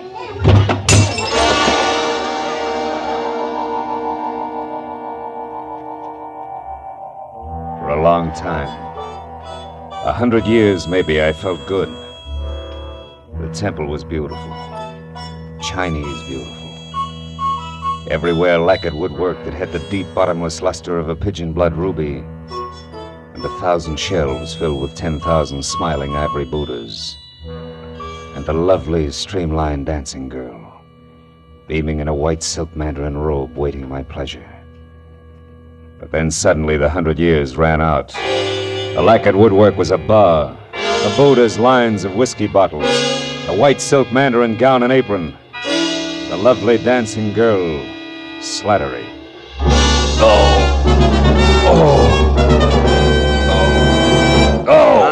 Easy now. Yeah. Chum, come on, try this. It'll bring you around. Yeah, thanks, Oh, it's you. How dumb do you think I am, Slattery? Hey, easy. No way. You got it wrong, chum. I didn't slip you that Mickey. Come on now. Lay back. You're gonna be okay. How long have I been out? Oh, about an hour. No. You're in the storeroom behind the bar. Now just take it slow, Mr. Marlowe. How do you know my name? Well, I checked your wallet when you folded, chum, and saw you with a big shot private dick from Hollywood. Yeah? That gave you my vote. Really? Oh, yeah. I heard all about you, Mr. Marlowe. The time you nailed that lousy Paul Miles who was hitting all the bars for some old-time protection. Yeah, but you should have said who you was. Yeah. Oh. Hey, Slattery, got any idea who got to my drink? No. It must have been the bird next to you. Rye and water on the side, man. You know him? Here, come on, help me up. Yeah, sure. Steady, easy now. There we are. No. Never seen him before. He shoved off when you went to see Louis. What did he look like, Slattery, think? Oh, well, he smoked a cigar. Yeah? He had kind of a red face and was wearing a camel hair overcoat. Oh, yeah. He was nervous. He kept playing with a book of matches. He tore them out one at a time, and then he bent them up. Eh? Bent them up, huh? Yeah.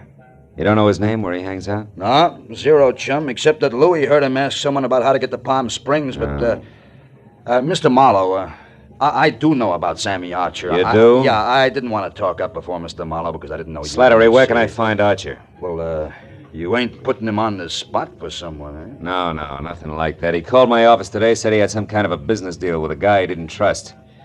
Wanted me to meet him here at the bar, get the details, and play bodyguard. Now, come on, tell me, Slattery, who is Archer? Where can I find him? Hey, he's a second-story man, Mr. Marlowe. He's a... You mean that... Yeah, he knocks off fancy places. Beverly Hills most of the time.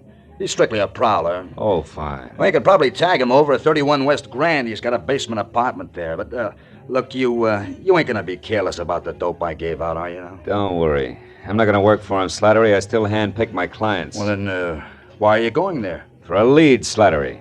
A lead on a nervous guy in a camel hair coat. You see, I also handpick my enemies.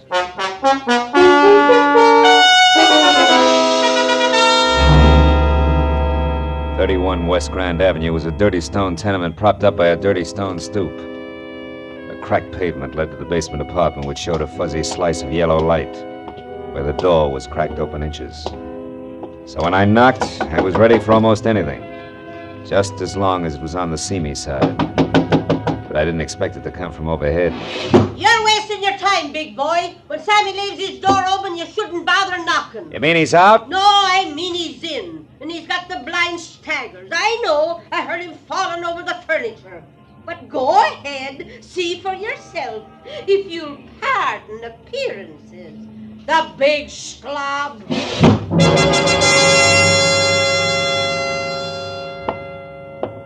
The lady was right. A tinny radio led me to the basement room, where I found the two scarred wicker chairs and a single end table on hand turned over. Drawers open and overflowing pieces of discarded clothing everywhere. And in the middle of all that, sprawled along the edge of a threadbare couch that was weak in the springs, Sammy Archer. He was facing me, eyes closed, and wearing a faded blue bathrobe 2 sizes too big for him. And next to one hand that rested on the floor was an empty gin bottle sitting on a clipping, torn out of a fashion magazine. On one side, an ad for a Bendix automatic washer. On the other, a picture of a diamond tiara. A jeweled crown, which the caption said belonged to Mrs. Bessie Dunsmuir of Palm Springs, California's most celebrated hostess. Well, it was a good time to awaken mine host by shaking well. Hey, Sammy. Archer, come on, pull yourself together.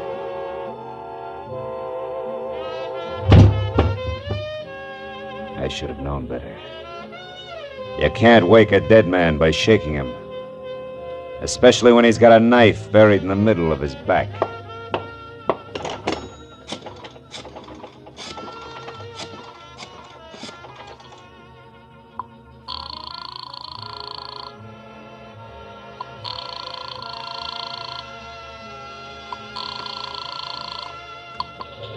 City desk.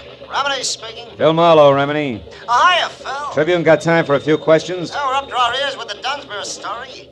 What do you got, Phil? Beauty, beast, or traffic accident? Skinny guy with a golf ball complexion and the name Sammy Archer. Ever hear of him? Sure, a two-time loser out of Joliet. Jewelry. Team with a fence named Christy Roach. Roach, huh? Say, tell me, Tony, what is he... Hey, wait a minute, Remini. What did you just say about Dunsmuir? Huh? Oh, that. Didn't you catch PM sheets? No. Someone got away with a precious tiara last night. Was insured for $100,000. They tag anyone for it? Not yet, but they're working on it.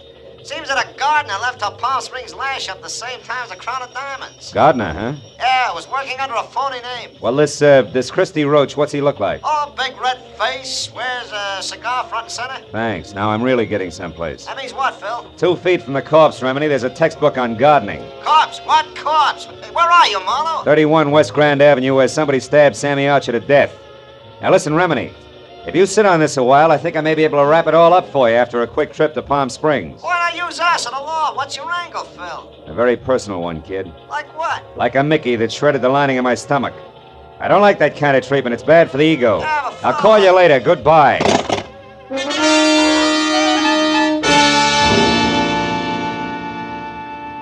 The trip to Palm Springs was 2.5 hours of hard driving through sterile wasteland. And there was plenty of time for me to add what always came out to the same thing. Sammy Archer, posing as a gardener, swiped the Dunsmuir tiara to peddle through Christy Roach, whom he feared. But Roach had double-crossed him, in a permanent sort of way, taken care of me and then headed for Palm Springs. Yeah, but there I got stopped each time. Why Palm Springs? Unless, of course, Archer's apartment turned inside out meant that the tiara was still hidden someplace in the desert hamlet. Yeah, that really would make it a cinch to find.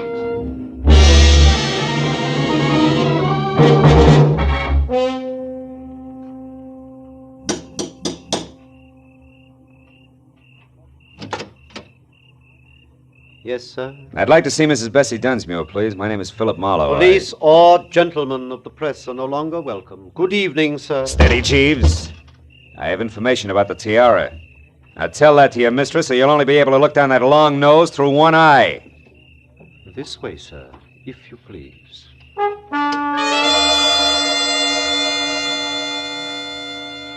The interior of the Dunsmuir shanty was strictly colossal. From a foyer the size and shape of the Union Station to a plush, leather-lined den that was about as cozy as a parking lot.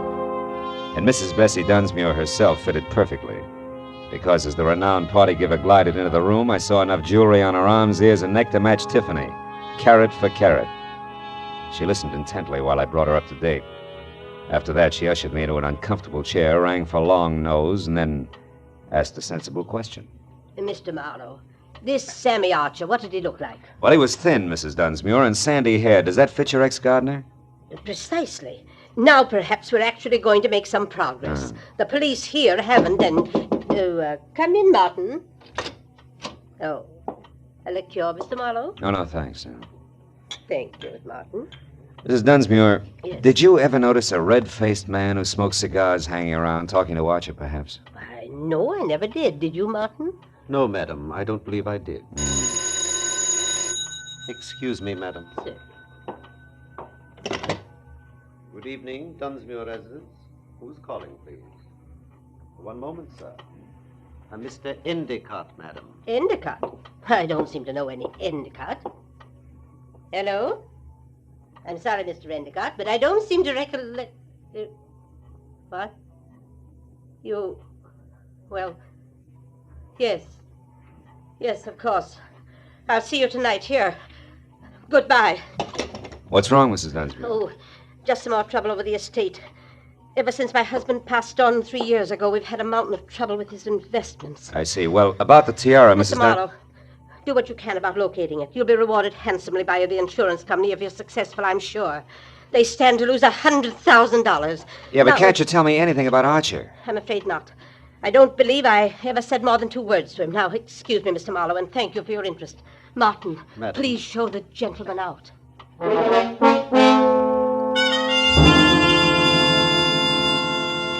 Outside, I chalked the Dunsmuir interview off at face value.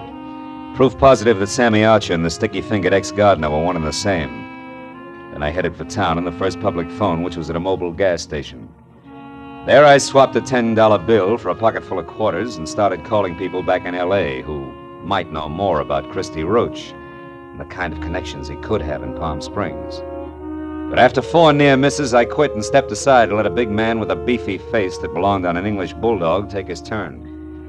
However, he had other ideas, and he pointed them out bluntly, with a shiny automatic. I wonder if you could help me, Sonny. I'm looking for a diamond tiara. You gotta be kidding. I wear a fedora besides Hold it right there. I have news for you, Sonny.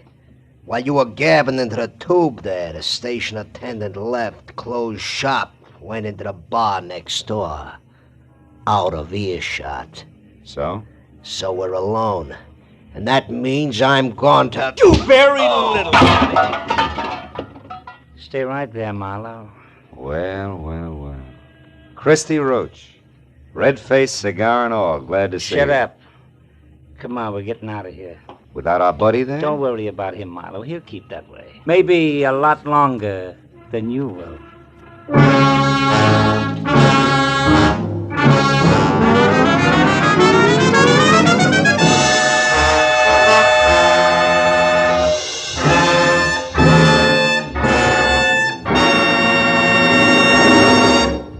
In just a moment, the second act of Philip Marlowe. But first, every Wednesday night, CBS, the network of the stars, brings you Groucho Marx in his dizzy quiz, You Bet Your Life.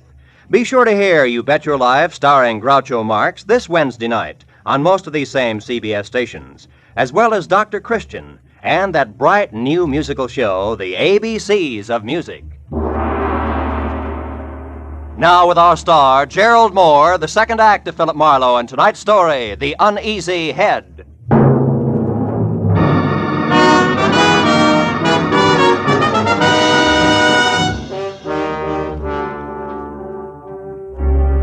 From the way Christy Roach had brought his gun barrel down on the bulldog's scalp, I knew he meant it when he jammed the same gun into the small of my back and marched me to my car.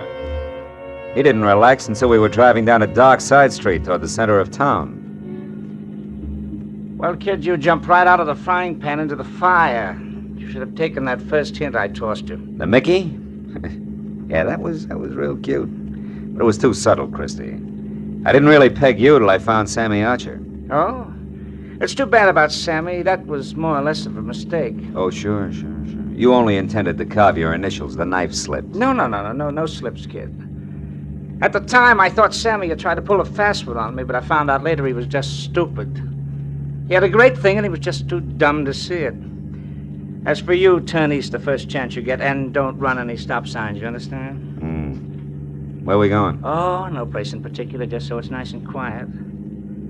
You know, you don't know when to quit, Marlowe, so now you're just one of the loose ends I've got to tuck in before I clean up my business here. Take it easy on the corners. You told me to turn east the first chance I also told you to mind your manners!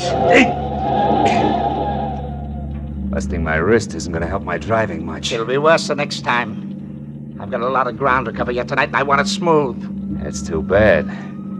Because there's a bump coming up fast. Right now, we picked up a tail. Huh? Take a look. Cops. Yeah, cops. Call it, laughing boy. You're the skipper. Do we race them out of town, or do I pull over? Pull over. I don't know what that beef is, but play it straight, kid, because if it comes to shooting, you'll be the first to drop.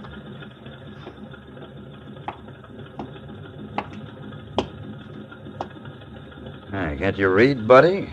You're on a one-way street. You're telling me. Yeah, only you're going the wrong way. Yeah, I know. Well, you see, my friend... I warned you. What about him? Well, he's in a hurry, officer. I was taking him as far as the corner there. He said it was okay to come this way. I didn't. I'm a stranger here. Uh-huh. Also, you're a big boy now. You should make up your own mind. You're so right. Here, Mac, if you're in a hurry, you can go, but you better get out and walk. Thank you. Your friend here is going to be tied up for quite a spell. All right, let me see your license. Maybe the limb of the law and I should have nailed him right then and there. But there were still too many loose ends, and I wanted Christy Roach to clear them up for me. So I watched him walk out of sight while I listened with half an ear to a lecture on blind drivers. Well, it was a small enough price to pay for the service rendered, so I thanked the officer for the ticket and then headed back to the filling station in a bulldog with a headache who might be in a mood to talk. But when I got there, I found he hadn't waited around. After that, I checked the neighborhood and was 15 minutes getting to first base, which turned out to be the bar of a French restaurant across the street, run by one Monsieur Jean Corré, a high-octane number who apparently had overheard a phone call earlier. I immediately notified the police. Nothing, they said. Believe me, my friends, the lowliest gendarme in Paris would have more sense. Throw away an important clue? Never. I tell you, our police Mr. here... Corré, can I see you a minute? I? But of course, monsieur. What is it? Well, it better be in private, huh? It's about the Dunsmuir case. Ah, nom de nom. Step this way, monsieur. You naturally are a detective. Naturally, yeah. Now, look, I understand you overheard a phone call. Oh, yes. About an hour ago.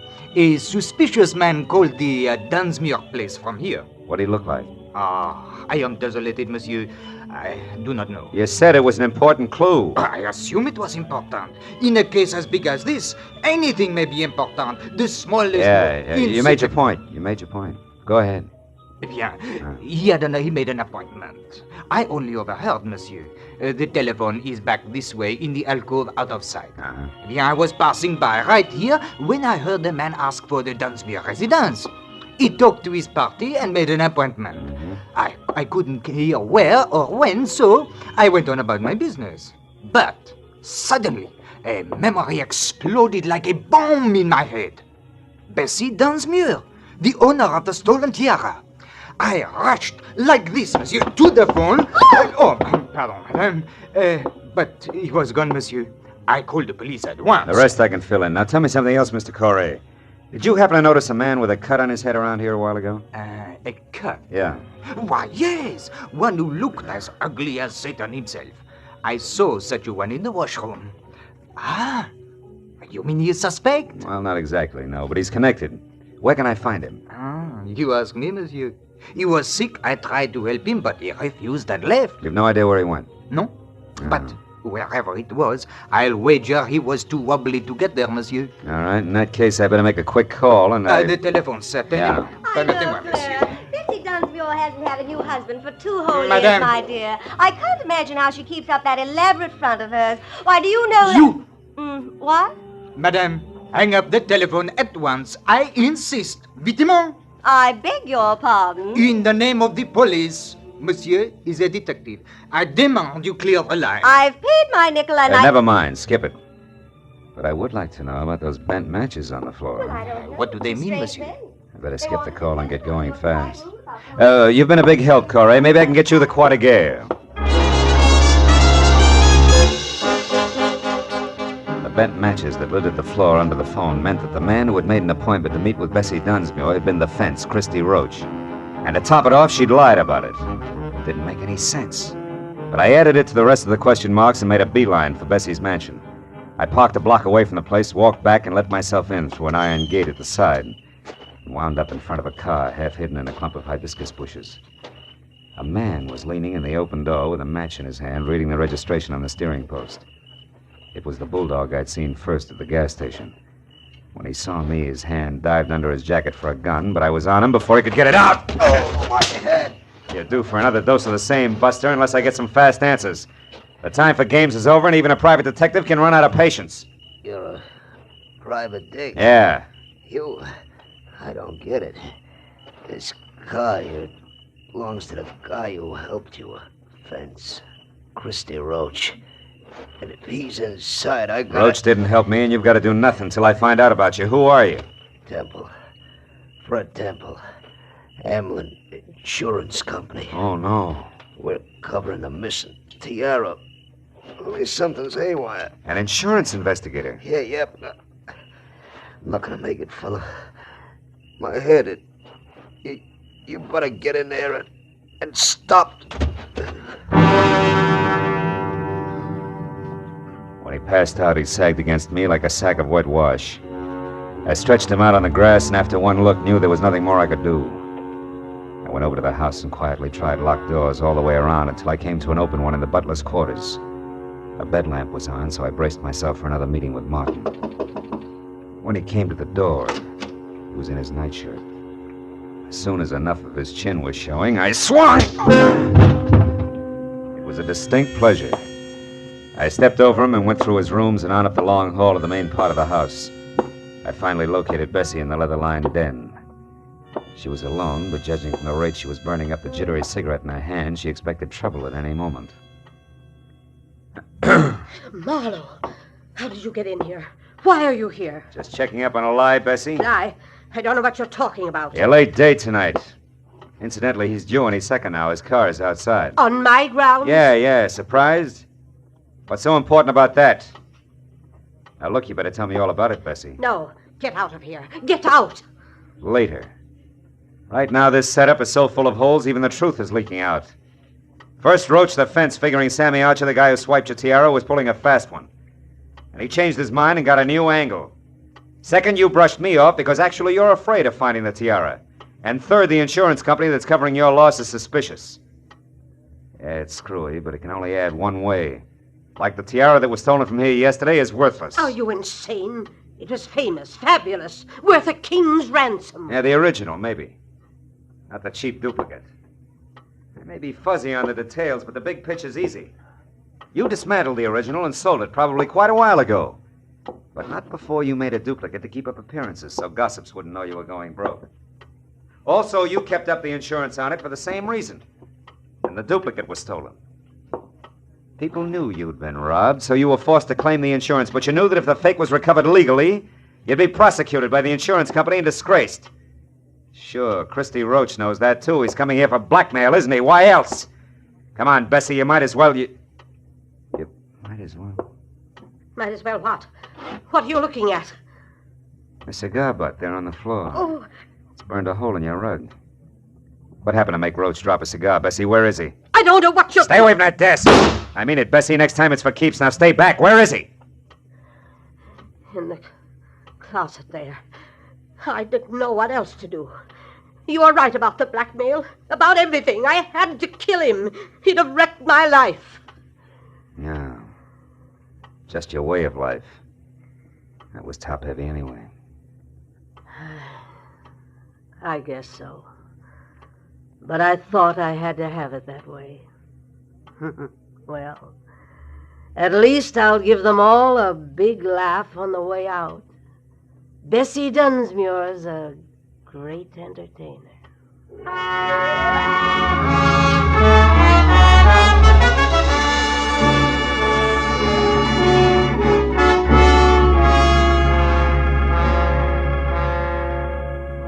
Bessie Dunsmuir, the world's greatest hostess, invited the police and reporters out herself. The fake tiara was found in the back of Roach's car, and she wore it cocked over one eye for the benefit of the press, the photographers, and her friends. By the time that party was over, it was almost dawn. Bessie was right. The papers came out and the giggles began.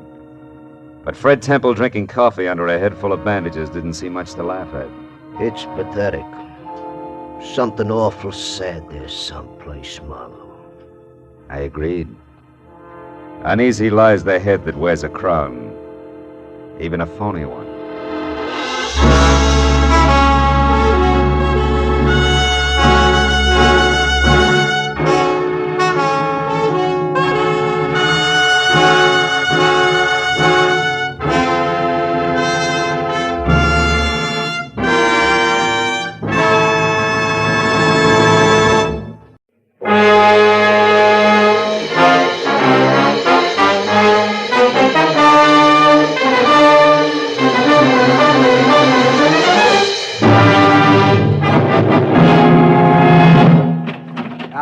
all right, wise guy. I told you once you couldn't come up here to this room, Marlowe. That's right, landlord, but I found all I needed. Well, you won't be able to use it after I teach you some manners, Snooper. Oh!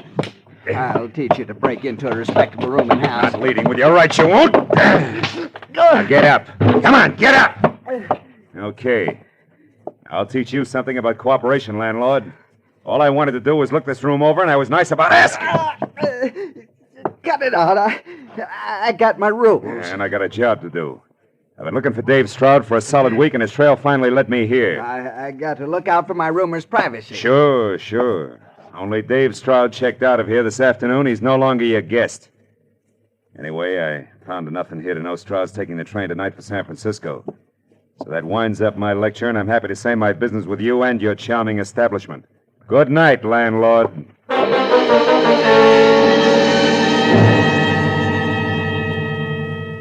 When I stepped out of the cheap, musty rooming house into the warm night, I felt for the first time in a week that I wasn't wasting my time.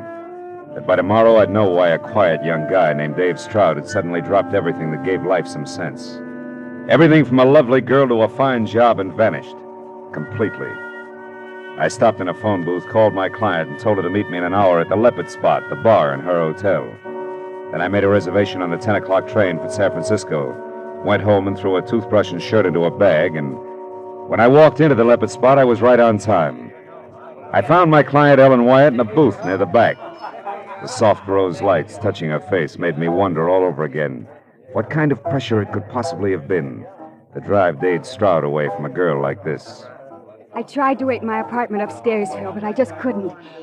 Is it good news? I hope so, Ellen. That broken-down rooming house over in East L.A. paid off all right. Dave was staying there? Yeah, he had been, under the name of Donald Stranigan. But why would he take a place like that? He must have plenty of money with him. Oh, well, the city's cluttered with those joints. They're as common as tin cans. He figured you can't look into all of them. We were just lucky. Then he knows what he's doing. There's nothing wrong with him, like amnesia. No, it's something else, Ellen. Oh, good evening, Miss Wyatt. Martini? Yes, please. For you, sir? Martini sounds fine. Yes, sir. Right. Marlowe, maybe that hunch I had about gambling, maybe it was right after all. Couldn't some kind of terrible jam with gamblers do this to Dave? Yeah, it might. But I checked that and drew a blank. Say, listen, Ellen, the description of Dave I got at that rooming house isn't too complete. That snapshot I asked you about, you bring it? Oh, yes. Oh, good. It's in my purse. Here. That was taken on our first date 4 years ago. 4 years ago, huh? Those years made quite a change in both of you. Yes. Dave and I are good for each other, Phil. Oh, sure. I only hope that the next 4 Here years... we are. Martini, very dry. Oh. Oh, thank you, sir. Well, I wish we had the kind of news we could toast. Maybe we will. Sooner than you think. You've got a new lead? You know where Dave is? Well, close enough to be pretty sure he's taking the 10 o'clock to San Francisco. San Francisco? Yeah, and so am I. Phil. How about coming down to the station with me, huh? Me? But do you think that's wise? What if he saw me first? Well, it's worth a chance for you to point him out to me. What do you say, baby? Got something to drink to now? Yes, and I better do it fast before I start to bawl. Tears would be awful in a martini.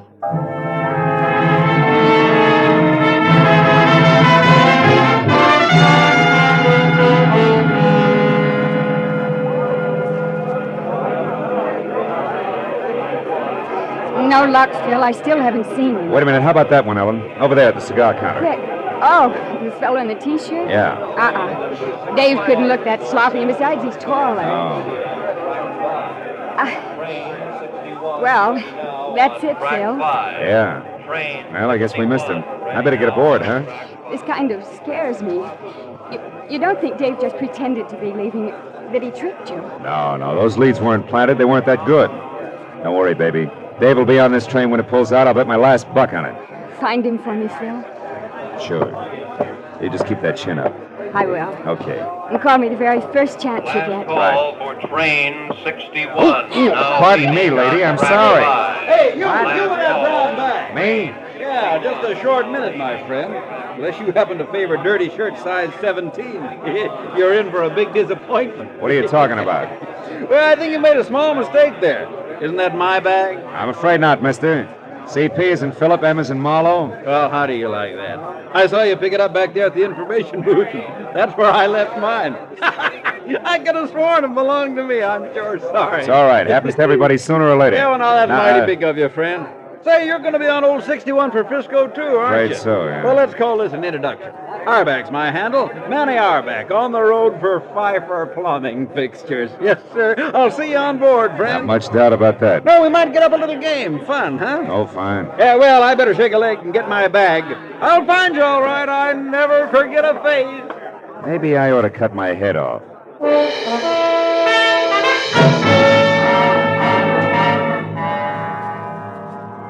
I stopped off in my compartment just long enough to drop my suitcase.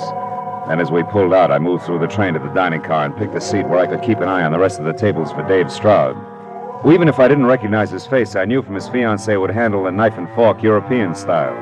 Be likely to order liver and bacon and drink tea without sugar, and would probably be dressed in wilted tweeds with the shirt collar open. Well, as soon as I sat down, the car began to fill. My table companion, a quiet tab collar type, had his own business and knew how to mind it. Almost 100%. Which he did for the 15 minutes it took him to eat. Well, I don't know why food always tastes better on a train, but it does. Thanks for letting me share the table with you. Oh, not at all. Perhaps I'll see you later in the club car. We might have a nightcap. Yeah, it's a deal. Fine. So long. So long. Aha, so there you are, Oh, Marlowe. fine. Say, I've been looking high and low for you, my friend. What you doing in here? They serve nothing but food in this car, you know. Say, who's your pal? I don't know. He was here 15 minutes and we didn't get that far. I know exactly what you mean. You do? Yeah, those quiet birds give me the willies, too. You know, friend, I've seen him someplace before, and I never forget a face. You didn't catch his name, huh? He didn't throw it. He didn't throw. Oh. You like that, huh? Yes, sir, you're right on, my friend. Well, it'll come to me. Faces are kind of a hobby with me. I meet a lot of people, but I never forget a... Hey, have you lost somebody in here the way you keep looking around? Yeah, but I think I found him again. Hey, what's up? Where you going? Play follow the lead. I'll see you, Outback.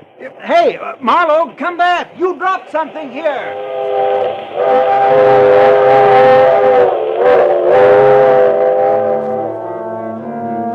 In spite of the fog kicked up by the traveling typhoon who never forgot a face, I'd managed to catch a glimpse at the door of a bunch of tweeds and an open collar on a bill that exactly fit the 4-year-old snapshot in my wallet. I bucked a huddle of undecided dodgers blocking the aisle, but managed to keep him in sight all the way back to car 16 without being seen. There I watched him unlock compartment L and go inside. I was convinced it was Dave Stroud, but at this point I had to be sure. I went to look for the conductor and finally found him tucked away at a lonely table back in the club car, as intent on his ticket count as a cheat at solitaire. I figured I could afford the time now, so I decided to wait. I headed back for the seat and I ran into my dinner partner, the Tad Collar. Well, hello again. You're a little early for that nightcap, but sit down anyway. Thanks. Oh, by the way, I'm Roy Tarney. Oh, mine's Marlowe, Philip Marlowe. Philip Marlowe. Why, I've read that name many times. You're the famous private detective. Well, private detective anyway. Glad to know you, Tony. Privilege for me. Oh, you're looking for a match here? Yeah. Oh, keep them. Keep them. I have others. Oh, thanks. Thanks again. Are you on a case now, Marlowe, or shouldn't I ask? Well, as a matter of fact, Hey, Marlowe. Marlowe. Man, are you hard to hang on to. But you're mighty lucky I'm honest, my friend. You see this? Yeah, I see. It's my wallet. Yeah. When you bolted out of the dining car, you dropped it on the seat. I found it for you. Oh. Nothing fell out but this picture here. And is she all right, man? Oh, man. Who is she, boy? The name, I mean, huh? Don't tell me. I bet you've seen it before. Yeah, that's Yeah, right. I thought And so. I never forget a face. Uh-huh. Well, thanks. Now, if you let me have it, I'm very grateful. Yeah, sure. Glad to be of service, my friend. Oh. Anytime I can... Well, speaking of familiar faces, this is the gentleman that you had dinner with, huh? That's right, Outback. This is the gentleman. Mr. Outback, Mr. Tarney, for better or worse, till your destination do you part. How do you do? Tarney? Tarney. Now, that's funny. You know, I was just telling Marlowe here that I recognized you from someplace. It's very unlikely. I have a fair memory myself. I don't remember you. Well, I don't know. I'm pretty good, but... Hey, wait a minute. I'm getting it? Sure. Oh, this is silly. Why, I saw you tonight in the railroad station. No, that's impossible. I was so late I nearly missed the train. Me too. Only you had a good reason. Oh, yes, sir, my friend. You were kissing the little woman goodbye. I couldn't see her too well, but she was quite a looker. And judging from the way you were going at it, you... Yeah. Well, now, wait a minute, friend. I didn't mean any offense. I was just kidding you along. Yeah, well, I guess I'll go by my way into a little poker. Excuse me.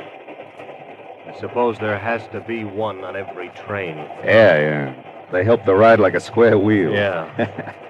Well, I think I'll go read a while, Marlowe. Good luck on your case.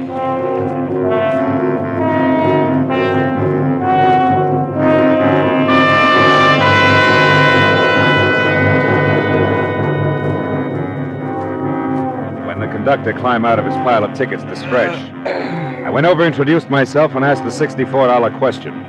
Car 16, compartment L, huh? Well, let's see. Oh, here it is, Mr. Marlowe. That room's occupied by one Daniel Stacy. Daniel Stacy? Sure. Same initials as Dave Stroud.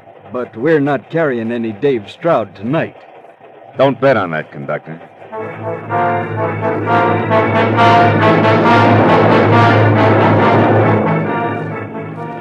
It was that simple.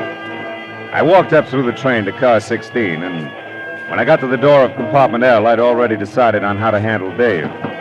Convince him that he had to go back to Ellen Wyatt regardless of what had happened to him. Yeah, I had it all figured until I heard it. It had come from inside. The door was unlocked, but the lights were out. When I got them on again, I realized that nothing was simple. Ever. Stretched out on the floor of Dave's room was Manny Auerbach, staring straight up as he rocked with the pitch of the train, the side of his head against a sharp steel corner, his eyes already beginning to glaze. He said he knew I'd remember sometime. Remember what? Why did you come here, Manny? He said I'd remember. Manny! Manny! Well, Marlowe, it's your move again. Let's see you tell this to Ellen Wyatt. Who's that? What? Ooh!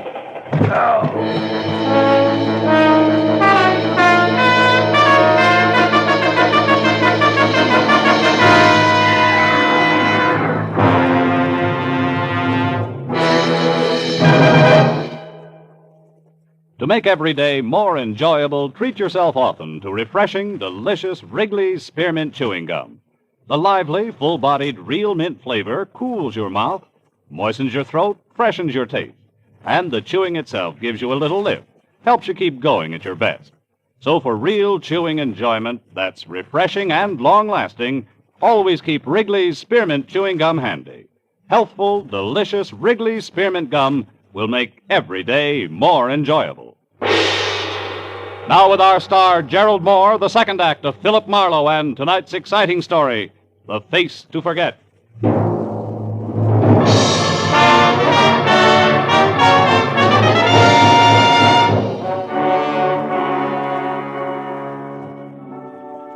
Either it had been the flat of the pistol crashing against the side of my head, or my head crashing against the stone-hard floor of the compartment, that had turned light into dark and left me with a welt behind one ear the size and shape of a cue ball. I couldn't tell which. But when I had both my eyes open, I knew that it didn't matter. That nothing mattered really, except that I was staring into Manny Auerbach's dead face, while only inches away a pair of feet were moving. Feet that belonged to Dave Stroud, whose suitcase in tow was on his way out, one hand already on the doorknob. I went for him, or on the knees. Let go! Let go, I say! Oh! By the time I was off the floor and after him, he was well out in front. But wrestling with a heavy steel door at the end of the empty passageway slowed him down. When we reached the platform between the cars, he was almost mine. But then suddenly a hand shot out of the dark, grabbed a fistful of shirt front, and spun me hard against the opposite door. No! A hand that belonged to a man in a tab collar. Mr. Roy Tawney, plus a shiny .22 automatic, and minus his club car velvet voice. Get up, Marlowe. We've got a little talk coming. At this stage, it'll be a pleasure. Believe me. We'll see. What do you want with Dave Stroud? I'm a census taker who's real... Cut it. Time is running short, Marlowe. When you get off at this stop coming up, you stay off. Yeah? What's your angle? Dave. He still needs my help, and he's still gonna have it. No matter who he kills? Kills? What's that supposed to mean? Manny Auerbach, the chummy one who couldn't forget faces. He's very dead back in Dave's compartment. Well, then that loudmouth wasn't just a blowhard salesman after all. He was what Dave's been running from, one of those lousy card shop... Slips, huh, Tony? Yeah, but they don't count, Mr. Detective. Nothing counts anymore but Dave getting out of a jam that can cost him his hide. Just for the record, that game back in L.A. 3 months ago that cost Dave every cent he had plus 10 grand he didn't was about as level as the rest of that knee-pants town ever gets. Which makes you what? 2 things, smart Alec. First, a guy from Detroit, a real town, who doesn't like a lousy fix. And second, I like a fix even less when the sucker on tap is my own brother. Now, Peeper, get back away from that door. The station's on that side. I wouldn't want you to run for it and get shot before you got to say a few words. Back over here, Marlowe. Take it easy with that gun, huh? They go off, you know. All right, the pitch. Let's have it now. What's Dave to you? Ellen Wyatt mean anything? Not very much. But Dave is sorry about that. So when you get back to your client, you tell it... Hold it. Just like you are and stay cheerful. Just stop, Carter. Carter, gentlemen. Conductor, this train wait here a while? I mean, is there any time to get off and stretch? No, sir. Just stop long enough to pick up a little mail, leave a little mail, once in a while take on a passenger. Hardly ever, though. Carter folks aren't much on traveling. Oh, by the way, aren't you the gentleman who was looking for Mr. Stacy? Yeah, I found him, thanks. Oh, don't mention it. Glad to be of service. Say, don't get too close to the edge there, gentlemen. Carter, California. We were talking about Ellen Wyatt, Sonny. Why didn't precious brother Dave ever let her know that he had to lay low, that he was in a jam with gamblers? A bunch of roses with card enclosed could have gone a long way, or again, there's the telephone. Oh, button it up, Marlowe. I don't know any of the details. Maybe the kid didn't want to know he couldn't stay away from the pasteboards. Maybe he just didn't want her to worry. Anyway, that's not the point. Then what is? That a broken heart beats a broken skull 7 times a week. You should know that much, Pete. So? So I don't want you, the girl, or anyone else to know where Dave is heading. At least not until I get back to L.A., buy my Lonesome, and call a few spades just that. Like they do in Detroit, maybe, huh? Like they do in Detroit, no, maybe. You tell the Wyatt babe I'll look her up then. Now you get over there at the door and you take your choice. Jump or get pushed? Jump, pushed, or shot. Go on, Marlowe. This is where you get off. Go on, the longer you wait, the harder it's going to be. Name it. Jump, push, or shot. I couldn't say much for the alternatives. But one look back over my shoulder at the gaping .22 automatic leveled at my head and Tawny's ice-cold gray eyes above made up my mind for me. Jump it had to be!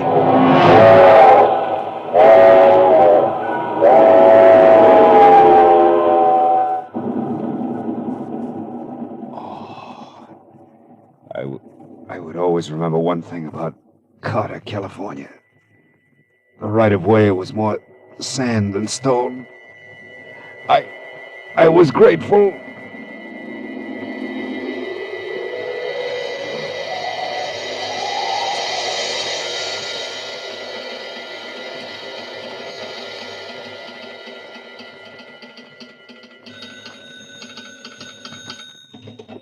Carter Station, Willis Hensett speaking. The Limited left 10 minutes ago. No package for you, Miss Lillispan. I'm sure, I'm sure. Huh? Me snapping at you. Now listen, Miss Lily. Brass of some people. Say, what happened to you, son? I tripped. Dad, this is important. Can you tell me where the Limited stops next? Well, is anybody getting on at Murdoch Corner? No. The first real stop. A good-sized town. Let's see. Smoke cigar, son? No. Look, Dad, this counts. Now, come on, tell me, will you? Yeah, sure. Well, now, there's Fulton. That's a half-hour wait. Oh. You got a match, please, son? Oh, yeah, here.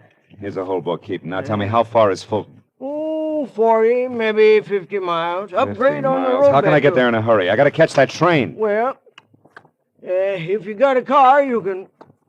Where can I rent a car or get a cab? This is not a chance, sonny.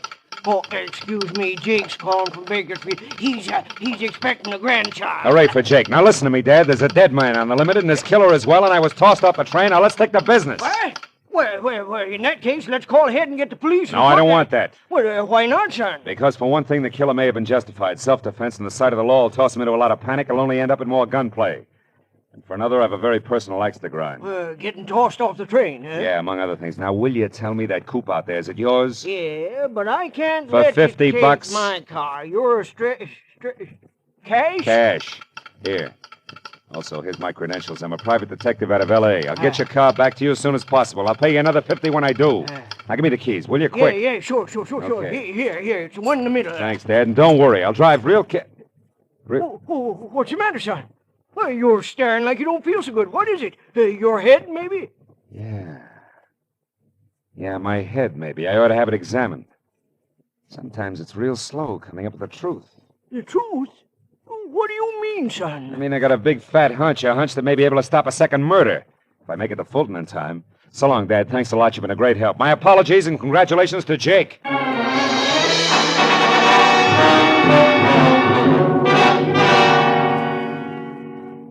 Like the station agent himself, Willard Hansard's coupe was a little less than spry. But with the accelerator jammed hard to the floor and only a straight, empty highway ahead, I managed to keep it at a straining 70 most of the way. And 50 minutes later, when I tore into Fulton and followed the street markers to the station, a long, low, welcome sound in the night told me I was on time. The train was just getting underway again. I slammed to a stop at the end of the depot, piled out of the coupe and started to run for the last car. But I changed my mind. The train could chug on its merry way without me. After all, it was going without Dave Stroud and his big brother. The two men were walking down the deserted platform toward me. I slid back into the shadows of a pile of crates and waited, my hand tight on a .38 in my pocket, suddenly positive that my hunch was now a sure thing. Roy Tawney was not Dave's brother, but he was the one who had murdered Manny Auerbach in car 16, compartment L, and he was ready to try murder again. All right, Stroud, that's far enough. Hold it there. Tawney, you're out of your mind. You've got no reason to kill me. I'll never say anything. Ellen knows that. That's why I ran. I could never turn Ellen over to the police. I love her. Oh, yeah, sure, you're nuts about it. You got lots of reasons to be, haven't you? Reasons like Ellen crossing you up for me and a tall stack of dough. Reasons like knowing that we're both responsible for knocking off our ex-boss to come into that dough. Sure, kid, you got lots of reasons to love her. But, Tawney, I tell you I do. I ran away, didn't I? Oh, but of course, Mr. Stroud, of course you ran so that you could wait for a smart time and a smart place to try blackmail. No, that's not it. I ran because I love Ellen. Because whatever she's done has been your fault. Oh, no, kid, you got it all wrong. The lady was the pilot all the way. Even to hiring a lousy peeper named Marlowe to tag you so that I'd know where to get my hands on you. The man on the floor in my compartment? The dead man? That was a loudmouth salesman with a memory for faces. He would have spoiled everything if he'd remembered that he saw me with Ellen in the railroad station and passed it on to Marlowe. I had to shut him up and then give the peeper a big cock and bull story about you being my brother and in hot water with gamblers. And Marlowe was the other one, the one who grabbed for me. That's right, Stroud. That was Marlowe. Too bad he didn't grab better, isn't it? Yeah, perfect shame, Tawney. Put your dirty lies down! He's got a gun! Makes two of us. Rotten pig! Is he dead, Marlowe? Yeah, Dave. Even in Detroit, he'd be called dead.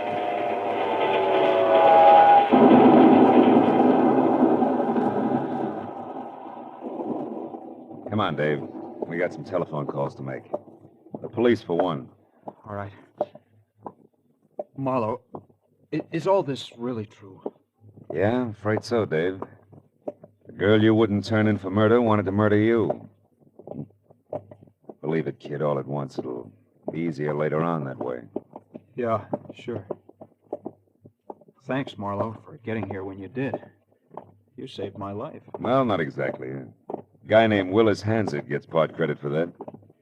Guy who runs a railroad station at Carter, California, and also smokes cigars and sometimes runs out of matches. What does that have to do with it? Everything, Dave.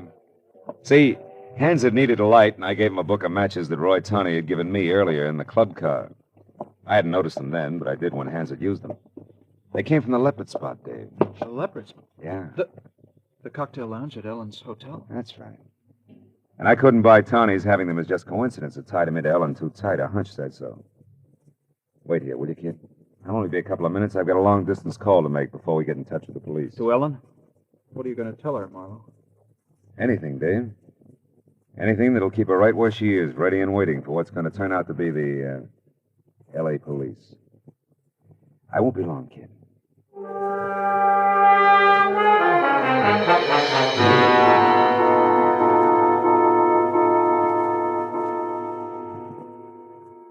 After the telephone call, Dave and I spent a long hour with the Fulton police, explaining why a man named Roy Tawney was lying in their quiet railroad station, face down in a pool of his own blood.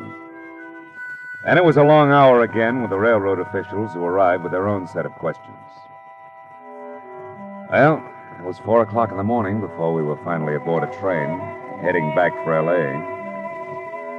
Dave Stroud and I sat opposite each other in silence through that bleak, empty hour when you can almost feel the day that's coming up nudge the one that's just gone by. I was real glad to see it go. I sat there looking at Stroud and wondered if he'd ever heard the lyrics of a song a train whistle always makes me think of. My mammy done told me. When I was in knee pants, my mammy done told me, son, a woman's a two-face, a worrisome thing who'll leave you to sing the blues in the night.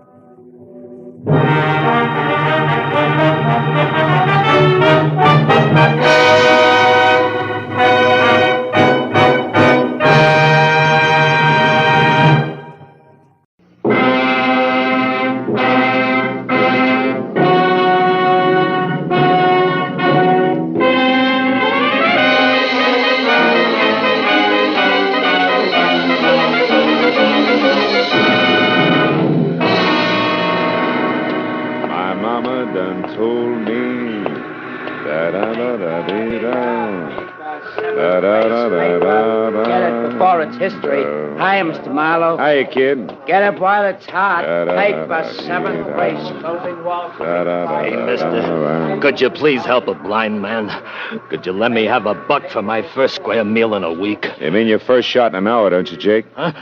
Oh, Mr. Marlowe, hi. How are you? Sorry I didn't recognize you.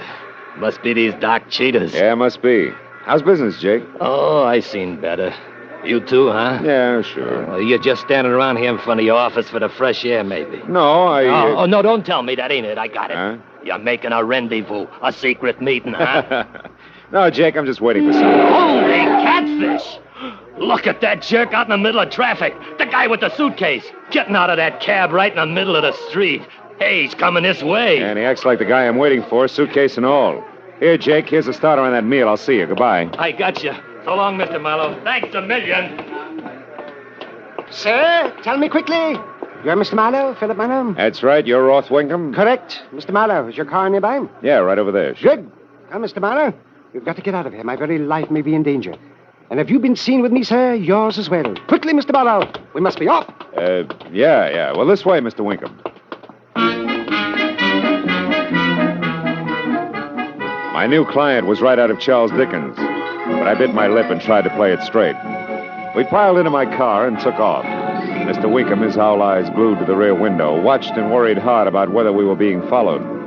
But finally, he was convinced that we were safe. He relaxed his grip on the suitcase and fumbled for a cigarette. Roth Winkham was maybe 50 and had a large, bald head on a small, well-dressed body that just couldn't sit still. Also, it was at least 3 to 1 that the gentleman had ulcers. He was the type. Keep driving, please, Mr. Marlowe, and do watch the rearview mirror. Okay.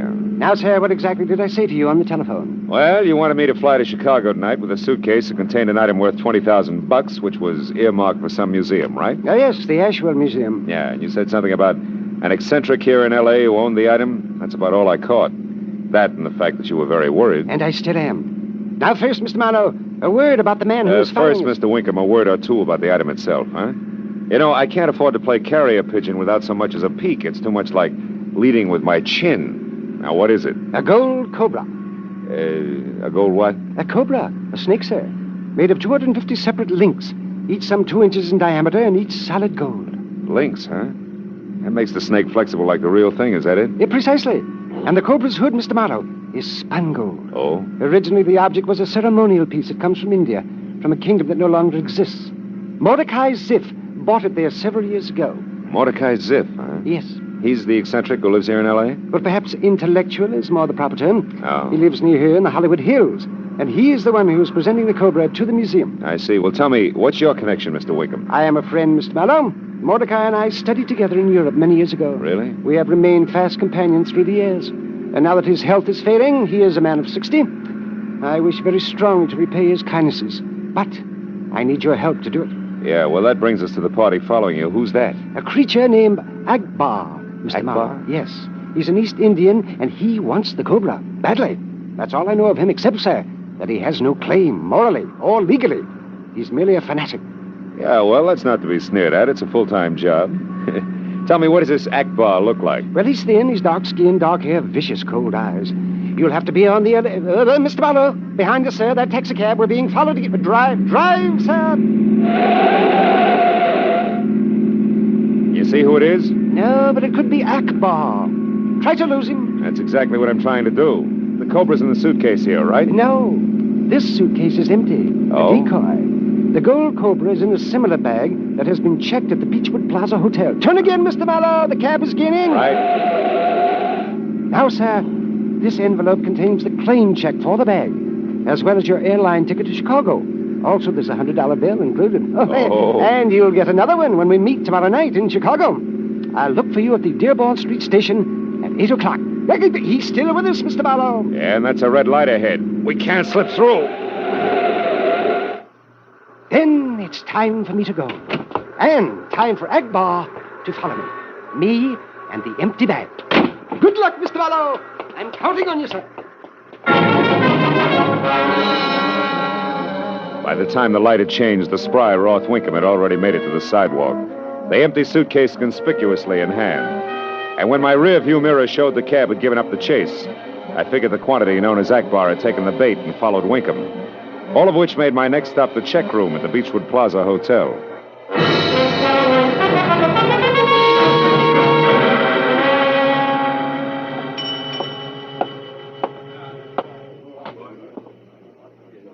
Yes, sir. What'll it...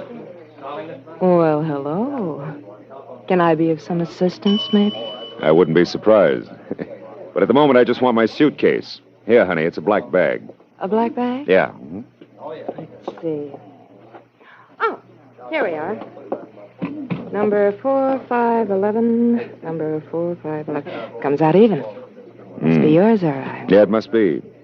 Thanks, baby. Here. Small token of my Oh.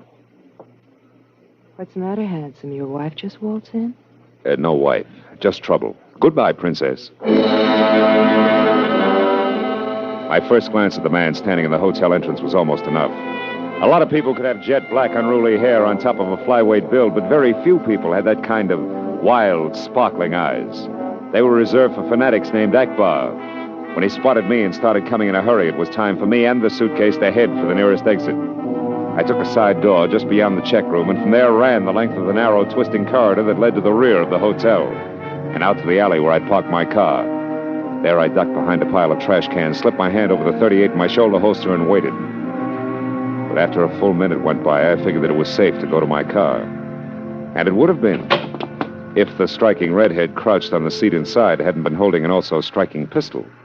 Just made for ladies. Don't bother getting in the car, Mr. Marlowe. In fact, don't do anything but hand over that suitcase. Here, on the seat. Your mind's made up, huh? Definitely. And keep your hands at your sides. Now, let me have those keys you're holding. Come on, toss them here. Now, turn around. Thank you. I'm glad you're cooperative. Don't mention it. It's your winning smile. Anything else? Yes. Walk in the direction you're facing. Go on. Walk it is, baby. But first tell me, who do I see for my car? Don't worry. It'll be returned safe and sound. Yeah, what about the suitcase? It's got all the clothes I have in it. Oh, sure. You look so fetching in gold Cobra, don't you? Good night, Mr. Marlowe.